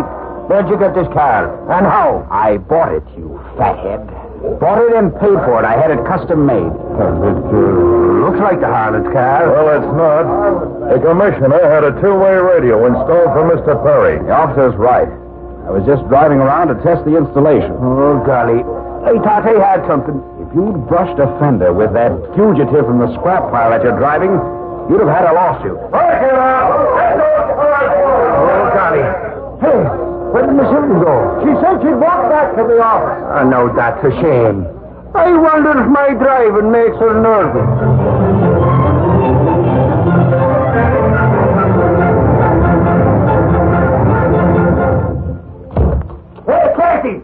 Oh, hello, Reed. I'm glad you're here. Hello, Axford. Did you prove anything on Crim Coleman? Reed, I spotted the car of the Green Hornet. You what? I took after it and ran it down. Only it wasn't the Green Hornet's car. It was a special job that looked something like the Hornet's. It sure had me fooled. And Reed, Oliver Perry was driving it. He was? It's his car. He had a special made. Oh, so that's it. That's what? Well, the commissioner said that Perry had something special that he hoped to use in catching the Green Hornet. He must have meant that car. That fathead better be careful. Maybe the Hornet won't like it for him to have a car like that.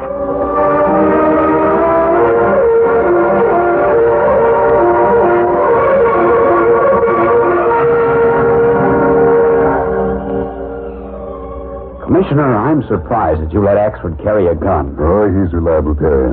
He's had a permit to carry the weapon ever since he was on the force. I suppose he'll tell everyone that my new car resembles that one the Green Hornet uses. Well, he probably will. As a matter of fact, Commissioner, I want it known that my car is like the Hornet's, at least in appearance.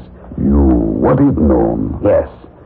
You see, my studies indicate that the Hornet is proud of his car. He'll not want another one to resemble it. I think I can bring him out of hiding.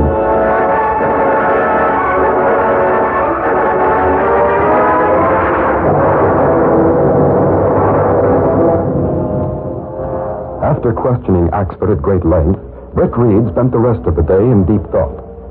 That evening, after Axford had gone to visit friends in police headquarters, the young publisher called Cato. I think I have a plan, Cato. Oh, yes, Mr. Britt? Maybe we can teach Oliver Perry a lesson, and at the same time, smash Crim Coleman. Well, that's good. According to Axford, Mrs. Coleman knows all about Crimp's rackets. I'm going to count heavily on that. The Green Hornet is to move? Yes. Get the mask and weapon and come on. What is first move to do, Mr. Britt? We'll stop near Coleman's home and make a phone call. I want him to think his garage is calling.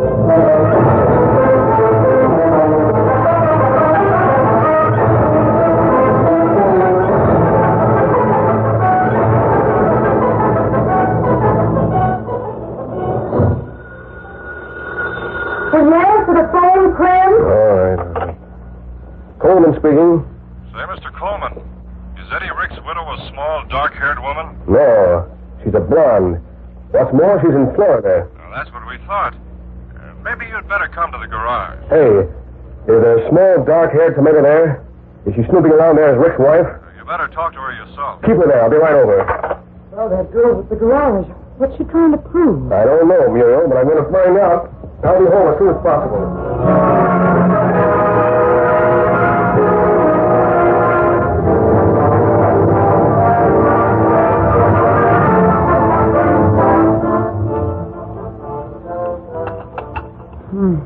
Cigarettes are low. I should have asked Crimp to bring some home. What the? Skip a cigarette. Oh, the Green Hornet. I want to see Grim Coleman. Where is he? He's gone out. Gone to the garage. I don't want to see him when he's with his gang. I'll stick around the neighborhood till he gets home. No, please, don't hurt Crimp. He's not... That'll be up to him. He will be all right if he plays my game. Now stand still. What are you going to do? Please don't tie me up. Sorry, but if I don't tie him, you'll phone and warn him. I promise I won't. Let me go. You can't get away with this. You wait. My husband will deal with you. I guess that'll hold you. You... Don't struggle, Mrs. Coleman. You merely hurt your wrist.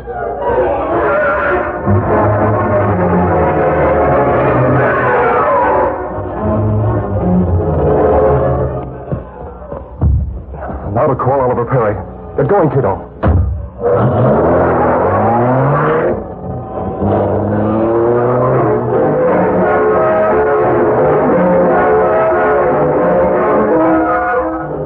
Very well. Thanks for your interest. What are you grinning about there? Commissioner, I've been told that I can smash a racket by parking my new car in front of the Coleman home and watching developments. You're not going, are you? Certainly. I'll be the bait in my own trap. This is just what I expected the Hornet to do. Obviously, the call came from him. You have men in squad cars nearby. Have them tuned to my transmitter, ready to close in at the signal. We'll get the Green Hornet. I wonder. Don't worry, Commissioner. I've applied psychology to the Green Hornet. He's reacting just as I hoped. Be careful that he doesn't apply psychology to you.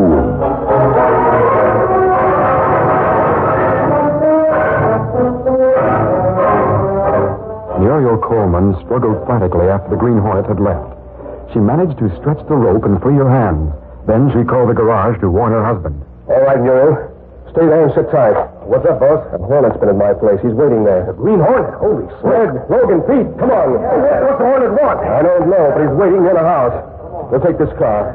Pile in, you guys. Hey, fellas, the Green Hornet's near the boss's house. Yeah, maybe he's the one that made the phony call about a dame being here. Maybe that was to get you out of your house. Only wanted to see the boss. Why'd he fake a call to get him away from the house? Hey, boss, do you think Muriel would pull a double cross? She knows better. Maybe she's fed up with the racket. I never She knows better than to try a double cross on me. She knows her life wouldn't be worth a dime. I'll get going.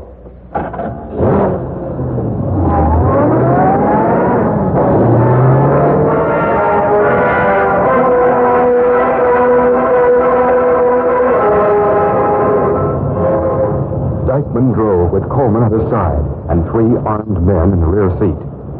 They went past the racketeer's home to observe the low-slung car that was parked at the curb. I bet that's the Hornet's car. Yeah. Heard about his car, and that looks like it. Yeah, it was too dark to tell if the guy at the wheel wore a mask. They're on the block, Dykeman. Then pull up alongside that car. You guys in back know what to do.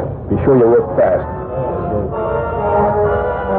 Oliver Perry, seated at the wheel of the parked car, was in constant radio communication with the police cars that cruised in the neighborhood. Another car has just turned into this block. The headlights are similar to those of the machine I described a moment ago. It's coming down the street. Might be the same machine. The occupants are outlined against the street lamp at the corner. Seem to be 4 or 5 of them. I think it is the same machine. Boys, you better close in. I don't like the looks of this. It is the same. Stopped alongside. Men are leaping out. Grab that guy. Boys, come quickly. Hurry. Yeah, we want you. Now, show us the time to start shooting. Wait, listen to me. Come on, Hornet. Let go of me. Flag him. Right. That's it. I'll throw in this car. Hurry up. We got to get started. I'll hold the door. Let this be. Hey, there's the cop's car. Turned into this street. Hurry up. We don't want the cops putting in this reward. We can't get away. The car's turning to cut us off. And there's another car coming from the other way. And a third. What's this mean? How'd the cops know about this? Well, at least they can't jail us for capturing the Hornet. All right. We got your cover. Which of you is the Green Hornet? Take it easy.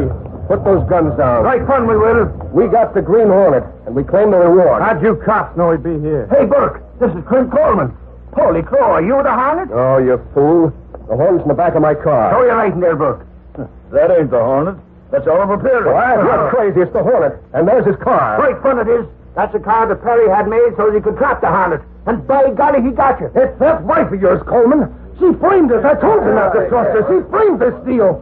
There she is up in that window watching the whole thing. I'll take care of her.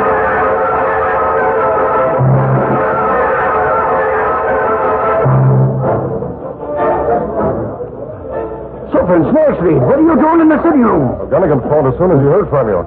I came over to get the latest on Coleman. Oh, Gotti, Reed. Oliver Perry had a call that he thinks came from the Hornet. He went to Coleman's house thinking to trap the Hornet. He had cops all over the neighborhood. Yes? Then Coleman got a call from his wife saying that the Hornet was around. Coleman goes with his gang to get the Hornet. Instead, he cracks down on Perry. Coleman captured Oliver Perry? No, but he slugged him. Then the cops closed in. Oh, golly, Perry is sore. Did you get a quote from him? Oh, nothing we could print. But he's going to see Coleman get all this cover to him for assault and battery. How about a quote from Coleman? Well, he's pretty sore, too.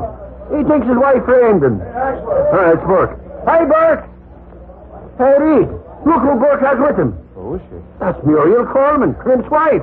Hey, Gunnigan. What? Get a photographer. Hey, Mr. Reed. This is Mrs. Coleman. How do you do? Hello.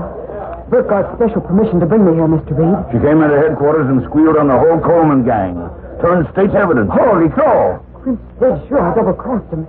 Daddy'll kill me if he ever gets out of jail. So she fixed it for him to stay in jail. You see, there's no bail on a murder charge. Murder? She gave us proof that Coleman killed 2 guys and was involved in the murder of Eddie Ricks. I told the law how Clint fixed the phony alibi. Mary tossed a murder gun registered in his name into a creek. Don't bother with details, Mrs. Coleman. Take my word for it, Mr. Reed. She's told enough to put Crimp in the chair. That ain't all. Not all. She told about some parts that had been put in a stolen car we fixed in the river. With what she gave us, we can prove that the car came from Coleman's garage. We can smash the ring of car thieves and fry Coleman and some of his gang. But, Mrs. Coleman, won't you be held as an accessory after the fact? Probably. But I'd rather take my chance in court with Crimp in the pokey than run the risk of having him out on bail. Besides, the right lawyer can do a lot to help me. Unquestionably. That's why I asked him to let Bert bring me here. I need cash for a lawyer. Got a whale of a story. How'd you like to buy it exclusive for your paper? We'll make a deal. Good. Burke, when you see Oliver Perry, you might as well tell him I'm putting his picture on page 1. After all, he had a hand in smashing the rackets and Coleman. That reminds me, Mr. Reed. He says to tell you he's getting his car remodeled so it looks ordinary. Oh? He says if Clint Coleman can crack his head with cops on all sides, he maybe better not take a chance on what the Green Hornet would do.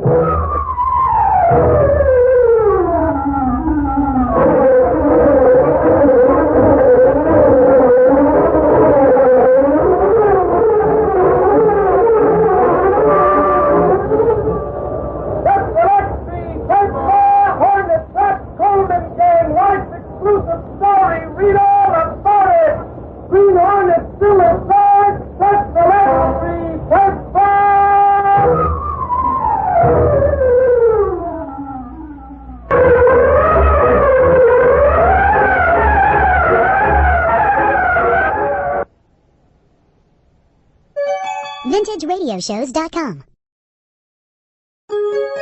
VintageRadioshows.com. Save 20 to 50% on every Casio watch, calculator, and musical keyboard during Casio Week, now at Macy's. Jack in the Box. Now they have taquitos. What do they know about taquitos? Jack in the Box Restaurants introduces taquitos, the new Mexican finger food. I know taquitos and you know taquitos. They know taquitos? We know taquitos. Shredded beef and rolled corn tortillas served with guacamole or salsa. One of 4 fun finger foods at Jack in the Box. For exciting new taste, this is the place. Who knew they knew? Wow. What you eating, babe? Nothing, honey. Oh, you can tell me. Kellogg's Nut and Honey Crunch. Looks good, Private. What is it? Nothing, honey. Kellogg's Nut and Honey Crunch. When you've got the special taste of nuts and honey all wrapped up in a hearty crunch, what more can you say? Here's what. New Nut and Honey Crunch biscuits. Crunchy biscuits of wholesome shredded wheat with that special nut and honey taste inside.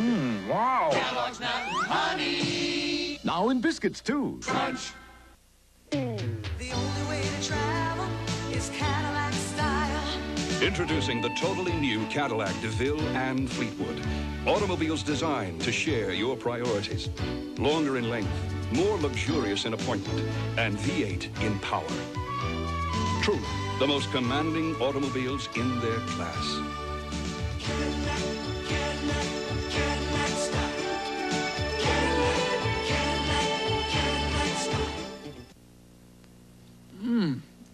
delicious hot cereal. What is it? Great. What is it? Yummy. What is it? Grape nuts? It's a great hot taste from an unexpected place. Hot grape nuts. The recipe's easy. The result? A savory blend of wholesome wheat and barley, deliciously hearty, uniquely grape nuts. For a great hot taste from an unexpected place, hot grape nuts cereal. We're not a company. But we'll give you a chance to work where there's always a challenge. We'll give you opportunities to learn, to develop. To perfect skills that you thought were beyond your reach. We'll help you build a career that can reward you for the rest of your life. We're not a company. We're your country. We're the Army. The Navy. The Air Force. The Marines. We're the Armed Forces. It's a great place to start. Well, Silver, wait those thrilling days of yesteryear with the Lone Ranger up next.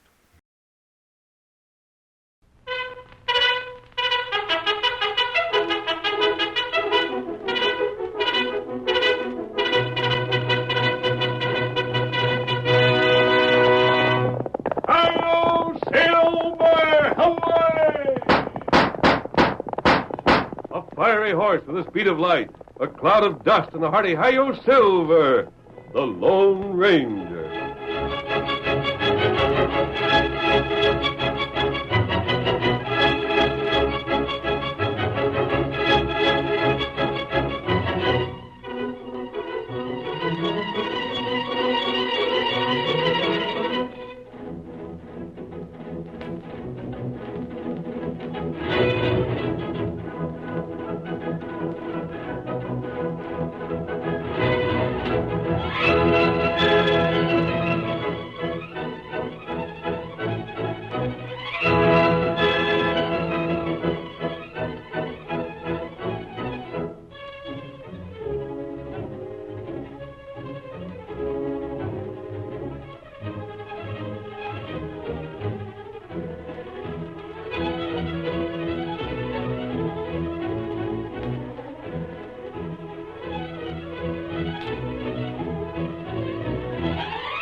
In the early days of the western United States, the masked rider of the plains led the fight for law and order. The local sheriffs and even United States marshals came to depend on his courage and resourcefulness. But there were times when he seemed to oppose them. Justice meant more to the Lone Ranger than the letter of the law, and the man who deserved a second chance could always depend on his help. Return with us now to those thrilling days when the West was young. From out of the past come the thundering hoofbeats of the great horse Silver. The Lone Ranger rides again. Come on, Silver! We're heading north for Elk City! Hi-yo, Silver! Away! Henry Warren, dignified and middle-aged, stepped inside the swinging doors of the Last Chance Cafe, so named because it stood at the far end of Elk City's Main Street. His gaze picked out one of the young men standing at the bar. And as he made his way through the crowd, he called to him. Dick. Oh, howdy, Mr. Warren. Glad to see you. Join us, will you? Have a drink? No, thanks. Met my brother, have you? Red, I want you to meet... Red and I haven't met before, Dick. Oh. Evening. Good evening. Dick, I'd like to speak to you a moment. Sure, go ahead. Alone, I mean. Oh. Well, that's all right, I guess. You don't mind, do you, Red? Sure not. Come on, Mr. Warren. Be back in a minute, fellas. All right, kid. This ought to do. What do you want? Sally told me I'd find you here. Yeah? I gather you don't take your engagement to my daughter very seriously. Huh? I don't get it. Certainly you don't think she enjoys knowing you spend your time in places like these, do you? Say, what is this? She sent you after me? She tried to prevent my coming. Well, then I came here on my own responsibility. I know Sally's already spoken to you, but I know young men don't like to feel they're being made to sacrifice their independence. I thought perhaps a word from me might do more good. What's wrong? Well, frankly, I'm afraid I can't wait much longer to appoint a division superintendent. The line needs one, and I haven't the time to spare for the job. I have work of my own I've been neglecting. You mean you're thinking of giving the job to somebody else? If I have to, yes. All right, fair enough. I told you when I quit my other job, it was because I didn't believe in working for a fellow who was going to be my father-in-law, didn't I? I thought I'd convinced you your engagement to my daughter had nothing to do with it. I offered you the position because I thought you were the best man for it, and for no other reason. Well, then what are you in such a hurry for me to make up my mind for? I'm not as sure as I was that you are the man I want. Huh?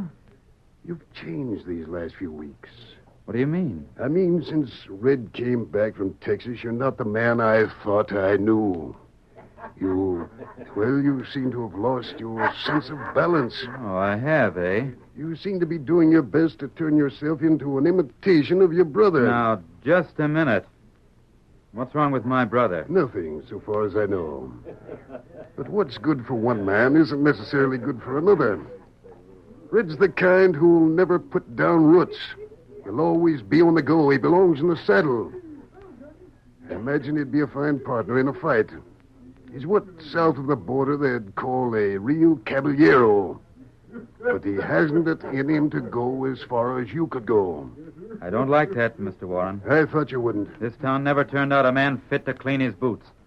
Well, I'd be the happiest feller alive if I thought I'd ever be half the man Red is right now. And I'd say you're acting the fool. Good enough. Go ahead and think it. No, I suppose you're going to say I should stay away from Sally. No, I won't say that. No? Sally's a sensible girl. I can trust her to manage her own life. I've never believed in that kind of interference. Well, I can manage mine, too. I'm beginning to doubt it. But there's no use in my discussing this any further.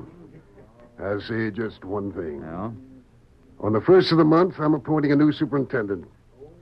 If you haven't come to your senses by then, it'll be too late. I won't give the position to another man, then take it away from him again without cause. I wouldn't ask you to. Then we understand each other. I'll say good night and leave you to your friends and your whiskey. Good night. You'll find me at my office if you think better of this. I reckon you needn't waste time looking for me. Preaching at me. I think it was just a kid or something. What's the matter, fella? You look mad enough to chew nails. Oh, it ain't nothing. No? Forget it. Hi, barkeep. Another round for the boys. It's on me.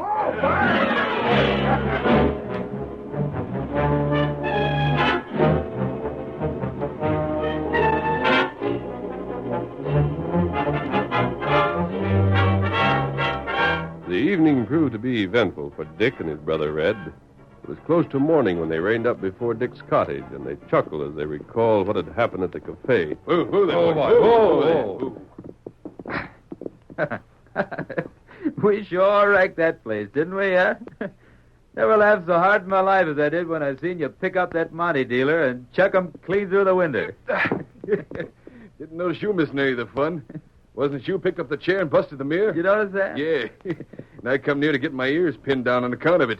Stopped to watch, and the barkeep jumped me from behind. What happened? I sent him after that tin-horn gambler. You go ahead in, kid. I'll fix the horses. Oh, shucks, I'll help. No, go on in. Get some raw beef in that eye of yours before it gets to looking like a sunrise. Well, Go ahead. Little work will do me good. Well, if you don't mind, I'll have some coffee ready for you. Sure, that'll be fine. Don't be too long. No. Come on, you critters. I'll get them saddles off you, and then we'll... One moment. What the... This isn't a holdup. Mask. Just keep your hands from those guns. Who in places are you? It doesn't matter. What's the idea? You and I are having a talk. Say, Well, mister, didn't I see you once in Texas? maybe you did. I think I But did. that doesn't matter either. I have some things to say, and you're going to listen.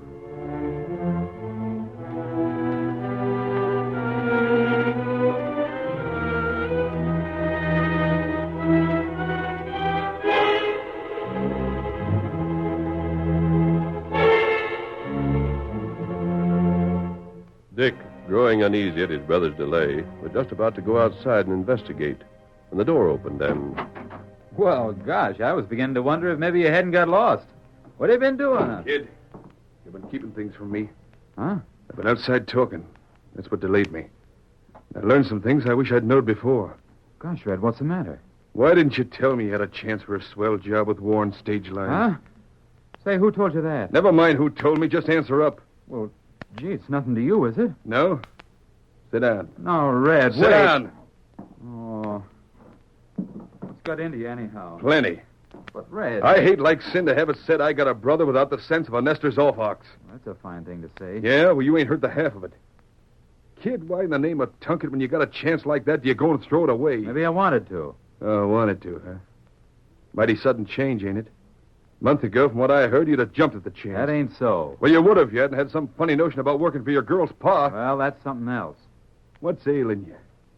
You want to be a saddle bum like me? You're no bum. I ain't, huh? Well, maybe I'm something worse. We won't talk about that. But one like me and a family's plenty. You sound like Warren did tonight. That your girl's pa? Yeah. Uh-huh. Then for once, me and a fellow with brains thinks the same. Oh, Red, you wait a minute. Yeah? You don't go lecturing me, do you? What call you got to bawl me out? Kid, I want you to make something yourself. And quit calling me kid. Bother you, does it? Shucks, I'm sorry. Can't seem to get out of the habit. But just the same, Dick, I meant that. There ain't nothing in the world would please me more someday when I'm sitting around the campfire with the boys come nightfall than to be able to make my brags. I'd like to tell him maybe I'm not so much. But I got a brother back home that's a humdinger. Yep, I sure admire to do that. Funny you waited till now to preach. Never knew till now folks think you could amount to something. The way you've been acting since I come home, I reckon you was just as no count as me. You mean you can have fun, but I can't, huh? Fun? What in thunder are you talking about? You idiot, if I could start in again where you are now, you think for 1 second I'd be what you're looking at? Well, you... Oh, shut up. You think it's fine to tote a couple of low-hung guns and be faster than most on the draw. Kid, did you know I've killed 3 men? Well, I have.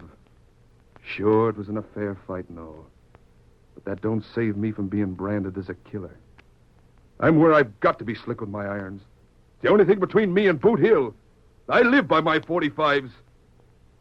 And I'll tell you now, I hate the sight of them and I hate everything they stand for. I don't believe it. No? I've seen you in fights. You love me. You'd rather fight than eat. But I savvy what's wrong with you, too. Let's hear it. You're just jealous, that's what. You figure you're the man of the family and I'm the kid. You want it to stay that way. You like to think you can always come home and tell what you've been doing and make me look up to you. It burns you plenty to think maybe I can grow up, too. I'm jealous, huh? You are. You needn't deny it, neither. Look at you. You're so mad you're shaking. That proves it. I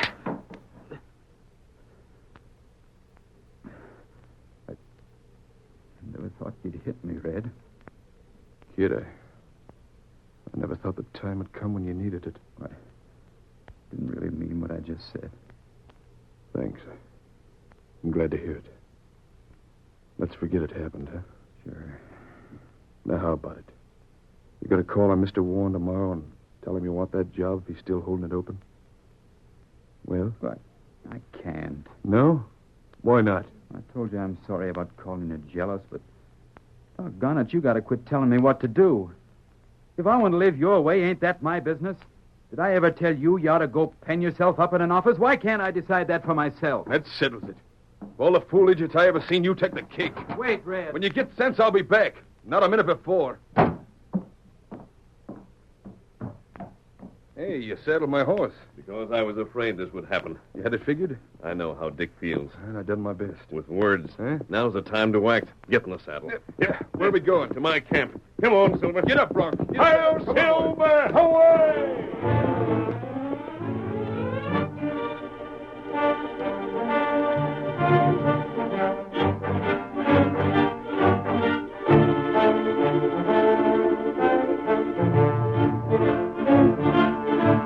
Red followed the Lone Ranger to his camp.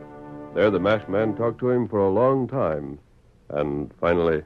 Red, you're at the bottom of the trouble. Except for the 3 years he drove a stage, Dick has known scarcely anything but office work. He has ability, and he's shown it. Perhaps that's his difficulty. He's going ahead too fast.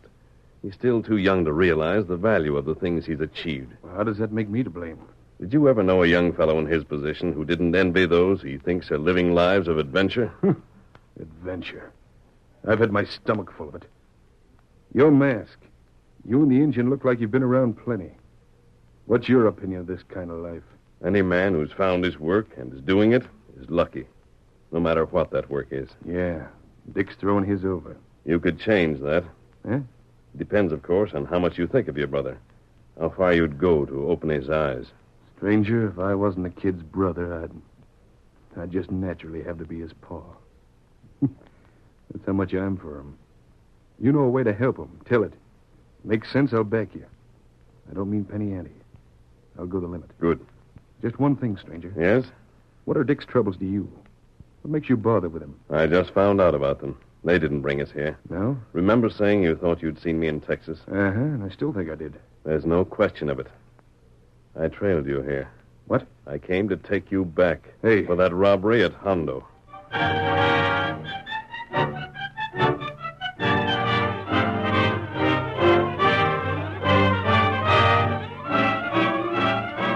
The curtain falls on the first act of our Lone Ranger story. Before the next exciting scenes, please permit us to pause for just a few moments.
Now to continue our story. The Lone Ranger explained to Red what he must do, then... I'll have to trust you, Red. I'm banking on my belief that your desire to help your brother is more important to you than your wish to escape the law. I won't fail you, mister. Well, guess I better be getting back. Yes. Come here, Bronk. How soon we going ahead? In about 10 days. Not before then? There are things to be seen to. We'll need all of 10 days. Well, you're the boss. You'll know where to find me when you want me, I reckon. I will. Well, adios. So long, Injun. Adios. Get up there, Bronk. Get up. Tonto, quick call, Scout. Here, Scout. What matter? I didn't want to explain to Red just why 10 days are needed. But you're riding to Hondo. You're getting the United States Marshal there, and you're bringing him here as fast as you can.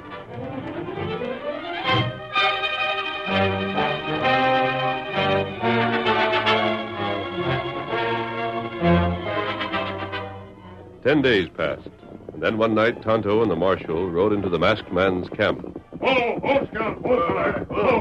Oh, there. Me bring him. Good work, Tonto. Found Red, did you? Well, where is he? I'll make the rest and get started back. Not so fast, Marshal. But I ain't... First, we've got something to settle. What do you mean? Did Tonto tell you the situation here? Oh, I guess so. Why? That comes first. You can make your arrest later. Here, Silver. Now, hold on there. You found that hombre when I couldn't. That's fine. I owe you something for it. But that don't give you the right to interfere with the law. It doesn't? You know doggone well it don't. Well, then I'll have to take the right. Do you think you can find Red before I'm ready? Try it. Come on, Silver. Hey, fellow, hurry. You not stop him. Tonto, where's he going? Him go see feller now. Red? Blast him. Well, shucks. What's the use of getting mad? He'll have his own way anyhow. 9 times out of 10, his way's the right one.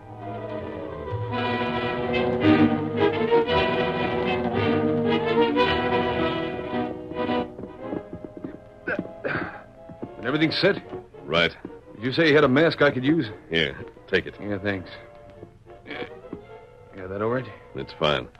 Where's Dick? He was going to the cafe for a bit, then dropping around to call on Sally Warren. Reckon he should be getting there most any time. And on your way. Uh-huh. And good luck. Thanks. Get up there, Bronk. Get up there. Back to camp, old fellow. Come on, Silver. Come on.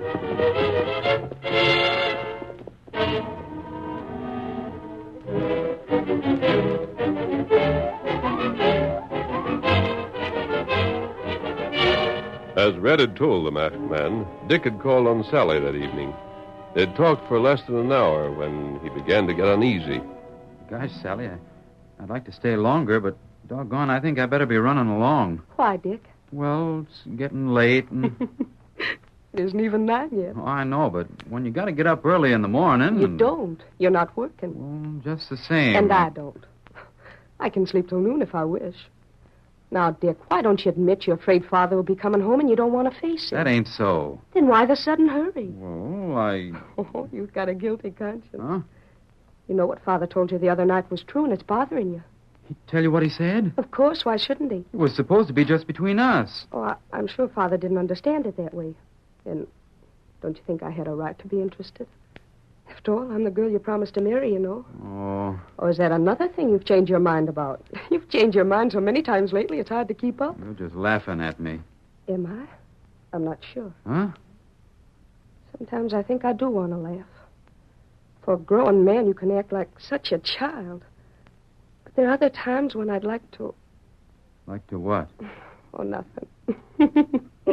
Now, what are you laughing at? I was just thinking if you hope to dodge Father, you'll have to jump through the window. Huh? He's coming now. That's him at the door. Oh.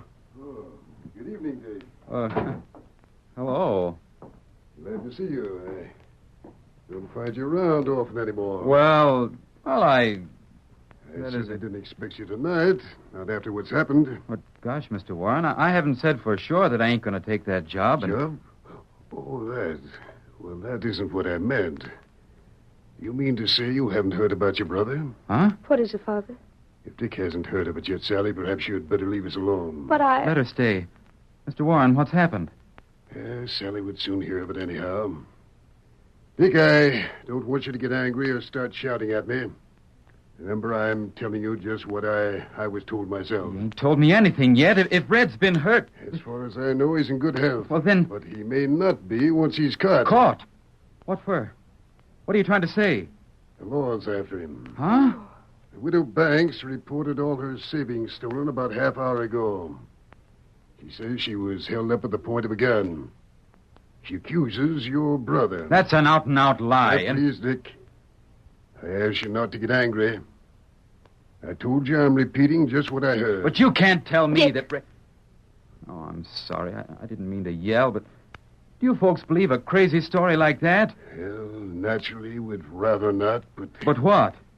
Mrs. Banks seemed quite certain. What'd she say? Well, I understand she described him very accurately.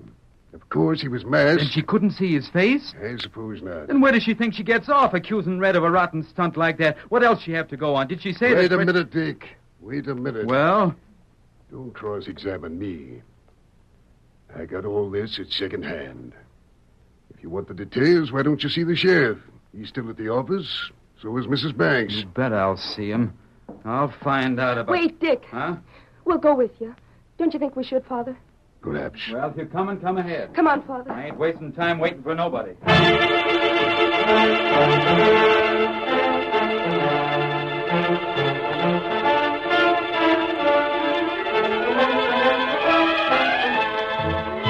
At the office of the sheriff, Sally and her father looked on sympathetically as Dick tried to convince the widow Banks that she had made a mistake. Ma'am, it couldn't have been Red you seen. It just couldn't. Why, my brother's as square a feller as you'll find anywhere. If you just knew him like I do... Young man, are you telling me I'm blind? Oh, no, ma'am, Your brother's got red hair, ain't he? Guess'm, but... Then it was him. Ain't nobody else around here his size with red hair. I knew him the second I laid eyes on him, even if he was masked. I knew him. Maybe it was a stranger. No stranger would have known right where that cash was hid. But Red ain't been in town long himself. Long enough to find that out, it's plain to see. Oh, but doggone it, ma'am. Can't you savvy Sheriff, I won't be talked to like this. My lands, can't a body be robbed without having the head snapped off afterwards? But I was... Dick, just let it go. There'll be time enough for this afterwards. I've got plenty of men out hunting for Red. He can't dodge him for long. If he's innocent, he won't even try to dodge him. Then when he's here, we'll get the truth of this. I don't care what you say. Red ain't guilty. We hope that as much as you do, Dick. We're not against him. Of course we're not, Dick. You seem to think we want to believe he's guilty. Oh, I didn't mean it that way. Then let's just wait for a while and see what happens. If you want to wait here, Dick, there's a chair. If you'd rather go uptown, I can send for you when Red's brought in. Inside with you. It's Red. Who's the masked man? Here's your man, Sheriff. Take him. Red, hold still. Blast you. You were warned there was no use putting up a struggle. Red, what happened? Who's this fella? He got the drop on me the other side of town. Said I was wanted for something, this skunk. If I could just Red, get my... wait. They all say you held up the Widder Banks. It ain't true, is it? Of course it ain't true. I'd just like to get my hands on the skunk that started that story. There, you see, folks? Red ain't guilty, didn't I tell you? Afraid I'll have to have more than his word on that, Dick. Oh, Red wouldn't lie to me. Well, we'll find out. You say you never done it, Red? Whatever it is, you bet I didn't. Well, here's Mrs. Banks. Ma'am, is he the one? Look at him good. That's the man. Say, look Shut here. up. He ain't even changed his duds. There's the patch I seen on his shirt. And that's the very same hat he was wearing. I recollect the bullet hole. You don't know such thing. Hey, what do you think you're doing? Searching you. We'll just have a look at what's in this here pocket. Hey, get on my Go ahead, Sheriff. I'll hold him. Cash, by gravy. It's mine, I tell you. Wait a second. Yeah, what's this? Ace's watch. The watch he bought just before he died. It was with the money. All right, Red. Now what have you got to say? What is there to say? Admitting you're guilty? What's the use? Sure, I'm guilty. Go ahead, throw me in jail. Hey, what are all your folks looking at me like that for? You lied to me. Huh? What'd you expect? Think I'd admit it? You lied to me. You're guilty. You stole from a woman. Now, wait, kid. Wait, Red, I don't savvy. What'd you do it for? Oh, I don't know. Didn't you have no reason? None at all? I need the cash. Cash? I thought you had plenty. Well, we've been drinking and gambling. Cash goes fast that way. Well, you know how it is. And if you see a way to get more with... Well, you take it, that's all. I thought you was the finest brother a feller ever had. Oh, kid, listen. I thought you was just about right. Red, there wasn't a thing you ever done that I didn't think was just all right. I'd have gone the limit for you. And it turns out you're a crook. Now who's preaching? What'd you think I was after knocking around like I've been? You're so doggone law-abiding. Let's see what you'll do after you've lived the way I have for a while. Yeah, we'll just wait and see. Red, there ain't cash enough in the world to make me want to be like you. I'm just ashamed we're even related. Mr. Warren. Yes, Dick? That job still open? It is. To me? It is. Then I'm taking it. Sally, come on. Let's get out of here. I can't stand the sight of that polecat.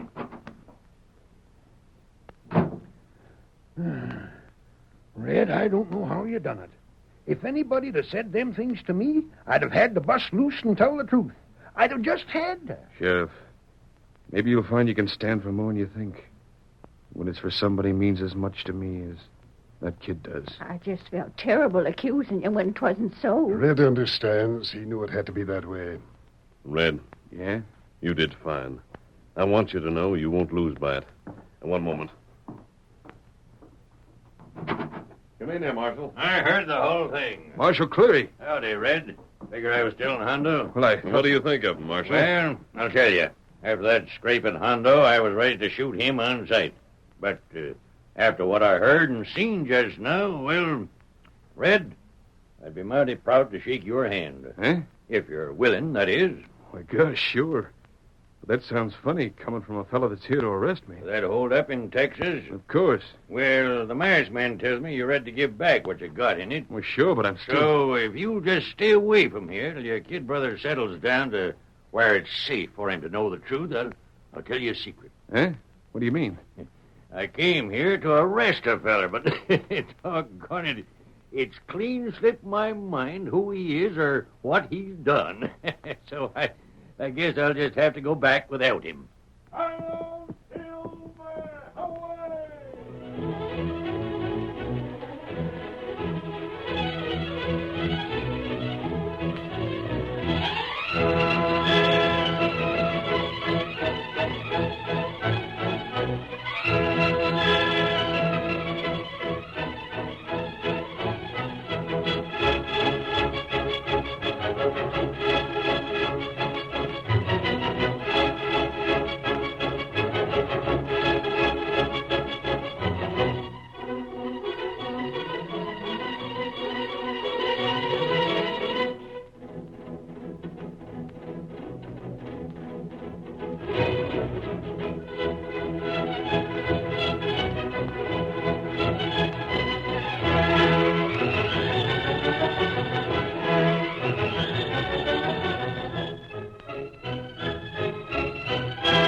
story you have just heard is a copyrighted feature of the Lone Ranger Incorporated.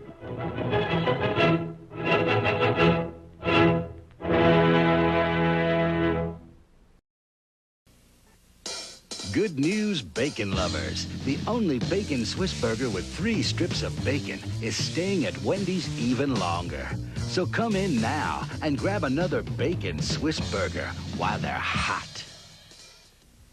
Monday, his love pulled them together. Just us. Her jealousy tore them apart. We need a break from one another. Patrick Duffy finds Lonnie Anderson too good to be true Monday. He's a killer on the loose who made a great escape. Now he's on the run, and you could catch him on Unsolved Mysteries. Then on Night Court, Bull is bowled over by a blonde bailiff. Try to be a little more careful in the future. And Dan's going psycho. On Baby Boom, JC takes a stress test. I'll exercise more. But can she pass? It's all new Wednesday. I always loved to cook, but when I lost my sight, it became very difficult for me. At PG&E, we have many special customers, some with very special needs. PG&E came up to the house and put braille markings on my oven dials. A little time, a little attention can make a very big difference. Okay, there you go. Now I can read them with my fingers. That's PG&E. This was such a nice thing. Now more than ever, at your service. Your love has lifted me higher than I've ever been lifted before. So keep it up. So keep it up. Quench my desire. Quench my desire. Yeah. You know your love keeps on lifting higher. Arrow shirts. We've loosened our collar. Let's check what's coming the mail at Box 13 next.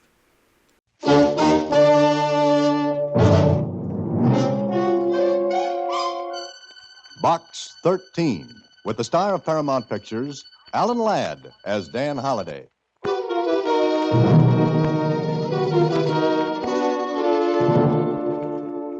Box 13, care of Star Times. I have a proposition for you. One that will bring you $10,000 if you go through with it. But you've got to make up your mind fast. I'm at 658 Carson Street. I won't be there after tomorrow evening. So, if you're interested, come to see me.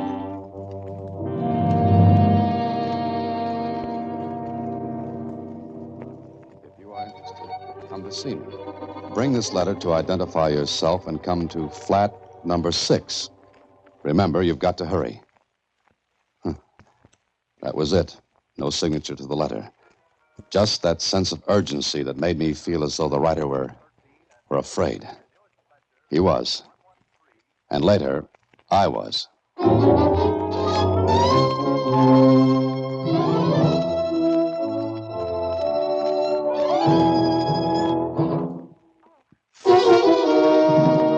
Now back to Box 13 and Dan Holliday's latest adventure, Sealed Instructions. Well, Susie, what do you make of it? He's in an awful hurry, Mr. Holliday. That he is. And he mentions $10,000. Uh-huh. And that, as they say in books, is a lot of gold watches. He doesn't even sign his name. I bet he's an income tax invasion. What? He's an income tax evasion? Susie, evader. Well, one or the other. He's got $10,000. Uh-huh. Okay, Susie, it looks like the best letter of the bunch for this week. So my address for the next hour or so will be 658 Carson Street. Carson Street ran through one of those neighborhoods where the houses sat one on top of the other. Crowded, dirty, and teeming with people, trucks, and more people. I found number 658, knocked on the door of flat number 6. Yes? Who is it? Who is it? Box 13. Oh. You got the letter with you? Yes, I've got it. Hey, put it under the door. Okay. Here it comes.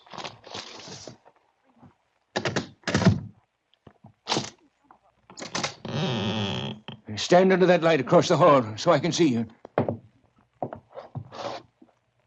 All right. Come on in. Hurry.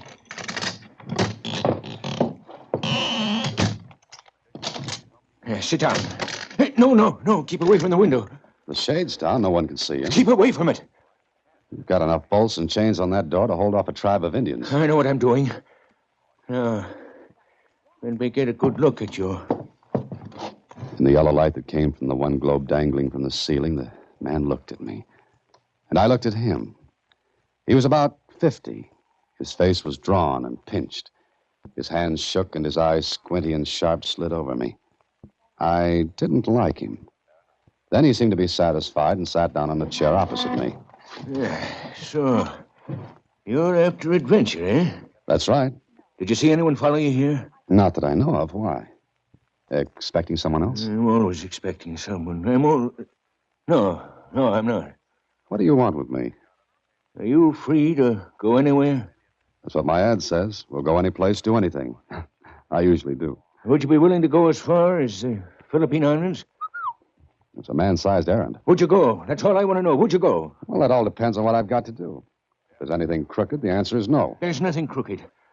I want you to go there and bring back something that belongs to me. Something I've got to have. What's stopping you from going yourself? Look at me. I'm sick. Oh, it could be. But you're sure there's no other reason? What do you mean? Well, the bolts and the locks on the door. That fact that you said in your letter you wouldn't be at this address after tonight. The shades drawn. You were afraid I was followed. So? So, 2 and 2 are 4. And the 4 in this case comes out to you're afraid to show your face. I have enemies. The ordinary kind? Or the kind that would kill you? They kill me. I see. Oh, what's your name? You have to know that? It's a little peculiarity of mine. I like to know the people I'm dealing with. My name is Krell. Joseph Krell. Does it mean anything to you? No more than mine would mean to you. Holiday. Dan Holiday. There's $10,000 in this for you. Well, I don't care about that. Well, what? Oh, the money doesn't interest me. Doesn't it? Money doesn't... I must have said something very funny. You did, Holiday. You did.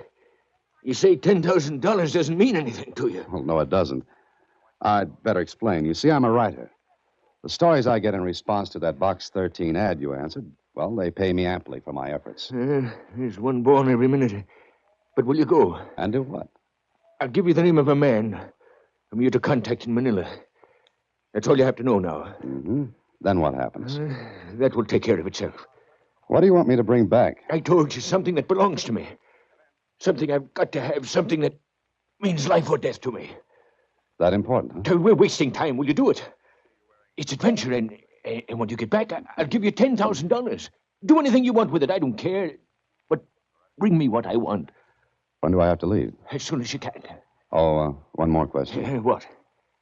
Where are you going to get the $10,000? Well?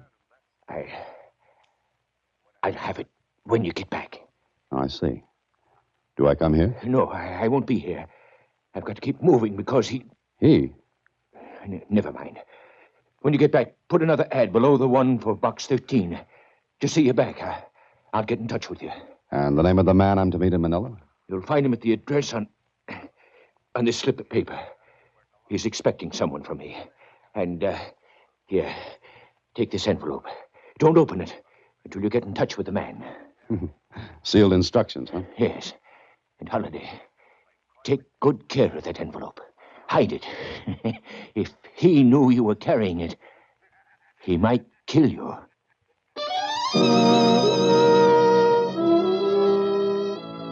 And with that little gem as a bon voyage from Krell, I left him. When I got home, I took the envelope he'd given me and had it sewn into the lining of my jacket. 4 days later, I was in Manila, after a nice, pleasant trip on the plane. I went to a hotel and registered. Later that evening, I took a cab to the address of Krell's man. It was a tiny, ramshackle place in a street that was so narrow the cab couldn't get through. So I had to get out and walk. And right there is where I should have said quits to the whole thing. That old familiar feeling began tingling my spine. As usual, foolishly, I paid no attention to it. I got to the house. There was no answer. I tried the door. It was pitch black inside. I closed the door behind me. I stood there for a couple of seconds trying to see through the blackness when... Stand right where you are. Who's that? Just stay where you are. The light went on, and facing me was a man with a gun. And from where I stood, the muzzle was neatly in line with my third rib. The man looked at me for a moment, then... Turn around. Back to me. What's the idea? I don't know yet, but we'll see. Okay, face me. Who are you? Never mind that. Who are you? Dan Holliday. Doesn't mean a thing. Lieutenant, he's... Oh? Yeah, we got company, Sergeant. So I see. Sergeant? What is this? Sit down. Look, I came here to see someone. Uh-huh. What's the name of the person you came to see? I don't know. If you don't know this man, why did you come here? Come on, talk. I don't see any reason why I should. Would it give you a reason if I told you we're police? I don't know. You don't know much, do you? Why did you come to see this man you don't know? On business. What kind? I was sent here. By whom? A man named Joseph Krell. Krell? Well. Evidently, that explains a lot of things, doesn't it? It could and it couldn't. You say your name is Holliday? That's right. All right, Mr. Holliday. Step over to this other room with me. Come on. Open the door, Sergeant. See, Lieutenant. Go ahead in, Holliday. Oh, do you have to keep that gun on me? It's better that way. Now, want to see your man? Yeah. All right, look on the floor, behind the bed.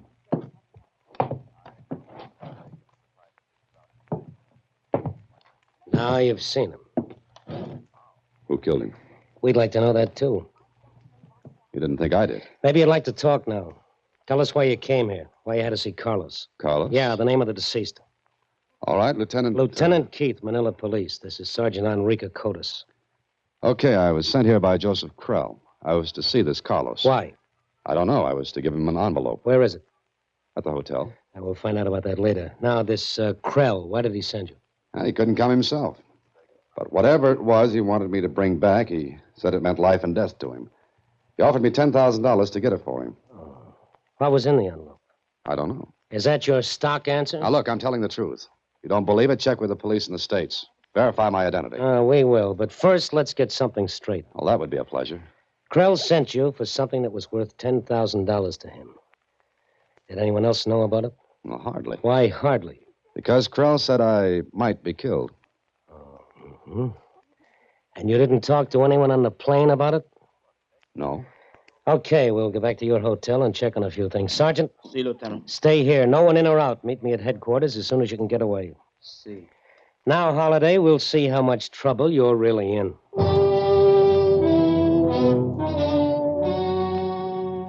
On the way back to my hotel, Keith didn't say much. Neither did I. But I was doing a lot of thinking, and suddenly it hit me.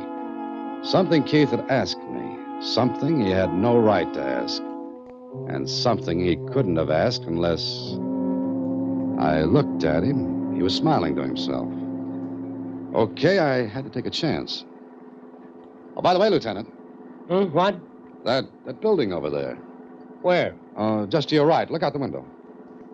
What building are you talking about? Driver, stop the cab. What is it? What's the matter? Oh. My friend, he met with an accident. He's hurt. We should maybe go to a doctor. No, I don't think so. But when he comes to, ask him a question for me, will you? Question? But... Yeah, just ask him how he knew I came to Manila on a plane.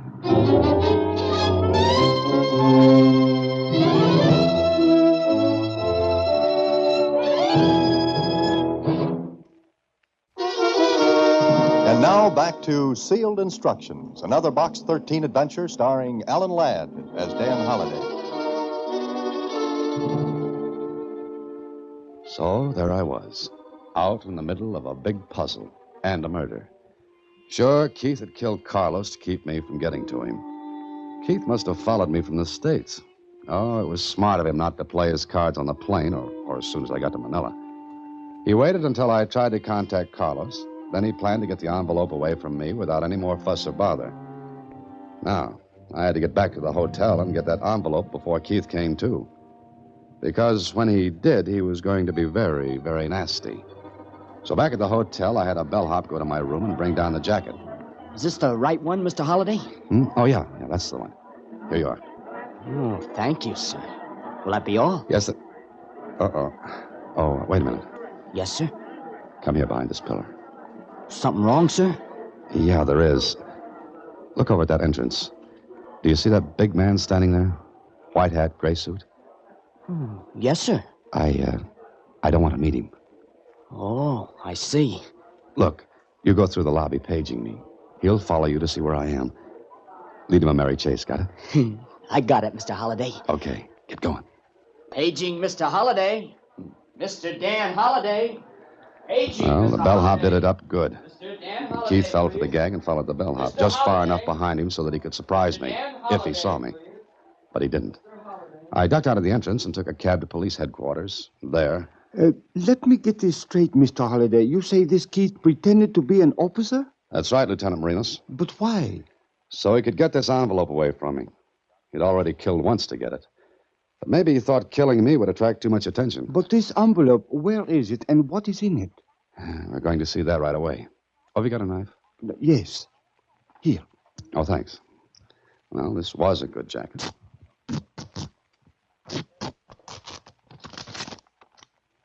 Here it is. Open it. Sure.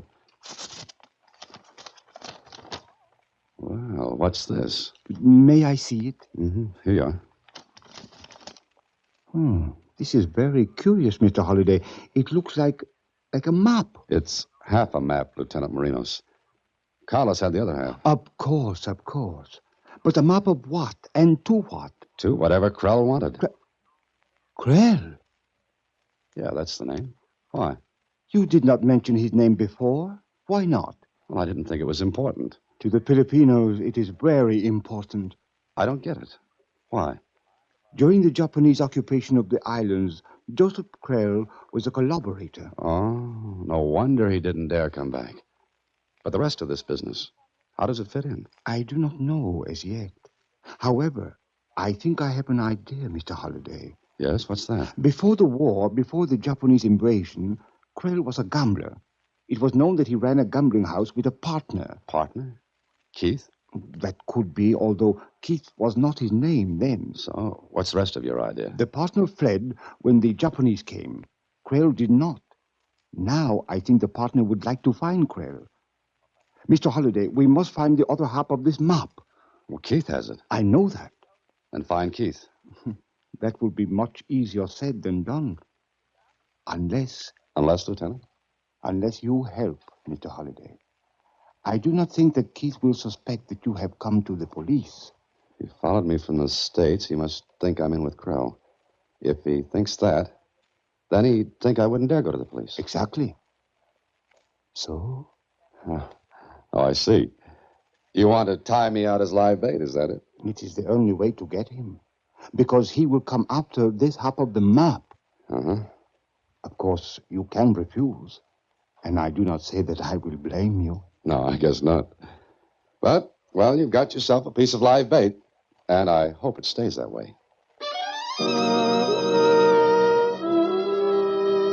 It was the only way to get Keith.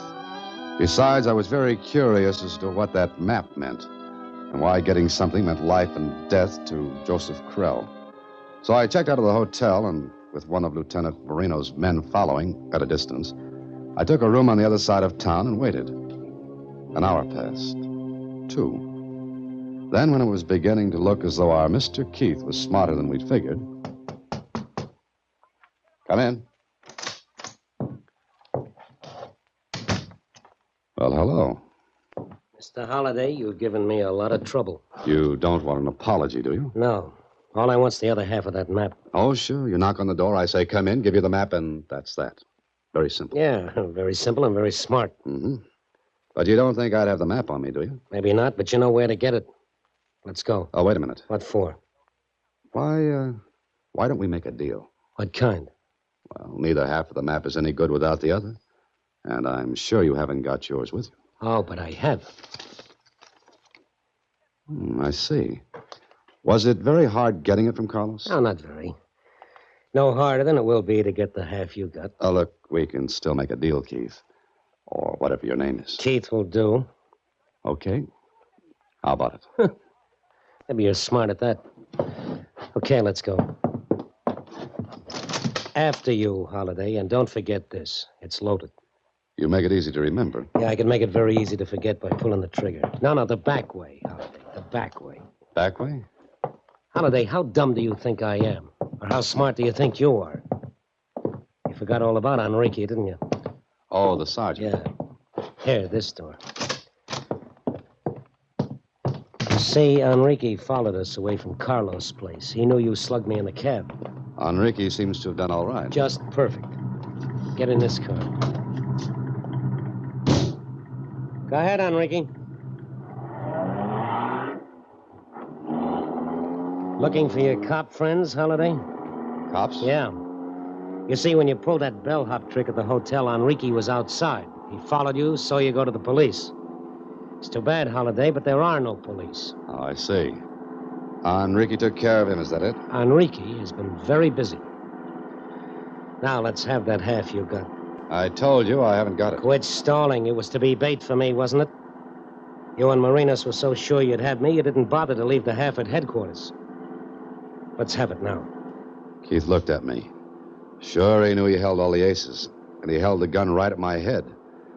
Well, there was nothing to do but drag out my half of the map and give it to him. He looked at it, held it against his half. They matched. All right, Holiday, this is the end of the line. You get off here. What do you mean? What do you think? Take the next turn right, Enrique, and slow down a little. Mr. Holiday is leaving us. For good. Keith meant it. Enrique started to take the next turn to the right, but I had a different idea. I grabbed the handle of the door, twisted it hard, and jumped. Took a full fall on my shoulder. Rolled over into the ditch on the side of the road. Keith jumped out of the car, started toward me, shooting as he came. And then...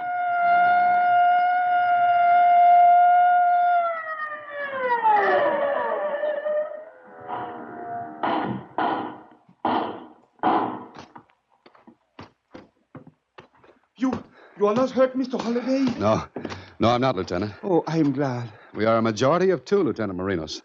But Keith... He is taken care of. How did you get here? By putting two strings to my bow, Mr. Holiday. The one man I had follow you was, how shall we say, a decoy? Well, let's say it and be very happy. Is he all right? Oh, a little lump on his head, but all right. You know, this was very close. Oh, yes, I am very sorry, Mr. Holiday, but I did not expect Mr. Keith to have a car. However, all is well that ends well. Yeah, sure. Now, how about that map? Come, we will see about that now. With the two halves of the map, we went to work. Krell had hidden something in the hills back of Manila. Hidden it before the Japanese invasion. 3 hours later, Lieutenant Marinos and I sat on a box and watched his men digging into the earth. And Marinos talked. You see, this Carlos was Krell's servant. When Krell left the Philippine Islands, he left half the map. Mm-hmm. In case he was caught, a half map would do no one any good. That is right. Keith was Krell's partner. He left. Krell stayed to become a collaborator. Playing two games at once. The Japs won, he'd been with them. The Allies won. Well, he'd have what he hid here. Exactly. Lieutenant Marinos, we have found it. This. A box, an iron box. Sergeant, break the lock. Yes, sir.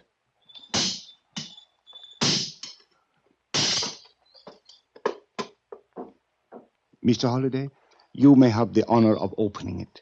Oh, thanks. I lifted the lid and unwrapped a large package done up in waterproof oiled silk. It is quite a lot of money, yes? Quite a lot of money. Perhaps $500,000, Mr. Holiday. From the looks of it, yes. And it all belongs to Mr. Krell, a man who betrayed my people and his country. We shall be happy to hold it in trust for him until he cares to come and claim it. Yeah, I think I'll take him back something else, though. Something else? What? That. What? That over there. Mr. Holiday, you are a poet.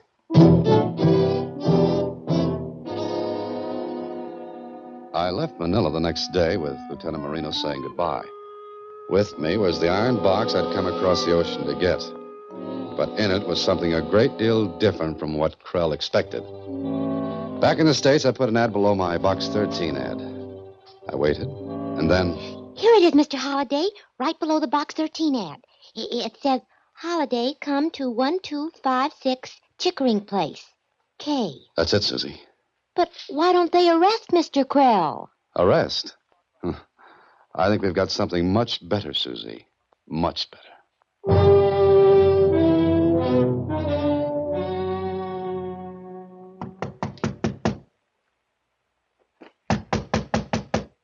Who is it?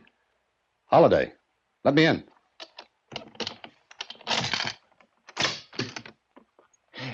Have you got it? Did you get it? Yes, here it is. Oh, that's it. Yes, that's it, Holiday. I've waited so long for this. So very long. I know you have, Krell. And I'm very anxious to see what you think about it. You didn't open it. The lock looks like it was opened. Why don't you look inside, Krell? Yes, I've saved this key. Oh, your ex-partner is dead. Now you won't have to worry about him killing you for double-crossing him. Good. I pay you well, Holiday. I pay you well. With what? With this. With this. Surprised? It's gone. At last you took it. But I brought you something in place of the money, Krell. The flag of the new Philippine Republic.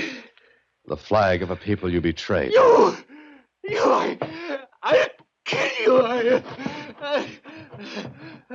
You're very sick, aren't you, Krell? Very sick. You'd never live to stand trial, but you could have lived well on all that money. Please, give it to me. Certainly, Krell. Oh, here's the other half of the map, which is why you wrote to me originally. I've not double-crossed you. You can have your treasure anytime, Krell. Anytime you want to claim it. Where is it? In Manila. And anytime you want to go back and claim it. I think the people there will be very glad to see you.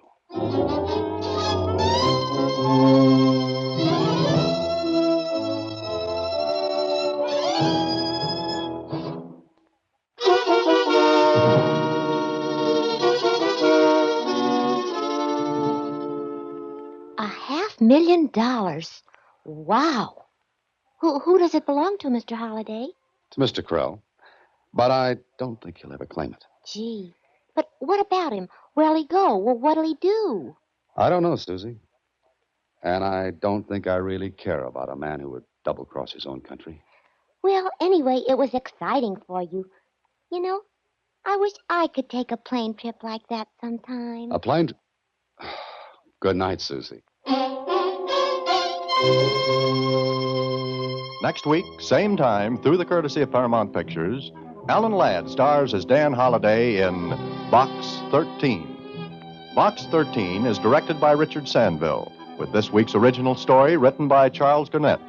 Original music is composed and conducted by Rudy Schrager. Part of Susie is played by Sylvia Picker. Production is supervised by Vern Karstensen. Box 13 is a Mayfair production from Hollywood. Watch for Alan Ladd in his latest Paramount picture. 7:24, my feet are hitting the floor. 7:30, time to tie my shoe. At 7:34, I'm out the door. Catch a 7:42. Next stop, McDonald's, breakfast by the hand. That tasty biscuit sandwich fits right into my plan. By the hand, by the hand. Hot and fresh, breakfast at its best. It's a good time for the great taste of McDonald's. Breakfast by the hand. In the Army, we do more before 9 a.m. than most people do all day. Hey, First Sergeant. Good morning. Hey, where did you learn about computers? In the Army. You were in the Army, too? Qualify for the GI Bill and the Army College Fund, and you can earn over $25,000 for college. What you do in the Army? Airborne. You used to jump out of airplanes? Kleiner GT, du siehst prima aus. To all the cars that try to perform like a Volkswagen GTI, and try to handle like a Volkswagen GTI, and try to be as much fun, we have some bad news. We just made Follow the Leader a little harder to play. Introducing the 16-valve Volkswagen GTI. Studio your hair with Studio Line from L'Oreal. The styling gel. Play. Have your way. You can shape. Create. The directional spray. Make a spike. Innovate. The sculpting mousse. Make waves. Play it straight. Studio your hair with Studio Line from L'Oreal.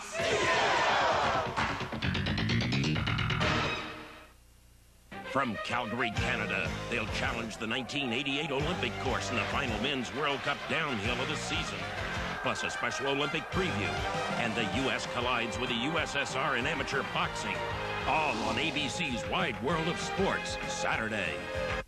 Shoo-doo-doo, four guys rushing through the rush hour crowd, taking breakfast by the hand, by the hand. It's a fresh, hot way to start the day for a hungry four-piece band. By the hand. McMuffins fresh and hot, or biscuits golden brown. Breakfast from McDonald's, what a way to get around, round. You're on, guys. It's a good time for the great taste of McDonald's. Breakfast by the hand. Hey, what's happening here? This guy checking me out? Or my Volkswagen? Guess he wants to see what this new Golf GT can do. All right, mystery man. Let me show you how I go from here to Mother's without missing a beat.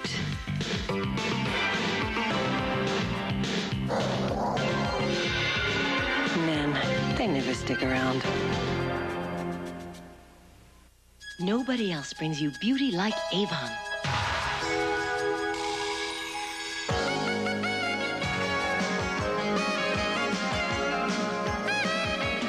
Look how good you look now. Admit it. You've picked up the phone to make a dental appointment, and something always stops you. You're too busy, right? Pick up the phone and dial South Bay Health Center. They're open evenings and Saturdays. Right now.